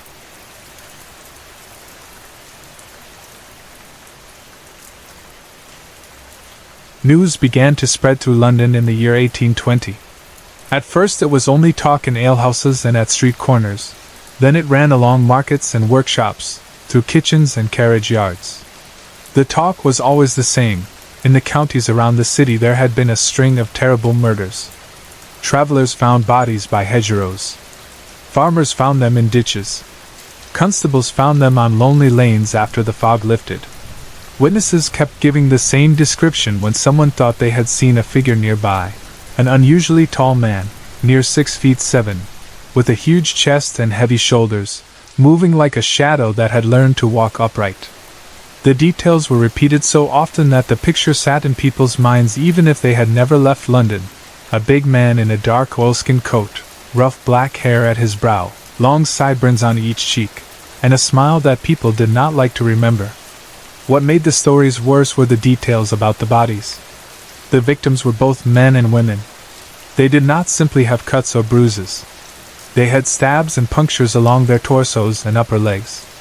Their arms and faces and shoulders were slashed. Yet doctors said the wounds were not the kind that killed right away. It looked as if many of those people had lived long enough to feel everything that happened to them. There were other things too, small bones missing from arms or legs, like someone had taken 2 or 3 pieces from a person the way a thief might take buttons off a coat. On the back of each victim's clothing there was a long strip of fabric torn away, as if someone had cut it clean. People said those strips were used to wrap the stolen bones. The name came easily after that. They called him the Rag and Bone Man. While fear traveled from door to door and people barred their windows earlier than usual, another sort of panic was growing inside one man. His name was Luke Wetlock. Luke worked in a factory in London. He had moved to the city a few months before the first killing, leaving his wife Gwen behind in their village of Godstone for a little while. The plan had been simple and hopeful. Luke would go first, find steady work and a room to rent, send money home, and return each month to see Gwen and make sure she had enough. When he had saved enough, he would come back, pack their things, and bring her to London. He would show her the bridges at sunset and the way the river looked like metal in the morning. They would start fresh. But the murders kept coming. Every day the talk got worse. People spoke vaguely at first, then with detail, and then with a hush, as if saying too much might call the figure to the door. Luke tried to eat. He tried to sleep. He stared at the factory floor and saw Gwen's face instead. He pictured their small house. He pictured her standing by the window, rubbing her hands together when the evening wind came through the gaps. He heard the new name in his head, the Rag and Bone Man, and the words began to echo. After several days of no sleep and almost no food, Luke made up his mind. He would not wait another week. Sunday was the next day, and he would not spend it in a rented room in London counting the hours. He would walk through the night, reach Godstone at dawn, pack what they could carry, and bring Gwen back to the city before evening. In London she would be safer. He could protect her there. He could keep her near. He would not risk another day. A hard wind blew across the roads when Luke stepped out under the thin stars. He wrapped his overcoat tight. The wind hissed in his ears and stung his face. It pushed against his knees as if it wanted to send him back. He kept going. He told himself the miles would pass if he did not count them. He told himself that love makes heavy things seem lighter. His boots sounded steady on the stones for the first hour, and then the sound slowed, and then the sound was only the wind and his breath. He marched until his legs ached as if sand had been poured into his bones. His fingers went numb, and then turned dark at the tips. He told himself this was nothing. He would walk 10 times as far and bear 10 times the cold if that was what it took. He kept seeing Gwen's smile the last time he left. He kept hearing her voice as she told him to be careful when he crossed busy streets in London, as if the city might pick him up and carry him away if he did not watch his step. Just before dawn he reached the final rise before Godstone. The sky was still dark, but the east had that faint pale color that tells you the light is near. Luke's legs were slow and clumsy now. He was less than half a mile from home. He told himself to keep moving. Then he saw the figure. At the foot of Godstone Hill, where the lane turned by the low stone wall, a man stood in the path. In the dim gray light, Luke could make out height and shape. The man was tall, taller than anyone Luke had ever seen, even among the dockworkers in London who seemed as big as ships. He had a wide chest and coat sleeves that looked too tight around his forearms. Luke could not see every detail, but he felt the prickle of warning anyway. The man stood where Luke needed to walk. There was room to pass, but it would be close. He told himself not to be foolish. Men walked home before dawn all the time. Some were drunk. Some were lost. Some were only cold and rude. He told himself he was a decent man, and decent men asked other men if they were hurt when they saw red on their hands. As Luke came nearer, the light grew just enough to show more. The man's coat was oilskin, dark and stained. His hair was thick and coarse and hung to his forehead. His sideburns were heavy. His arms hung at his sides, and there was a glint of metal in both hands. Something else seemed to jet from the sleeves, as if he wore iron on his arms. Luke noticed the wet shine on the man's fingers. For a second he thought of lantern oil. Then he saw the color. "Are you all right there, mate?" Luke called, pushing the wind from his throat. "Do you need me too?" He stopped 12 feet away. The words died on his tongue. The man turned his head and smiled. It was the kind of smile that showed too many teeth. It opened too far. His eyes widened and went dark at the center like an animal that had just spotted something it was going to take. "Can you do something for me?" the man asked. His voice slid out low and slow, like a snake moving through grass. He watched Luke the way a cat watches a bird. Luke did not answer. His mouth had gone dry. His feet wanted to take a step back. His pride wanted to plant them. "Well now," the man said softly. "Let me think. Can you do something for me? Can you be of use to me?" He lifted his hands and rolled back his sleeves. Luke's breath stalled.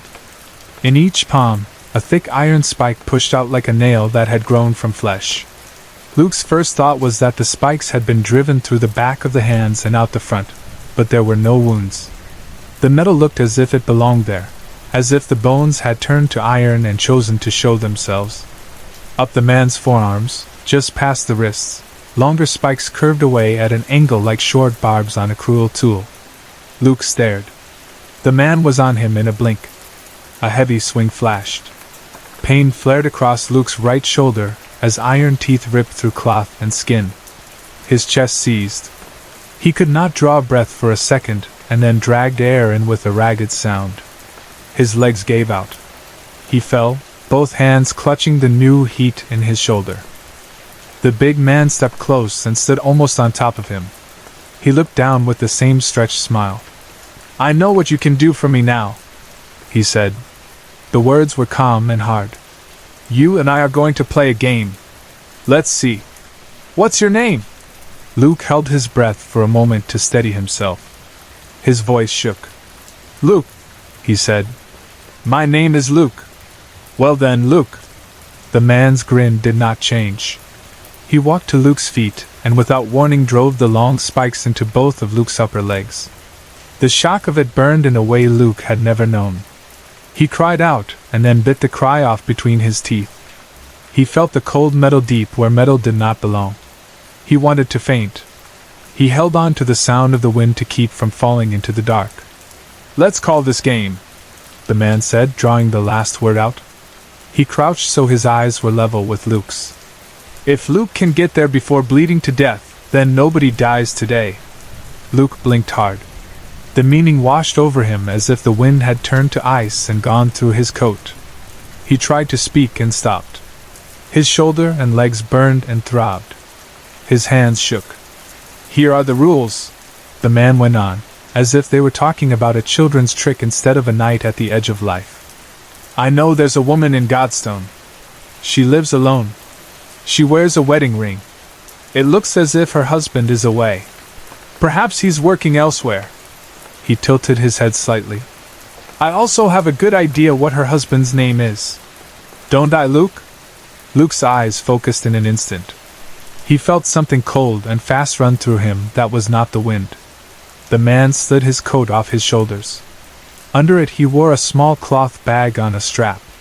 He lifted the bag and swung it once under Luke's face. It rattled. Luke did not need to look inside to know what was in there. He had listened to the talk in London day after day. He had heard about bones missing and long torn strips of cloth. He had heard about the name. "I think from your face, Luke, that you know exactly who I am," the man said. He smiled as if he wanted Luke to say the words out loud. He let the bag drop back to his side and then kicked Luke's cheek with the toe of his boot. Luke's head snapped sideways. He felt warm blood slide from the new cut. "So, Luke," the man asked, "who am I?" "You're the—" Luke swallowed and tasted iron. Tears ran hot. "You're the rag and bone man." "Yes," the man said slowly. "I am." He lifted his coat, swung it back on, and flexed his fingers as if the metal in them had joints of its own. "I am also the man heading to your home." He paused long enough for the words to sink all the way in. "Let's see if you can get there in time." He turned and ran. He did not look back. He moved fast and smooth, faster than Luke would have believed a man that big could move. In a breath, he was gone. Luke lay on the cold ground and felt the spinning in his head slow just enough for thought to settle. He rolled onto his stomach and clawed at the lane with his hands until he reached the low wall. He gritted his teeth and pushed himself upright. Everything swam, and then the world steadied enough that he could stand. He wrapped both hands around his upper legs and willed the pain to the edges of his sight. He had to reach Gwen.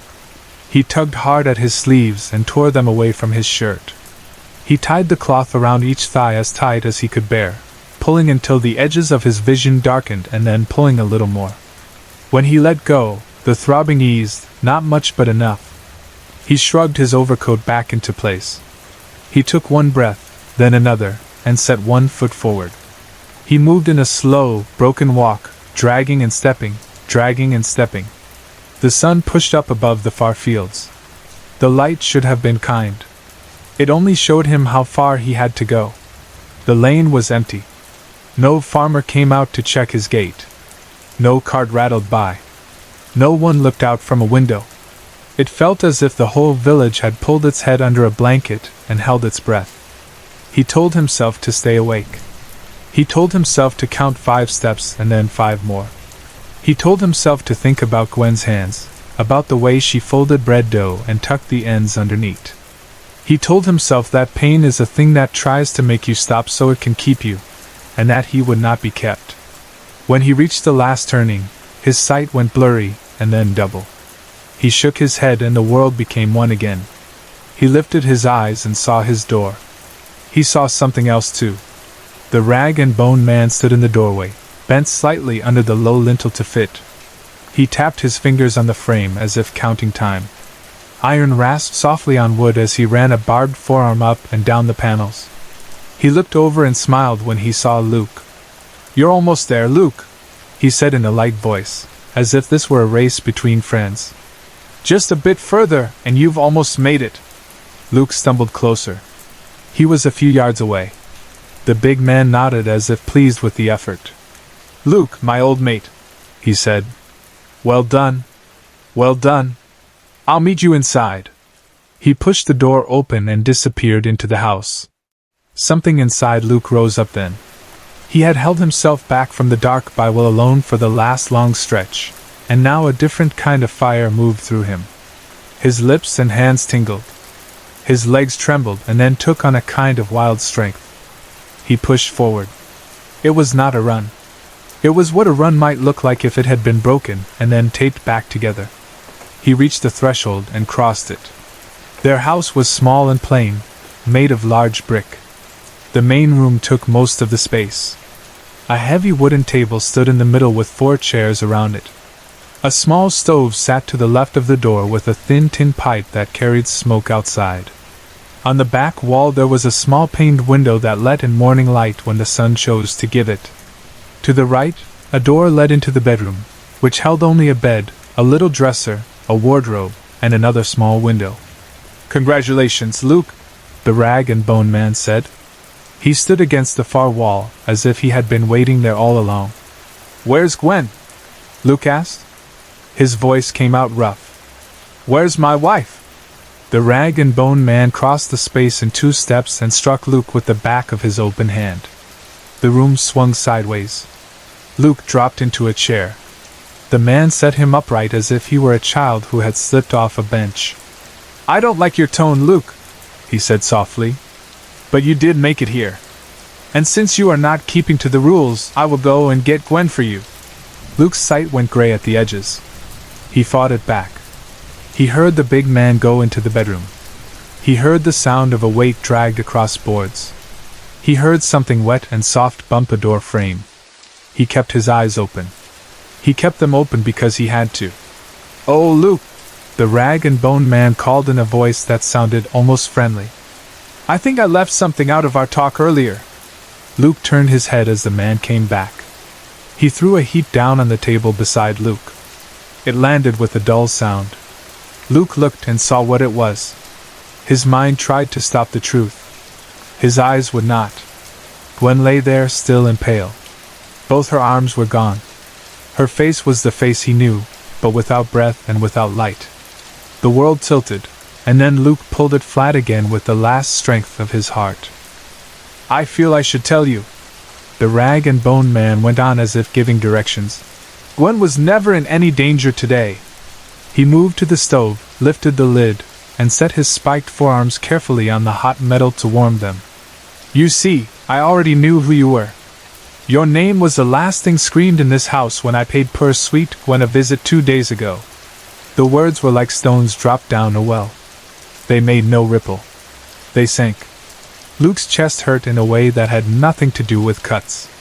He stared at the table. He stared at Gwen's hair and at the curve of her shoulder under her dress, and tried not to think of the empty space beyond. He felt hollow and full at the same time, as if grief had pushed everything else out, and then sat there where his lungs should be. "I did say no one would die today, didn't I, Luke?" the big man said. He lifted his arms from the stove. The room smelled of hot iron. He stepped close. "You are not going to die today because I find you too fun." Without warning, he pressed the heated spikes to Luke's leg wounds, not to harm but to seal. Pain flashed white and then settled into a heartache. The bleeding stopped. The big man's hand caught Luke's hair and pulled his face up close. "The slice in your shoulder," he said quietly. "That is a mark, boy. A mark of your time before I return." He let go. Luke's head fell forward. He heard the man's boots cross the boards. He heard the door open. He heard the wind again. "As soon as that wound has healed," the rag and bone man said from the doorway, "I'll be back. And Luke, I'm only coming back for you, my boy." The door closed. The house was quiet except for the faint tick of the stove as the heat settled. Luke's eyes closed, and this time the dark came and took him because there was nothing left to hold it off. He woke to afternoon light and the heavy press of his body. His legs hurt in a deep, dull way that made his breath catch when he moved them. His shoulder felt tight under the scab. His face throbbed where the kick had opened skin. He turned his head and saw the shape on the table covered with a blanket he did not remember reaching for. He slid from the chair to the floor and crawled to the stove. He lifted tinder with slow hands and lit it. The little flame took and grew, and the stove began to warm the room. He sat there on the floor by the heat and cried. He cried with his whole body. He cried until there was nothing left in him to push out through his eyes. When the crying stopped, there was only the small sound of the fire, and the big sound of his own breath. He sat still for a long time. Then he stood, every movement making him feel as if he was learning his own body again. He walked to the bedroom. Gwen's small dresser sat by the bed. In the top drawer, under folded handkerchiefs and a ribbon she had kept since she was a girl, there was a cloth purse with the money they had saved, a little pile for rent, a little pile for bread and coal, a little pile for the first months in London. Luke held the purse and did not feel shame for what he thought next. He could not feel shame and grief at the same time. The words the rag and bone man had left behind sat on the chair with him like a waiting man. "When your shoulder has healed, I will return." Luke made a plan. It formed slowly, piece by piece. He would not run. He could not outrun a man like that, and if he left, others would suffer while he did nothing. He would not wait with his door open and his hands empty either. He would turn the house into a place where he could make a stand. He would choose the ground and the hour. He would force the rag and bone man to come to him, and he would be ready. The next morning Luke moved stiffly but with purpose.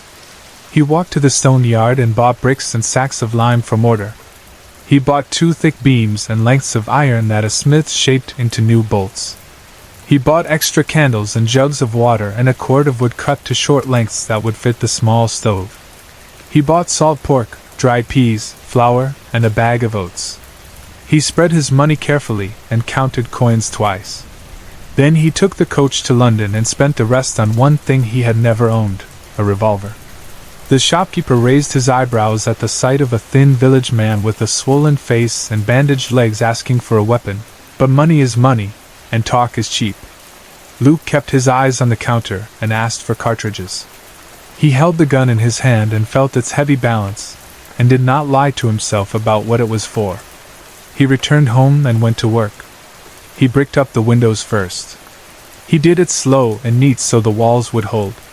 He left only the one entrance, the front door, and made sure the hinges were good and the new bolts slid smooth. He carried wood inside and stacked it by the stove. He filled buckets with water and set them by the wall. He lined up candles on the mantel and put a tinderbox beside them. He swept the floor until the boards were clean. He washed his hands and face and felt the sting where the cut was healing. He stood in the room and looked at everything to see if there was anything he had missed. He slept on the floor by the stove with the revolver under a folded coat. He did not sleep long at a time, but what he got was deep and hard, the kind of sleep a body falls into when it has a job to do when it wakes. On the second day he tested the door. He opened and closed it and slid the bolt. He set a chair near the table and practiced raising the revolver and lowering it again with both hands steady. He lit a candle and blew it out. He timed how long the smoke took to vanish in the still air. He ate little and drank water. He checked his shoulder each morning. The scab went from raw to dark to smooth. The skin around it did not pull as much when he moved. The mark the rag and bone man had spoken of felt like a clock counting down. Luke did not rush it. He knew that when it was healed, the waiting would end whether he was ready or not. He wanted to be ready. On the third day he mixed mortar and set the last row of bricks tight in the holes where the windows had been. The room felt quieter without glass, as if the house itself was holding its breath. He moved Gwen gently to the bedroom, covered her with a clean sheet, and closed the door. He did not lock it. He put her ribbon on the dresser. He set a single candle on the table and struck a spark. The small light made the room look warm. He sat in the middle of the main room, facing the front door, his back straight despite the ache. By evening of the fourth day his shoulder felt whole again. He lifted his arm above his head and brought it down without pain. The scab had fallen away, leaving a hard line pink and new. He washed his hands. He put cartridges into the revolver one by one, and turned the cylinder with his thumb.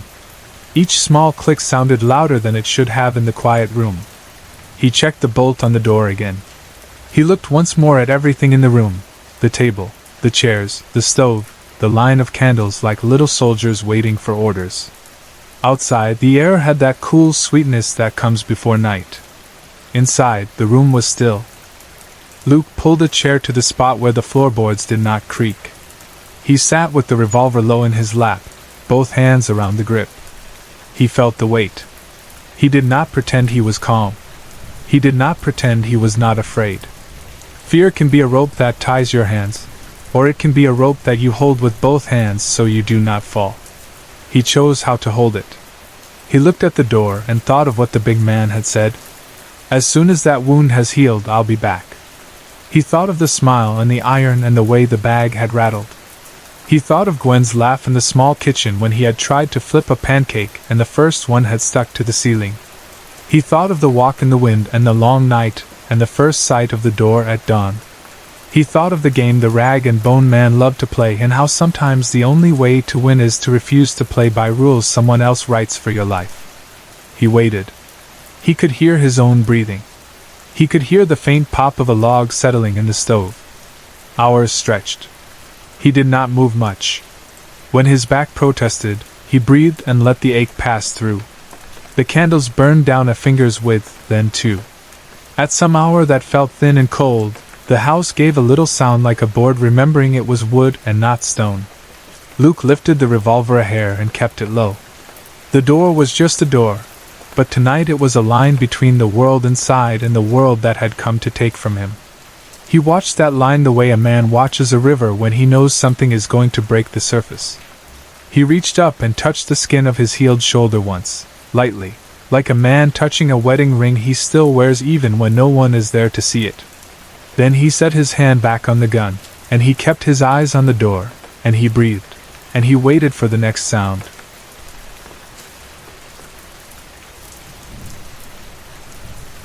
In our town, people prayed for boys.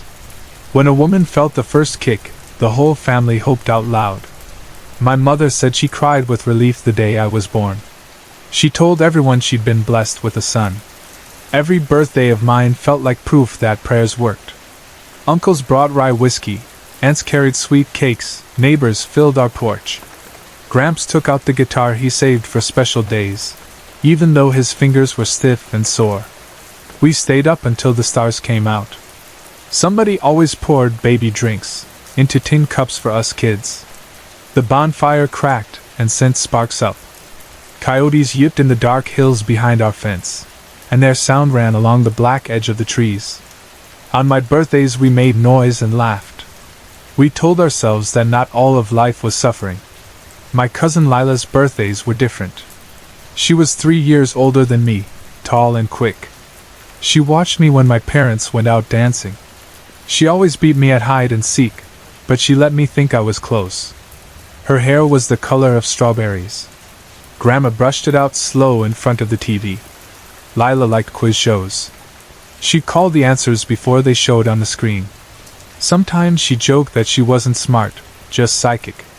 Grandma would hush her and say that wasn't something to play with, then wink and smile anyway. At night, when I was small and could not sleep, Lila sang old songs about apple trees and rivers and lovers who went under the water and didn't come back. I never remembered the words. When I tried to sing alone in the dark, the sound stuck like a stone in my throat. She was the only one my parents trusted to take me swimming. The creek ran behind Gramps' farm, hidden by trees and tall grass. Mama never let my uncles take me. She'd laugh and say they'd drown me by accident, then give them another beer so their pride wouldn't get sore. Lila put me on my back and walked backward through the water with her hands under my head until I could float alone. When I slipped and took in water, she pulled me up fast. "Swim, Wren. You gotta swim," she said, steady as the creek. On Lila's birthdays the house filled too, but in another way. The women came early. They sat around Lila and her mother Clara, with arms braided and hands tied on wooden rosaries. They sipped the berry wine they made in summer and prayed now and then in soft voices. Mama baked all night the night before. She made sweetbreads and whiskey doughs and things that filled the kitchen with warm smells. My father told me to stay out of her way. Baking days were for Mama to put her grief somewhere. She poured every sorry feeling and every "I wish I could fix this" into cake pans and loaf tins. It was food, and it was apology too. At dusk the men sat outside with cigarettes. Smoke hung under the porch roof. They passed a jar and didn't say what they didn't have words for. We were drinking too, but the taste was bitter and sweet at once. In our town, birthdays counted time in 2 directions. They held joy for some, and for others they kept a quiet tally. In our town a girl was not safe until 18, down to the hour. In our town, when blood came, the clock began to move faster. Gramps told me that, in the old days, the town went down to the lake only once every 6 years. It happened on the last Sunday of summer. People wore white, or as close as they had. They lined the shore and washed their hands in the water. Then a name was called. It belonged to somebody's child, or sister, or friend. A girl who wanted to see the world. A girl with favorite songs. A girl with promises. Her mother held her for a last time, dipped her in the lake until she shone. Her father caught her tears in his hands so he could remember her face without them. Then the girl swam straight out across the still part of the water into the mist that always hid the far side, even in the hottest months. No one had ever crossed that mist in a boat. No one had even seen the shore under it. That was the edge you stayed away from. The girl swam until she disappeared. And the town lived another 6 years. But those were not the days we lived in. Grandma said the space between sacrifices began to fill with wrong things. Lambs were born with the skin around their eyes stained a strange green, blind from the first breath. Dogs howled without stopping until their lungs failed. In the mornings, families found their hall floors carpeted with dead moths, so thick you could not see the rug. People said it was the woods changing. They said it was a dry spell when the October rains didn't come, even though the rains had always come. Even though our grandfathers' grandfathers counted on them. Then the cows gave milk the color of blood, and the dirt turned the same black as the insides of holes and swallowed seeds and sprouts. Babies came without legs, or without arms, or with empty places where eyes should be. My Uncle Jonah was born without legs. He joked that it didn't matter because he could drink standing up just fine. He had a voice like Johnny Cash, and could make the house forget by singing. He laughed loud. He told big stories. He could make the birds settle in his hand if he waited long enough and breathed slow. But sometimes I caught him watching me and my cousins run. He looked like a man who was being polite while a door shut inside him. When the first bad years rolled through, 6 years became 4. The first time, folks thought it would fix things. Then the lake started to drop. It pulled back and left long strips of mud like scars. Little bones turned up in the reeds. Rabbits with extra eyes washed ashore. Deer ran out of the trees wild-eyed, sharp-toothed, mean, and killed chickens with a shake. Fishers pulled up nets full of snakes that slid and knotted themselves together. They tossed most back, but some always found grass. One snake got into church and bit the preacher on the wrist. He smashed it against the floor with his Bible while he bled. Old people woke to find themselves standing barefoot at the water's edge, feet cut and muddy, with no memory of how they had gotten there. They stood in a line like they were waiting for a store to open, and then they went home at dawn and told no one. 4 years became 2. The first time again felt like enough. People tried to stay calm. But new babies were fewer. Mothers were afraid. People spoke of shapes in the mist. Then came the dreams. Tommy's daddy had them. We went to the cemetery together when we were little. Tommy set a toy on the grass where the stone had his father's name. He brought a Power Ranger one time. A race car the next. He said it was in case his dad got bored in heaven. There was no body in the ground, but the stone was there. Tommy's mama wouldn't tell him what the dreams were. Grandma wouldn't tell me either. She only said those dreams sat down hard on 30 people and would not move. Those people went to the lake together one morning. They swam down and didn't come back. So 2 years became 1. And the rain came again. Sleep came easier. Lines smoothed from foreheads. The lake gave back fish that weren't only teeth and scales. Flowers opened brighter. The air warmed. The high school team won every game that fall. The little store that had been a day from closing sold fruit so sweet people drove from 2 towns over to buy it. Cherries like drops of blood.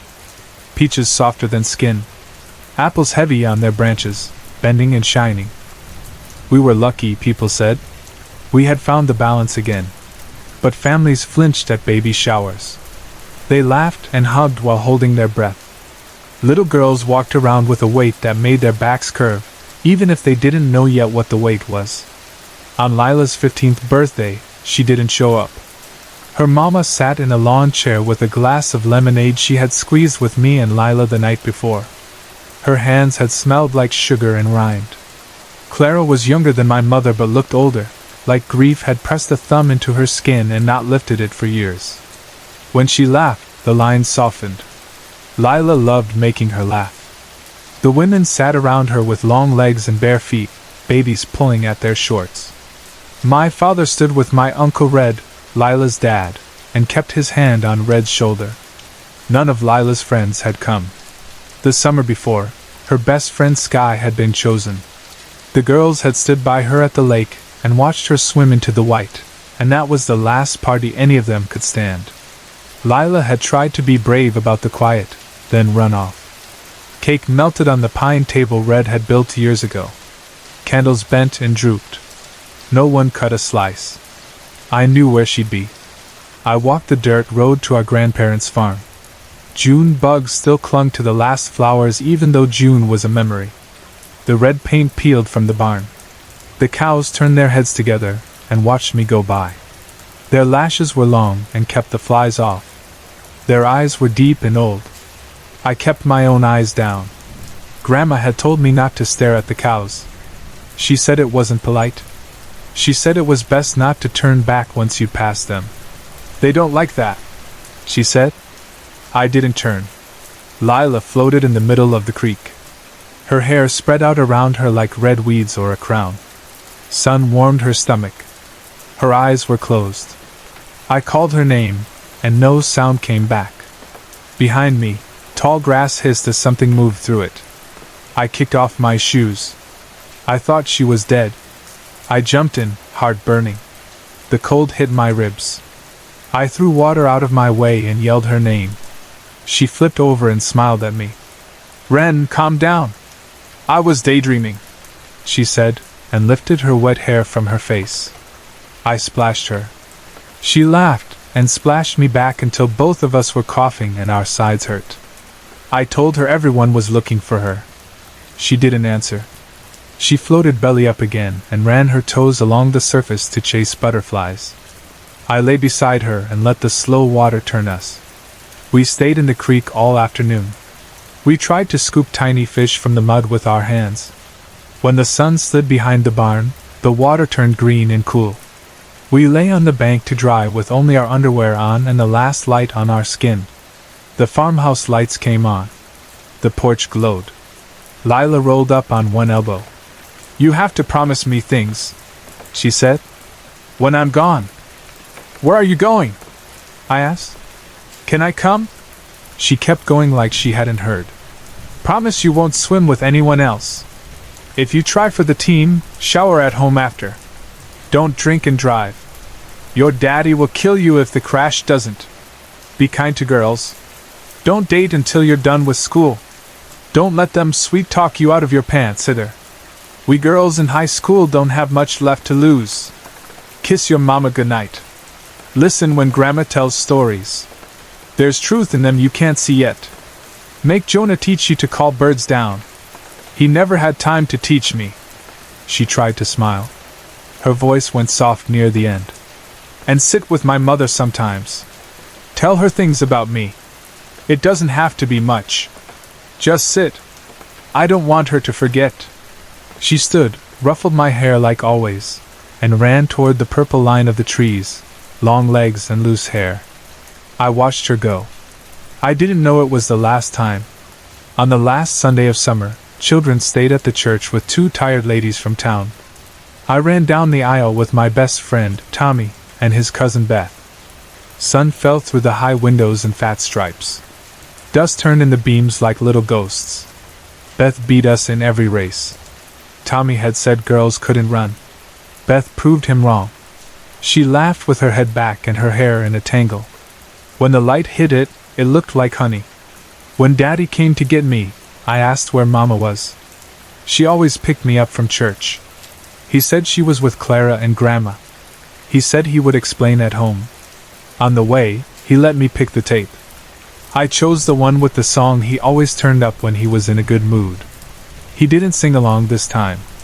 We sat on the porch steps when we got there. He opened 2 beers and poured half of one into the grass. He handed me the can with what was left. I wondered if worms could get drunk, and if they would crawl home crooked. Daddy said Lila's name had been called. I said I knew. She told me she was going.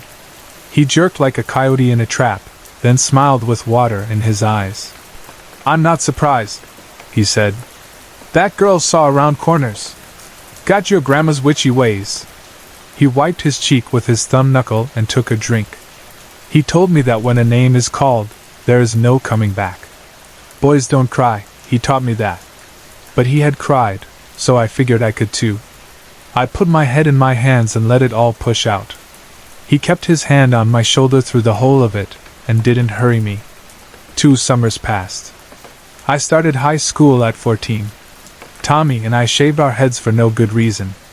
We lifted the bent weights one of my uncles kept in his garage. We told each other we'd walk into school hard and new, and people would see us and step sideways. Beth used a pen and a needle to stick little blue crosses into the back of our shoulders where we couldn't see them but could feel the burn. We swore we'd be bold and good. Gramps let me drive his truck sometimes. We'd take it to the McDonald's 2 towns over because ours had closed. Sometimes girls came with us. It wasn't that we understood them. It was that they wanted out for an hour, and we had a bench seat and gas in the tank. Girls in our town looked like birds with broken wings and sharp beaks. They could drink more than us. They wore their skirts short so you didn't have to guess. When they kissed, they used teeth. Beth and her friend Leanne grew up fast. Leanne got her tongue pierced and went under the bleachers with boys when the game bored her. Tommy came back with a grin and stories about belt loops and lip gloss. Beth told me girls here were like lit fuses and no one could see the clock. One winter she kissed me in the back of Daddy's truck while snow turned the mountains into white shoulders. She tasted like the cherry wine her older sisters poured into Dixie cups. She slid my hands under her shirt. Her heart thumped hard against my palms. When she reached for my zipper, I gently moved her hand away. I remembered what Lila had said. Beth's eyes filled. I zipped up her coat and held her and kissed her forehead. She told me if she was still around when we graduated, she'd love me forever. I said okay, because I didn't know what else to say. The night before the last Sunday of summer, I went to bed early. A low worry sat in my back teeth. Coyotes sang in the hills. The TV downstairs sounded like waves against the dock. I dreamed of Lila running under a purple sky. In every version of that dream before, I ran and couldn't catch her. This time she turned and held her hands out to me. Her voice sounded like it traveled through a wall. "Swim, Ren. You have to swim," she said, and pointed past me. I turned and saw a tall wall of lake water. It fell over me and pulled me under. I woke up wet with sweat and tangled in sheets. The sky outside the window was turning from black to blue. Gold striped the horizon. My heart knocked so hard it seemed like it was coming from the walls. There was a wet warmth between my legs. I pushed the sheets back and saw blood on my skin and on the crumpled cotton. I shouted for Mama. I thought I was dying. The knock got louder. I put my hands over my ears and still heard it. Mama ran in. She saw my hands and my legs and folded to the floor as if her bones had disappeared. "Jesus, forgive us," she said. "Please forgive us." Daddy pulled the gun from under the bed and stood at the top of the stairs. "They're coming, Lorna," he said. "Ain't a thing we can do." He turned and looked at me and I watched all the stages people talk about flash across his face too fast to name. "I'm sorry, Ren," he said. "We thought we could save you."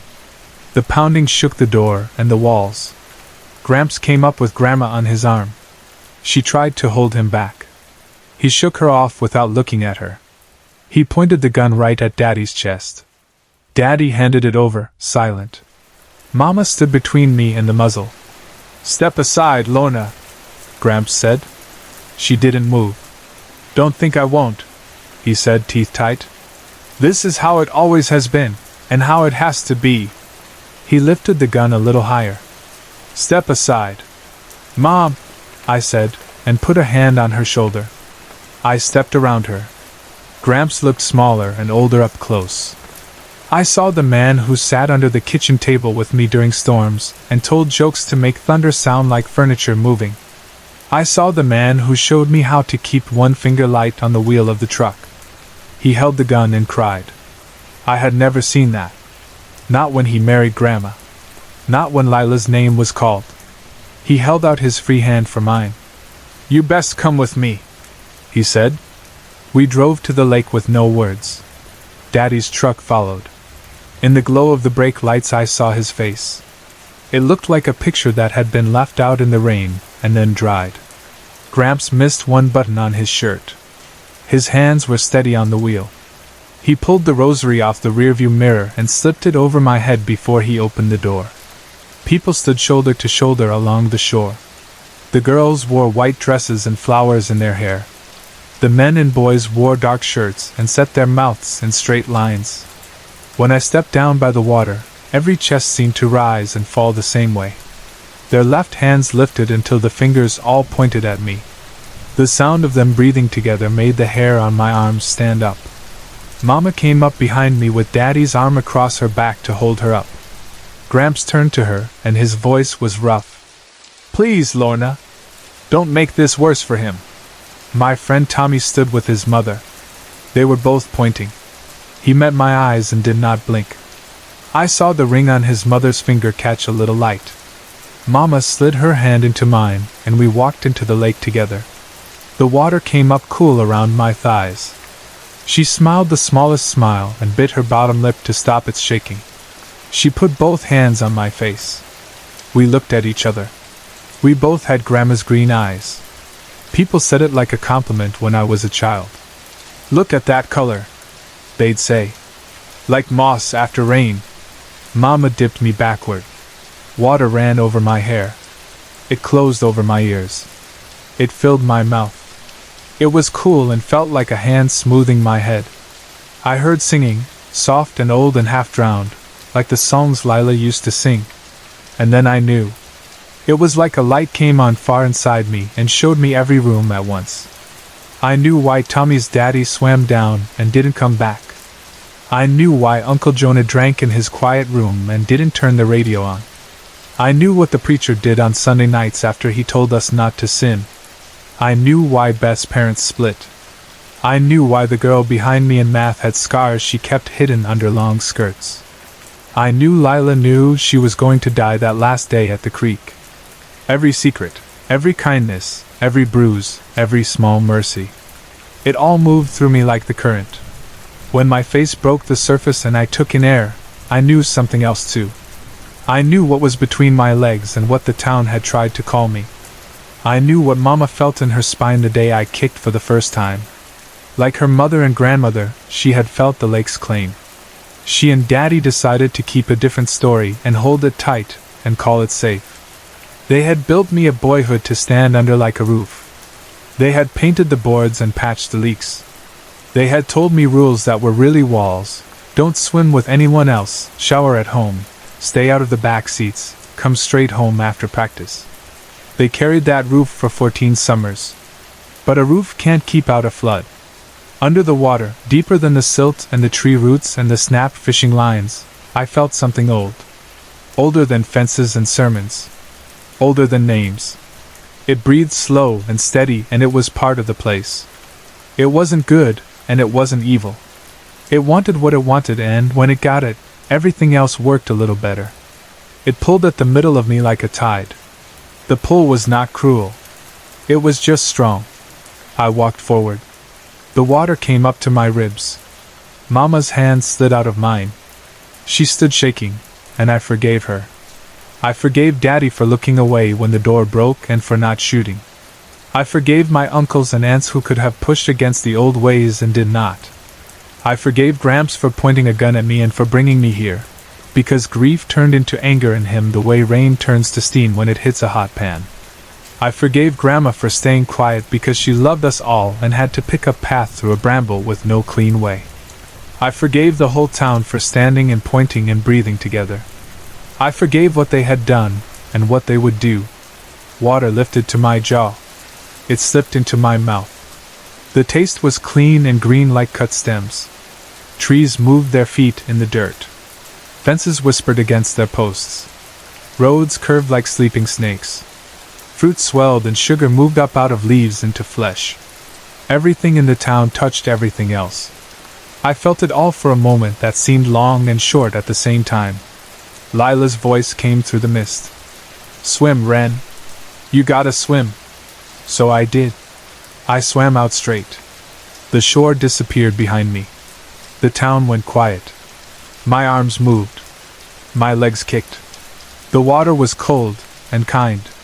When my breath ran short, I rolled and floated and watched the morning rise. The mist came close and lay on my face like a veil. I couldn't see the far shore. That didn't matter. I kept going.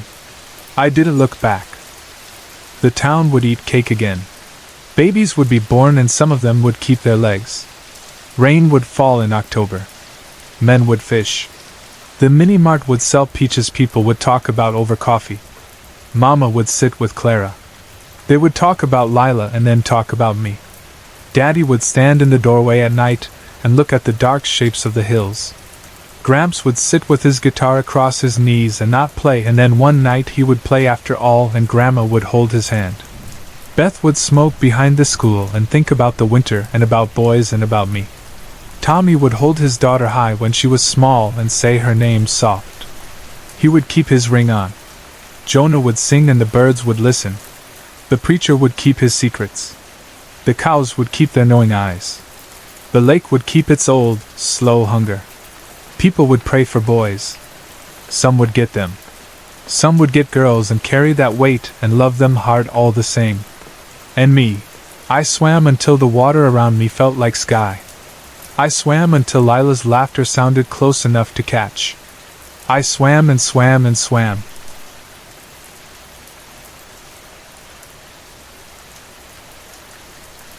Moving day felt like a reset button Eric Sherman had been waiting years to press.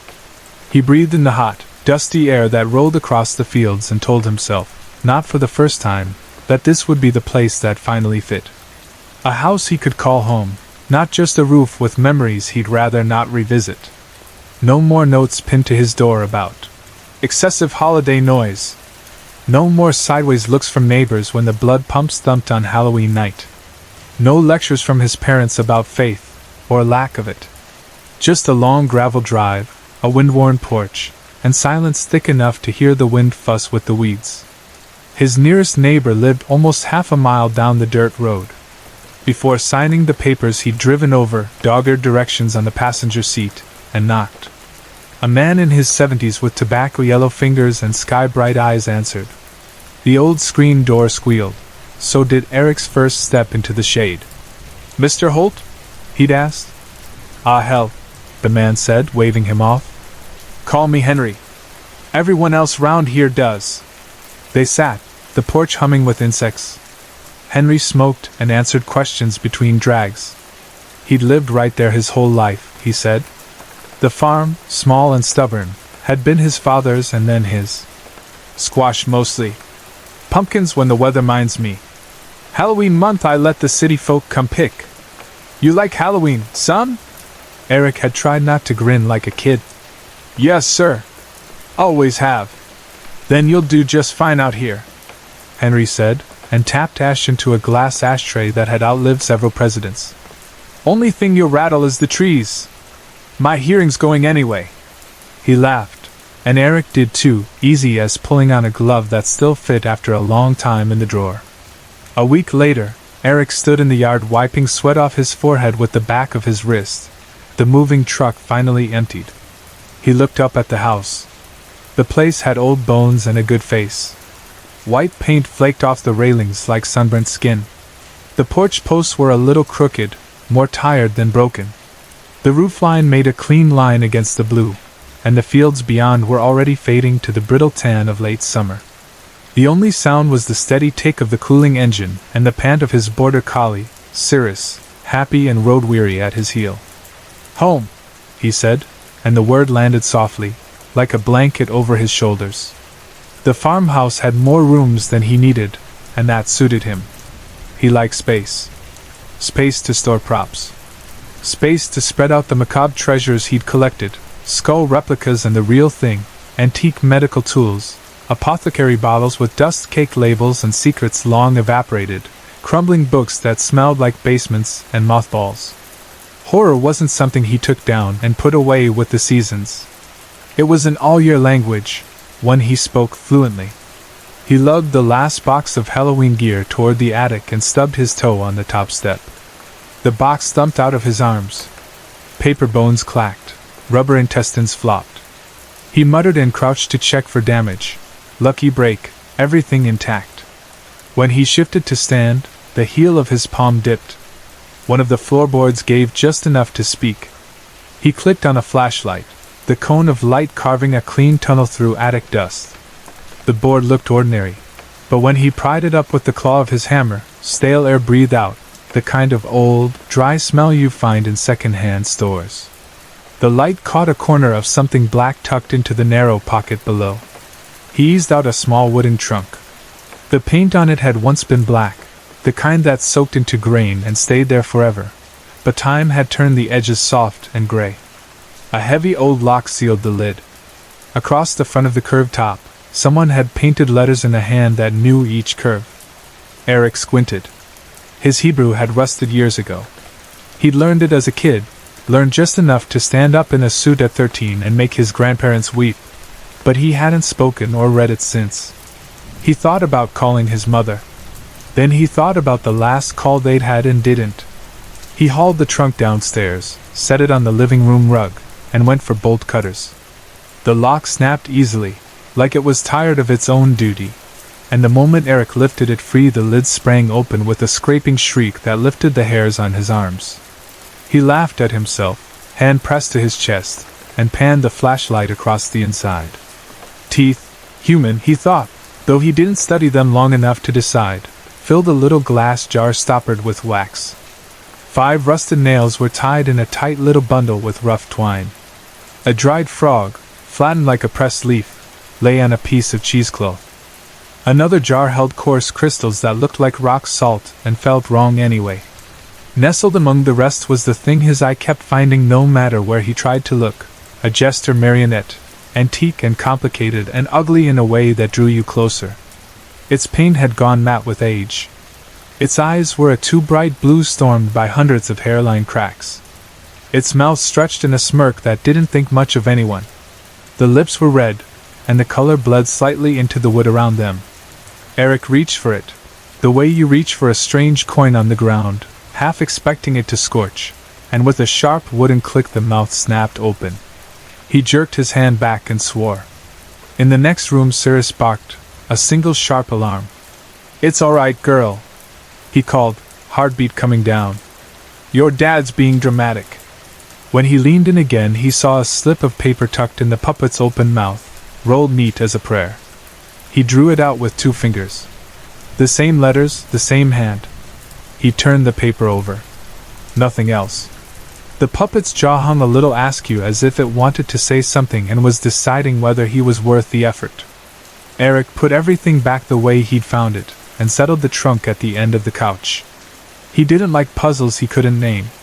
He'd ask Henry in the morning. Old houses kept weirdness the way old trees kept lightning scars. Maybe the trunk was one of those stories Henry had already told a dozen times on this porch or that one. The morning broke ugly hot. Eric carried the trunk to Henry's and set it between them on the little table like a chessboard no one knew the rules to. The letters did their small work on Henry's brow. "Ain't those Jewish letters?" he asked. "Hebrew," Eric said. "Do you know who lived in my place before?" Henry nodded slow. "Man named Kurtz bought her back around 50. Mean bastard. Thick German on his tongue. Pa used to say only good Nazi is a dead Nazi, and he never said something like that unless he meant it." Eric's grip shifted on the bottle of water in his hand. "You think he?" "I think men like that took a lot that never belonged to 'em. Wouldn't be surprised if that box once did." Henry looked up, wary and kind at the same time. "I'm sorry if that sits wrong. But he's rot in dirt now, and you ain't. If there's any good story here, it's you landing in his house and finding something that's yours by blood if not by paper." Eric nodded. His chest felt tight and unhelpful. "Why wouldn't the realtor mention who he was?" Henry snorted. "You want that in the flyer? Charming farmhouse, pumpkin views, Nazi ghosts? Agents don't like history, and history don't like agents." Eric slid the trunk back into his arms. Before he'd made it to the steps Henry called, "What are you gonna do with the creepy one? Puppet?" Henry grinned. "Yeah. He looks like an old-timey Jerry Seinfeld got carved by someone who hated jokes." "Then Jerry it is," Eric said, smiling despite himself. "Halloween's in a couple of weeks. He's got a nice seat waiting." He worked long and late, the yard changing from postcard to crime scene one extension cord at a time. He staked foam tombstones along the fence line, rigged a blood pump under a hollowed-out scarecrow chest, tested the motion sensor on a clown that lunged and then cackled so loud he had to laugh. He built up the tableau the way he always did, one disgusting bit at a time until the whole thing worked like a rude, gleeful machine. Inside, he played it quieter. There was an order to his oddities, a medical cabinet for tools, a row of specimen jars, labels turned forward like name tags at a reunion, a line of brittle books sagging against one another. The trunk's contents went on the mantelpiece because he couldn't think where else they belonged, and because part of him liked the way the house looked back when he laid them out.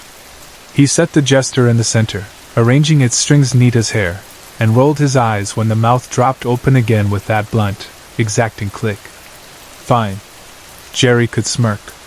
By the time darkness melted into the windows he was aching and satisfied. He took Cirrus out to the edge of the field and back. She trotted, sniffed, peed on a weed, and trotted more. Bed, he told her when they came in. She curled in the wing-back chair by the cold fireplace, sighed through her nose, and sank like a stone. Good night, Cirrus, he said. Good girl. Her tail thumped twice without her opening her eyes. He flicked the living room switch and then paused, turned back toward the mantel. Good night, Jerry. Hold down the fort. Click. He stood still. The house heard it too. The tiny wooden sound hung there, a moth in the dark. He walked back slowly, the way you walk toward a dog you don't know yet, and reached out. He pushed the jaw closed with a fingertip. I'll blue that in the morning, he said, and made himself go upstairs. Sleep didn't stick. Every time a dream decided to be a nightmare, Jerry was in it, on a windowsill, in the stairwell, sitting on the bed with his head tilted as if something was funny now. The noises old houses make, settling, wood warping in heat, turned into knocks he counted without wanting to. Around 6 Cirrus' bark carved the morning in half. Eric swung his legs out of bed, heart showing off, and took the stairs carefully. He could hear her, not just barking now but snarling, the deep chest sound she rarely made.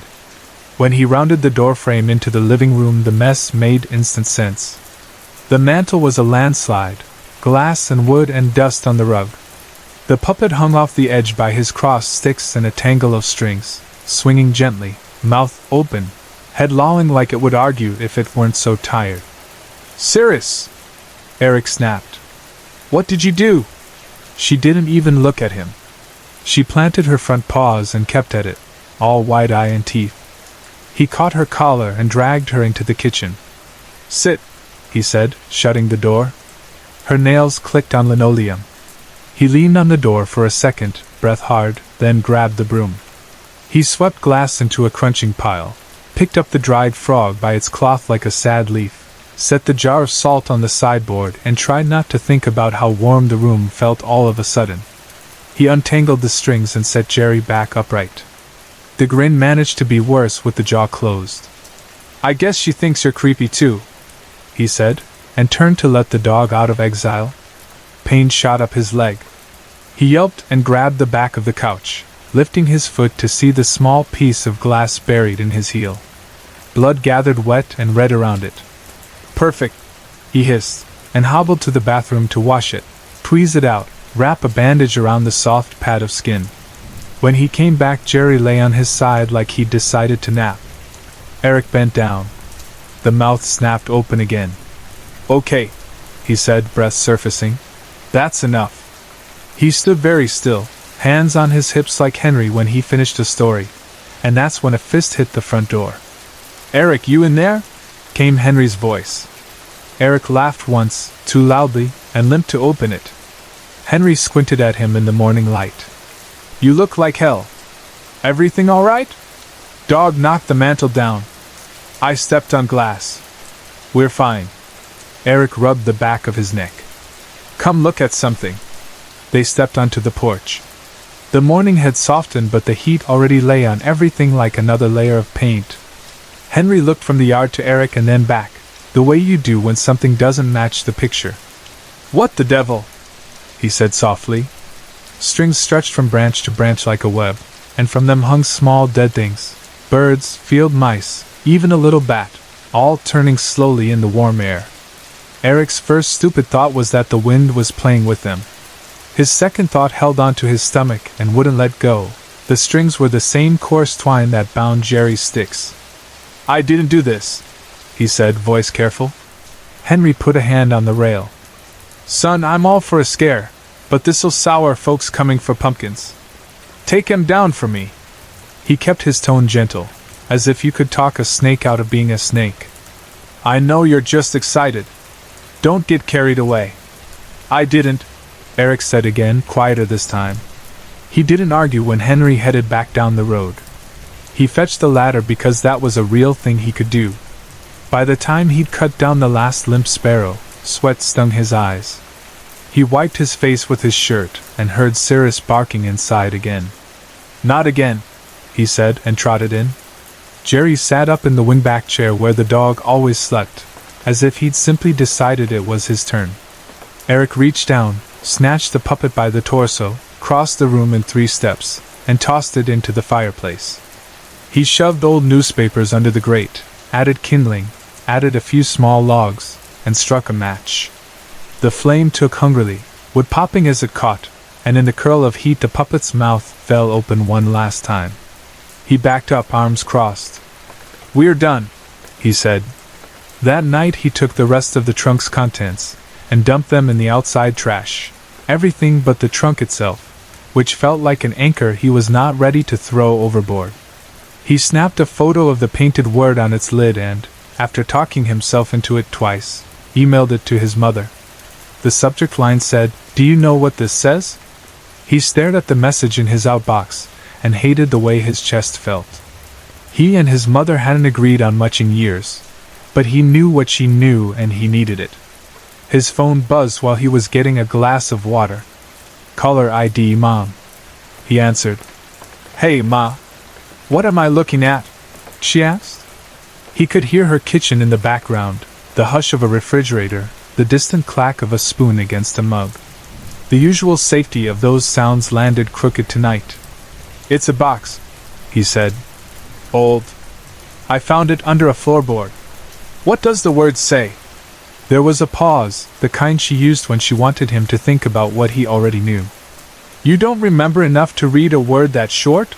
she said finally, a sigh in it. Then her voice changed, softened and tightened all at once. "I hope you haven't been playing with it." "Ma, please. What does it say?" "Dybbuk," she said. "It means something like to cling or to adhere. Old stories. Not for children. Not for anyone, really." She took a breath he could hear. "Eric. Leave it alone. Promise me." A sound cut through the house, a sharp, shocked yelp from the living room. "Cyrus."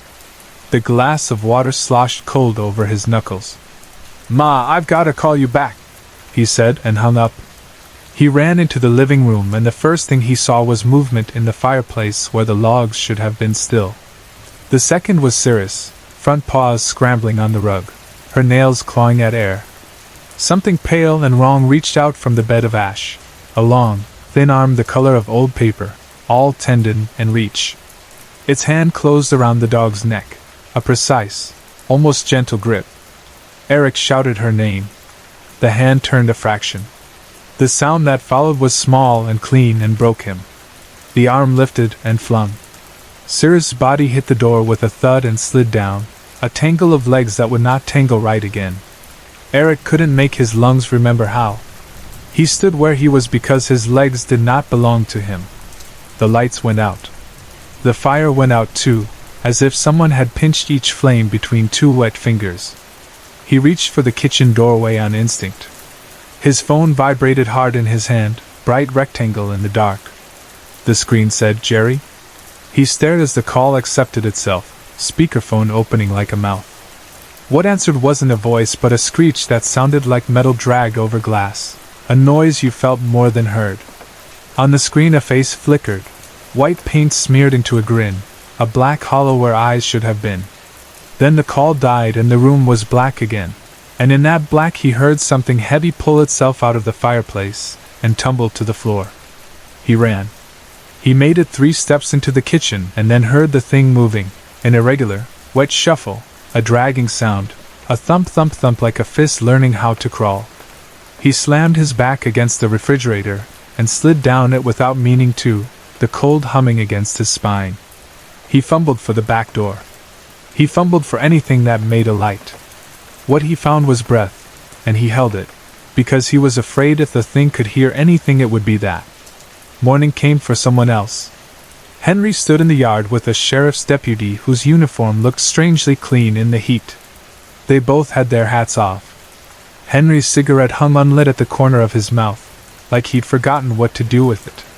The deputy kept looking down at his little notebook without writing anything. "Mr. Holt," the deputy said for the second time, "what brought you over here this morning?" Henry stared past the man's shoulder. Eric's yard looked like a butcher had designed a carnival, and the carnival had gotten tired of pretending it wasn't one. "He was gonna scare folks. I was gonna sell pumpkins. He told me that yesterday. Said we'd make a dent by Halloween." He swallowed. "He was a lonely kid. I mean," he stopped himself. The deputy didn't correct him. "He told me about his wife. Told me about not talking to his folks. I knew something was off. Didn't think." He gestured a little, a surrendered motion. "Didn't think this." The deputy followed Henry's eyes. The first thing hung low, a loop of coarse rope around Sarah's neck, her body turning slightly with the breath of wind that made it through the trees. The branch above held more weight. Eric swayed there beside her, face chalked white, lips painted the same red he'd once joked about. The paint made the smile made a stranger. Sun hammered the scene until all of it looked flat and far away, like a picture you wish you hadn't found. The deputy cleared his throat and wrote something, finally. Henry reached for the cigarette again and didn't light it a second time. The house sat with its mouth closed. The mantel was bare. The fireplace was clean. The trunk under the floorboard, if anyone ever went looking, would be right where Eric had found it, lid closed, paint quiet, letters patient as always, waiting for anyone who liked to open things that should have stayed shut. "Sorry to interrupt. If you're enjoying the story, let me know in the comments and tell me where you're watching from. Don't forget to like and subscribe for more."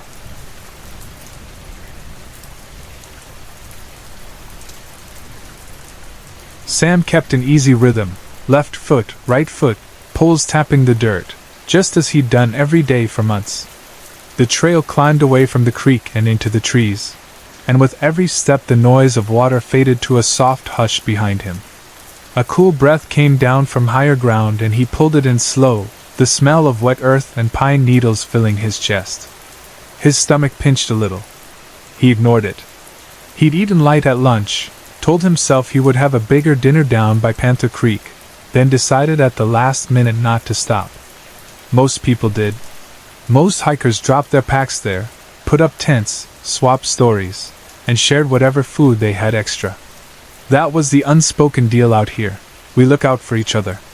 We're strangers until we aren't. He liked that part most days. He just didn't want it tonight. Something in him felt wired and restless, like a string pulled too tight. He stood on the bridge over the creek and watched the white water move past, then stepped off the far side and pointed himself uphill. If the rain held, he'd climb until the light went. If the rain came, he'd throw up the tent wherever made sense. That was the whole plan. When the trees crowded in, he stopped just long enough to make a few quick changes. He dropped his poles. He shrugged his pack off and set it in the middle of the trail. He pulled on thermal bottoms and a second pair of socks. He stuffed his jacket into the top of his pack so he could grab it fast when the first drop hit his face. He took off his boots and shook a pebble out, then laced them tight again, pulled the chest strap snug, clipped his waist belt, and picked up the poles. The sky was a flat lid of gray. It might hold. It might not. Fine either way. The uphill punished him more than he expected. He was in shape. Months of walking had carved his legs and taught his lungs how to be patient, but the trail didn't care. The switchbacks leaned sharp and the air got thinner step by step. He'd set a hard pace all day, and his body reminded him he hadn't eaten a real dinner. He dug in his pocket, tore open a candy bar, and took a careful bite. Sugar hit his tongue and a little warmth slid into him. He chewed slow, turned the corner toward the next switchback, and froze at a sound like a hard snap of bones somewhere up above. He looked up, trying to find the source, but the understory hid the slope. For a second everything held. Then the crown of a tree leaned, settled, and let go. He watched, legs locked, as the trunk broke and fell and crashed through branches as it came. The hillside went quiet again in the strange way woods can go quiet after they break something. He stood there with his mouth open and realized a thin thread of chocolate and caramel had slid down from the corner of his lip. He wiped it away, shook his head at himself, and moved on. He reached the bend where the trail switched back the other way and felt a thin lightness when he saw the apron there, a small flat, just big enough to set a pack down and stand straight for a minute. He stepped off the trail, pushed the wrapper into his pocket, and thumbed the buckle on his chest strap. He heard it then. Not thunder. Closer. A hot crackle like a heavy limb splitting under weight. He turned toward the slope. The tree that had broken loose above came down fast, faster than his mind, and he threw himself backward as hard as he could, twisting. The trunk missed his head and caught his right shoulder like a hammer. The world became falling. The world became rolling. Dirt and sky changed places and the air came in ragged pieces. His left heel punched into the ground and his face slammed into the dirt beside it. There was a wet crunch inside his nose and hot copper ran over his lips. He rolled again. Something solid caught his right arm and spun him as if he were a toy knocked off a table. He thought one clear thing, this is it, and then branches snapped over him and around him, and the dark came up in a sheet. When he came back, he wished he hadn't. Pain arrived first, a full-body ache so complete it had no sharp edges. Cold followed, the kind that comes in slow and settles its weight on you. For a few breaths he couldn't make his thoughts line up. There was a rush like water in his ears and a strong, raw metal smell. He blinked, and the trees above him were a blur with little bright points where drops caught the light. It had rained. Everything was wet and shiny. He tried to pull a deeper breath, and something in his chest stabbed hard and forced a cough. The cough lit him up head to toe. He choked it back. Fine. Shallow breaths then. Slow. He did a slow count through the hurt, piece by piece. Left leg, he tried to lift it. A white-hot slice ran under his backside, hamstring torn or worse. Right leg, it held pretty steady beside scrapes. Left arm, sore but his fingers moved. Right shoulder, a dull throb with a dead weight hanging from it, and a strange distant feeling that told him the arm below it wasn't right. Broken and bad. His back hurt all over. His head pounded. Warmth leaked into his upper lip and he tasted blood. He swallowed and everything in his ribs said no. He lay and listened. The rain had stopped. Drops shook free from high branches and fell in small patterns. Wind hissed through the crowns. Somewhere lower down the hillside a rivulet talked to itself. He turned his head a little and light sparked behind his eyes. He waited that out and looked for familiar shapes. His phone was gone. His pack was gone too. He pictured it where he'd left it, up on the trail, probably thrown free when the trunk hit him. His emergency beacon was clipped to the side of that pack, bright orange and useless to him from here. He touched his left front pocket and felt the crinkle of the candy wrapper. He had missed the chance to unfold it into a small cup and catch rainwater. His jacket was still in the top of his pack, easy to grab, if he were up there. He tried to plan. If he made it to morning, someone could stop at the flat. An early riser might. They might look over the edge and see the slide, see the drag of dirt where he'd gone over. If the pack hadn't tumbled too far, they could see that too. Might, maybe, possibly. Words people used when they were hoping and had nothing else. He thought about the other reasons hikers helped each other. It wasn't just kindness. It was the quiet promise you might be the one who needs the help next time. He let the idea that he would die here show its face. The thought did not feel dramatic. It felt clean. He would not starve. That took time he no longer owned. The cold would do it first, then the simple fact of no water. His chest hurt like something sharp was where air should be. Punctured lung, his brain supplied from some article he'd read. Fine. Then that, in the night that was coming. He kept still, not because he was brave but because movement cost too much. The trees gave him their damp and their rot and their green, and he could smell his own sweat sour in it. and under it all the iron of his blood. The clouds thinned enough to let a little milk-white light in, and everything around him glittered. The breeze moved again, a soft, cold hand over him. That's when he heard the other sound. It was quiet at first. A steady rustle, a drawn-out whisper that came and went like breath. Shh, shh, shh. It sounded low to the ground and a little to his left. He couldn't turn fully to look, and even if he could have, his body trembled now without permission. He told it to stop so he could listen, and it didn't. The sound came closer, not fast, not slow. Patient.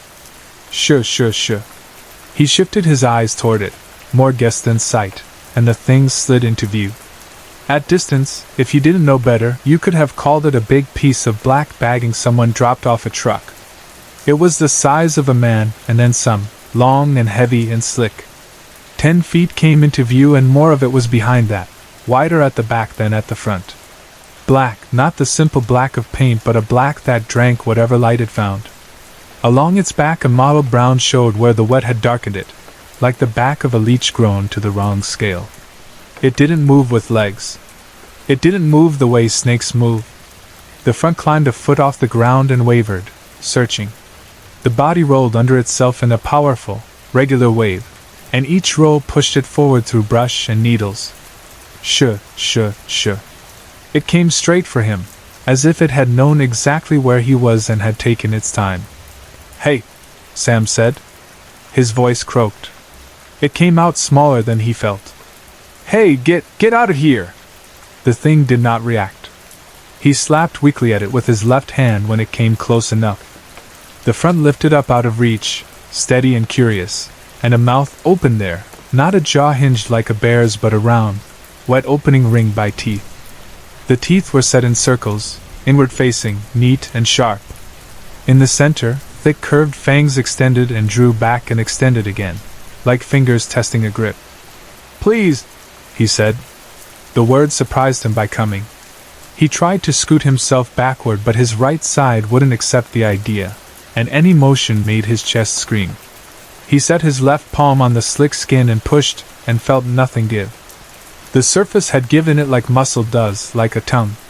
It smelled like river muck and old leaves. The mouth rose, turned, and then came down. It found his face and took it whole. Suction hit him, clean, sudden, absolute. His world narrowed to pressure and crush. The ring teeth bit in a fraction of an inch at a time, tightening, and then the inner fangs drove down and found bone. His jaw rattled in its hinges. Pain flared bright and then turned into a solid, hard thing, and he tried to pull back and could not. The circle of teeth released, grabbed again around his cheekbones and clavicles, and pulled him deeper. Breath vanished. He tried to draw any air at all, and there wasn't any for him. He knew in some basic place that he'd make a sound if he could, and that there wasn't a sound big enough. Heat washed his eyes. Fluid poured over his face and scalp, hot as if it had a fever. It stung the way bleach stings skin left too long in it, stung worse than the salt and the cold. He gagged. He threw up and felt the sick shoot into his nose and then out through the holes the teeth had made. The acid in the fluid did its work along his hairline and cheeks and the tip of his nose. Everything up there wasn't exactly pain anymore. It was a live burn that folded in with all the rest. He had been running for months. He had learned to measure days and miles in small steps, and most problems had a solution if you thought about them hard enough and were willing to do the boring thing. There was no boring thing to do now. His body tightened down into something animal. His world stopped being words and plans and became only a push against the feeling of being held and drawn in and done with. His thoughts flickered like a candle in a wind. The rush in his ears got louder and deeper and drifted away from him to somewhere else. It didn't take long. It felt like forever. It did both things at the same time, the way hard moments do. After, the hillside went back to being a hillside. The breeze kept coming, light and cold. Water farther down found a new path and made a different sound about it. A little torn cloud dragged itself across the slice of sky. The trees did what trees do when the wind leans on them. From the trail above, if someone had come early, they might have noticed a fresh scar in the dirt where something heavy had gone over the edge. They might have stood at the flat on the switchback and looked down out of habit, and seen only the backs of green things and the steady gray light, and the shape of a big old tree laid in a place it didn't belong. They might have called out the way hikers do, "Hello," and waited for an answer that wouldn't come. If that happened, they would shoulder their packs again and keep moving. Maybe they'd tell the story later over noodles and tea, or forget it by the time the day warmed up. The creek below said the same things it always said. The trail did what a trail does, climbing away from water into trees and into thinner air. Somewhere far off, the first real raindrops started to tap leaves again, soft as fingers on a table.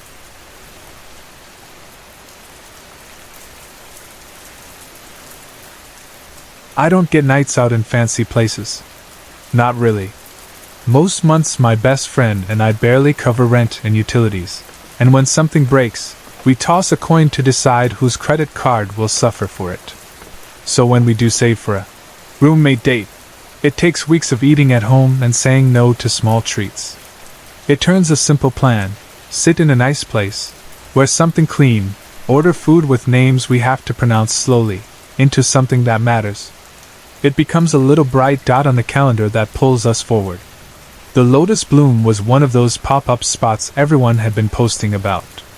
Neon flowers on the wall, plates like little sculptures, a menu that changed every week, and a price per plate that hurt to look at. We stalked the reservation page for 3 nights. Steph set 3 alarms on her phone, one for each release window. I learned the menu-like vocabulary for a test. Half the fun was sending each other photos and guessing what we would pick when the day finally came. We joked about practicing how to pronounce amuse-bouche, without sounding like we were making fun of it. The night we finally went, we got there early and stood outside the black door with the small brass sign and the big potted plant. We tried to be casual about how excited we were. We kept brushing invisible lint from our jackets and pretending we weren't looking through the window at the warm light and the servers gliding by. When they called our name, it felt like we had won something. The room was small in a way that felt like a secret. Dark walls, long tables of warm wood, a row of candles and little glass cups burning steady, and soft music that sounded like it had been chosen by someone who cared. The menus were folded like letters. The servers moved without rushing. People talked in low voices and leaned toward each other. It didn't look like the kind of place that judges you, but it did look like the kind of place where people leave having decided they'll try to make their lives a little prettier. We sat down, and I promised myself I would not check the price under every description. I put my phone face down. I breathed. I looked at Steph and mouthed, "We did it." She squeezed my hand under the table and smiled in a way that made her eyes glow in the candlelight. I was so wrapped in that, and in the long list of small plates on the menu, that at first I didn't register the mother and child 3 tables away. I noticed them when Steph's eyes flicked past me. There was a woman with pale skin and a sweater the color of tea, and a little girl with shiny shoes and hair in a high ponytail that bounced when she moved. I was honestly surprised to see a kid in here. Not because children shouldn't eat in nice places, they should, when they can, but because I knew what we had paid to sit where we sat. The Lotus Bloom did not have a kid's menu. It did not have crayons in a small tin. The forks were heavy and the napkins were the kind that drape over your lap like a blanket. I didn't mind, not exactly. I just wanted tonight to be simple, and I know how quickly a small person, bored and hungry and not part of the plan, can shift the weather in a room. "Don't start," Steph murmured, reading my face the way people do after years of sharing bills and dish soap. "Maybe she's an angel." "Maybe," I said. I turned my eyes back to the menu and worked at not caring. The server came, and we placed our order with the concentration of people picking lottery numbers. We chose things we could pronounce. We chose things we couldn't. We split a main so that we could afford dessert. Then we relaxed. I let the music and the light and the hum of a dozen careful conversations settle around me. The woman and the child fell out of my mind. The first scream didn't build. 1 second the room was a smooth line, and the very next there was a blade of sound that opened it down the middle. It was the kind of sound that pokes a cold finger directly into your eardrum. You don't think, your body just moves. Every head turned. Mine did too. The little girl stood in the aisle between tables, mouth wide, eyes bright, body vibrating with that strange mix of anger and joy children have when they discover that their noise fills the world. The screen broke, and she laughed at the top of her voice, then took off running down the aisle, shoes clapping on the wood. People pulled their chairs in to let her pass. Someone laughed, not unkindly. A glass clinked against a plate. The mother did not move. At first I took that for steel-nerved parenting. Ignore the behavior you don't want. Don't reward it with attention. But even from where I sat I could see that the woman's eyes were not on her child, or on the table, or on anything. They were open and pointed in a direction that wasn't the room. It wasn't a defiant look. It was a faraway look you see on faces on buses at the end of a long day. I told myself not to stare. I didn't want to be that person. I told myself it wasn't my business. I tried to look at Steph, to make a little face to say, well, here we are. But she was looking down at her water glass, trying not to look at me because she knew if we made eye contact, we would start down a road neither of us wanted to walk tonight. The girl sprinted up and back twice more, all light shoes and delighted noise. Then she stopped at her table and pressed both hands down on the linen like she owned the land and everything on it. The mother's shoulders rose and fell slowly, evenly. The girl kicked her heels against the chair leg, and I watched the wood shiver. Our plates arrived, pinprick perfect, color and shape and steam, and for a few breaths, all I could see was what we had paid to taste. I cut carefully, chewed slowly, opened my mouth to say something like, "This is even better than the photo," when the sound came again. This time it was different. The girl wasn't running. She stood next to her table and screamed straight at her mother's face. It was louder. It was focused. I wasn't the only one who flinched. A server made a small gesture with his hand, a question in the air. He was too polite to put into words what everyone else in the room was thinking. Should we? He didn't finish that thought. The girl knocked a water glass onto the floor. It shattered. The woman did not move. The girl pushed a chair. She pushed another. The legs scraped and clattered. The mother sat like someone staring at a point a mile past the wall. For the first time I really looked at her face.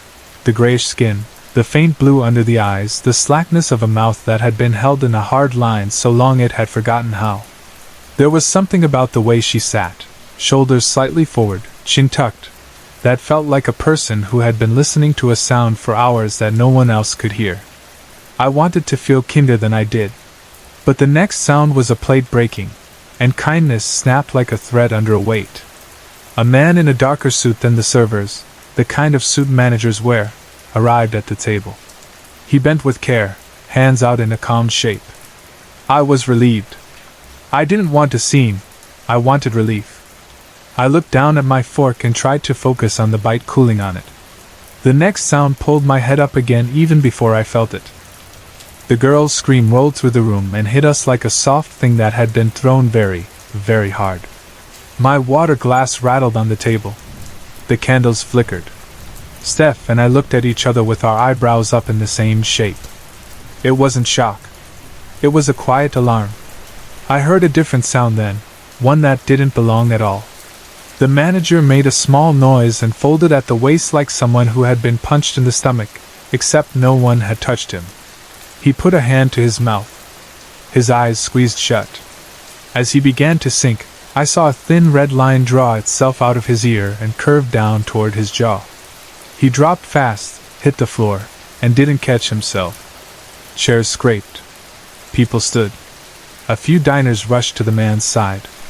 Phones appeared like fish flicking silver in sunlight. I reached for mine but didn't pull it up yet. I wanted to see what my eyes were telling me before I called anyone to say words I didn't understand. The girl screamed again. The people bending over the manager jerked like they had been shocked. One fell to his knees and clutched at his head. Another cried out suddenly, a raw sound of surprise and pain. Blood trickled from ears, from a nostril, from the corner of a mouth. The woman with her hands on the manager's shoulders blinked, and put one hand to the side of her face like something had stung her. When she brought it away, there was red on her palm. She stared at it as if it were paint she hadn't ordered. Everything that had been holding the room together let go at once. People stood and reached for each other, partners, friends, strangers, and then everything moved in one direction. The doors. The scream came again, and this time it was as if the sound had teeth. My ears went hot, then cold. A ringing filled the space behind my eyes like someone had struck a bell near my head. The ringing held. I touched my ear and came away wet. Steph's face had gone the color of the tablecloth. She crouched without meaning to. I grabbed her elbow and pulled with my whole arm. We got to the front. Hands pushed on handles. Bodies pressed. Someone shouted that it was locked, that it shouldn't be, that the emergency push bar wasn't moving. People pounded on the glass with flat hands, then with fists, then with a chair. Someone turned toward the side door. Someone else ran toward another exit sign. The sound kept coming. The ringing dropped for a second, and I could hear again. Then it rose, and everything narrowed. We were close enough to the doors to feel the cold through the glass, but not close enough to be crushed. The girl was not a blur anymore. She was climbing up from the lower level of the room to where the rest of us had jammed ourselves, putting her small palms on the edge of each riser. She didn't need to push anything out of her way. Chairs and plates and long-stemmed glasses slid and toppled to either side before she reached them, like they had decided in advance to move for her. I watched her face in a strange calm that was not calm at all. It was blank with fury, if that makes sense. The expression had heat in it, and also a vacuum, and that combination made my stomach flip. I thought about running out through the kitchen. If there are fire codes about exits, there has to be a door back there that leads out to a loading area, a trash station, something. I grabbed Steph's hand. She squeezed mine back like it was a lifeline and let me pull her toward the side hall. The kitchen was bright with hard light and silver surfaces. The sound in that space was different.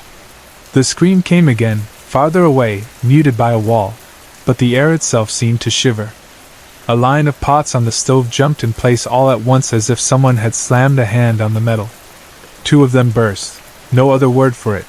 Lids banging up, steam exploding out, hot water sheeting across the cooktop and the floor. People slipped. A man near the flame grabbed for another person and missed. The corner of a cloth touched the burner and flared up with a flash hump sound like paper. Someone yanked a towel down and slapped at the fire. For a second we all tried to be helpful people in a normal emergency. Then the scream came again, and the metal itself seemed to flex. A pan fell off the edge of the stove and arced boiling liquid onto a woman's arm. She held the burn and made an old sound, a sound I imagined people made before there were rooms like this. I wanted to help. I also wanted to live. I could not be useful to anyone if I fell where I stood.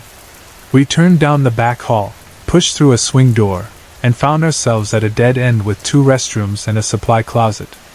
The women's line at nice places is always long, but that is for before-dinner lipstick and after-dinner relief. Now this short hall felt like the breathing space in a bad dream, a pocket of air between bad places. The bigger of the 2 bathrooms was empty. I pulled Steph in with me and turned the lock. It was a real lock, not just a latch. I sank my back against the door, put my heels on the tile, and braced my calves. Steph did the same below me. It felt ridiculous and important at the same time. A thin wood door set in a thin frame is not a wall, and we both knew a person could put a shoulder into it and move us aside. But this was what we had. The room was small and clean. A plant in a little pot sat on the back of the toilet, a green leaf leaning over the tank like a curious ear. The mirror showed me a face I knew and didn't. I looked like myself seen through fog. My ears pulsed with my heartbeat. I tried my phone. I dialed 3 numbers until they blurred and I had to look down to make sure I was pressing what I meant to press. The line didn't ring. It didn't even fail. A harsh static pressed into my ear, and for a second I wondered if it was the phone or my head. I dropped the phone into my lap and rubbed my temples with the heels of my hands until I saw tiny lights behind my eyelids. On the other side of the door, The restaurant kept making sounds people make when something impossible breaks the possible. There were hard scraping noises, and then soft ones. A cry close by. Another farther off. Then a hush like the room was full of people holding their breath at the same time. We waited. The scream came again, and even through 2 walls and a door, it found us enough to make the mirror tremble on its hook. I pressed my heels harder against the door until my calves shook. Steph whispered my name, and I told her I was here. I was here. I was right here, like that could mean anything. Time did not move the way it does in kitchens and cafes. It stretched and then snapped. 5 minutes felt like 15. Half an hour felt like 10. We counted our breaths and then lost count. At some point I stopped hearing the knock of chairs and the slide of feet. The worst sound, which had been the screaming, stopped, and a new worse sound took its place. Silence that was too smooth. Silence has a texture in places where people live. This one had no grain. We didn't speak. It wasn't a plan. It was that our mouths didn't know how.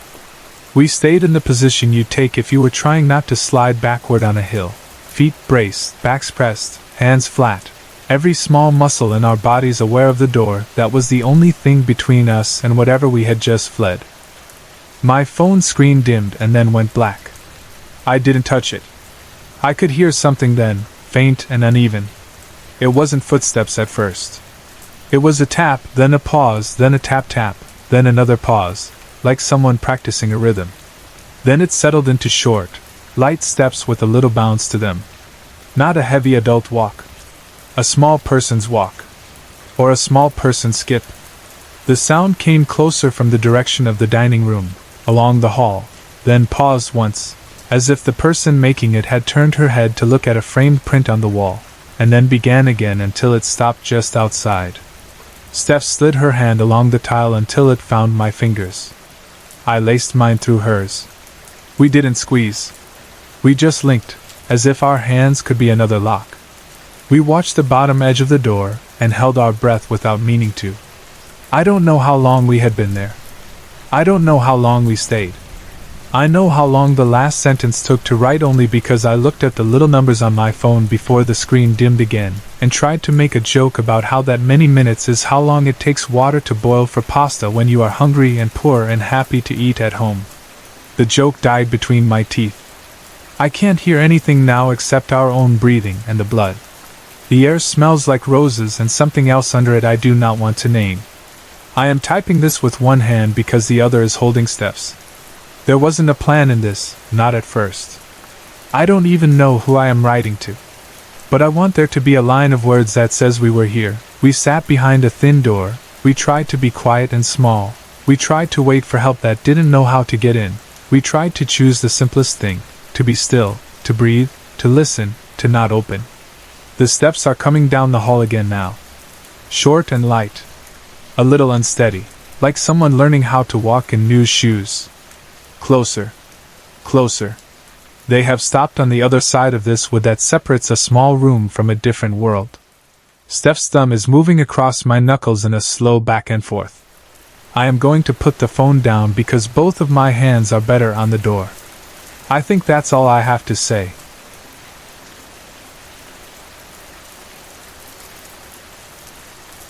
I noticed the snow before I noticed the time. The first flakes were soft and slow, no more than bits of lint drifting across my windshield. Then the wipers brushed them aside and the glass was clear again. A few seconds later another set of flakes landed and clung, and again the wipers slid over them with a squeak. I glanced at the clock on the dash, and realized I had been sitting in my sister's driveway for longer than I thought. 15 minutes, then 20. I could have gone inside to wait, but her 2 gray cats turned my head into a faucet and my eyes into balloons. Cute animals, but my lungs did not care. I decided to keep the air on low and breathe through my mouth and try not to think about the long drive ahead of us. Every Christmas we drove to my grandparents' cabin in the woods outside the little town of Hope, Alaska. The same narrow road. The same smell of spruce and wet cold air. The same worn couch by the stove and the same chipped mugs that tasted like peppermint every year no matter how much you washed them. It was automatic now, like a path your feet know even in the dark. I like routines, and I had planned to leave early enough to beat the heavy snowfall on the weather app. But nothing ever happens at the time you plan when your younger sister is part of the plan. Her license was suspended after a DUI, so I was the driver whether I liked it or not. I was trying to like it, or at least not complain about it, because my mother had asked me to be the bigger person, and I have a bad habit of arguing until every good mood in a room is dead on the floor. When my sister finally opened her door, she did it like she always does, in one confident swing, as if the door weighed nothing. She came out sideways with 2 tote bags hanging from her forearm. Her hair was forest green this time. 2 months ago it was white, and before that it was violet. She changes her hair the same way some people change phone cases. It looked good on her, and I was not going to tell her that because the last time I gave a compliment she made a face like I was trying to sell her something. "Got everything?" I asked when she slid into the passenger seat and started stuffing her bags onto the floor in front of her. She said, which could mean yes or could mean she did not feel like answering. I put the car in drive. The tires found a path through the light snow on the street, and we rolled forward. Hope is only a half hour from my sister's place, but that half hour can feel long when the car is quiet and the radio is broken and the auxiliary port adds static to every song like the music is shivering. We didn't talk much as we turned onto the highway. There are silences you share because you are comfortable, and there are silences you share because you do not know what to say anymore after years of saying all the wrong things. Ours was the second kind. We had been close as kids in the way kids who fight can still be close, and then we got older and our fights turned into arguments about money, choices, friends, parents. We wore each other out until we were just 2 people with the same last name, sharing air. The turnoff to Hope Highway came up and I took it. The farther we went from the main road the thicker the snow looked, and the trees drew in near the edges of the asphalt as if they were listening. I kept my hands at 10 and 2 because that's what they teach you, and I kept my speed steady because that's what stops you from ending up in a ditch. The cabin is a few miles down from the point where the road narrows to a ribbon, tucked behind a little wall of birch and spruce. When you stand on the cabin porch you can hear the creek even under the ice. You can smell smoke on your clothes the next morning even if you didn't sit by the stove. That's what I was thinking about. That and the first cup of eggnog my grandfather would spike when my grandmother wasn't looking, and the way Uncle Jed told the same jokes every year like he was unwrapping them. My sister cracked her window a little and pulled a blunt from a tin. The smell reached me before the flame. "Want a hit?" she asked, leaning back so the smoke slid toward the opening and not toward me. "Not while I'm driving," I said. "It's a straight shot," she said. "We're practically there." "I want to focus on this," I said, and I heard how stiff it sounded as it came out. She pushed up her glasses with her knuckle and made a short sound in her throat, not quite a laugh, not quite a sigh. "Then maybe slow down," she said, mild as tea. Same old bait on a new hook. I chose not to rise to it.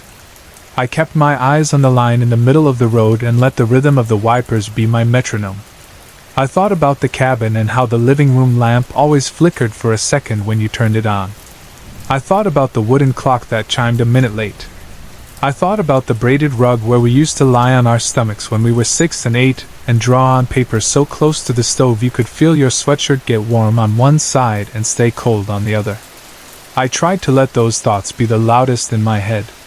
We took the last curve before the long, straight stretch toward the turnoff. In the edge of the headlights something large and dark moved where I did not expect anything to be. My sister jabbed a finger into my side. "Dude!" she shouted, and her voice snapped my attention toward the road like fingers snapping near a dog's ear. A reindeer stood in the path. Where we live most people call them caribou, but my first thought was reindeer because of the date, and the decorations in shop windows, and the red bows tied to porch rails in our neighborhood. It was almost as tall as the hood of the car, and the antlers were not neat and framed like in a painting but ragged and real, like many branches that grew toward many directions and changed their minds halfway. The animal did not move. It stared straight at the high beams as if it had been waiting there for us to arrive. Its eyes were wide and pale and blank, and the muscles under the fur looked still, like something carved from dark ice. I twisted the wheel without thinking. The tires slid in a glitter of wet, and the back of the car yawed toward the ditch, then jolted as the front found the edge of the packed snow. The bumper missed the caribou's nose by what felt like an inch. We slid off the main track and into the soft shoulder, and the sound that came up through the frame was a crunching, chewing sound like someone biting into a frozen apple. "Jesus," I said too loud. I felt the word in my teeth. "Did we hit it?" "No," my sister said. She leaned toward her open window to look, and smoke drifted back inside and sat in the car like a stranger we did not invite. I held the wheel and took one breath and then another. Then I eased the car back into drive and pressed the gas. The wheels spun dry and high and loud, and we did not move at all. I tried reverse. The same scream of rubber on packed ice. I put the car in park and sat for a second and then got out because sitting was the same thing as waiting for someone else to fix it. The cold bit through the knees of my jeans when I crouched by the front tire. The snow that had looked soft from the driver's seat felt hard and grainy where the treads had chewed it. The slush inside the wheel well looked like black sugar. I kicked at the mound in front of the tire to make a path, and then knelt and scooped with my hands because the kicking didn't do enough. The slush was heavy and stuck to my gloves. I shook it off and it stuck again. I could hear my sister behind me, talking to the animal like she was 12 again, and trying to shoo a moose from our driveway. "Screw off, Prancer," she said, and her voice had that high edge it gets when she is scared and wants to sound like she isn't. She made a sound that changed my blood. A quick little yip like when you touch a hot pan and it surprises you, then words in a thin slice of breath. "What the fuck?" I turned so fast my knee slid and jammed against the tire. The animal stood on its hind legs. If I had seen it in a picture book I would have smiled and told my sister to look how funny it was. Out here, in the slice of our headlights and the spread of the trees and the soft fall of snow, the shape did not look funny. It looked wrong. It was too balanced, too straight, as if it had practiced and practiced until it learned a trick it should never have learned. Its forelegs hung a little forward like the arms of a person who isn't sure what to do with their hands. The line of its chest looked wide and smooth. For a reason I felt more than saw, my brain looked for a tail and didn't find one, and that made everything inside me tilt. The animal's neck bent so far to the side it seemed like it would snap, and the sound that came out of it was nothing I had an aim for. It was a long, rising, ragged cry like metal against metal, like someone dragging a heavy sheet of tin down a street. The sound climbed and climbed until my ears went tight, and then it dropped into a wet, thick series of grunts that made the skin at the back of my neck crawl. My legs didn't know how to be legs for a second. I grabbed the door handle, yanked it open, fell half into the seat and pulled it shut just as a heavy thud shook the car. Something scraped the outside of the door, a hard rasp like dry branches dragged across paint. My sister screamed, a short sharp sound that pushed the air in the car in one hard pulse. The animal wheeled and came back. In the left headlight I saw muscle and bone and fur, and then the light went out with a glassy pop. I saw white lines from the shattered bulb for a second, and then the car was hunched in the dark with only one working eye. The animal lunged at the windshield and then moved off again, faster than I thought big bodies moved. I had a picture in my head of caribou running in a line across a plain, always moving, and I felt a cold recognition that I had no idea how fast they could be when they were only a few feet away. "Just go!" my sister shouted in my ear. Her breath hit my cheek hot and sweet and scared. "I'm trying," I said, because that was the truth. The engine whined when I touched the gas. The wheels spun again, and all we did was dig ourselves deeper. The animal hit the passenger window with its shoulder or its head, something heavy. A spider web of cracks spread across the glass near my sister's face. She flinched and clutched her tote bag to her chest like it could protect her from horns. I looked around wildly for anything with weight, anything I could use if the glass gave out. A scraping ice scraper? A thermos? A tire iron? The car had the little jack kit, but it was under the floor of the trunk and I would have to step out into the snow to get it, and stepping out felt like stepping into a mouth. After a few more blows, The animal moved off into the trees. 1 second it was part of the car, the next it wasn't. No sound in the road. No shape against the branches. It should have felt like relief. It felt like being under a heavy blanket where you can't see the ceiling. My sister and I sat without speaking for a full minute. It gave my brain time to stop sprinting and start walking. I pulled my phone from the cup holder and called my father. I told him where we were on Hope Highway, that we had slipped off the pack strip, that we needed his truck to pull us out, that the left headlight was done and the passenger window was not happy. I did not say anything about an animal standing like a person. I did not say anything about the sound of a refrigerator being dragged across a floor. He said he'd be there in 10 minutes. I believed him. My father has one of those voices that make you believe whatever he says when he says it. I set the phone down. My sister was breathing with her eyes closed, and her fingertips pressed into her forehead. "Are you okay?" I asked. "What do you think?" she said into her palms, and then, because she is her, she added, "I told you to slow down." I felt the old argument rise from under my ribs, full of heat like it had been kept near a flame. My mouth moved before I could stop it. "You want to be useful?" I snapped. "Get out and push." "No?" "Then maybe don't." I stopped, not because I ran out of words but because the words were not going to do anything but lead us back to places we had already been too many times. I swallowed the rest and stared out at the dark shape of the forest and tried to make my voice even. "I don't need it right now," I said, and the air between us went tight and silent again, the way it does after you sit through a toast from someone you don't like. She rolled the window down a couple inches. The cold slid in and touched my knuckles and the side of my neck. "What are you doing?" I said. "SSH," she said, and raised her hand a little as if I were a kid chattering during a movie. "Just listen." At first I only heard the motor ticking, and the fading squeak of the one wiper that still moved, and the soft hiss of falling snow. Then, faint, like a radio in another room, I heard a sound I did not understand. A child's voice.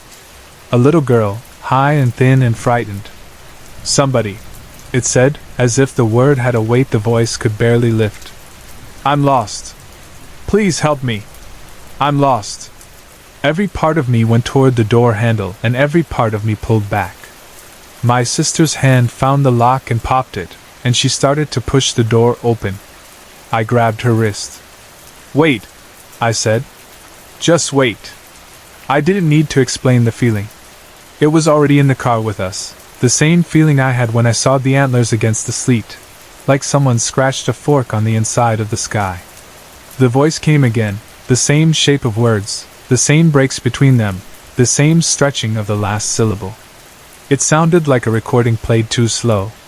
It sounded like someone practicing a feeling they had never felt. "It's weird," I said, and the word was too small. The voice kept calling. "Please," it said. "I'm lost. I'm lost." If I had been out there in the snow and heard it, if there had been no car, if I had been on foot, I would have walked toward it because you are supposed to walk toward voices like that. That's how we are made. But I was not out there. I was behind glass. I could be suspicious. My sister stopped pushing the door. She looked at me and her expression changed so fast I felt it in my chest.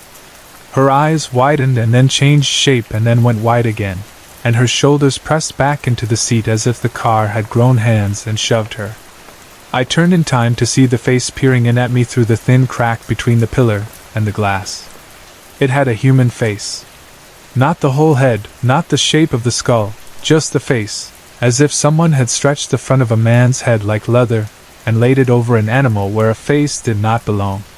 The skin was brown and tight and dry, like old fruit peel hung to cure. The lips were thin and drawn, and the teeth behind them were not the teeth of a person or the teeth of a caribou but something that suggested both. The eyes were so open and wet that the snowflakes landing on them melted and slid off without changing the stare. The human skin ended and the animal fur began without a clean line. It looked like a mask you cannot take off because there is nothing underneath it.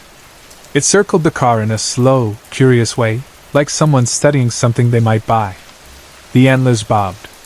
The breath fogged the glass wherever the muzzle moved close.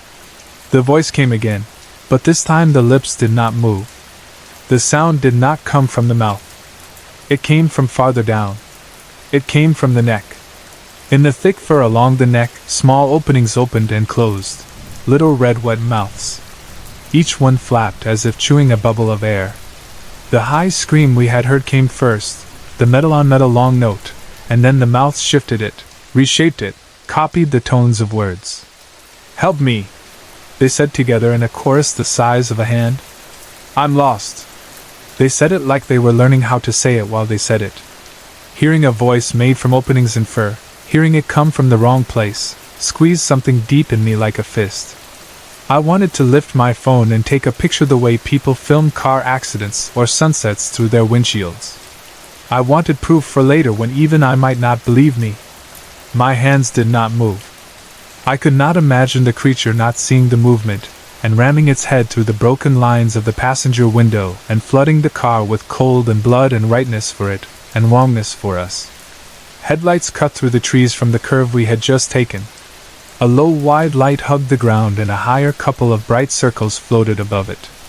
My father's truck, nosing its way down the white lane with a patience I recognized. As the beams washed over the shoulder of the road, the creature moved back into the dark the same way it had moved out of it, quiet as if the snow swallowed it when it stepped. The voice stopped instantly, mid-breath. The mouths along the neck seemed to roll shut, one after another like zipping. My father blew the horn once, a short practical sound. He pulled in front of us at an angle and stepped out with his coat unzipped and his hat crooked. He did not hurry. My father never hurries in snow.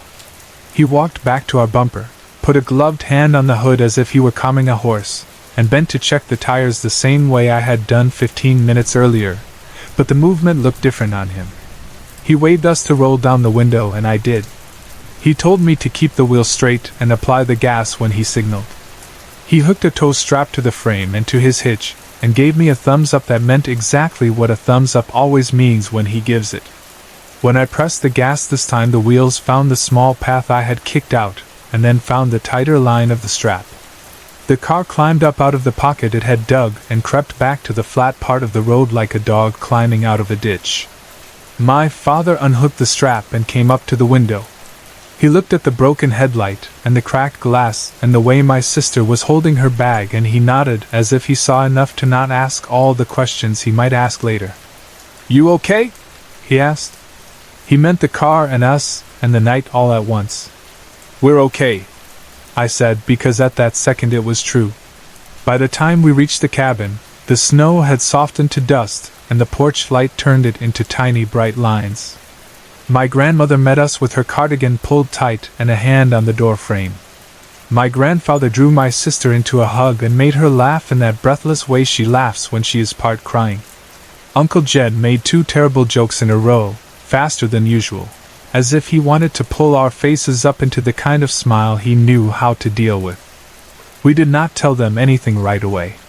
We sat near the stove and let the heat take the ache out of our hands, and we let our hearts slow, and then we sat closer to one another than we usually do when there are other people in the room. No one believed us the next morning when we tried to explain it. That is the simplest way to say it. They listened, because we were their children, and because we were shaking in the way that tells parents the story matters. But belief is bigger than listening. If someone else had told me what we told them, I am not sure I would have believed it either. My mother looked at the window and the headlight, and she looked at me as if she wanted to be on my side and also wanted to keep the picture in her head of the world where animals are animals and children's voices belong to children. My father listened the longest without talking. When I said the part about the little mouths, he rubbed his jaw the way he does when he is taking the time to pick the right words, and then he said, "You two were lucky I was close." And that was his answer. We did not sleep much. When the house went quiet and the stove ticked as the metal cooled and the wind put its hand on the eaves in a slow push, my sister and I sat on the rug by the coffee table with my computer open. We searched for things you are not supposed to search for while you are sitting on a rug near people you love. We found old stories from places far south of us about things that wear animal shapes and pretend to need help to bring people where the trees are thick. We found the word some people use, a word that belongs to a culture we are not part of, a word that should be said with respect and not thrown like a label at anything strange in the dark. We found other accounts that sounded like ours even though they happened in deserts and not in snow. Mimic, lure. The same verbs came up again and again, and they sat on the page like heavy cups. We stopped reading because reading made it real and because real felt too big while the cabin slept. Later, when we lay in the bunk room we always shared as kids, my sister turned her face toward the window and watched the dark line where the trees meet the sky and whispered, "Do you think it could come up to the yard?" I said no because that's what you say. I stood quietly at the window after she slept and watched the tree line and tried to see the shape of antlers and saw only white and black and the soft rise of new snow on the fence rails. We never took that Christmas Eve drive again. We told our mother we didn't want to, and we told her we could not explain it any better than we already had, and we let her be frustrated the way mothers are frustrated when traditions change. It wasn't just about the thing in the trees. It was about the quiet that followed, the heavy way our mouths filled with breath when we thought about that voice in the road, and how we could not make our lungs draw enough air if we imagined the car door open.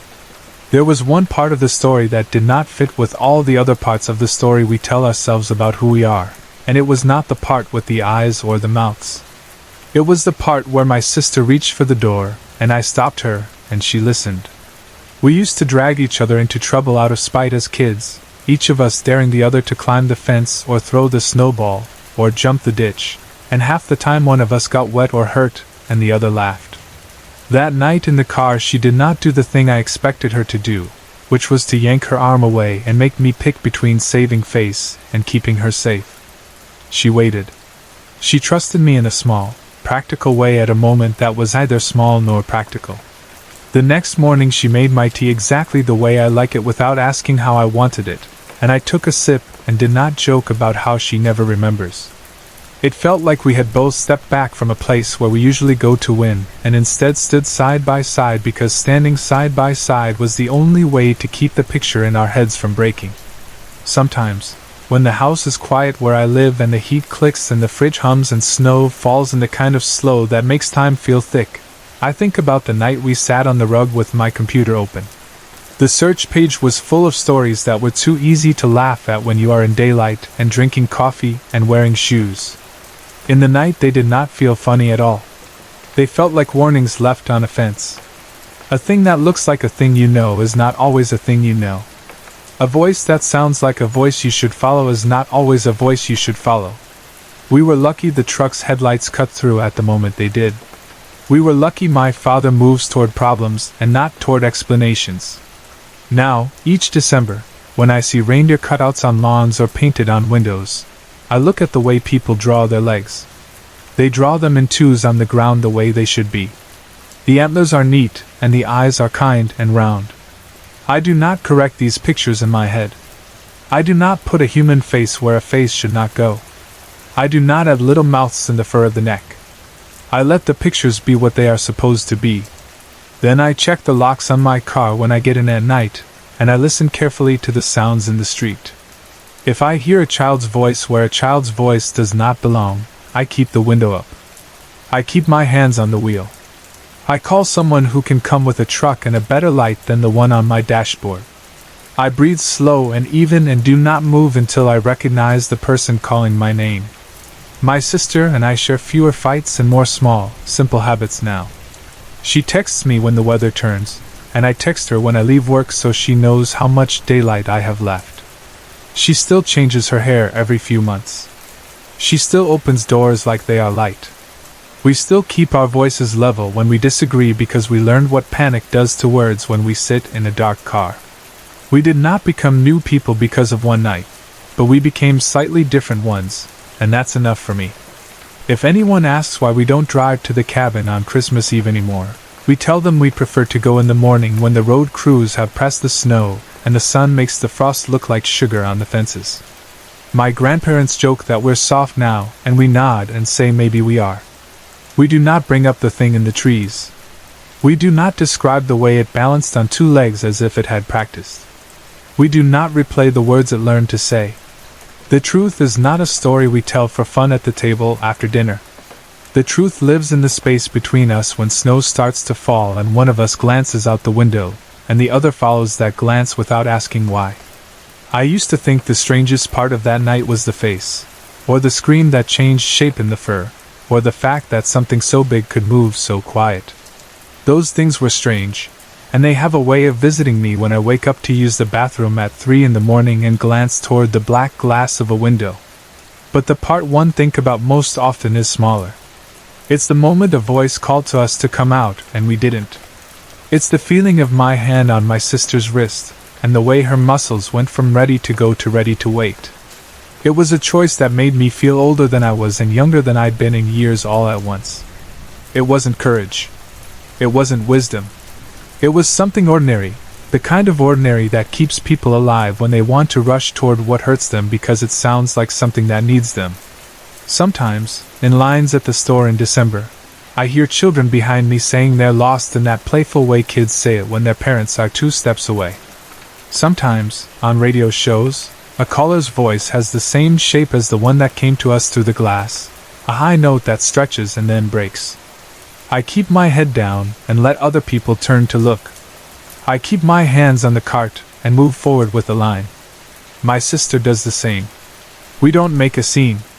We don't explain to strangers why the hair on our arms stands up while the cashier scans cocoa mix. We pay and we go home. We text each other later that night to say goodnight, and sometimes we add a little snowman emoji because we can, and because we like to take soft versions of cold things where we can find them. My father does not bring up the night he pulled us out. He does not need to. The strap sits coiled in the back of his truck like a long, patient nest. He keeps it with him because you never know when you'll need to drag something heavy out of a place it doesn't belong. He would say that about a car in a snowbank. He would say that about an argument that goes on too long. He would also say that about fear if you asked him the right way. The road to the cabin is the same as it ever was. The trees still listen. The creek still talks under the ice. The stove still warms one side of you first. We still go. We still sit on the rug with our socks off and our toes near the wool. We still let Uncle Jed tell the same joke he tells every year, and we groan on time and he smiles like he invented the punchline. If I have to drive at night, I do it slowly. If I see anything where nothing should be, I keep my hands still and my mouth closed. I do not lean toward the dark.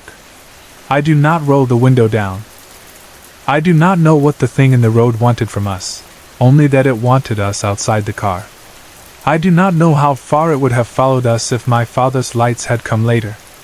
I do not know how long it took it to learn those words or whose voice it learned them from. I try not to think about that last part because it makes my stomach feel hollow, and because there are more questions built into that thought than I can hold and still sleep.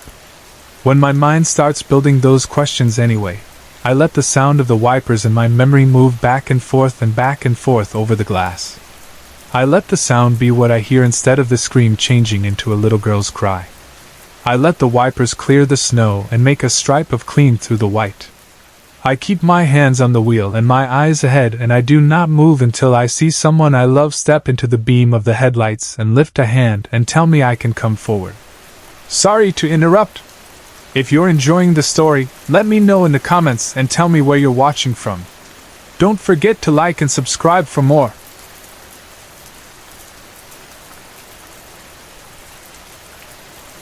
My dad builds things for a living. He's a construction manager, and his work is the kind that uproots a family every few years. By the time I turned 15, we had packed our lives into cardboard boxes so many times that the sound of packing tape tearing felt normal.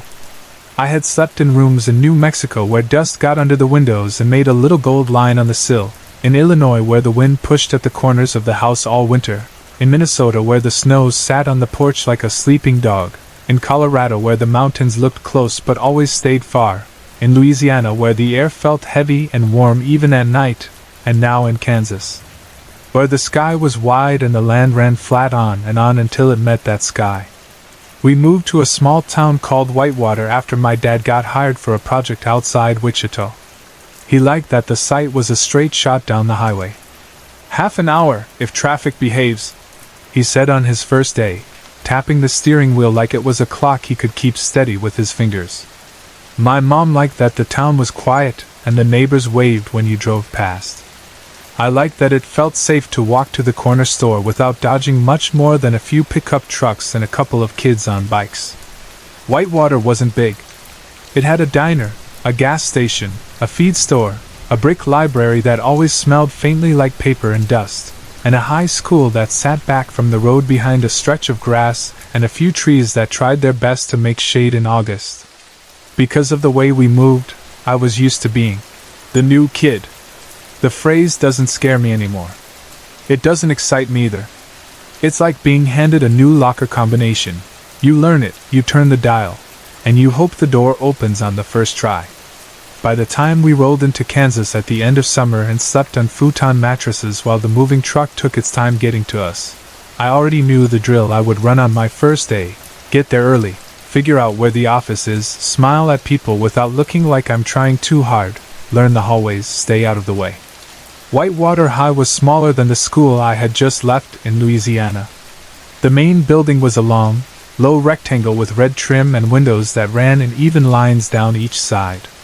The parking lot was almost empty in the early light when my mom pulled in and found a spot near the front walkway. The clock in her car always ran fast, sometimes by 5 minutes, sometimes by 7, depending on how it felt, so I arrived with more time than I meant to. It was just after 7. The air carried that first hint of fall that happens even when the calendar says summer, cool enough to make you notice your breath, warm enough that your hands don't need pockets. The first thing I saw that didn't feel like any of my other schools was the statue near the main doors. It stood on a square base in a bed of crushed stone, tall and dark bronze against the pale building. A basketball player in a jersey held the ball like he was about to make a pass. The artist had caught him in motion, 1 foot just off the ground, a little twist through his waist like the start of a turn. The number on the front of the jersey was 14. Someone had tied a school-colored ribbon around the base. I wanted to read the plaque, but the flat glass of the front doors reflected the time in a way that made me hurry, and the little nerves I always feel on the first day pushed me toward the office. When I pulled the door open, a red and yellow banner hung over the entrance, stretched wide like a smile. Welcome to Whitewater High, home of the Comets, 2001 state basketball champions. It surprised me. I wouldn't have guessed a town this size had a banner like that in its past. I thought about the gym that must go with that banner. I pictured polished wood, nets that never tangled, old trophies behind glass. Inside, the school looked clean and normal. The tiled floors had that just waxed shine. A trophy case by the office held rows of years and names under little gold players. On the wall next to it, a big framed photo showed a basketball team in white uniforms, all of them in 2 neat lines, some kneeling, some standing, with a banner behind them that matched the one over the door. My eyes found the tall kid in the back row right away. He wore number 14. He was pale and skinny, with a smile that felt real but a little shy, his teeth crooked in a way that made the smile particular. A printed caption ran under the photo in fancy script with a list of names. I read Carrie Goslin, and tied it to the 14 without needing the little arrow the printer had put there to help. I started toward the main office to pick up my schedule. A girl with short red hair stood beside the door holding a book against her chest. She looked friendly in the quick way some people do, like she had already decided to give the benefit of the doubt to anyone who crossed her path. "Hey," I said, because I always try to start the day talking to someone. "I'm new. I haven't been here before today. Who's the player on the statue outside?" "Oh, that's Carrie Goslin," she said.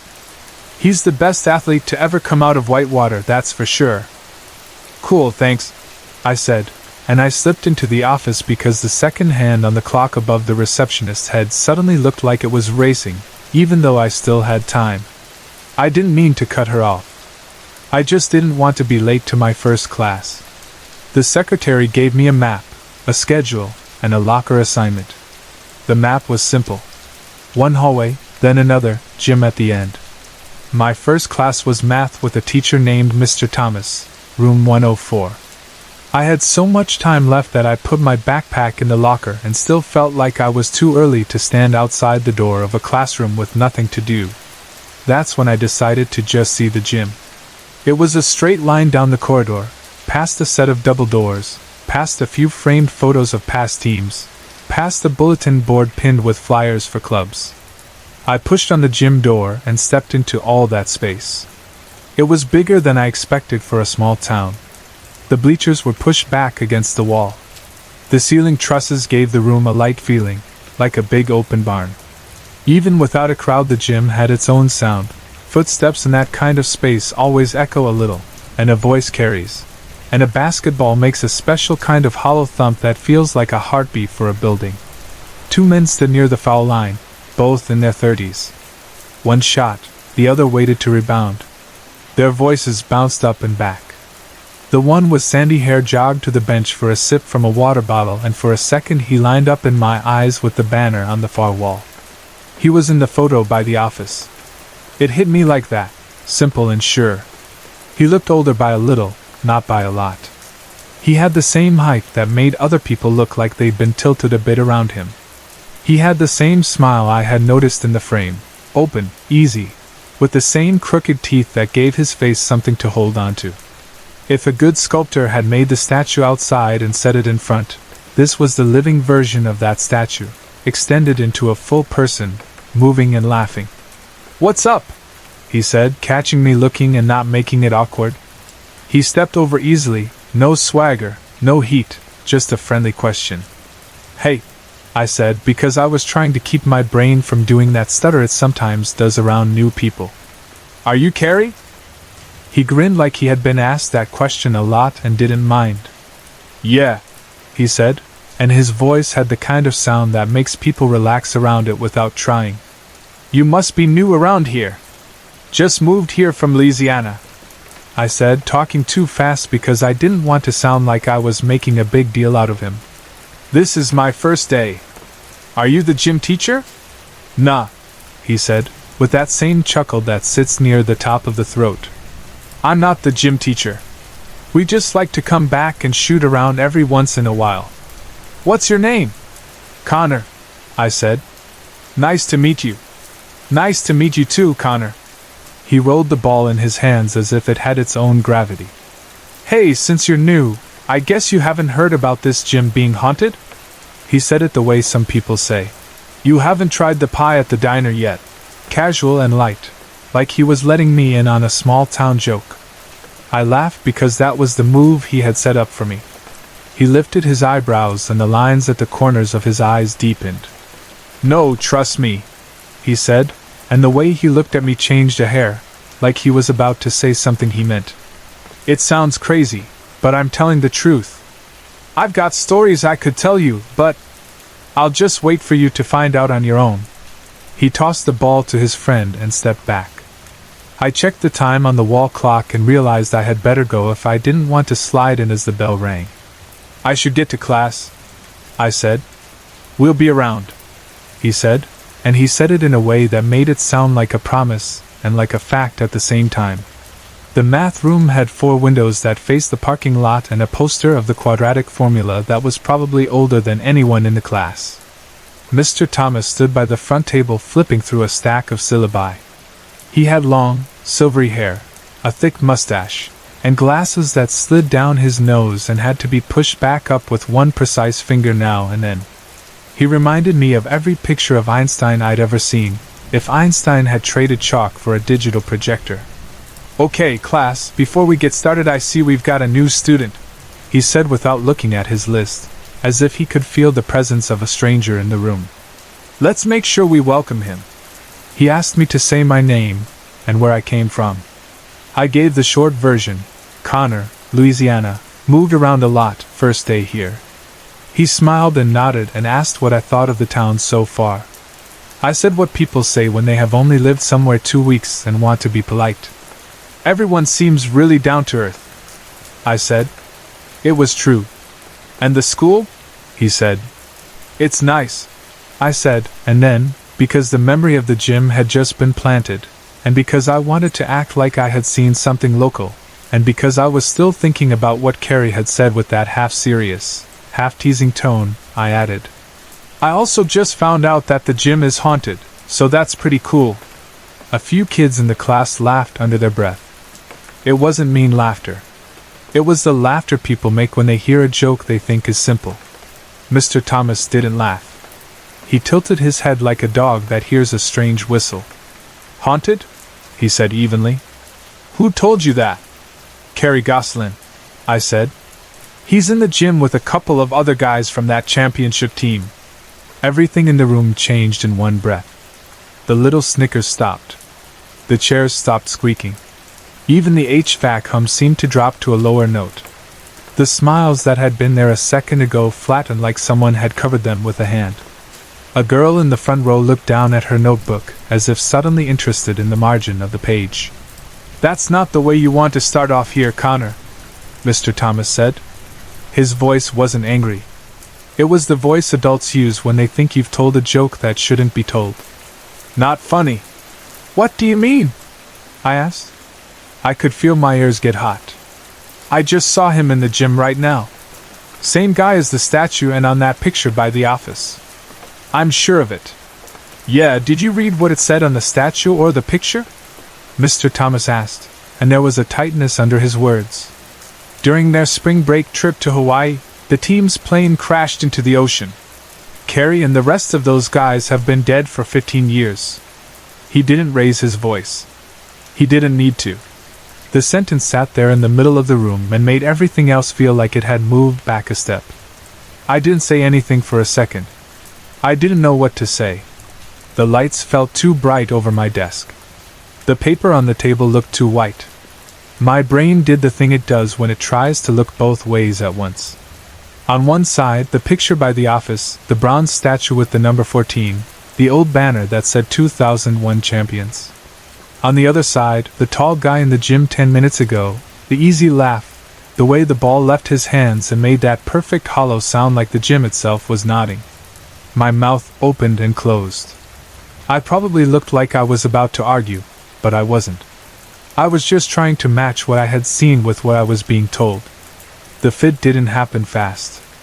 Mr. Thomas moved on with attendance. He asked someone to hand out papers. He wrote the class code on the board in a clean hand.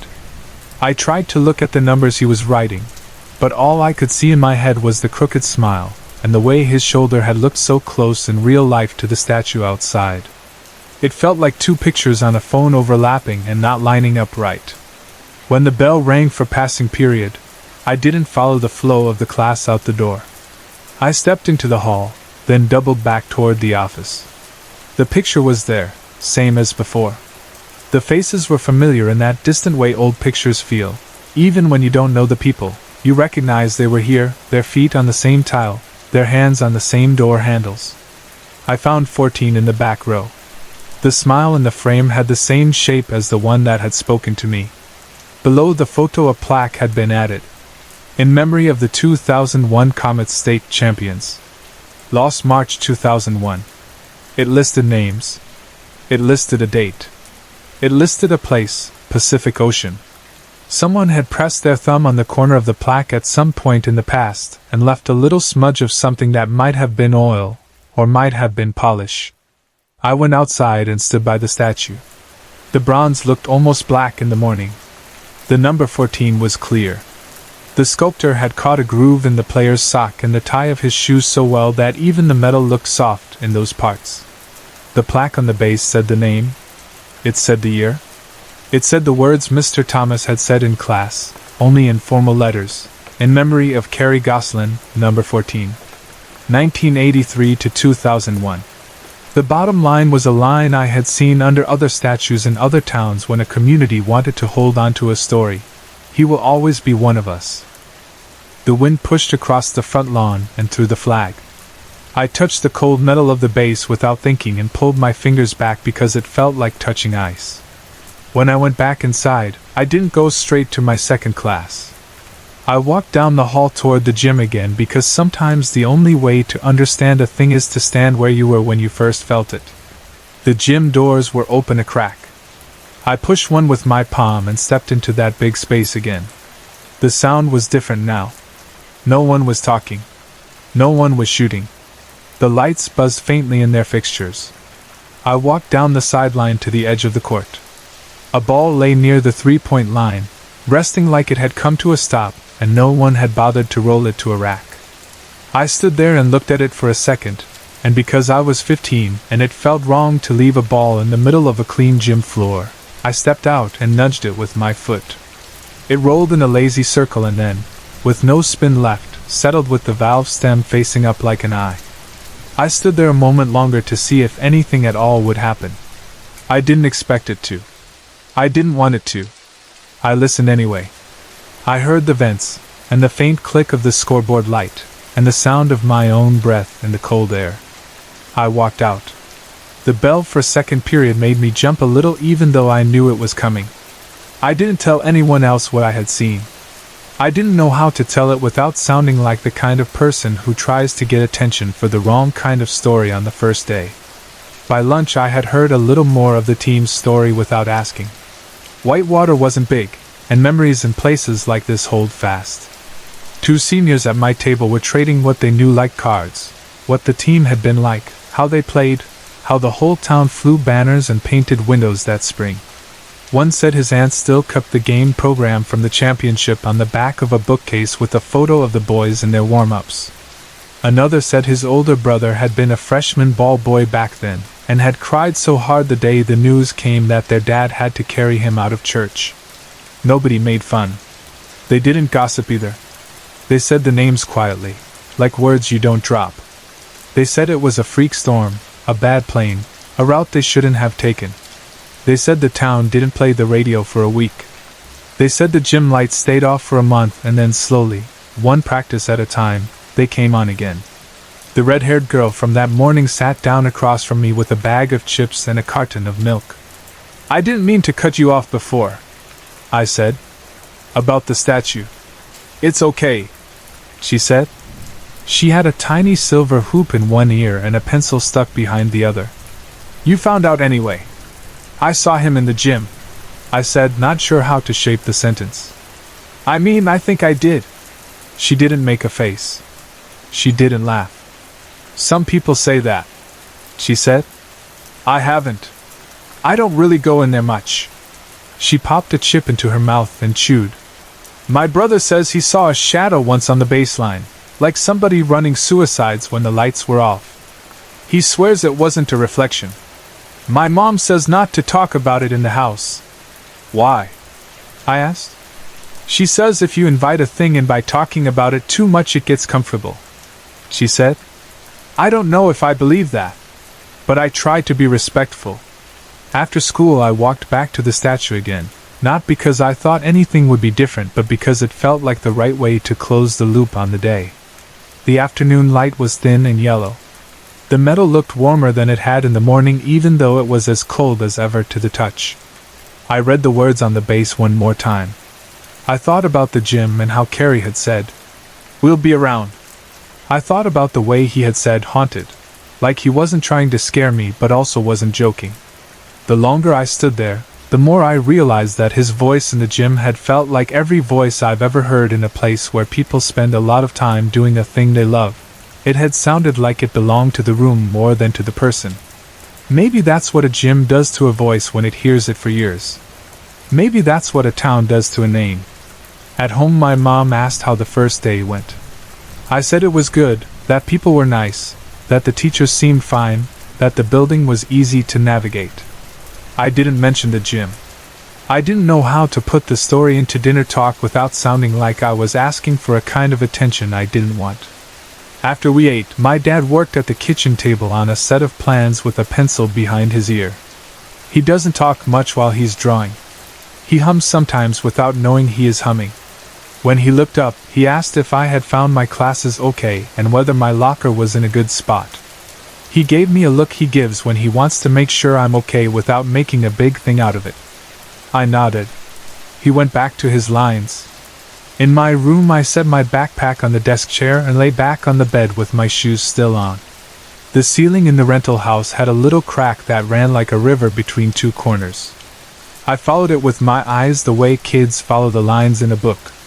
When the house got quiet later and my parents' footsteps stopped and the fridge kicked into its low night hum, I kept seeing the gym floor in my head, and the ball resting by itself near the free throw line, and the way the bronze number 14 caught a line of sun. I kept hearing the sentence in Mr. Thomas's classroom, "Carrie and the rest of those guys have been dead for 15 years." I kept hearing a different sentence too, "We'll be around." The next morning I got to school a little early again on purpose. The air smelled like cut grass from the field behind the school. A custodian was hosing off the sidewalk near the doors. I nodded. He nodded back. I walked past the statue, past the banner, past the photo. I stopped in front of the office and looked at the faces one more time. I don't know why. Maybe I wanted to prove to myself that pictures can't change overnight. Maybe I wanted to see if the printed names would look different now that I knew them. I didn't go to the gym that morning. I turned down the hall toward first period and found my seat before the room filled. Mr. Thomas walked in with a stack of folders. I considered telling him that I hadn't meant anything by what I said, that I hadn't known, that I wasn't trying to be funny. But when I looked up, he gave me a small nod, the kind of nod that says, "Let's move forward," and that felt like enough. He wrote problems on the board. We did them.